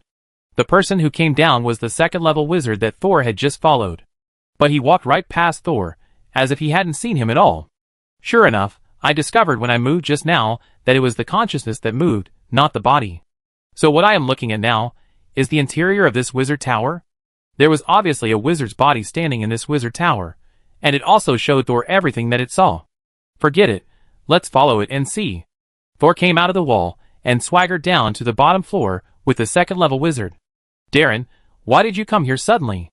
There are 5 more people in the room at the bottom. For second-level wizards, and even 1 third-level wizard. Such a high-level configuration actually appeared in a remote and deserted wizard tower? There must be a secret.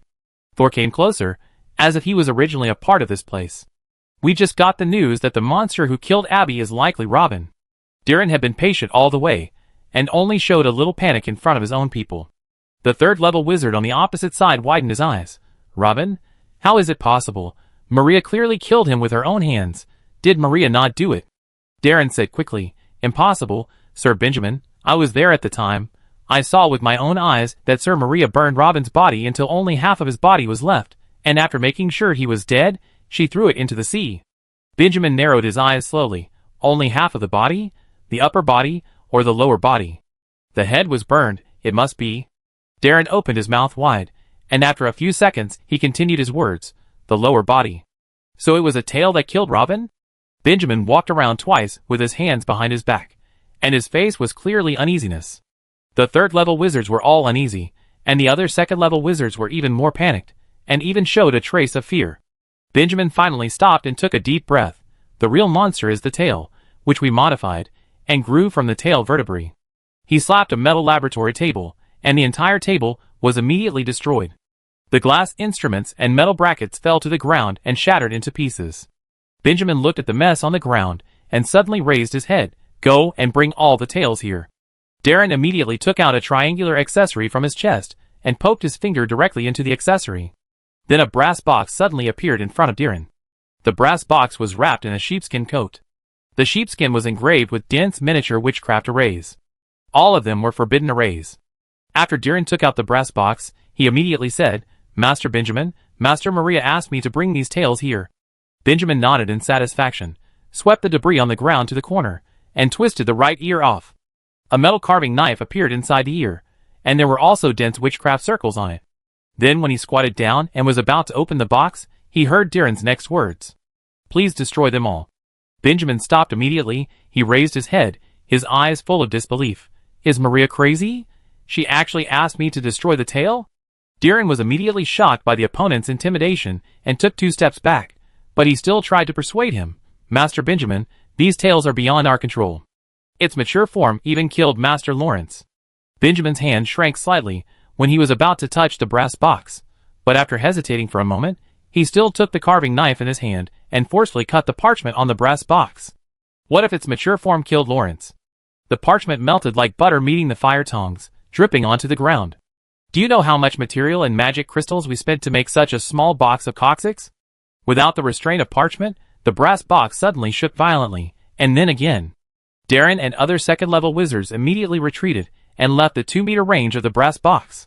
Only Benjamin, who was a third-level wizard, did not retreat, and he even opened the top cover of the box. A box of gray bones appeared in front of him. These gray bones were cut into pieces, from thick to thin, and the length was only the length of a person's index finger. Although there is no fascia or muscle connection, it can jump desperately in the brass box, making the whole box bang. The moment Benjamin opened the box, several tails piled on it jumped out of the brass box, as if trying to escape. However, a pair of golden wings instantly grew behind Benjamin, directly rolling back all the gray bones that escaped from the box. Looking closely, those golden wings were not feathers at all. but huge wings composed of metal palms of different lengths. The bases of the palms are connected together, and each palm can move independently and flexibly within a limited range. It is these palms that can move independently that catch the escaped tails. Although the tails tried desperately to escape, Benjamin had no intention of closing the box. His heart and eyes were full of the tails in the box, eager and crazy. Don't you understand? How powerful is the tailbone that can survive alone for a long time on the seabed? Seeing this scene, Darren's face was a little ugly. Wizard Benjamin obviously did not intend to follow Wizard Maria's order to destroy these tails. After all, Darren was only a second-level wizard. He knew that if he showed signs of reporting Wizard Maria at this time, he would definitely be killed. So although he did not agree with Wizard Benjamin's ideas, he did not rashly speak out to oppose. But Darren did not expect that even so, he could not escape. Benjamin, who was holding the tail, suddenly looked up and looked at Darren. Do you know why Robin's tail attacked Lawrence? Darren's heart was beating wildly under the strange gaze of the other party. He wanted to run, but he didn't dare to turn his back to Benjamin. No, I don't know. His voice was a little trembling. Benjamin's mouth curled up slowly, because it needs fresh blood and flesh to become a real tail, not just a tailbone. Did you hear it? They are crying for hunger. Before he finished speaking, the wings formed by the palm surged again and grabbed Darren, who was terrified. In order to prevent Darren from telling Maria about what happened here, Benjamin actually took the initiative to tear Darren into pieces and feed him to the tailbone in the box. At the critical moment, dozens of gray translucent tentacles suddenly wrapped around Darren from behind and pulled him back violently, making Darren out of the attack range of the palm wings. Who?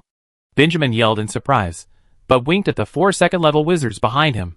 But before his eyes turned back, a thicker gray tentacle with a diameter of 1 meter suddenly appeared and slapped him in the face. He was a dignified 3rd-level wizard, but he was slapped directly against the opposite wall, and knocked down the 4 second-level wizards behind him. Things happened so fast that these high-level wizards fell to the ground like bowling balls. Benjamin was the worst. When he turned his head angrily, the right half of his face was sunken, the skin and flesh were broken, and the golden bones inside were exposed. It's you? Although half of his face was distorted, Benjamin still saw the person who attacked him. It was Thor. Chapter 931.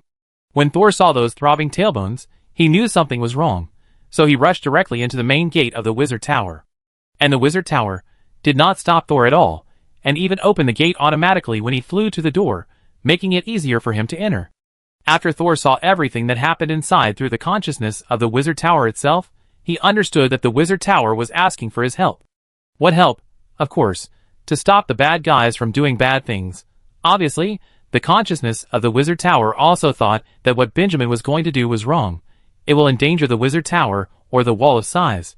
These wizards, who died in the storm sea hundreds of years ago, are still trying their best to save their homes. After blowing Benjamin away, Thor raised his foot and directly closed the top of the brass box. Then stepped on it, nailing the shaking metal box to the ground. He slowly leaned forward, leaned on his elbows, and stepped on the legs of the box, raised his lips, and said, imitating Benjamin's twisted smile, "This vulgar script ends here.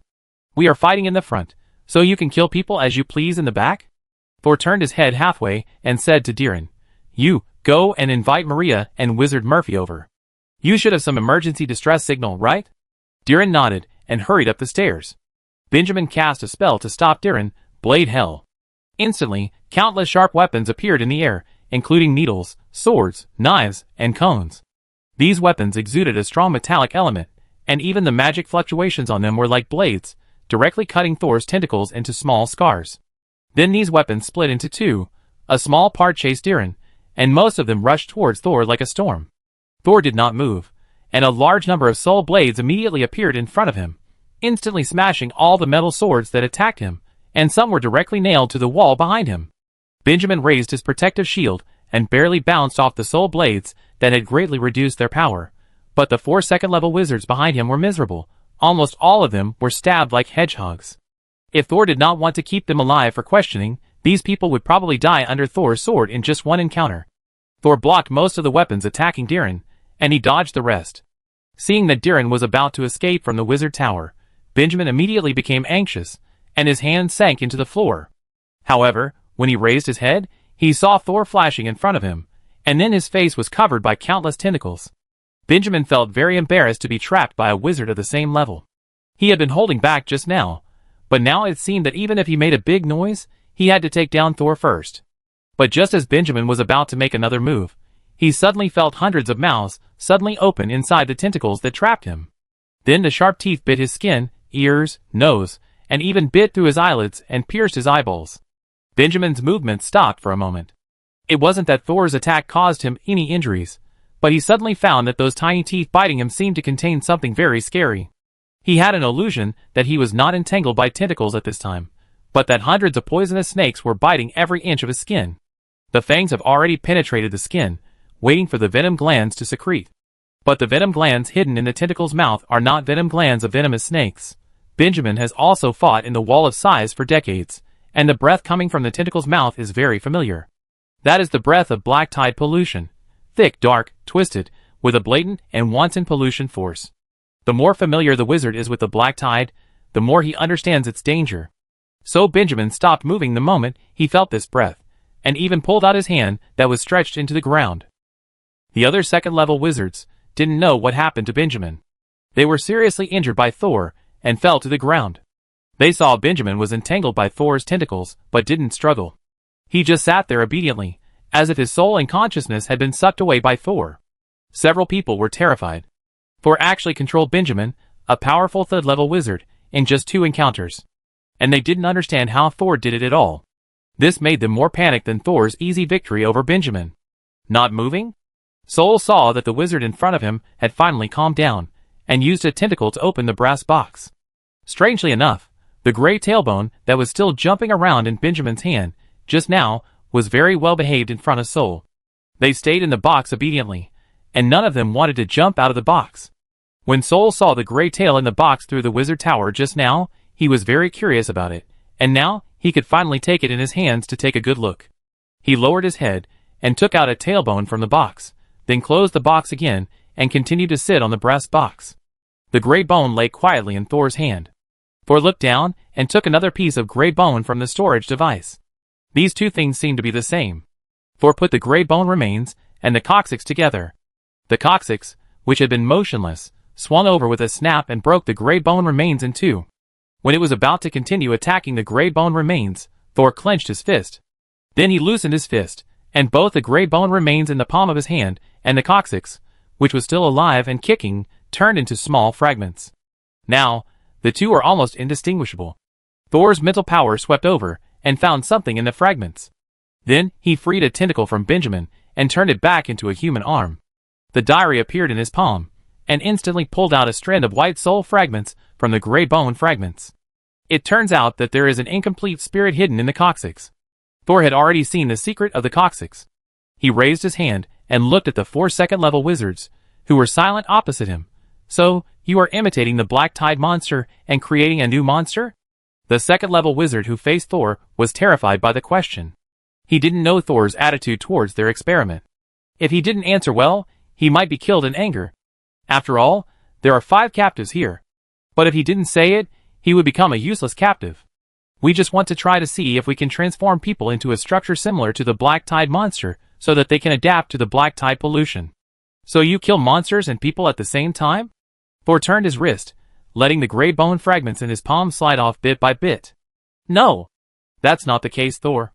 Thor turned his head, and saw Maria leading Darren to the steps. The shadow covered the upper half of her face, and only her red lips were exposed to the light. Maria took another step down, and finally stood in the light. She stared at Thor, with some embarrassment on her face, but more sadness. I told you that wizards fighting in the Wall of Sighs would collect as many ash bone fragments as possible to study the pollution of the Black Tide, and the weaknesses of the Black Tide monsters. You also told me that someone once used ashes to transform a witch's body, but in the end, they were not able to adapt and died directly. Yes, but I have something to hide from you on this point.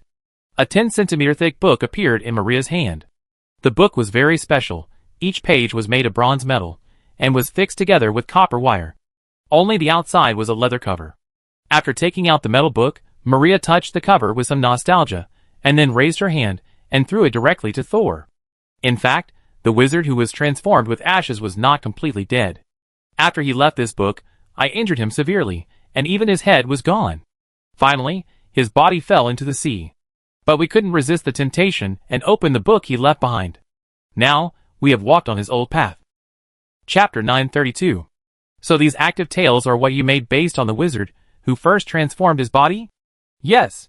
Maria looked at the brass box under Thor's buttocks, but the tailbone has gone out of control.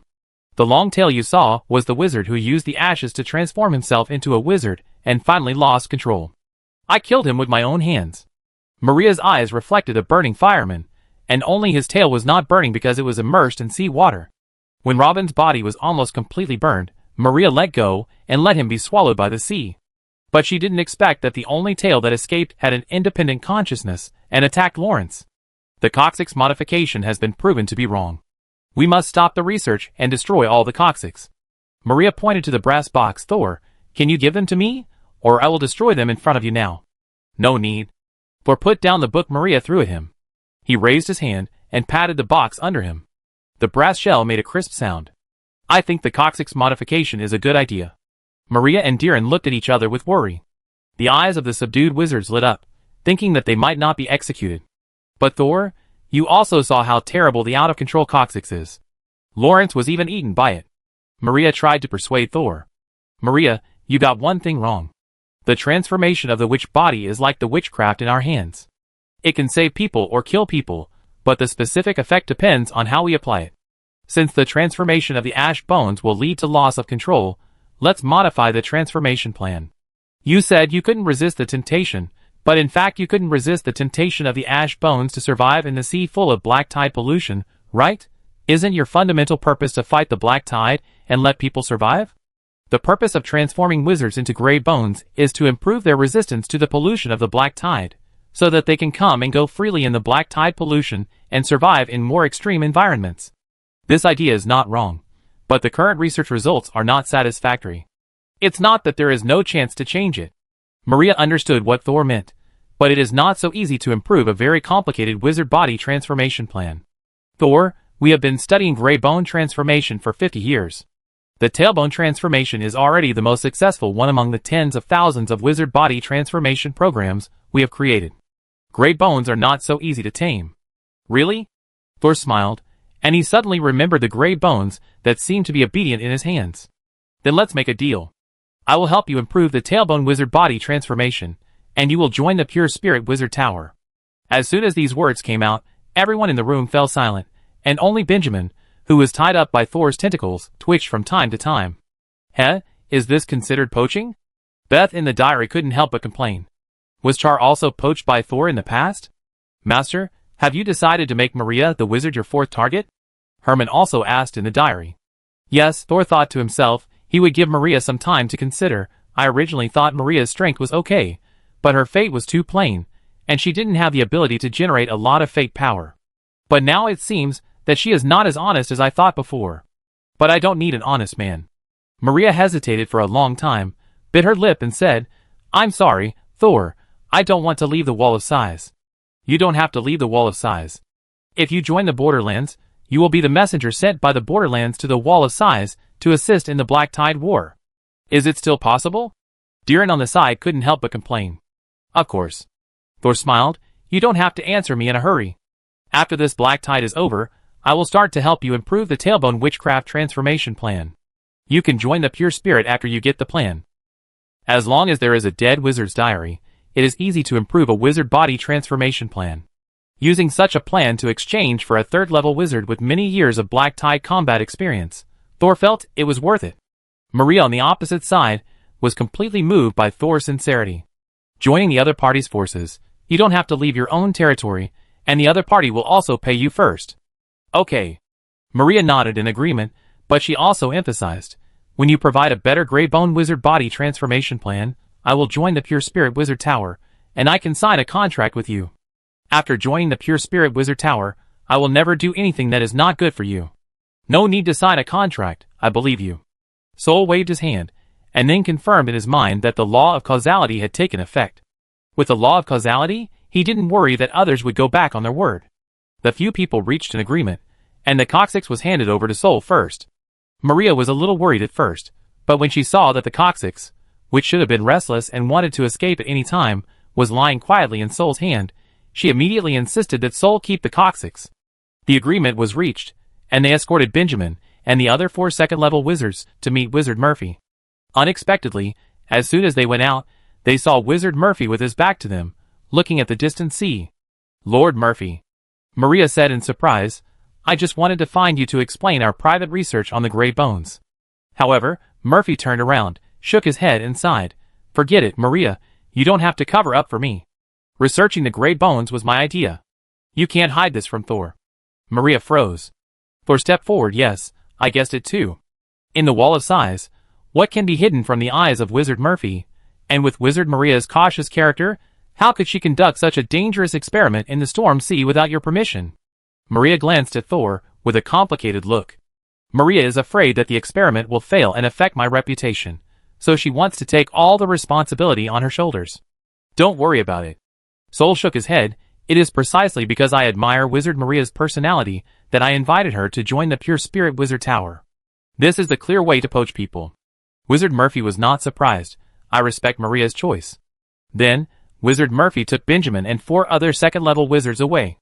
Although they were also doing the Grey Bone experiment, it was absolutely unforgivable for them to kill their companions without authorization. Sol was not worried that Murphy would release Benjamin and others privately. Wizard Murphy told Sol that he would imprison Benjamin and 4 second-level wizards in several wizard towers on the front line, and let them perform defense tasks in the most dangerous places until they died in battle. Sol could check their status at any time. But at the same time, Wizard Murphy also gave Maria a task. Find and kill Robin's tail. The tail that killed Lawrence should contain Robin's crazy soul. Chapter 933. Robin's tail seemed to realize that he was being hunted, and he did not appear for several days. When there were still 7 days before the estimated arrival of the black tide, Maria finally sent someone to send Robin's whereabouts. Although this clue was not a happy clue. A second-level wizard died under the attack of Robin's tail. After receiving the information, Thor went to find Kelly first. "Kelly, how many scrolls did you prepare for the inert magic?" Kelly looked at Thor with 2 dark circles under her eyes, squinting her eyes. 5. "Give me one, I might need it today." "It's on the first shelf over there, go get it yourself." Kelly buried her head, and continued to work. The last time Sol went out and caught Benjamin, although Murphy didn't say anything at the time, he sent a lot of resources to Sol and Kelly afterwards. It was obviously a reward for Sol. So Sol didn't have to deliberately capture the black tide monsters to collect the Grey Bones, and he put more energy on research. These days, he and Kelly have discussed together, and have confirmed that the Grey Bones are indeed strongly connected with the white bone monsters in the chaotic domain. When the black tide pollution in the Grey Bones reaches a certain limit, and then it is inertized, the extremely polluted Grey Bones will turn into white bones. This point in turn confirms that the white bones in the chaos domain are basically the corpses of creatures that have been completely alienated in the black tide pollution. So the chaos domain may really be the continent swallowed by the Eye of the Abyss, the Disseldir continent that has disappeared from this world. At the same time, Thor also thought that his ability to suppress the Grey Bones and make them behave honestly may come from the anchor point in his left hand. It was the only white bone in his black skeleton, and it could not be exposed outside the skin. As for how the white or Grey Bones became anchor points, Thor had not figured it out yet. Maybe Camus in the outer world of the chaos domain knew, but she never told Thor any useful information. Every time they met, she spread the despair that the end of the world was coming, causing Thor to not want to see her at all now. Waste of time. Holding the inert scroll that Kelly had worked hard to make, Thor went out to meet Maria. Maria informed Thor that the location was in the Storm Sea area far away from the Wizard Tower. Apparently, Robin's tail left the hunting range of the Sighing Wall Wizard Tower to avoid Maria's tracking. If it weren't for the fact that the tail was extremely hungry and ate half of a second-level wizard again, Maria would probably have to wait until the black tide passed before searching in a large area. The two soon met in the Storm Sea, and Maria was already waiting with Diren. "How is it?" Thor asked. "It was found that the wizard who tracked Robin lost the other party when he tracked here. I think Robin is likely to have dived into the deep sea. I am now more worried about whether he will move in the deep sea." Thor thought for a while. At present, it seems that Robin's desire to eat people has overcome his fear of you. In order to continue to attack wizards, he will not leave here too far. Since it is confirmed that the other party has been in the nearby sea area, maybe I can find him. Thor spread out his hand, and a compass appeared in his palm. There is a white pointer in the middle of the compass, which is relatively rough and looks like it was polished by hand. This pointer is actually the remains of bones that Thor brought from the Chaos Domain. In order to create the Bone Dragon, Thor and his men consumed almost all the bone monsters, leaving only Thor's mount, the bone-flying lizard, and a small amount of spare bone remains for research. Now Thor will use one to create a compass to track Robin. As the black tide approaches, the weather in the storm sea is getting better and better, and the sun shines on the sea, sparkling. Thor and his 3 men also stand on the water, rising and falling with the waves of the sea. The 3 of them looked down at the compass in Thor's hand. The white needle inside was like a lazy cat, casually moving its arm. Darren, who was standing by, didn't dare to raise his hand. He felt that the compass made by the wizard Thor seemed useless, but he didn't dare to show it, lest the other party feel uncomfortable. But Thor actually thought it was normal that he couldn't find Robin for a while. Otherwise, if he could find Robin at will, how could Maria's previous search operations be ineffective? I think Robin may be hiding at the bottom of the sea.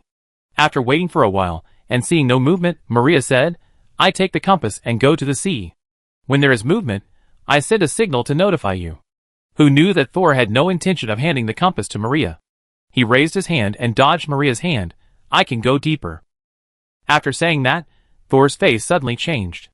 The first thing that disappeared was the skin, then the muscles, and finally the black bones.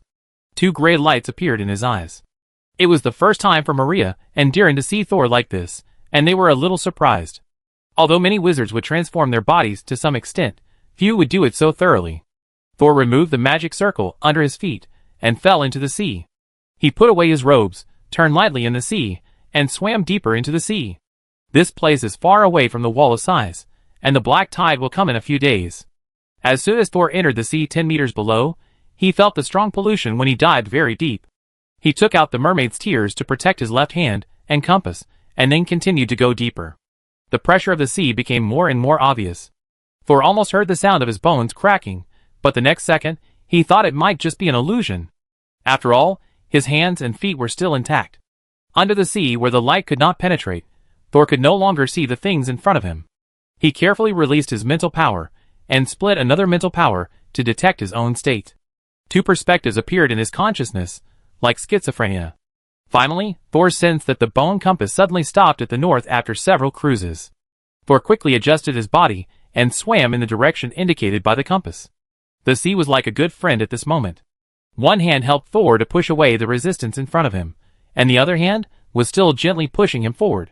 At this time, Thor's speed of movement was not much slower than flying in the sky. However, he had just swam for 2 minutes, when the compass needle suddenly began to tremble slightly, and slowly moved in another direction. Did they discover me, or did they just start to move? However, at this distance, the other party would not be able to escape Thor's pursuit. Thor increased his speed again, and the black skeleton turned into a shadow, heading straight for the target. I got you! Soon, Thor's mind caught the other party directly, and his body suddenly softened from black bones to gray tentacles. He imitated the appearance of a predator on the seabed, and suddenly bounced. His body accelerated again, and the tentacles rolled back, directly entangled a thin black shadow in front. The long tail struggled violently, but could not break free from Thor's restraint. More tentacles entangled, and directly entangled the tip of the tail that stretched out to resist. However, Thor found something strange. Why doesn't it look like the one I saw in the history of the Wizard Tower? It seems a little thinner.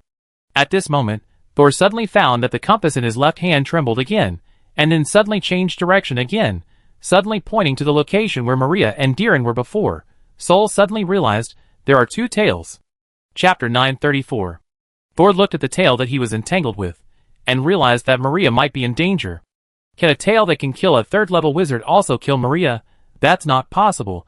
That was the target he had just chosen, but if he chased after it now, he might not be able to catch up with it with a struggling big tail on his back. If I can't get through, then let them come. Thor immediately sent a signal. This signal was originally used by Maria to notify Thor after she was about to go to the sea, but now Thor used it to summon Maria and Darren. It is difficult for one person to catch up with another tail. If 2 people move in opposite directions, they can always shorten the distance he needs to catch up. After sending a signal, he immediately received a response from Maria, who said that she would come immediately. Thor swam in the direction of Maria. The long tail that he was entangled with was still struggling desperately. Thor turned around and glared at him coldly. I know you are conscious. If you don't want to live in the form of a tail forever, you'd better cooperate with me honestly. The long tail, which was still struggling violently, suddenly softened, but struggled again when Thor tried to swim over. It seemed to be struggling, not knowing whether it could trust Thor. Thor simply took out the diary and tapped it lightly on the long tail. The diary immediately summoned the consciousness in the long tail, but was suppressed by Thor and could not absorb its soul. You feel it, right? If I can let you leave this mutated body at any time, I can also destroy your soul at any time. The tail entangled by Thor finally became obedient. Thor used several tentacles to pull the boneless tail and continued to speed up until he felt Maria in the distance, and the other party seemed to be still fighting. He immediately stopped and changed his body shape, turning into a black skeleton again. Splash. With a sound, Thor rushed out of the sea and immediately saw that Diren was missing, and Maria was wrapped in a long black tail. That tail was what Thor saw in the past of the Wizard Tower. At this time, Maria did not use witchcraft to attack for some reason. There was a look of pain on her face, and her whole body was shaking. Changwei tried to pull Maria to the bottom of the sea, but a red halo appeared on Maria's body, automatically resisting Changwei's pull. If it weren't for this halo, Maria would probably be pulled to the bottom of the sea before Thor arrived. And now, she has persisted for this period of time, saving Thor the trouble of chasing her in the sea. Thor immediately ordered Xiaozhou to guard the captured Changwei, and he rushed directly to the opposite battlefield. Thor, be careful, it can pollute. Maria saw Thor coming and reminded him with difficulty. Her voice was very low, but fortunately Thor's mental power had already covered the area, and he could clearly hear her reminder. Pollution? Thor thought that when he caught the smaller longtail, he did not encounter any pollution. Could this be the unique ability of Robin's longtail? Since the ability is pollution, Thor wants to see it. He had no intention of retreating at all, and went directly to Maria. The black soul blade directly pierced into the torso wrapped around Maria, ready to cut it off and save Maria, who was obviously in an abnormal state. But strangely, the soul blade, the weapon of attack, disappeared like a stone sinking into the sea when it sank into the body of the longtail, and the longtail did not seem to be hurt at all. It is indeed pollution, and it is black tide pollution. Soul dodged the tail attacking from behind, his eyes kept changing. When the black tide pollution reaches a certain concentration, it can indeed destroy the movement of elemental particles, and cause the magic power to fail. Their transformed bodies can actually contain such powerful black tide pollution, and use it to offset the attack of the third-level wizard. No wonder the long tail encountered almost no resistance when it attacked the third-level Lawrence last time. The magic power was sealed, so why fight? The tip of the tail that had just dodged appeared again, and rushed straight to Thor's chest, as if it wanted to pierce him. When Thor dodged again, the pointed tail suddenly opened 7 petals, like a flower, revealing the gray, spiral-shaped muscle hole inside.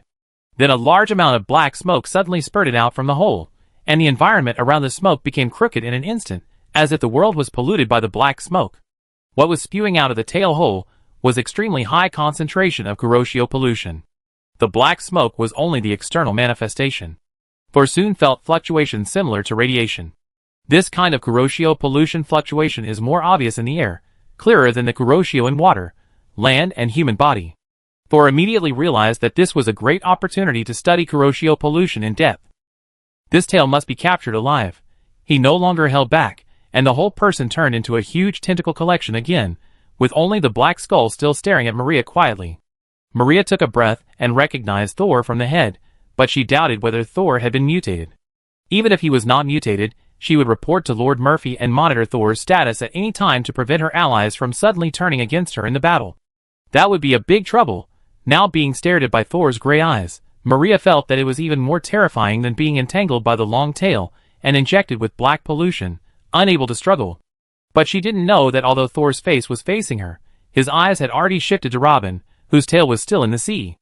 Those eyes came from Thor's countless tentacles. Robin, who was still entangled with Maria, turned around and gave up Maria and jumped into the sea after seeing Thor in this state. Want to run? Thor released 4 tentacles, which turned into the 4 corners of a square and plunged straight into the water, chasing Robin like a cage. Those tentacles submerged in the sea were not affected by the pollution in the sea water at all. In a place where Maria could not see, the suction cups of the tentacles opened, but this time what was revealed was not a mouth with dense teeth, but eyeballs with colorful pupils. Being watched by the eyeball, Robin could not resist even if the dark seawater refracted the light.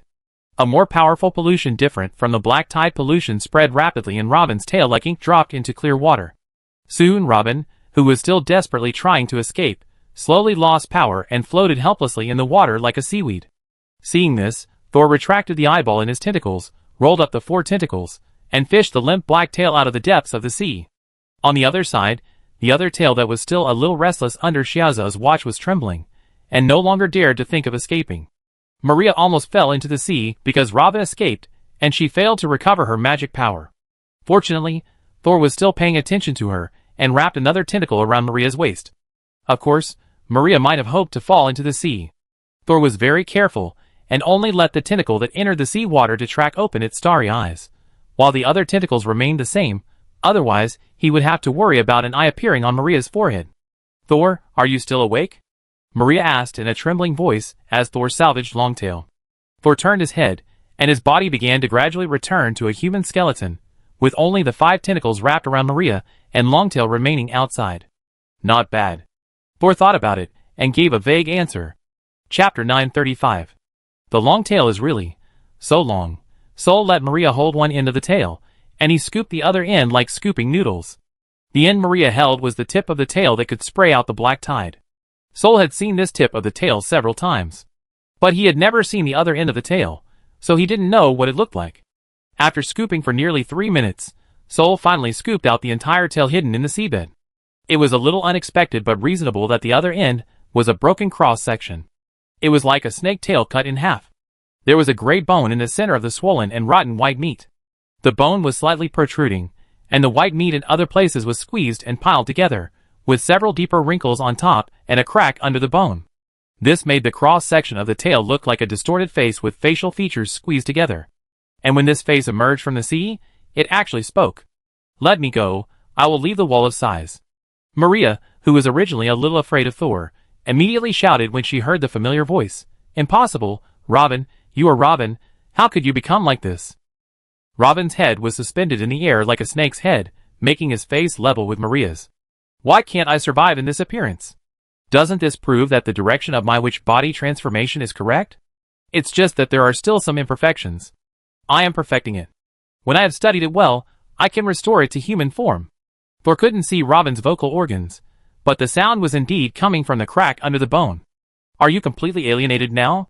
Thor asked him. Robin was about to mock Maria, but when he heard Thor's question and thought of the eyes he had just seen on the seabed, the rotten flesh on his face squirmed and spit out some gray mucus.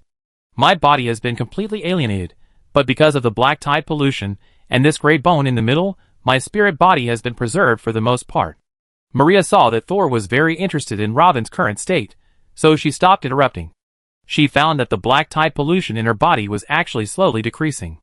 After a self-examination, she found that it was Thor's tentacles that were absorbing the pollution in her body. Maria remembered Thor's title as a doctor in the Borderlands, and suddenly she understood. Looking at the translucent gray tentacles around her waist, she didn't feel so scary anymore. Thor noticed that the black tide pollution in Maria's body had been almost absorbed by him, and her spirit and magic fluctuations had stabilized, so he slowly let Maria go and let her stand on the sea. After Maria used the flying technique to stabilize in the air, she immediately rushed to Robin's terrifying face. "Where's Darren? Where did you take him?" Maria explained to Thor. "He suddenly appeared just now and swept Darren into the sea." "Thor, did you see him just now?" "No. I only caught up with his tail after I went into the water, and the front end was in a very deep place. I didn't sense Darren's existence." The second-level wizard, who was loyal to Maria, was probably in danger this time. The other party escaped Benjamin's murder, but still died at the hands of the same ash bone product. Maria also had a bad feeling, and she stepped forward and ignited a ball of red flame, holding it in front of Robin. "Where is Darren? If you don't tell me, I roast you." Robin's fleshy eyes looked at the fireball in Maria's hand. "I've eaten him." "What?" Although Maria had a bad feeling when she lost track of Darren, she couldn't help but screamed out when she heard that Robin had eaten Darren. However, she was also a veteran of battles, and she quickly calmed down and asked in a different way, "How did you eat Darren?" Robin was silent for a moment, and then he confessed after Thor tightened his tentacles, "In my current state, I need to replenish the blood and flesh of the wizard to maintain it. Although my consciousness is attached to the tail, it is just a tail after all. So I will eat the flesh and internal organs of the wizards I capture." "You need to devour the flesh and internal organs of wizards to survive, so you should have eaten more than one wizard by now, right?" Sol asked Maria again. "Have other wizards disappeared in the Wall of Size recently? The only information we have received so far is Lawrence and a second-level wizard last time." When Maria mentioned Lawrence's name, another long tail in the sea that was guarded by Xiaoza suddenly twisted. Foresaw immediately looked up and called Thor with a meow meow sound. Thor stretched out his hand and pulled another long tail over. This long tail was only more than 20 meters long, far less than Robin.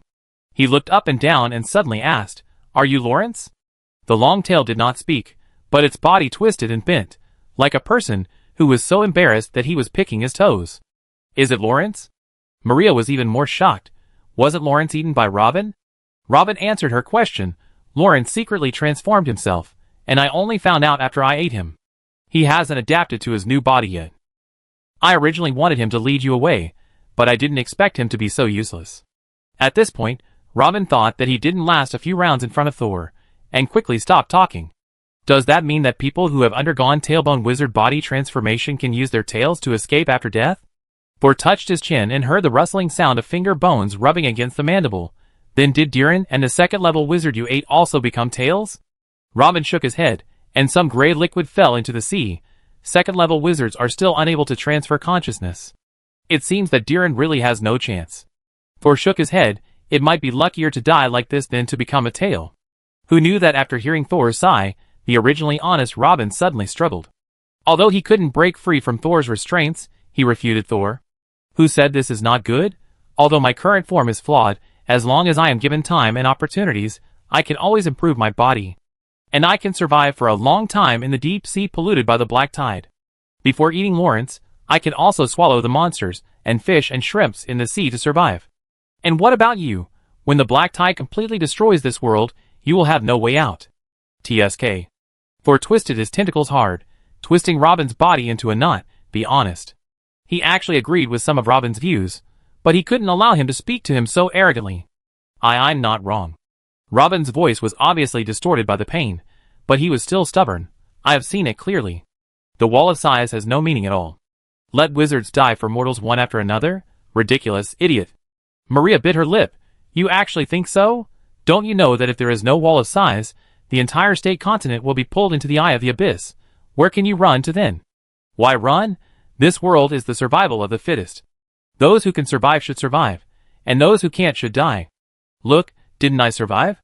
Robin's rotten face was pointed at Thor again. Didn't this wizard survive in his own way? Thor curled his jaw and thought, I'm much more elegant than you. Robin didn't know what Thor was thinking. Seeing that he didn't say anything, he thought it was a tacit agreement, and said more arrogantly, So Maria, you might as well join us. Anyway, the entire world's continent will be destroyed, and only creatures that adapt to the new ocean can survive. Because it's not the monsters in the ocean that are polluted. It's the entire ocean. Chapter 936. The entire ocean was polluted by the black tide. It was the entire ocean surrounding 3 continents. This news seemed to have uncovered the last scar of the world, and the bloody facts were completely presented in front of Thor. Yes, the ocean has been polluted, and the pollution process is intensifying. Perhaps we will not be able to escape the fate of being submerged by the black tide in the end. Inside the wall of size, Wizard Murphy sighed dejectedly. After listening to Maria and Thor's stories, he looked sad, with wrinkles all over his face, and looked extremely old. After catching Robin and Lawrence, who was thought to be dead, Thor and Maria returned to the wall of size. In order not to cause panic among other wizards, Maria deliberately pulled out Wizard Murphy, and the 3 of them went directly to a sparsely populated area, where Wizard Murphy deployed a hidden field to isolate others from sight. After checking the status of Robin and Lawrence, Wizard Murphy did not react much, but after hearing Maria repeat Robin's words, he seemed to be greatly shocked. Maria hurriedly comforted him, Lord Murphy, there are still a few people who have such thoughts, and others are firmly guarding the wall of size. Murphy raised his head and looked at Maria, who was no longer young but still looked young. Yes, the wall of size has been able to hold on until now, thanks to you. Maria shook her head repeatedly. If it weren't for you supporting the wall of size, how could we fight the monsters of the black tide? Murphy smiled, and his mood seemed to have improved a lot. The wall of size will always stand in the north. Yes. Maria nodded firmly. Thor didn't interrupt. After all, he was not from here.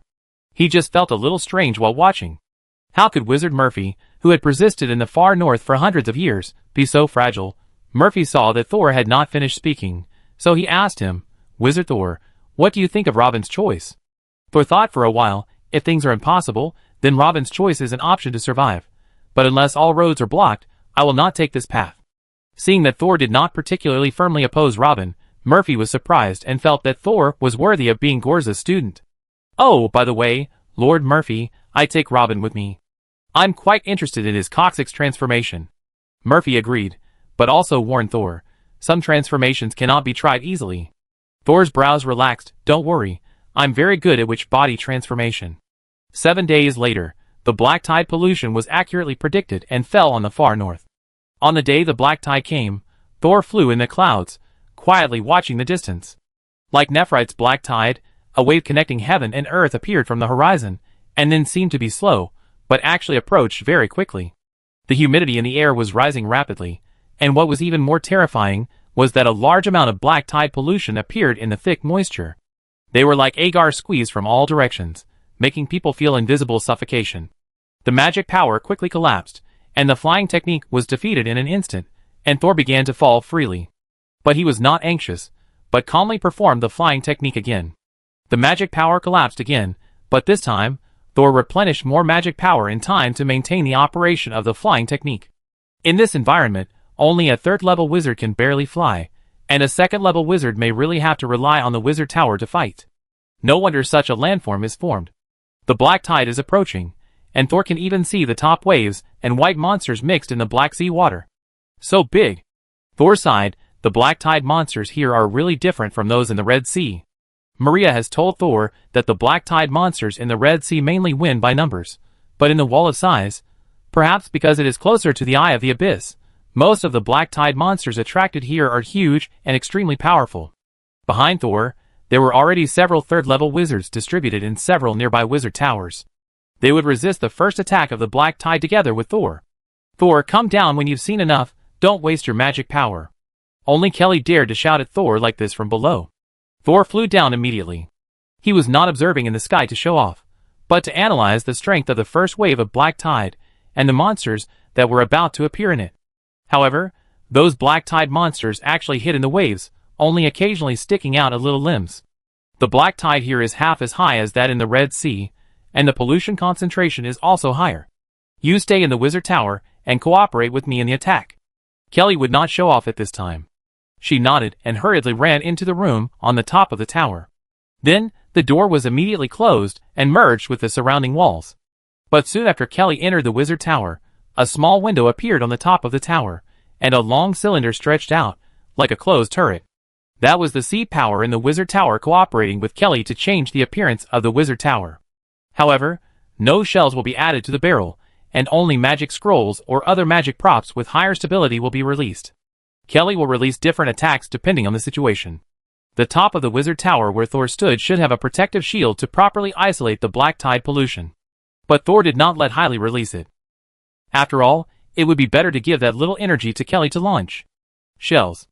Anyway, Thor is still resistant to this level of black tide pollution. Everything is ready, and Thor saw a vague figure suddenly appear on the first wizard tower in the distance. Why did the minnow come out? Thor was a little surprised. In order to retreat to the Eye of the Abyss with the black tide later, Gorza was not going to fight in this battle. However, he appeared at the beginning of the battle. The black tide was approaching the first wizard tower where Gorza was. Thor could hear the sound of huge waves breaking through the seawater. At this time, Gorza in the distance suddenly raised his hand and waved. It was like a mentor knocking on the blackboard in the classroom and then saying to his students, "Look here, this question should be done like this." Then, Gorza's figure suddenly burst into a ball of light and rushed directly into the overwhelming waves that were already close in front of him. Thor vaguely heard a bang, and a huge white rotten creature was directly squeezed out of the black tide by Gorza. Gorza's figure then emerged from the waves at an extremely fast speed, almost teleporting, and the whole person turned from light to dark, turning into an unclear black shadow, and a very bright light spot appeared behind the black shadow. The black shadow suddenly grew 100 times, and its size immediately exceeded the rotten monster that he had just knocked out. The shadow rolled up at both ends, swallowing the monster like a big mouth. Then the strong light behind the shadow dimmed again, and the huge shadow shrank, almost returning to the size of a normal person. A sound like squeezing butter echoed between heaven and earth. The rotten monster did not break through the obstacles after the shadow shrank, but was directly compressed to the limit. Needless to say, it went from hundreds of meters tall to 2 meters in size, and its body was compressed and deteriorated. Then the light suddenly went out, and the shadow squirmed and turned back into Gorza. He stood there, and because the distance was too far, he couldn't see his expression clearly. Thor, who had seen it from beginning to end, raised his hand and waved twice. He said to the mentor, "I understand." Chapter 937. Golza returned to the wizard tower after killing a black tide monster. He acted very quickly, and it took only a few seconds from attacking to solving the black tide monster.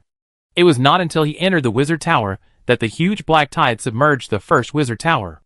Thor raised his hand and put the mermaid's tears into his mouth, while releasing the nightmare butterfly in the diary. He looked at the black tide that was about to engulf the second wizard, and repeated the key points of Golza in his heart. First, kick the monster out of the black tide.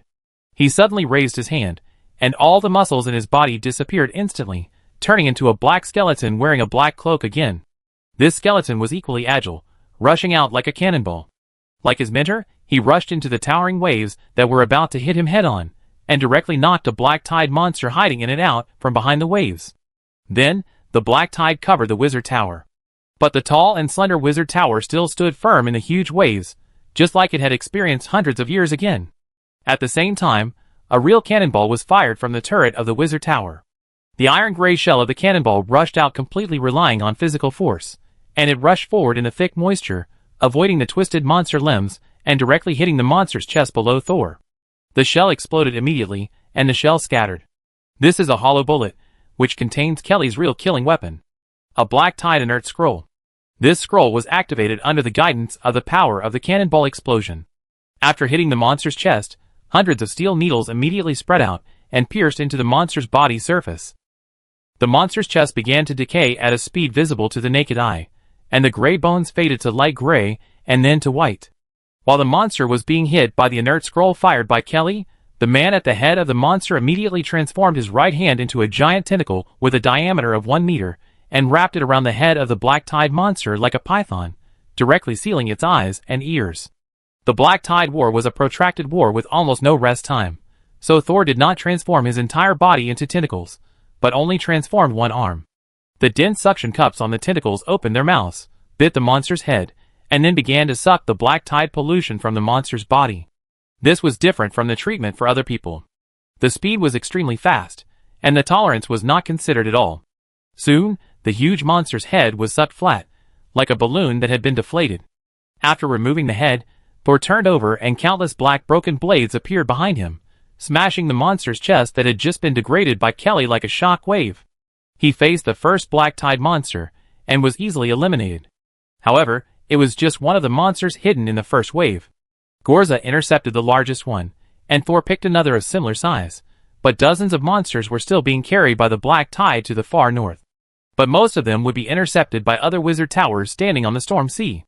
The third-level wizards were in good condition, but the second-level wizards needed to cooperate with the defense of the wizard tower to fight the huge black tide monsters. Maria, as a touring wizard, wandered between the wizard towers and would go to help anyone in danger. In such a battle, the second wave also appeared in front of him. This time, Golza did not appear again. Thor once again transformed into 2 tentacles. At the moment when the second wave of black tide rushed over the second wizard tower, 3 tentacles rolled up 3 monsters respectively and intercepted them from the wave. Then he repeated the trick and cooperated with Kelly seamlessly to eliminate the 3 rotten black tide monsters one by one. Hailey, who was hiding in the wizard tower, saw Thor's battle through the observation port and was stunned. Although he was only a third-level wizard apprentice, he had seen many high-level wizards fight. No one could destroy 3 monsters so easily in the black tide. Not even Golza at the time. He suddenly realized that Thor, who became a third-level wizard in the Borderlands, was not the third-level wizard he thought. He was raised by the Judgment Court and the Stargate Council. Not only was he good at fighting, he was also very good at dealing with the black tide monsters. Such a person was born for the Wall of Sighs.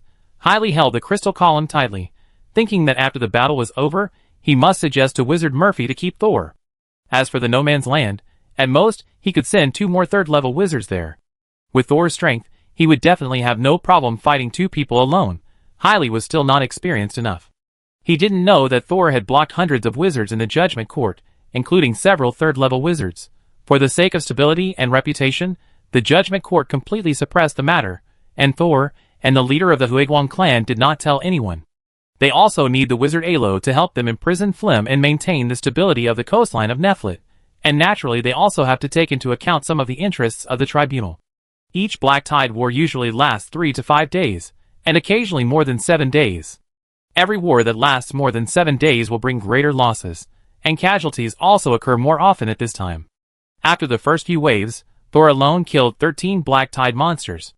After that, the black tide slowed down a little, and Hailey told Thor that the next large-scale black tide would arrive in about half an hour. Thor and Kelly took this opportunity to take a break, replenish their magic power, and calm their spirits that were constantly agitated in the battle. Hailey originally wanted to take the opportunity to chat with Thor, but Thor only sent in a gray ball, which Kelly carefully kept, and had no intention of entering the wizard tower to rest. This made Hailey, who was just shocked by Thor and couldn't wait to talk to him, a little disappointed. Half an hour passed quickly, and the 100-meter-high black tide waves appeared again. Thor stood up from the top of the wizard tower and moved his hands and feet. This time, he prepared 10 tentacles for the monsters in the black tide. Others came to the Storm Sea Wizard Tower to stop monsters from approaching the Wall of Size, but he didn't. According to Mentor Gorza, he came to experience life. Since he was experiencing life, he naturally had to challenge his limits. Now he couldn't even enter the Eye of the Abyss, so he naturally had to train his ability to fight the black tide. These corrupt black tide monsters in front of him were just the beginning. He wanted to learn from Kelly and gradually break through the limits of his ability to withstand pollution and wear out the calluses on his spiritual body. He believed that sooner or later he would be able to fight the anchor point. The black tide had already approached the first wizard tower and was about to reach Thor. But at this moment, a huge monster that was so rotten that there was almost no meat hanging on its body suddenly walked out of the black tide. It went straight to the first wizard tower, as if it had suddenly identified its target. Mentor Gorza did not appear, and seemed to not care about the enemy at all. The black tide monster lowered its head and hit the first wizard tower like a mad bull. However, the wizard tower bent like a strong grass and did not break. When the monster's impact weakened, it rebounded suddenly, shaking the tall rotten monster directly back to the sea. The monster seemed to be enraged, opened its big mouth with only bones left, and suddenly roared. Thor did not hear the sound, but he saw a cloud of black smoke spewing out of the monster's mouth. Just before the black fog was about to cover the wizard tower, a smaller white object emerged from the black fog, like a hummingbird, and hit the first wizard tower at a very fast speed. Unlike the rotten monster that bounced back, it actually penetrated the wizard tower and came out from the wall on the other side. Thor's 10 tentacles suddenly opened and surrounded his body. It was a stress-like self-protection, because he saw something that should not be here, a living anchor. Chapter 938. Boom.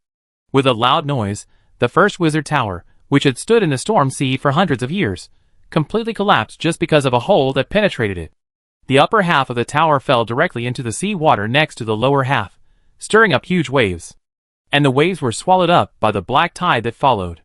A large amount of seawater poured into the broken wizard tower, and flowed out from other gaps, taking away more debris. Just one wave had licked away a small part of the remaining tower foundation. How many waves can the half-broken wizard tower survive? Kelly, you stay in the tower, don't come out. If you can't hold on, close the wizard tower immediately. You know. Soul shouted at Kelly. What about you? Kelly's anxious voice came from the barrel. Soul looked at the small white figure flying back to the top of the huge rotten monster and said in a deep voice, I must stop that anchor point. After saying that, he stood up and flew to the first wizard tower without waiting for Kelly's response. He never thought that he had just said that he would practice with the black tide monsters so that he could fight against the anchor points in the future. As a result, he looked up and saw the anchor points appear in front of him. Hey, the wild boss spawned in the novice leveling area, Thor thought with a smile. And the anchor points that appeared here were not the fragments that emerged from the Eye of the Wind in the Borderlands, but they were complete and movable skeletons. Just like the gray-white skeletons that Thor saw in the world outside the Chaos Domain, that is a terrifying monster from the Eye of the Abyss. It is a terrifying pollution source that can turn a third-level wizard into an alien with just one encounter with the anchor fragment, not to mention the living and complete anchor in front of him. Thor dared not imagine what would happen if it approached the second wizard tower where he was stationed. Even if Kelly hid at the bottom, she might not be able to escape the pollution of the anchor. She could only hide back in the Chaos Domain. But even if Kelly was fine, what about the others? If the Wall of Size was breached, Thor's fourth target of the Symphony of Destiny would die in the black tide. That won't do. Thor's eyes seemed to have two flames, and then his body completely turned into black bones. Even his left hand was gone. The algae fell into the sea with the storage device with a splash, and wanted to catch up, but was stopped by Thor's mental power. It whimpered twice, and knew that it couldn't mess with Thor, so it swallowed the storage device with its mouth and continued to swim towards the depths of the sea. Leaving all his worries behind, Thor lowered his head and rushed through the first and second waves. In the third wave, he broke through the monster between the first wizard tower again and landed on the broken wall. Teacher Gorza. No one responded. Soul's heart tightened. Even though it was a living anchor, it was impossible to kill Gorza with just one attack, right? That was Gorza. The rotten monster still guarding near the first wizard tower had turned its head to look over. The anchor on it seemed to be very interested in Soul, and did not attack him immediately. Soul could see clearly that the anchor looked like four wings stuck together, without a head and torso, but it was also a complete individual. Two of them had their wings propped up, and they were clasped together, like a person who was watching Thor with his arms around his chest, ready to attack at any time. Thor saw that the other party did not come over, and quickly used his mental power to scan the entire wreckage. If there was no trace of Mentor Gorza here, then he could only try to find him in the upper half of the wizard tower that fell into the sea. I just don't know if the anchor point on the opposite side will give him this opportunity. At this time, he finally felt the mental power of a person at the bottom of the tower. It was not Gorza, but it was also someone he knew. Thor stepped through the ruined wizard tower, and fell to the bottom floor through the gap in the stairs. He saw a figure half buried in the rubble. Haywood. Thor stepped forward and pulled Haywood up. Haywood was not seriously injured, but his body had already undergone an alienation reaction. His eyes seemed to have just exploded, and red and yellow sticky liquid stuck to his face. The original two eyes had become two flesh holes. The flesh holes were covered with tiny buds, like earthworms half burrowed into the soil. After pulling the man out, Thor used his tentacles to absorb the pollution on Haywood's face. His eyes did not recover, but all the granulation fell out of his eye sockets. Haywood was holding something tightly in his hand, but Thor looked down and saw nothing. Haywood, can you still move? The anchor on the opposite side seemed to have almost finished observing Thor, and the two bone wings that were originally hugged together were slowly opening. Thor was sure that once the opponent's wings were fully opened, it would be time for it to attack again. Haywood couldn't see, but he recognized Thor's voice. I can, ahem. Where's Teacher Gorza? And where's Heidi? Teacher Gorza left with peace of mind after seeing you kill the first monster. So Teacher Gorza had left long ago. Thor smiled bitterly. It seemed that the teacher saw that it was easy for him to deal with the Black Tide monsters, so he ran away and let the first-line task of fighting the Black Tide be transferred to himself. But he probably never thought that there would be an anchor point in this Black Tide war. The idea of jointly resisting the anchor point with Mentor Gorza was now in vain. It was necessary to find Wizard Murphy, otherwise Thor alone would not have the confidence to repel such a complete anchor point. Thor was mostly focused on the anchor point opposite, and did not notice that Haywood did not mention his sister Heidi at all, but just tightened his tightly clenched hands, as if he had tried hard to grab something. But there was nothing in his palms. Since Mentor Gorza was no longer here, Thor decided to retreat to the second wizard tower first, and then let Heidi call Murphy. If the anchor attacks the second wizard tower again, let Kelly hide in the chaos zone directly. The others can only pray for good luck. However, just as Thor was about to evacuate with Haywood, an old figure suddenly appeared above their heads. Wizard Murphy. Thor shouted in surprise. It seems that the other party is also paying attention to the situation at the forefront. Otherwise, how could he appear here immediately after the wizard tower was destroyed, and he teleported here? Obviously, before, he almost never teleported in the storm sea. Thor, I sense that the crystal column of the first wizard tower was broken. Has Gorza left? Murphy asked without turning his head. He obviously recognized Thor, who had turned into bones easily. Because of Murphy's appearance, the anchor point on the opposite side was like an angry beast, with four wings raised high and trembling slightly. Yes. Lord Murphy, we must stop it.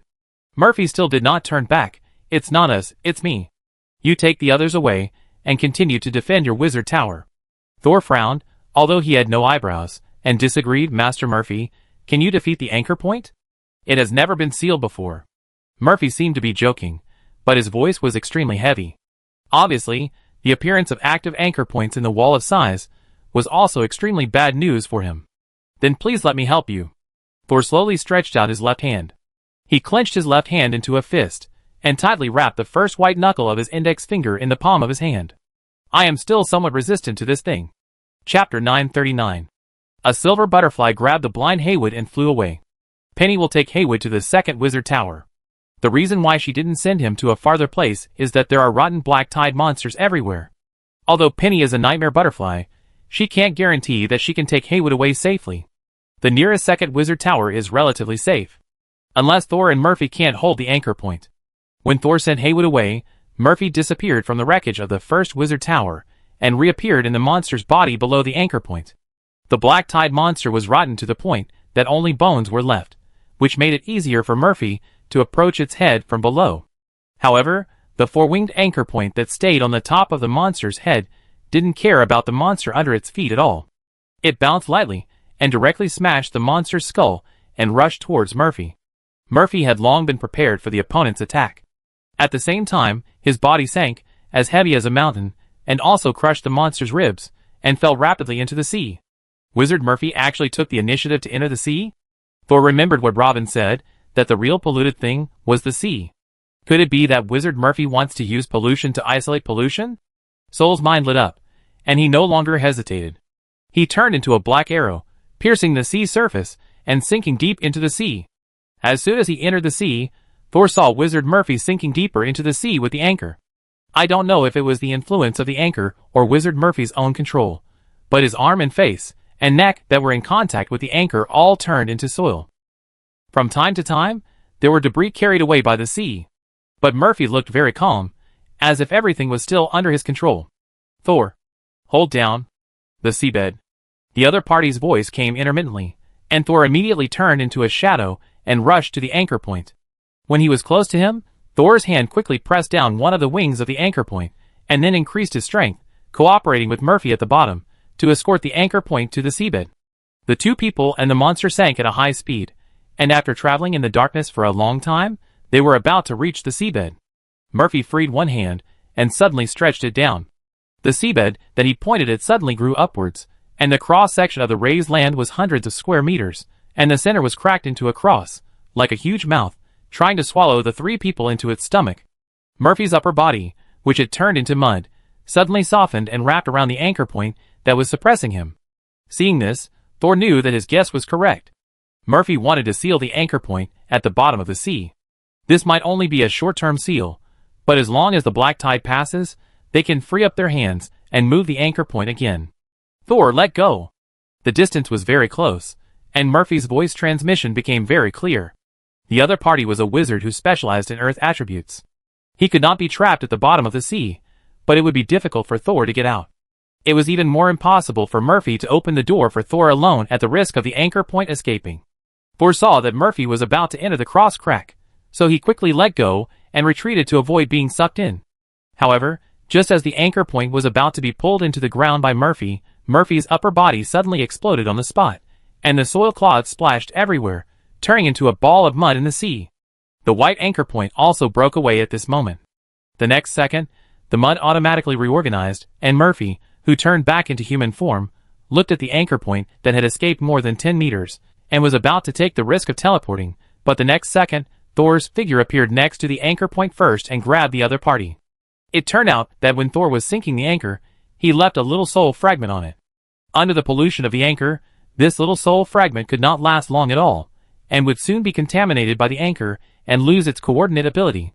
But just in case, he still left it, but he didn't expect to really use it. After Thor grabbed the anchor, he immediately felt his fingers cracked, as if they would break into powder at any time. In order to prevent the anchor from escaping, he could only turn all his magic power to repair his palm. But because of this, the pollution on the anchor began to infect the whole body along with his magic. This is the terrifying thing about the anchor. The living anchor does not have much combat power, but the pollution it carries makes it impossible to defend against. They can only fight hard, as if they are competing to see who has longer life. Fortunately, Thor is not fighting alone. Murphy has appeared behind the anchor. After the last accident, Murphy directly turned his whole body into a silver-white soft body, which instantly wrapped around the anchor, and then the remaining soft body wrapped up layer by layer, sealing the anchor in the center of the silver-white sphere. Then the silver-white sphere actually teleported directly to the inside of the cross crack. Thor was terrified. Could it be that it teleported with an anchor point? Wasn't he afraid of dying here? He was the creator of the Wall of Size, and the guarantee that the Wall of Size could stand to this day. Wasn't he afraid that if he died, the wall of size would be destroyed. Although he was worried, Thor could only follow him not far away to prevent another accident. But the accident really happened again. A crack suddenly appeared on the seabed. It was not a crack in the rock, nor was it a seawater barrier, but a real crack in space. The crack was 1 meter long, and the colors in the middle of the crack kept changing. Thor's mental power disappeared into it the moment he detected the crack. When the crack appeared, Murphy's silver-white sphere immediately stopped, and then rushed towards the crack uncontrollably, as if attracted by a strong magnetic force. Thor was about to stop it, but suddenly found that his left hand also felt an extremely terrifying attraction. The suction force actually came from the anchor fragment at his fingertips. The silver-white spheres incarnated by Thor and Murphy were attracted by the crack at the same time, and almost arrived at the crack entrance at the same time. The inside of the crack was in chaos, and Thor had no idea what was inside, or what kind of world it was. But the diary gave him the answer. On September 19th, 324 of the new moon calendar, the eyes that suddenly appeared interrupted the course of history, and the life that should have been sleeping struggled and trembled unwillingly. Hush, you woke it up. When you are completely seen by it, it is your last time in this world. The rift appeared too quickly, and Thor had no time to actively sense the danger of the other party. Fortunately, the diary can still actively warn. But at the same time, the diary's warning came too late. It was as if it was also deceived by the rift a second ago, and it didn't react until Thor was about to be sucked into the rift. But fortunately, it was not too late. Thor already understood what was inside the rift. That is the Eye of the Abyss. It is the most terrifying source hidden in the black tide vortex. He didn't have time to think, and grabbed the silver-white sphere in front of him that was about to be sucked into the crack. Wizard Murphy let go of the anchor. Murphy didn't say anything, but the silver-white sphere split in half, and the four-wing anchor that was originally trapped inside was instantly sucked into the crack. But Murphy was too close to the crack, and although he had released the anchor in time, his body continued to move closer to the crack due to inertia. The deformation and the anchor point made it impossible for Murphy to escape. At the same time, Thor could not remove the anchor point on his index finger, and was still sucked closer to the crack. But he still did not give up. Puff! A strange sound rang out. An eye suddenly appeared on Thor's shin. But this was just the beginning. A large number of colorful eyes appeared like bubbles in boiling water, exploding, reappearing, and exploding again. After the eyes appeared, Thor's speed of approaching the crack slowed down, and finally stopped when he was about to touch the crack. The diary did not warn again. Obviously, Thor's decisive decision to summon all the star eyes on his body was the right one. Murphy had just recovered from the influence of the anchor point, and barely turned back into human form. He looked at Thor again, but found that this young wizard whose whole body had turned into a skeleton was full of eyes. Countless new eyes squeezed out from the gaps between the eyes that had already grown, and their density was like the fullest grapes. Murphy had never seen such a scene before. His battered spirit body finally reached its limit. He rolled his eyes and fainted. Chapter 940. Diary warning. If Thor is seen by the Eye of the Abyss, he will completely disappear from this world. But what if the Eye of the Abyss cannot see him? Therefore, Thor immediately activated the star eyes in his body with all his strength. Those eyes had been locked up for 3 years, and once they were released, they rushed out of Thor's spiritual world. As Thor expected, the star eyes looked at the crack without fear, and there was no tendency to be pulled in. After staring at each other for a long time, the crack finally disappeared from the bottom of the sea. Thor then retracted the eyes on the surface of his body. But this time, the eyes stayed out for a little longer, and it was a bit difficult to press them back one by one. After nearly an hour, Thor recovered completely. Behind him, Murphy had woken up first. After he woke up, he didn't look at Thor again, but silently sat cross-legged on the bottom of the sea with his back to him, looking up at the sea, as if looking up at the starry sky. Wizard Murphy, let's go up. Thor was actually a little embarrassed. He now roughly knew what it would look like if he turned into starry eyes. It was really unsightly. It was commonly known as an eyesore. Of course, he was more afraid that Wizard Murphy would turn around and his face would also be covered with eyes. But Wizard Murphy was a 4th-level wizard after all. When he heard Thor's voice and turned around, there were no naughty starry eyes on his body. Thor was about to breathe a sigh of relief, but was choked by Murphy's next words. I can't go up. Murphy's voice was very calm. Thor's bone head shook twice in confusion. Are you injured? Or is there something wrong with your spirit? Murphy spread his hands, and let Thor see his lower body. Murphy had turned into gray-white rock from the waist down. He had just turned into a silver-white soft body, but at that time, he was full of aggression, and now his gray-white body revealed a heavy death. Thor, I have reached the end. The gray light in Thor's eyes flashed. I am very old. But you are now a 4th level wizard, almost immortal. If I want to be immortal, maybe I can, but my road has come to the end. If I live, I will only be a solid shell. Thor half squatted down so that Murphy didn't have to look up at him, but the wall of size still needs you. If it weren't for the wall of size, I wouldn't have held on until now. Although the anchor point appeared a little abruptly this time, it is better than it appearing again after I left. By that time, even if I want to protect the far north, there is no way. Thor, I have been holding on for many years. Thor was speechless. Yes, Norton, the leader of the glowing clan, has reached the end. How can Murphy, who is older than Norton and has been doing his best to support the wall of size, not be tired? The road to promotion to the 5th level in this world has been banned, and the 4th level wizards, who cannot be promoted, wander in the known knowledge day after day. But the stronger they are, the more they know about what they already know. But the more they know, the more they find that the knowledge they once thought was extremely clear always becomes unfamiliar at a certain time, and it seems that something is wrong, but they can't find it. It's like being imprisoned in a small and dark room. You know there is a vast world outside, but you can't get out, because the door to the outside world has been sealed. At this moment, Thor finally understood why the Stargate Council wanted to start the Stargate project regardless of the dangers of the outside world. They were like finding a hole in a closed room, and through that hole, they saw a little light. This little light was enough to inspire their infinite desire for the outside world, so even if they were bruised and bloodied, they had to get out of the hole. Do you need me to do anything? Thor asked softly. Since Murphy already knew that his end was coming, he should have made arrangements long ago. He didn't believe that Murphy would watch his hard work, the wall of size, disappear in the next black tide. No, I've already arranged it. When Murphy said this, he showed some guilt on his face. I was willful in the end. Thor didn't understand. Is dying without struggling at the end of life also considered willful? Is Wizard Murphy too strict with himself? Murphy smiled tiredly. You understand. After that, he closed his eyes. I should fight with my old friends. The moment Wizard Murphy closed his eyes, the gray-white color of his lower body quickly spread upwards. When he finished the last word, the petrification range had expanded to his lips, followed by his nose, eyes, and forehead. In just a few breaths, the Murphy wizard, who had supported the wall of size for 100 years, was completely turned into a stone statue. But the changes did not stop there. The ground under his feet bulged, absorbing the nearby foundation soil and rising rapidly. Thor stood beside him, and was pushed up together to stop him from rising to the surface of the sea. Thor stood up and raised his hand to touch the air. Then the body of Wizard Murphy also changed. His body continued to deform and expand, and gradually the original human form could no longer be seen, but turned into a cylindrical stone sculpture with an uneven surface. The stone sculpture that Wizard Murphy turned into was still expanding and growing, and soon broke through the sea surface. Is this a wizard tower? Thor could no longer suppress his shock and flew out of the sea with the rising stone sculpture. The cylindrical stone sculpture was still changing its appearance, and it gradually took the shape of a wizard tower. But its outer layer was full of lines, just like the wrinkled skin of Murphy the wizard.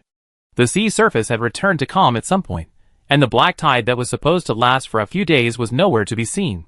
The pollution concentration in the air also returned to the level of a month before the black tide hit.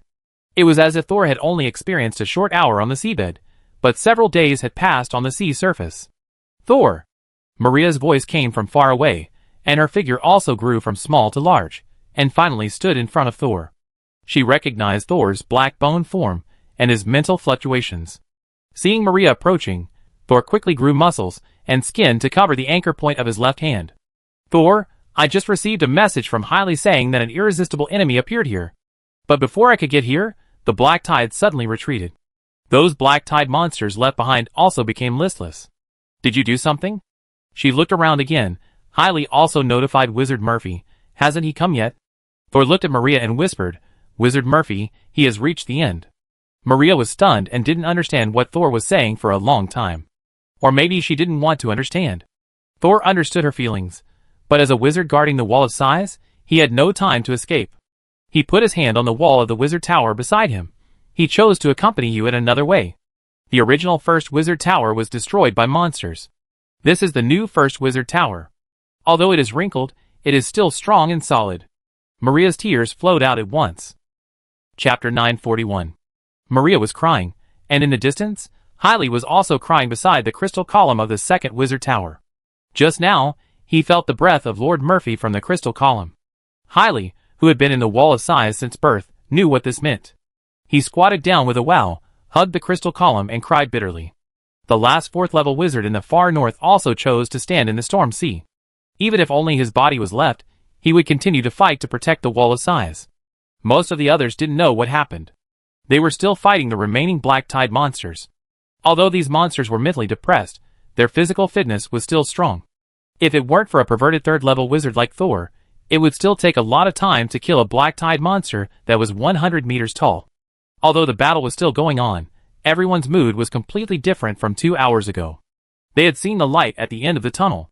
As long as they eliminated these monsters in front of them, they could successfully pass the black tide without too many casualties. However, just when these people were excited, someone suddenly shouted, "Wall of Sighs, Wall of Sighs, it's cracked!" When people nearby heard this exclamation, their first reaction was disbelief. But they subconsciously turned back to confirm. As a result, they found that the Wall of Sighs was really cracked. Hundreds of meters high, the dark gray Wall of Sighs, which had stood in the far north for hundreds of years, actually had cracks. These cracks seemed to have been cut by knives and axes, and suffered inhuman damage. And those traces had not appeared just now. It was as if he had suffered extremely serious internal injuries, and all of them broke out today. How could this happen? What happened? Is someone secretly destroying the Wall of Sighs? Go find Lord Murphy. Go find Lord Murphy. Finally, the discussion was unified as, find Lord Murphy. Everyone believed that as long as Lord Murphy showed up, the damage to the Wall of Sighs would be solved. But this time, their Lord Murphy did not appear again. When Thor and Kelly came back, they saw the panic of the crowd. Because they found that no matter how they called Wizard Murphy, there was no response. Maria, who came back with Thor, stood on the high platform of the Wall of Sighs with red eyes. Everyone, Wizard Murphy encountered an extremely powerful black tide monster in the battle just now. When he successfully repelled the monster, the black tide also retreated. Hearing Maria's announcement, the panicked crowd suddenly burst into cheers. But then someone immediately asked, "Wizard Maria, where is Lord Murphy now? You can see that the Wall of Sighs has suffered huge damage that has not been seen in 100 years. We need to repair it as soon as possible." Maria choked, but still said firmly, "It needs to be repaired, but this time, we can't rely on Wizard Murphy, we can only rely on ourselves." Some people still don't understand, and still think that Wizard Murphy is injured and needs to recuperate. But some wizards have realized the truth from the remaining sadness on Maria's face. Wizard Maria, Wizard Murphy, did he, do something happen to him? But even if the wizard had guessed a little bit of the truth, he didn't dare to speak out his guess in front of everyone. He could only ask Maria with a little hope, hoping that the terrible guess could be refuted by Maria herself. But Maria finally gave the answer they least wanted to get. Wizard Murphy has died. Unlike the uproar just now, the inside and outside of the Wall of Sighs suddenly became extremely quiet. Kelly looked at the crowd and felt a little reluctant. She turned her head and saw Thor, who had regained his human form, standing expressionlessly in the wind. If the no man's land lost its owner one day, would it be as quiet as here? Kelly took a deep breath and pulled herself together. Although there was little she could do, she would do her best to help Thor. Just as everyone was unable to accept the news of Wizard Murphy's death, the crack on the Wall of Sighs suddenly emitted a dazzling gray light. A group of third and second level wizards didn't even react to what happened, and suddenly felt something peeling off from their bodies and flying towards the Wall of Sighs in front of them. Everyone instinctively realized that the thing that left their bodies was very important. The more knowledgeable people immediately thought of a 6th level witchcraft. It was a domineering and terrifying witchcraft, a community of life. It was originally a witchcraft used to create powerful combat power. It merged the power of dozens, hundreds, or even thousands of people into one to form a community of life. They can share spirits, souls, and even bodies. The more people who merge, the stronger their strength, and the stronger the newly merged life community. If Thor knew this witchcraft, he would immediately think of the mermaid mutant that appeared in the Judgment Court, which was also a terrifying combat force formed by the fusion of tens of thousands of mermaids. Trade quantity for quality. Thor noticed the abnormality of the people around him, but he did not feel any changes. He quickly looked at Kelly beside him, and she was fine. But Hailey and Haywood behind him both lost a piece of their soul. And it was a very important part, but they could still stand still without a part of their soul. Those souls were like meteors, crossing arcs invisible to the naked eye in the air, and merged into the cracks of the wall of size. Although Thor didn't know what kind of witchcraft it was, he could analyze that those whose souls were absorbed into the wall of size had lost their freedom. In other words, these wizards would have to continue fighting for the wall of size in the future. Because the wall of size was destroyed, their lives would also come to an end. So it turns out that what Wizard Murphy said before his death, "Let me be willful," refers to this matter. Thor sighed in his heart. He is really willful. I'm afraid that more than half of the wizards present don't want to sacrifice their lives to guard the wall of size, even if they are told that the collapse of the wall of size means that the state continent will be pulled into the eye of the abyss. But even if the wall of size of many high-level wizards is forcibly integrated, its strength may not be as strong as when Murphy was alive, right? Can such a far north city really withstand the next round of black tide attacks, and countless rounds in the future? At this time, the wizards near the wall of size were in chaos. Only people like Thor and Kelly, who were not bound to the wall of size, could watch calmly. They are all people who signed. Hailey was also a little absent-minded, but he was not as excited and angry as those high-level wizards, and he quickly accepted the fact. Thor turned his head to look at Hailey and confirmed with him. You mean, the people whose souls were absorbed are all people who signed their names on the crystal wall of the wall of size? Hailey nodded. I finally understand why Lord Murphy didn't let you sign. You are the master of the borderless land. He can't tie you here to seal the eye of the storm. What about Master Gorza? Shouldn't he also sign on the crystal wall? At this time, Haywood, who had been silent all the way, said, Lord Gorza didn't sign, I signed it. Did the master know what Wizard Murphy was going to do at the beginning? No, the master just doesn't like to establish contact with wizard towers outside of the glow. Haywood looked calm. He had not been excited since he learned that he was permanently bound to the wall of size. He calmly accepted the fate imposed on them by the Wizard Murphy.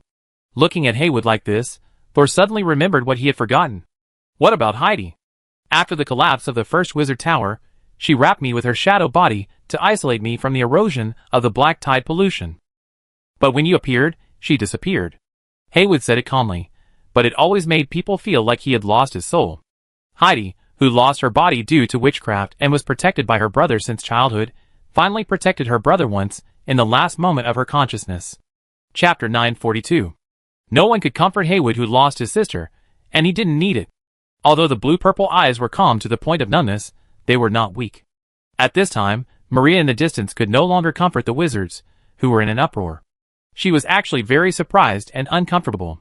But every time she thought of the Wizard Murphy, who had sacrificed himself for the wall of size, and even his body had become the new first wizard tower, continuing to guard the wall of size, she couldn't hate him. She walked up to Thor, and saw that he was very calm. She remembered that Thor had not signed the crystal wall at all, and smiled bitterly. Thor, it seems that I can't join your forces. Now my life is bound to the wall of size, and everything must be prioritized for the interests of the wall of size. That won't work.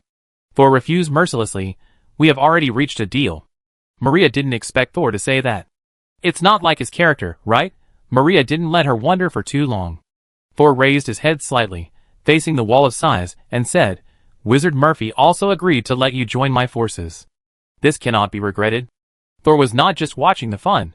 In fact, after discovering that the wall of size had merged the spirits of many wizards, he wondered if such a wall of size could be considered a special life form.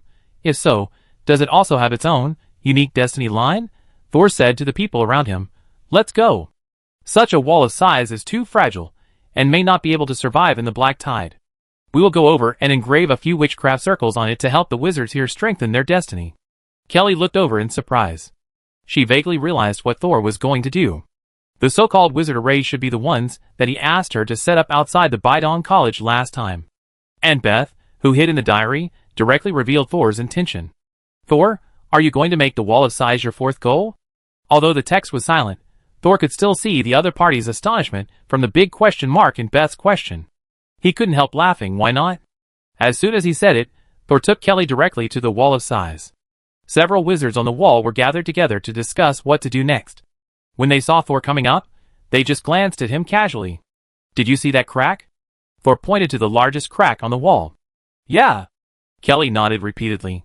And that one. Thor pointed to a few more, and each time he pointed, he would use magic to make a mark. I will go to the largest crack in a while. You copy the auxiliary magic circle to Maria, and let her help you set it up. If you two work together, an hour should be enough. A third-level wizard and a second-level wizard will definitely take less time than the first time Kelly set it up. And the auxiliary magic circle is more about providing energy, not particularly complicated. Kelly moved quickly and went to find Maria immediately. Sol flew to the first crack he chose. This huge crack is so wide that two people can almost stand side by side.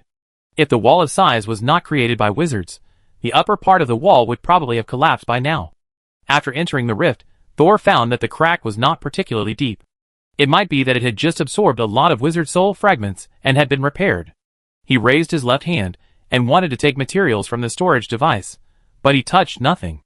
Then he remembered that he had thrown Xiaozo and the storage device into the sea in order to fight with the anchor point. He hadn't taken them back yet. Thor turned around and was about to go into the sea, but he saw Haywood holding Xiaozo standing on the reef under the wall of size. He jumped down quickly. "Where did you pick it up?" Haywood smiled bitterly. "Your soul-devouring swamp is already a second-level strength. How could it be my turn to pick it up? It suddenly climbed up the reef and pulled me down from the air. So I brought it to you." "Thank you." Sol stretched out his hand and let Xiaozo climb onto his arm. "What do you want to do next? Teacher Gorza has left, and I won't stay for too long. Although you can't leave the wall of size too far now, I can tell Maria to let you work and fight inside the wall of size in the future. It will definitely be safer in the base camp." Haywood thought for a moment and looked back at the sea behind him. "Thank you, but I still want to fight in the wizard tower. I'm used to the life there." Thor didn't care. Haywood's future life was up to him. As a third-level wizard apprentice, he could get a lot of resources by guarding the wizard tower in the wall of size. Maybe one day, he would have the opportunity to break through and become a formal wizard. Thor took Xiaozo back to the largest rift, took out his storage device from Xiaozo's mouth, and poured out all the materials for arranging the Symphony of Destiny. This wall of size is indeed a magical creation of Wizard Murphy. It is so difficult to even engrave a magic circle on it. Sol first tried to use ordinary magic engraving methods, but it didn't leave any traces at all. Yes, if it is easy to engrave a magic circle on the wall of size, then if you encounter a traitor, wouldn't it be very dangerous? The original magic circle on the wall of size should have been left by Murphy himself. Only the owner of the wall of size can easily leave traces on it. But today, this wall of size is about to open a new chapter. Ordinary magic engraving can't leave a mark, so let's use force. A row of soul blades appeared beside Thor, suddenly accelerated, and hit the wall inside the crack. "Wizard Thor, what are you doing?" When Thor entered the crack, someone noticed him. Seeing that Thor was attacking the wall of size, they hurried to stop him. The algae that was originally coiled around Thor like a snake immediately flew out and spit out its black tongue at the wizard, who came. The one who dared to come alone to stop Thor was naturally a third-level wizard. He originally thought that the magic aura on Xiaozo was only second level, and did not take it seriously. As a result, as soon as he approached, he found that Xiaozo actually began to spit at him. The most terrifying thing was that the saliva contained extremely strong black tide pollution. The concentration was higher than the sea when the black tide hit. The visitor hurriedly stopped, looked at Xiaozo in doubt, and turned his inquiring eyes to Thor. What kind of person even raises a pet with high concentration of black tide pollution? Thor turned around and said only one sentence. "If you have any questions, you can ask Maria," and then continued to concentrate on engraving his pentagram. Even with the extremely aggressive soul blade, it is difficult to accurately carve on the wall of size. Finally, Thor changed his mind and used dots instead of lines, leaving tiny dots on the wall with the soul blade, and then let these dots form the rune pattern he needed. Why does it feel like tattooing the wall? This is the first time that Thor has turned such a special, abnormal life form that can accommodate soul consciousness into the target of the Symphony of Destiny. And rather than saying that this target is the wall of size, it is better to say that this target is all the wizards bound by the wall of size. Under Murphy's bondage, they have become a community of destiny. Once such a complex and powerful existence is successfully bound, how much destiny power can it bring to Thor? An hour later, a pentagram mark suddenly rose in the sky. It was Kelly telling Thor that they were ready. Thor also happened to have completed all the work. He smiled with satisfaction, looking back at the high-level wizards who were already standing outside the rift. "I'm going to start repairing the wall. You guys pray that I can succeed at once." The wizards outside have more or less seen that Thor is not sabotaging. There are no fourth-level wizards in the wall of size now. If Thor is really willing to stand up and help them at this time, it would be great. As for whether Thor has any conspiracy, it is still unknown whether the current wall of size can survive the next black tide attack. Can the situation get worse? Already expecting that these wizards will not stop him at this time, Thor chuckled, and then pressed his backhand on the huge witchcraft circle behind him. A red light instantly rose from the circle, directly enveloping him, and the entire wall of size. Sure enough, it works. Chapter 943. Under the red light, Thor felt that his brain was filled with several thoughts in an instant. Those thoughts chirped like 10,000 ducks quarreling, and then fought again, causing Thor's brain to ache. The fourth goal of the Symphony of Destiny was successfully engraved, but at the same time, a huge force of destiny accompanied by chaotic and complicated thoughts was also fed back to Thor. Thor felt that his body was like a balloon filled with water, and it swelled up instantly. What's more terrifying is that he has no idea how much water will be poured in from outside. The complex and huge power of destiny contained in the wall of size almost suffocated Thor to death. He realized that this would not work, so he quickly mobilized the main magic circle of the Symphony of Destiny in his body, and fed the power of destiny in his body back to the first three targets through the invisible and traceless power of destiny connection. So, the targets all over the world suddenly felt the abundant power of destiny. Xiaoya's spiritual body, which originally needed several years to recovered in an instant. He looked around in confusion, not knowing why he suddenly exploded. He completely integrated the power of the inverted tree, and under the gaze of the residents of Kima, a huge tree suddenly appeared to the east of Kima Public. But there was no leaf on the tree, and the slender branches hung down like a gauze curtain, blocking the trunk of the inverted tree. Only Kira in the palace castle realized that what was outside was probably just the roots of the inverted tree, and the real big tree might have spread all over the underground of the royal city. And Floco, who led the mermaids to find a suitable habitat on the sea, immediately reached the threshold of the 5th level. The water elf, which was originally only the size of a palm, suddenly became larger, and its body became more solid. He jumped out of the water and turned in the air. His huge tail was nearly 3 meters long, splashing a string of water droplets. Coral and Hylian followed and floated to the surface of the sea, staring at the water elf in front of them. Originally, they could still feel the extremely powerful momentum from the water elf. But after the water elf suddenly became larger, the momentum disappeared. Not only that, the two also felt that the water spirit in front of them was not a mermaid, but it seemed to be the sea they were in. Floco looked down at his body, also surprised. What did Thor do again? Is he not transformed back to?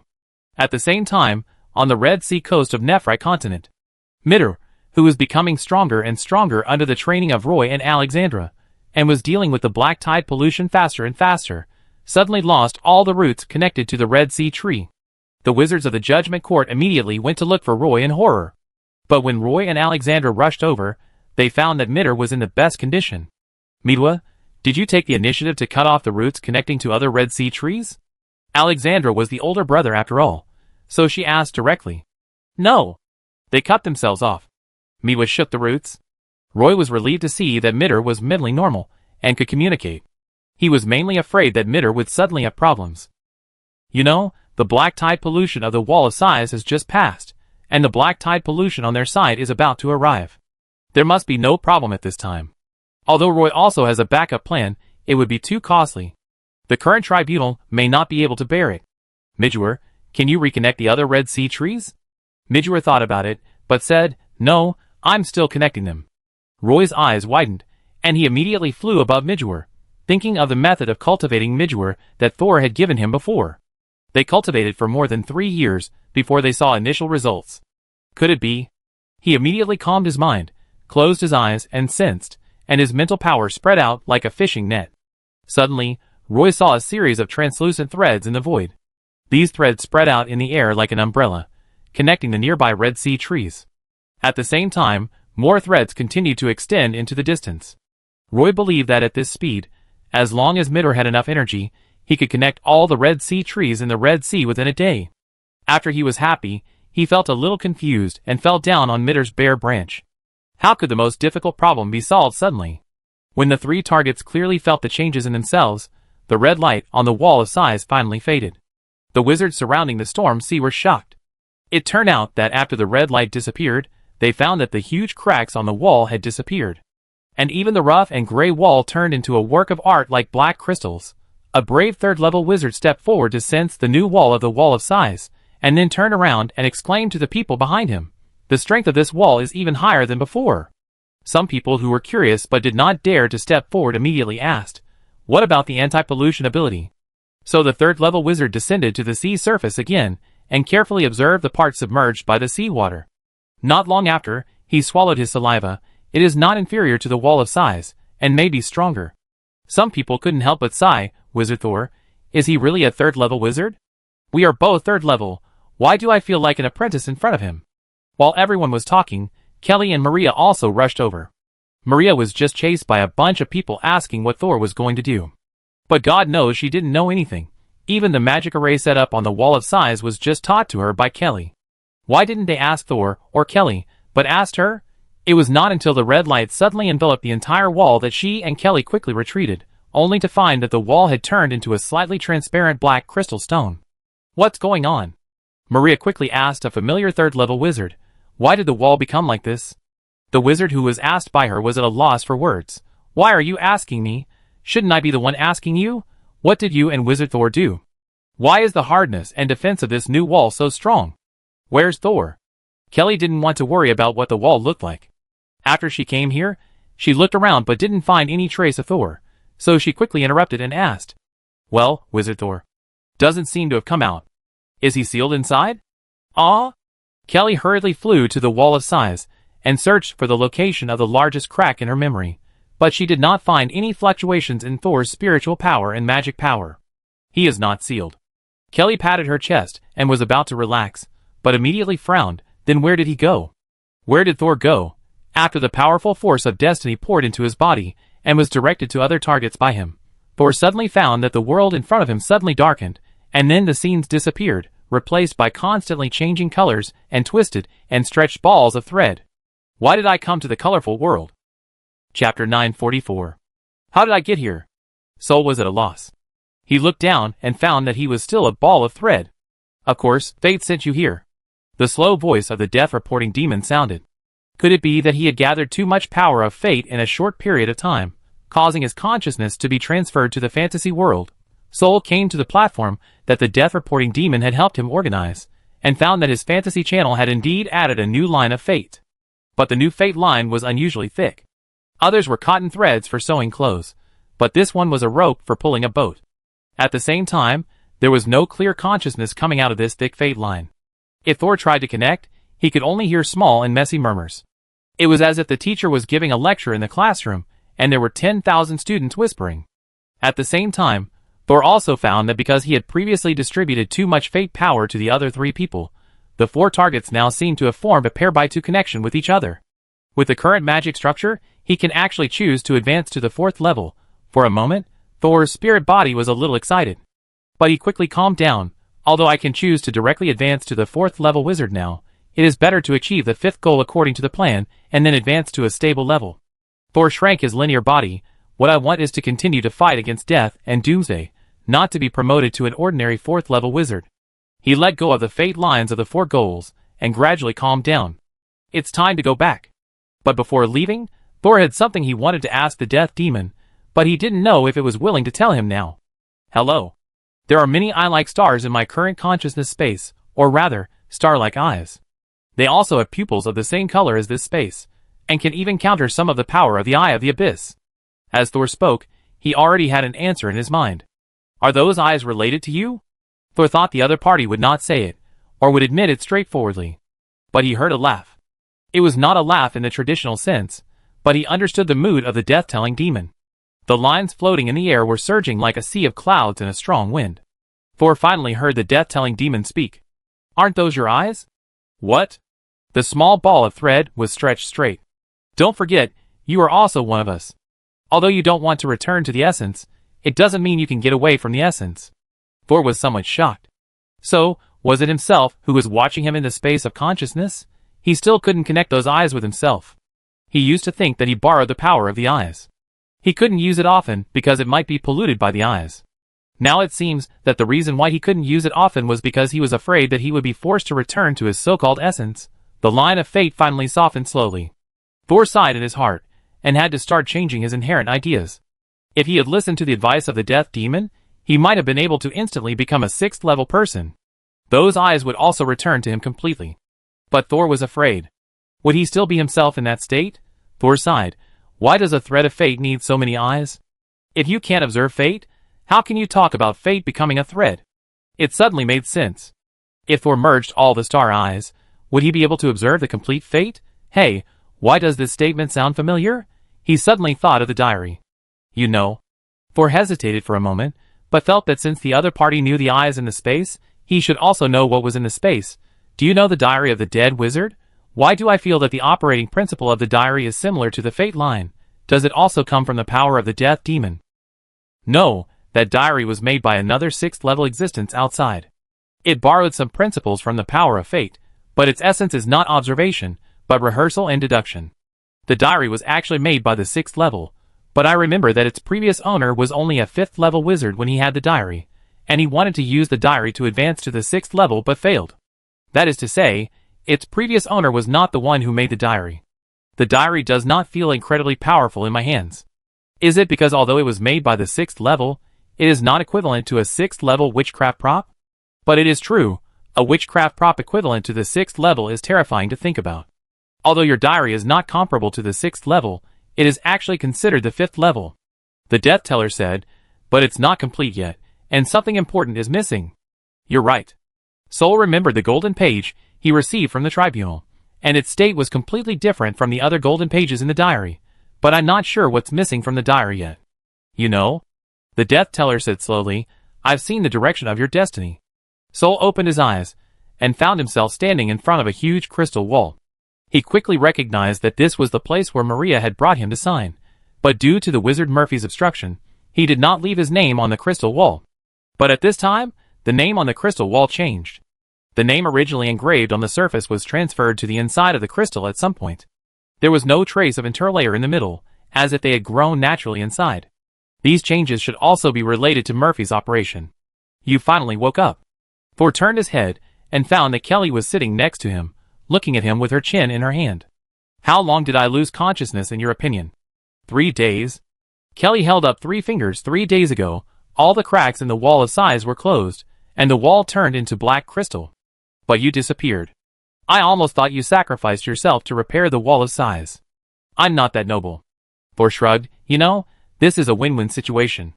TSK, after you disappeared, I looked for you for a long time, and then I found you ran to the crystal wall. Later, Maria dispersed the irrelevant people, and I waited for you here. Kelly stretched, and it can be seen that she was really waiting seriously during this period, and did not do anything to entertain herself. I have never seen you unconscious for such a long time. If it weren't for your active spirit, I would have thought you became a god right here. Sol didn't know whether to laugh or cry. I am a wizard. How can I become a god? Why not? Kelly asked, aren't you the judge of death? Sol waved his hand quickly. Don't say that term, social death. Kelly held back her laughter. After a few days of tension, she finally relaxed completely. At this time, Sol felt something moving his pants. He looked down and found that it was Xiuzhou crawling on the ground. Seeing that Sol ignored it for a long time, Xiuzhou used its sharp mouth to bite 8 holes in Sol's trouser legs. Sol leaned over and lifted up Xiuzhou, who was like a thin hemp rope. I'm sorry for worrying you. Okay, it's done. Let's go home. Chapter 945. April 5th, 325th year of the lunar calendar. The day after Thor's birthday. Yesterday, Rhine City held a celebration, but Thor, the focus of the event, did not attend at all. Because he completely forgot his birthday, and did a special experiment 2 days before his birthday, which resulted in him not being able to go out for a few days. It was not until the next morning that Thor saw a small cake outside the door. It was quite perfunctory, without even cream. There was only a thin birthday candle in the middle. Judging from the burning marks, the candle was lit, but was blown out quickly. Is this a cake or a bread? Thor picked up the cake. There was no one outside the door, so he had to go back and eat the cake in 2 bites, and then went out again with his research results during this period. After returning from the wall of size, Thor focused on 2 things. One was to try to adapt to the existence of the eyes, and the other was to speed up the study of the soul-fixing needle he got from Sander. The sudden appearance of the anchor point on the storm sea made Thor feel that time was becoming more and more urgent. The Black Tide seemed to be no longer satisfied with bringing some rotten monsters to the wizard world. It seemed that it wanted to bring out the most terrifying pollution sources inside. The miniature witchcraft array on the soul-fixing needle that can help people recover from alienation is obviously a defensive treatment method, as important as the energization formula. 2 days before his birthday, Thor finally analyzed the complete witchcraft array. In addition to himself, he also used the help of the diary and a lot of destiny to successfully complete the experiment that might have taken hundreds of years to study. After the analysis, Thor had to find a way to replicate the effect of the array above. The subsequent experiments will require Kelly to help. Her radiation can already simulate the black tide pollution very well, and can even directly contact the pollution source for a period of time without being affected. This is even better than Thor, because Thor's body will always automatically absorb pollution when it comes into contact with it, making it difficult to observe the experimental results.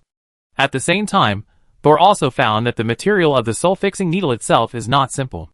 It is a metal that is extremely inactive in terms of magical properties. The Black Flame Emperor Alo took it for so long, and did not discover its essence. It is precisely because no matter how Alo casts spells, the soul-fixing needle has no abnormal reaction. If this kind of metal can be found or made, it will definitely enhance the soul-fixing witchcraft array. However, this was another tedious and complicated task, and neither Thor nor Carrie had time, so they finally entrusted it to Brando, who had also been promoted to a third-level wizard. Although he was not a wizard who specialized in gold, every body he controlled was covered with armor, and he was very familiar with the properties of various metals. In addition, he was quite stubborn, and he would definitely do his best to complete Thor's request. If he could create this inactive metal of the ancient wizards, Thor could equip the wizards with weapons and protective gear that were not affected by the black tide when it came. "Hope," Thor whispered. "Knock, knock, knock." Someone knocked on the door, and the door opened directly inward. The butler was already standing outside the door. "Master Tower Master, are you looking for me? Please help me call Wizard Brando." "Okay, Master Tower Master, there are a few more things I need to report to you. Ron, the Lord of Rhine City, has something to report to you. Also, we received an encrypted letter from the Iskepper continent." Thor nodded. Anything that could find him here would not be ordinary government affairs. Ron must be unable to handle it by himself. Then let's handle it together. 10 minutes later, Ron rushed to the Pure Spirit Wizard Tower panting. He originally wanted to report to Thor at the birthday party yesterday, but the host of the party did not show up. He had to report through the butler of the Wizard Tower, Hope, the ghost who was elusive and highly valued by Thor. He thought it would take a few days to wait for Thor to come out of the laboratory, but he was notified to go to the Wizard Tower the next day. Ron was nervous and excited. He was cured of the black tide pollution by Thor before Thor was promoted to the third-level wizard. He was about to be alienated, but he finally saw hope of survival. Since then, Ron has been serving Thor wholeheartedly. Although sometimes he didn't know why he admired Thor so much, the recognition and enthusiasm from the bottom of his heart could not be deceived. "Master Thor." Ron walked into Thor's laboratory and bowed deeply. Outside, he is the mayor who controls the fate of a city, but here he is just a fanatical admirer. "Sit down." Thor has no airs at all. He is a wizard, he doesn't need to, doesn't like to put on airs. And the rise and fall of power has no meaning in the face of the destruction of the world. "Have you encountered any difficulties recently?" Thor asked directly. "I'm sorry, sir, I'm not capable enough." "Don't say these polite words. Although you manage Rhine City, you are mainly a wizard." "Yes." Ron blushed. In fact, he had not done research for a long time in order to help Thor manage Rhine City, but he did not regret it. Anyway, he no longer had the talent to continue to advance to the second level, so it would be good to help Thor in other places. "Sir, recently some settlement forces hoped to enter Rhine City. But Rhine City's carrying capacity can no longer accommodate more people. So I wonder if I can build vassal towns in other places. Expand the influence of Rhine City." Thor thought about it, and agreed directly, "Okay. Just do it, and ask Butler Hope if you need anything. I just happen to have something that needs to be promoted in the Borderlands." "What do you need me to do?" When Ron heard that he could help Thor, his 3 eyes lit up. "It's not ready yet, but it should be ready after you build a few more subsidiary cities." What Thor wanted to promote in the Borderlands was naturally the magic circle transformed from the soul-fixing magic circle. He planned to name this new magic array as Magic Stabilization, which was mainly to prevent the underground black tide from further affecting the residents of the Borderlands and various rare magic materials. If the black tide really broke out on a large scale one day, the wizarding world must have resources to allow them to persist in the fight. After solving Ron's problem, Thor met Brando again and gave him a little of the soul-fixing needle he had separated as a sample, asking him to copy it based on this sample. Brando was really interested, and said that if he copied it, he would immediately replace all the bodies he controlled with this style of armor. After Brando left, Thor picked up the encrypted letter sent by the butler. When he heard that the secret letter came from Iskepper, Thor had a vague guess of who wrote it to him. He used magic to unlock the seal of the letter mouth, and the target proofreading was successful, and the letter did not self-destruct. Thor unfolded the letter, and saw only a short sentence written on it. Time is running out. Please come to Huiguang to talk. Chapter 946. Sol set out alone. This time he went to Iskep without even bringing Kelly with him. Instead, he put the future Marquis in the Wizard Tower to work for him. At the same time, in order to relieve Kelly of some of the burden, Herman and the Wind Demon Nyrila stayed in the Wizard Tower. Sol only brought Shizao, Beth, and the Nightmare Butterfly Penny. This time when he went to Iskep, Sol also had to find the last target of the Symphony of Destiny. Kismet had advised him that if he had to choose the target of the death-weaving thread in Iskep, he should go last. Thor could see that Kismet was very serious this time, which meant that the water in Escaper was deeper than the Tribiome. So Thor followed his advice, and waited until the first 4 goals were stable, and adapted to a large amount of destiny power before he went to Escaper at the invitation of the Radiance. The Radiance world side was located on the edge of the Escaper continent, but it was still a long way from Ophelia's Sky City. To be precise, the Sky City was to the west of Escaper, and the Radiance world side was on the north coast of the continent. This time, Thor got help from Norton and arrived at Iskepper directly from the ultra-long-distance teleportation array near the Dwarf Valley. After arriving, Thor went north all the way until he saw the person who was waiting for him near the glow station. The person who came was a wizard who looked older than Norton, with white hair and a thin figure even in the loose robe. He was also a 3rd-level wizard, holding a lamp in his hand, and the wick emitted a bright and stable white light. Wizard Thor, it's nice to meet you. I am the person sent by Patriarch Norton to pick you up. My name is Edgar. Please follow me. Sol followed Edgar to the interior of a high mountain. Behind the dense jungle was a mountain road that suddenly stopped, and a steep cliff appeared. Below the cliff was another forest, with no human habitation. Just go down from here. When entering the entrance to the world side, please remove your magic defense and flying skills. Edgar said, and jumped off the cliff first. He simply didn't use witchcraft. When he fell halfway, a blue light door suddenly appeared in the sky. Edgar disappeared after falling into the light gate. The glowing world side was different from the world side Thor had seen before. When Thor followed Edgar and fell into the light gate, he found that there was a burning world under his feet. The only difference was that the flames here were all white, just like the wick in Edgar's lantern. Burning, but not hot. There were sporadic flames on the houses, trees, and even on the roads. After Thor followed Edgar in, a flame came to catch him, and he could slowly descend on the flame without using magic. What are these flames burning? Thor looked at his feet standing in the center of the flames, and felt as if they were soaking in warm water. They are burning impurities in the air. The world side is not as stable as the main world, and sometimes some strange things are born. Since the first generation of the glowing family settled here, they have been cleaning it up. Where there are no flames, some very terrible things will happen to low-level wizards. The flames carried the 2 forward, and after floating over the hills, they saw a towering wizard tower like a primeval forest. Thor had never seen such a dense concentration of wizard towers. Each wizard tower was of different sizes and shapes, and was very close to each other, without considering the distance between buildings and privacy. When the 2 passed through these wizard towers, several people stuck their heads out of the windows of the wizard towers. When Thor looked down, he found that these people had no eyes, mouths, or ears, and their entire faces had only a flat nose, which was sniffing hard. After passing through the group of wizard towers, the flames supporting the 2 finally began to descend.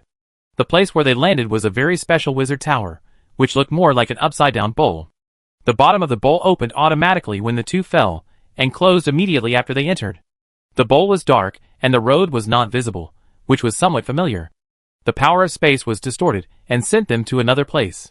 The fire under their feet disappeared during the space transmission, and finally the 2 came to a dark place. But when he looked up, Thor saw a ball of light with a limited range of light radiation. In the middle of the light ball lay a small figure, like a baby in the mother's womb. But the familiar spiritual power made Thor understand that the person in the light ball was the leader of the Huiguang clan. Chief, the wizard Thor has arrived. I will withdraw first.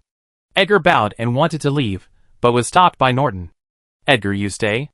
If there is no one available in the future, you will be my next choice. Edgar was shocked, but finally stood still.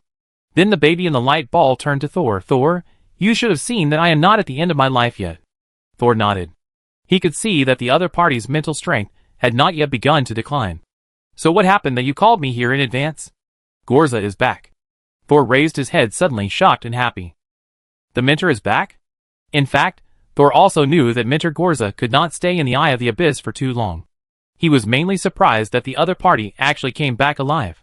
If Mentor Gorza's experience can be replicated, then does the wizard world have another way to resist the black tide? Don't be too happy. Norton's next words were like a bucket of cold water poured on Thor's face. Gorza, he's crazy. Something seemed to be moving in the darkness, and the concept of distance was blurred in the darkness. A figure penetrated the darkness little by little and approached the light. But when he got closer, Thor found that the figure had almost no similarity with his familiar mentor. It was charred and twisted, like a shrunken and burnt corpse. Thor couldn't help but take a step forward and wanted to touch Gorza, but he felt that he had no idea where to start. He could feel that there was pollution in Gorza's body that had been cleaned up, but what really affected his condition now was no longer the pollution, but the mutation caused by the pollution. Even if Thor used his tentacles to absorb the remaining black tide pollution in Gorza's body, he could not stop the magic power in this body from continuing to mutate. Thor squatted down and held his hand above the mentor's head, and found that the other party's spiritual body was more seriously damaged. He could hardly find a complete spiritual body. The original spiritual body seemed to be torn into pieces and thrown all over the body.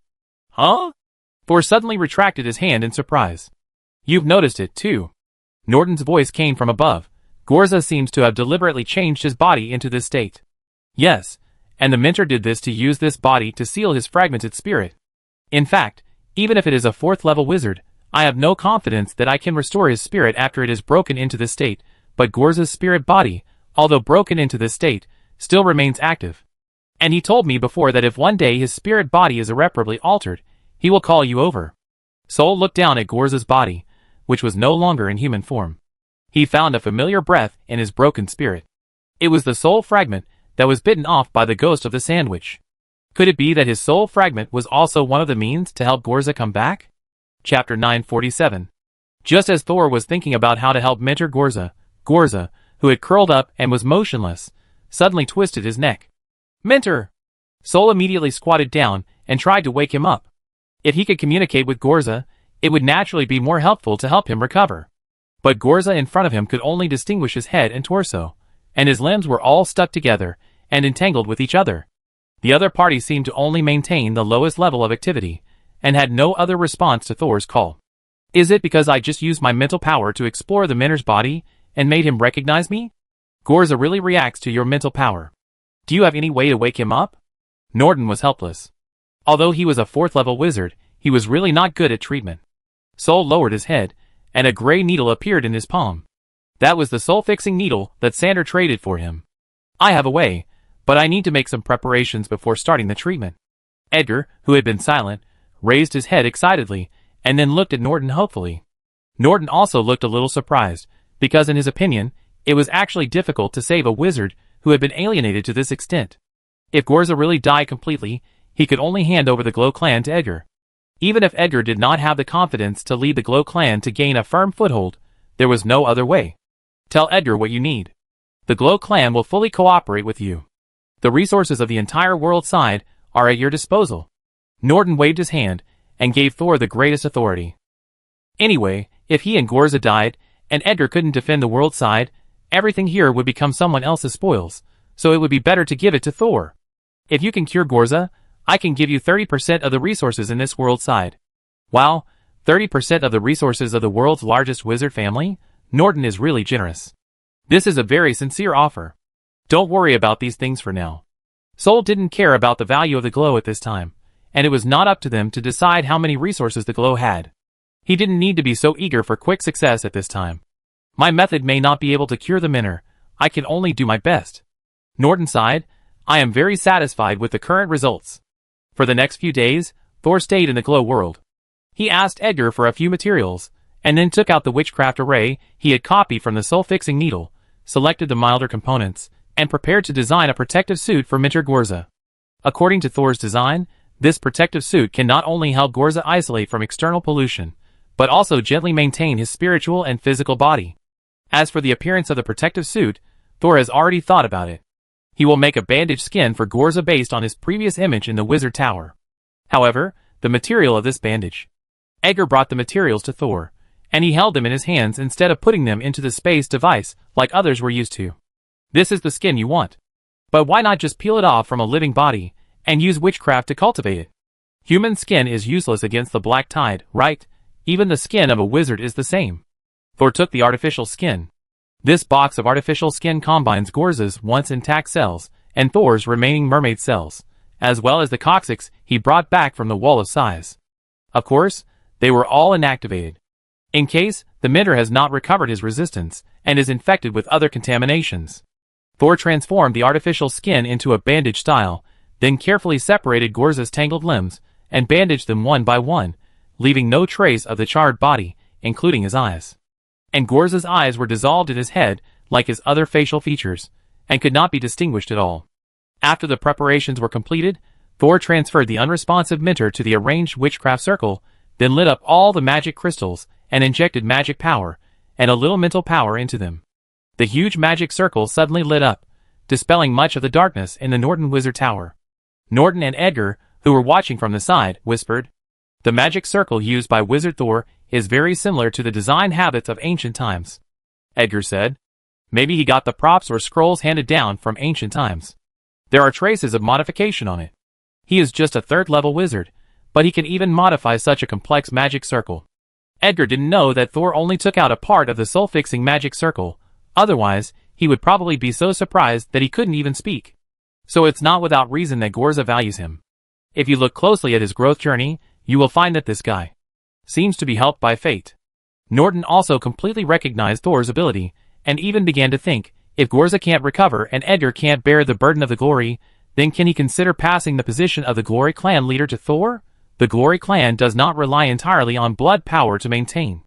There are also many members of the clan who joined the clan because of the relationship between Minter and Apprentice. Of course, this kind of Minter-Apprentice relationship is definitely not the kind of relationship in some wizard organizations, where the Minter raises the apprentice as cannon fodder. Rather, it is a truly close relationship where they can trust each other and fight together. Thor's performance in the Red Sea and the Wall of Sighs has completely conquered the world, and no wizard would doubt his ability. And a powerful wizard who can treat the black tide pollution, in the wizard world where the Eye of the Abyss is about to erupt. What a powerful guarantee of survival is it?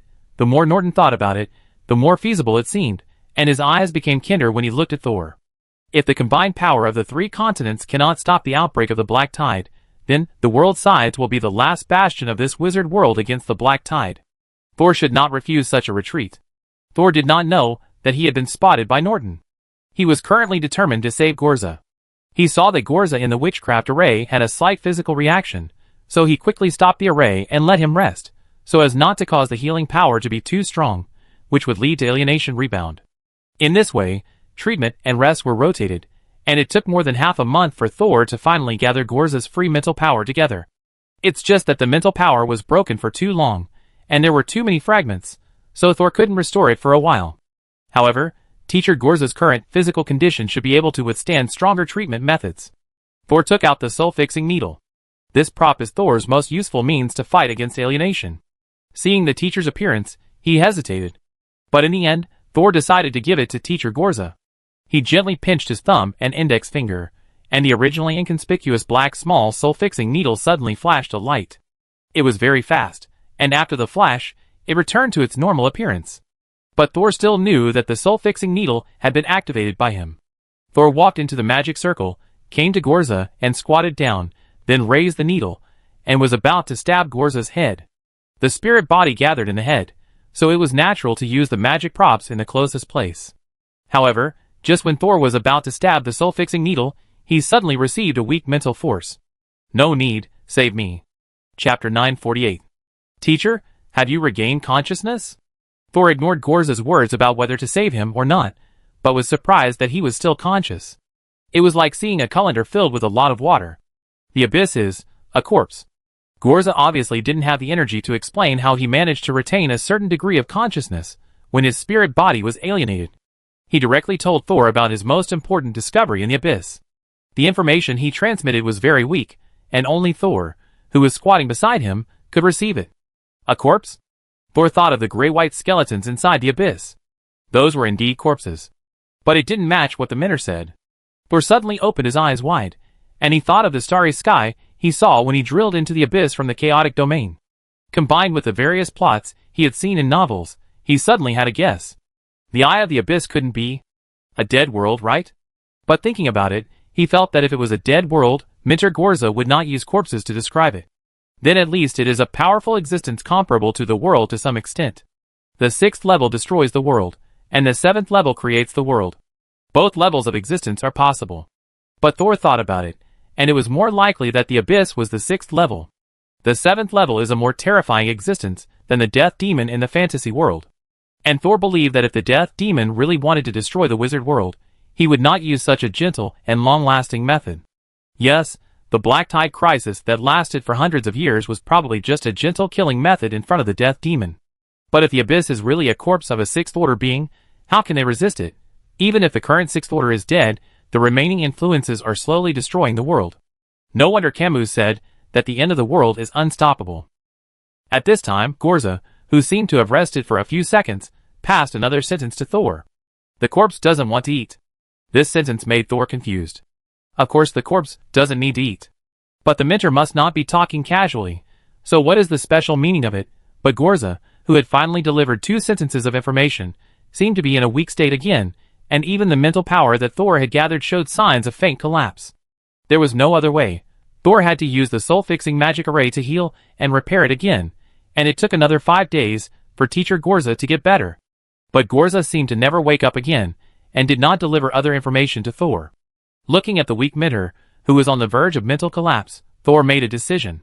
He found the chief of the Norton clan and said directly, "Lord Norton, I want to take my Minter away from here to a place with almost no pollution." Norton was of course not very willing. If possible, he still hoped that Gorza would inherit the glory. And Thor was just his second choice. Even if Thor was more suitable to inherit the glory, how could he compare with Gorza, who had been carefully cultivated by him since childhood? Their feelings towards the glory were completely different. Since Gorza showed signs of improvement under Thor's treatment, Norton's mentality changed again. So even a powerful 4th level wizard like Norton has the same ideas as ordinary people in some aspects. This time, it was Edgar who convinced Chief Norton. "Chief, I believe in Wizard Thor. After all, if he wants to harm Lord Gorza, he can just not save people seriously, and none of us can say anything. After all, we can't do it ourselves. So, since Wizard Thor wants to take Lord Gorza away, we should agree. Anyway, how bad can it be?" Edgar also said, "Besides, the world side is not as stable as the main world, and there are many pollution sources here. It is better to let Lord Gorza go back to recuperate." It must be said that Edgar is capable of being an alternative successor besides Gorza. It's just that his strength is slightly weaker. Under Edgar's persuasion, Norton finally agreed to Thor's request. And in order for Thor to better treat Gorza, he also prepared a lot of witchcraft materials. And a space prop is given for free. This space tool was modified by Norton himself, and it is better than the locator that Thor is still using. It is not only stable, but also has a large internal space, and is easy to hide. It is made into a traditional brand name, which can be carried with you or implanted in the body. Thor finally chose to give it to Shizao. Then, under Norton's reluctant gaze, Thor took Teacher Gorza away from the glowing world. When Thor left the glowing world, he found a cliff by the sea, and opened a temporary cave. When he confirmed that no one was following him nearby, he took out the Chaos Domain compass he got back from Kelly, and brought Teacher Gorza to the Chaos Domain world with almost no magic and elemental particles. This place is the most suitable place to restore spiritual power without the interference of magic. Although the Minter's body was also seriously injured, the most urgent thing is to save the spirit. After arriving in the chaotic area, Thor set up the soul-fixing array again in the Black Desert, using magic crystals to provide energy throughout the process, as well as witchcraft materials provided by Huiguang. And this time, Thor only activated the soul-fixing array once, and he heard the voice of Minter Gorza again. "I need Eula." Thor was a little shocked. What is this? A prodigal son? No, Master Gorza is not a prodigal son. Could it be that the iron tree has blossomed? Thinking back to Master Gorza's style of doing things, Thor felt that there must be something else going on. He decided to wait for the compass cooling time to pass, and bring Eula over to have a look. A day later, Thor returned to the north bank of Escaper from the Chaos Domain, and connected to the fantasy-colored channel to directly ask Char to find someone to escort Eula to the ultra-long-distance teleportation array near the Dwarf Valley, while he met her in Escaper. In order to prevent Eula from escaping halfway, Char simply used the inverted tree to control Eula's consciousness, making her unable to control her body. So when Thor saw Eula again, Eula was in a coma. Char escorted Eula over and asked Thor curiously, "You brought your mentor's wife here, does your mentor know?" Char had seen Gorza's strength and cunning in the Principality of Kerma, and was worried that Thor would do something out of line and anger Gorza. "Although she is my ex-wife, and we have grievances, you'd better not interfere." Thor saw Char's worried look, as if he wanted Eula to do something bad, but for Gorza's safety, Thor couldn't tell anyone about his mentor's whereabouts.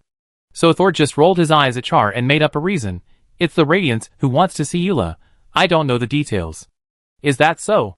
Char didn't seem to believe it. Thor didn't lie, he just deliberately blurred the truth.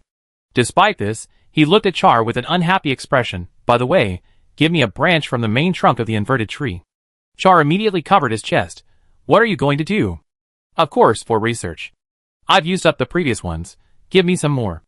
Sol had promised to give his mentor some samples of the inverted tree, and he also wanted to keep some for his own experiments. Char looked sad. "If you pull more, you be bald." But he was powerless to resist. After driving Char away, Thor asked Xiaozao to wrap the unconscious Eula into a pupa shape, and wait until the next day to bring him back to the Chaos Domain to meet his mentor. Chapter 949. When Thor returned to the Black Desert of Chaos the next day, there was a cocoon beside him. Golsa was placed in the residence built by Noah. In order to prevent unexpected enemies and dangers, Thor set up a defensive magic circle before leaving. Continuously consume magic crystals. As a result, when he entered the room, he found that Golsa had sat up. He just lowered his head, and looked like he fell asleep while sitting. When Thor approached, he slowly raised his head, revealing a face with nothing on it. "Teacher, can you move?" Sol untied Eula, and laid her flat beside Gorza's legs, using his mental power to convey the message, "I brought Eula here." Gorza did not move, but soon a weak mental wave came over. "Okay." At this time, Eula finally woke up. She just opened her eyes, and looked around blankly, and soon recognized Eula beside her. She followed Eula's gaze, and turned to see a person wrapped in bandages all over his body. Even though this person's breath was weak and his mental power fluctuations were almost non-existent, Eula still quickly recognized him. "Ha ha ha, Golsa, you have come to this day, ha ha ha." Eula recognized Golsa, and completely forgot that he was still tied up and his situation was not much better than Golsa. Golsa slowly turned his head, and faced the part of his face to Eula. Eula saw this, and stopped going crazy. She sat up from the ground, rubbed in front of Golsa, and held his jaw with both hands. "You asked me to come here? Is there something you need me to do?" Golsa nodded slowly. He leaned on Eula with his upper body. Eula smiled, and seemed satisfied that the other party relied on him like this. "What do you need me to do?" "I want to eat you." Sol and Eula widened their eyes at the same time. The next second, the bandage on Gorza's body split from the middle of his body, like a bloody mouth opened vertically, and swallowed Eula in front of him. In a blink of an eye, Eula was left with only 2 legs left outside. After twitching twice, he was slowly sucked into the crack in Gorza's abdomen. When Eula disappeared into Gorza's abdominal cavity, the bandage closed again. Gorza, who had swallowed the whole of Eula, was still as thin as ever, and it was completely impossible to tell that he had just eaten a person. Before bringing Eula over, Thor was still wondering why the mentor wanted to see Eula. He never expected that the other party would actually want to eat Eula. "Teacher." Thor also squatted down and looked at Gorza. "Your mental state is not stable now, and eating Eula may aggravate your injuries." Unexpectedly, Gorza, who had just eaten Eula, raised his head, and the bandage on his face showed 3 horizontal cracks, just in the position of his eyes and mouth. He could actually see and speak. "Thor, I didn't devour Eula." Looking at Gorza, who recovered so quickly, Thor slowly frowned. He actually had a very perverted guess. "Teacher, Mrs. Eula, she..." "You guessed right." Gorza's voice was a little depressed. "There is no Mrs. Eula at all, that's me." Cough cough cough. Thor couldn't help but cough. After a while, Thor asked, "Didn't Mrs. Eula exist in the beginning? So does Grand Duke Kira's sister not exist?" "No. At the beginning, there was Eula, who was also my wife. But when Eula was doing experiments, she was even crazier and bolder than me. Unfortunately, she lacked the corresponding knowledge and only knew how to act recklessly. In the end, she committed suicide and let her soul leave her body. Not long after, her soul lost itself. So at that time, Grand Duke Kira always believed that Eula, who appeared later, was not her sister. Yes. At that time, I made a deal with Ophelia in exchange for the method of splitting the soul. I split myself into two, one of which blurred the memory, making it think that I was Ola. Why? Did you do this? You know that I wanted to use the power of dark attributes to advance to the third level when I majored in light attributes, right? Soul nodded. The promotion was too difficult that time, and the court of arbitration secretly made trouble, causing Gorza's plan to fail.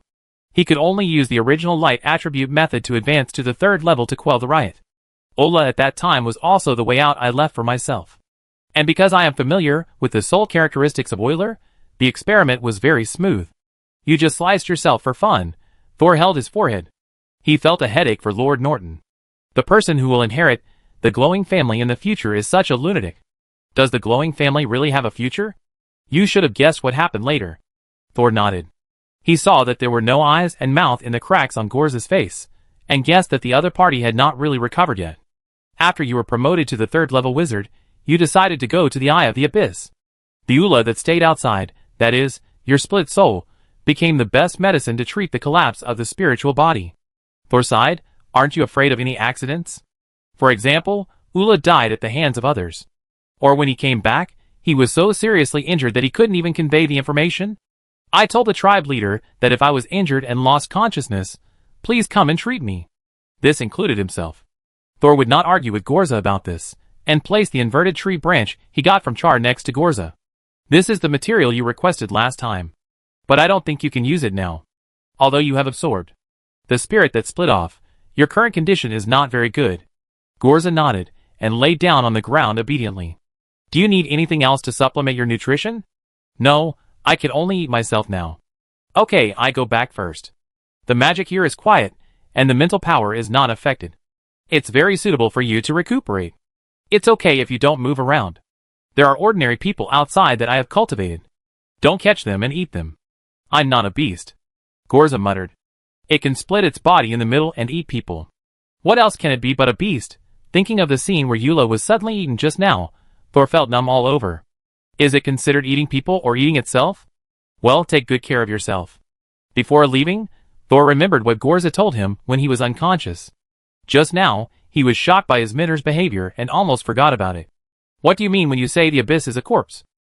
Unexpectedly, Gorza was also stunned. When did I say the abyss is a corpse? Thor immediately became serious. You don't remember? Then do you remember what you encountered when you went to the Eye of the Abyss? Gorza slowly closed his narrow eyes. No, I remember, but before you asked me just now, I didn't realize what I overlooked. I did see a corpse. It was trying to revive. I saw it slowly absorbing nutrients. Soul expressed his guess. Could you have seen a 6th level corpse? I don't know. In fact, I didn't see it clearly, because the moment I saw it, my eyes and brain dissolved. But my consciousness tells me that it is a corpse. If the 6th level is resurrected, it may not be a good thing for the wizard world. Of course not. But I should have seen something else. Strange, I can't remember it at all. Teacher, you should rest first. In this state, your brain may dissolve again if you use it too much. Although Thor also wanted to know what else Gorza saw, the harder the other party tried to recall, the worse the state of his spiritual body. It is better to rest first, and then try to recall. As long as people are still alive, they can always remember. Chapter 950. Soul asked Mentor Gorza to stay in the Chaos Realm to rest.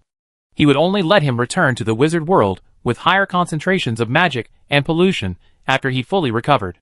Originally, it was thought that it would be a difficult task to persuade Gorza to stay for a few months or a year, but he did not expect that he would agree so readily. After leaving the Chaos Realm, Soul planned to find Byron first. The last time Byron sent a message to the Borderlands was a year ago.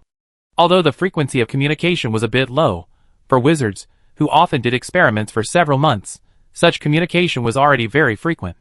The last time Byron wrote to me, he said he was visiting Corey, and wanted to learn about the recent situation of the Stargate Council. If there is any new discovery, he will tell Thor. But Byron never wrote to me again. I don't know if there is no new discovery, or if something delayed him. The Minor's matter came to an end. Thor decided to go to the northwest corner of Iskepper to ask Corey. Corey's boss Oler is a wizard who specializes in wood attributes. He had a deep prejudice against Thor when they met last time. But now Thor no longer needs to pay attention to this clown. After 2 days of traveling, he arrived at the base city where Corey was. Before he could get close, he saw someone coming to meet him. Thor deliberately did not restrain his magic power, so he was naturally discovered by the guarding wizard. "I'm here to find Wizard Corey. Is she still here?" The two wizards who came to meet him were only first-level formal wizards, and they almost fell from the sky when they saw Thor. One of the wizards seemed to recognize Thor and calmed down a little. "Are you Lord Thor from the Borderlands?" After receiving a positive reply, the visitor quickly pointed the way for Thor. "I take you to see Master Corey. Master Corey has been doing experiments for the past 2 years and rarely goes out." Soul nodded and let the other party lead the way. Corey's laboratory is in the mountains and forests next to the base city. It overlooks the city and is far away from the hustle and bustle of ordinary people. It is a good place to find peace in a bustling city. But when Thor was about to land, he suddenly felt something strange. This made him stop landing suddenly. Foresaw emerged from the back of Thor's neck and stuck out his tongue at the castle standing in front of him in the deep forest. "You also found something unusual?" Thor glanced at the unusually sharp Foresaw. "The pollution concentration is not over the standard, and the magic power seems to be stable. Is there something wrong with someone's mental power?"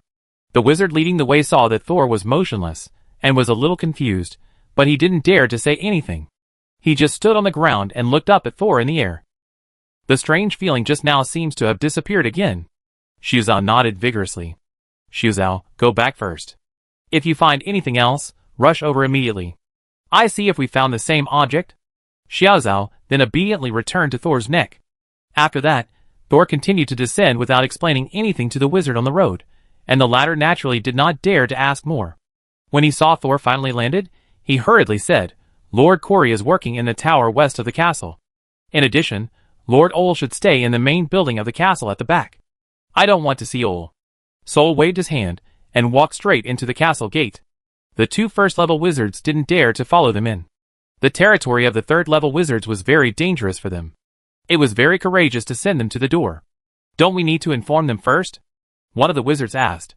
"Do you think it will be faster for us to inform them, or for Wizard Soul to find Lord Corey?" the other one asked disdainfully. The other party was speechless now. Is this the third-level wizard?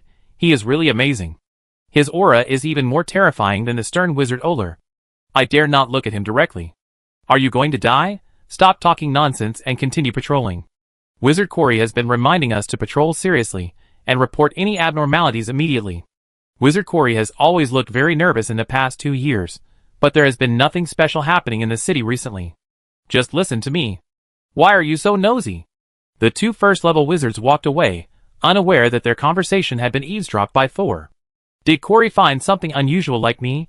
But judging from her current state, it seems that she hasn't found the source of the abnormality yet." The castle was empty. It seemed that other wizards were not allowed to enter.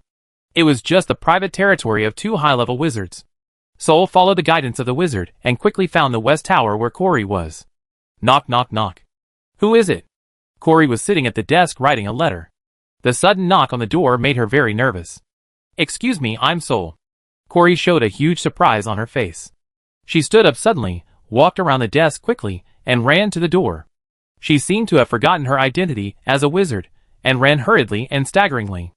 There was a hint of surprise and relief on her face, as if Thor's sudden arrival was not abrupt at all, but a pleasant surprise. But when Corey gradually approached the door, the relief on her face suddenly disappeared, and her steps gradually slowed down. By the time she opened the door, her expression had returned to calm. "Long time no see, Lord Thor. It's a pity that I didn't invite you in last time." Thor touched his chin. Just now, he seemed to hear the sound of his body hitting the corner of the table. He was so hurried. He was different from the calm and composed person in front of him. However, there were too many people who were nervous when they saw Thor. He didn't think much about it, and just regarded it as the insistence of the paralyzed wizard Corey. Thor entered her study at Corey's invitation, and sat casually on the sofa prepared for guests. "It doesn't matter. I'm here today. The Stargate Council is here, and I can't run away." Thor responded to Corey's previous greetings, and then got to the point. "My friend Byron should have visited you here a year ago, but I haven't received any letters from him since then. I wonder if you know where Byron is now." "Byron?" Corey recalled for a moment. "Oh, that beautiful wizard. I heard that he is your friend, and I wanted to invite him to stay here for a while. But after meeting the wizard Oler, he suddenly said goodbye and left." Corey's voice suddenly became intermittent, as if his brain was stuck. Soul immediately stared at Corey, but strangely, he did not find anything unusual. It was as if Corey was simply distracted. Corey, who was already beautiful, and wearing a puffy court skirt, looked even more like a doll. Corey suddenly looked at Thor, frowned, and moved his lips, as if he wanted to say something, but in the end, he said nothing. Corey, are you okay? No, Corey shook her head, and the dazed state she had just been in disappeared again. I may have been too absorbed in my research recently, and I often get dazed. She smiled very lightly. Before he left, Wizard Byron said he might go to the Stargate Council. I can help you contact him to see if he is there. Forget it, no need. Thor did not want Byron to be noticed by the Stargate Council. After all, he still had a half-elf in his body. I just came to see him. Since Byron was not here, Thor did not plan to stay long, thank you. Since he is not here, I will not stay any longer. Okay, goodbye then. Corey sent Thor to the door, and slowly closed it. When the door was completely closed, a frustrated expression suddenly appeared on Corey's face. I failed to send the letter out again.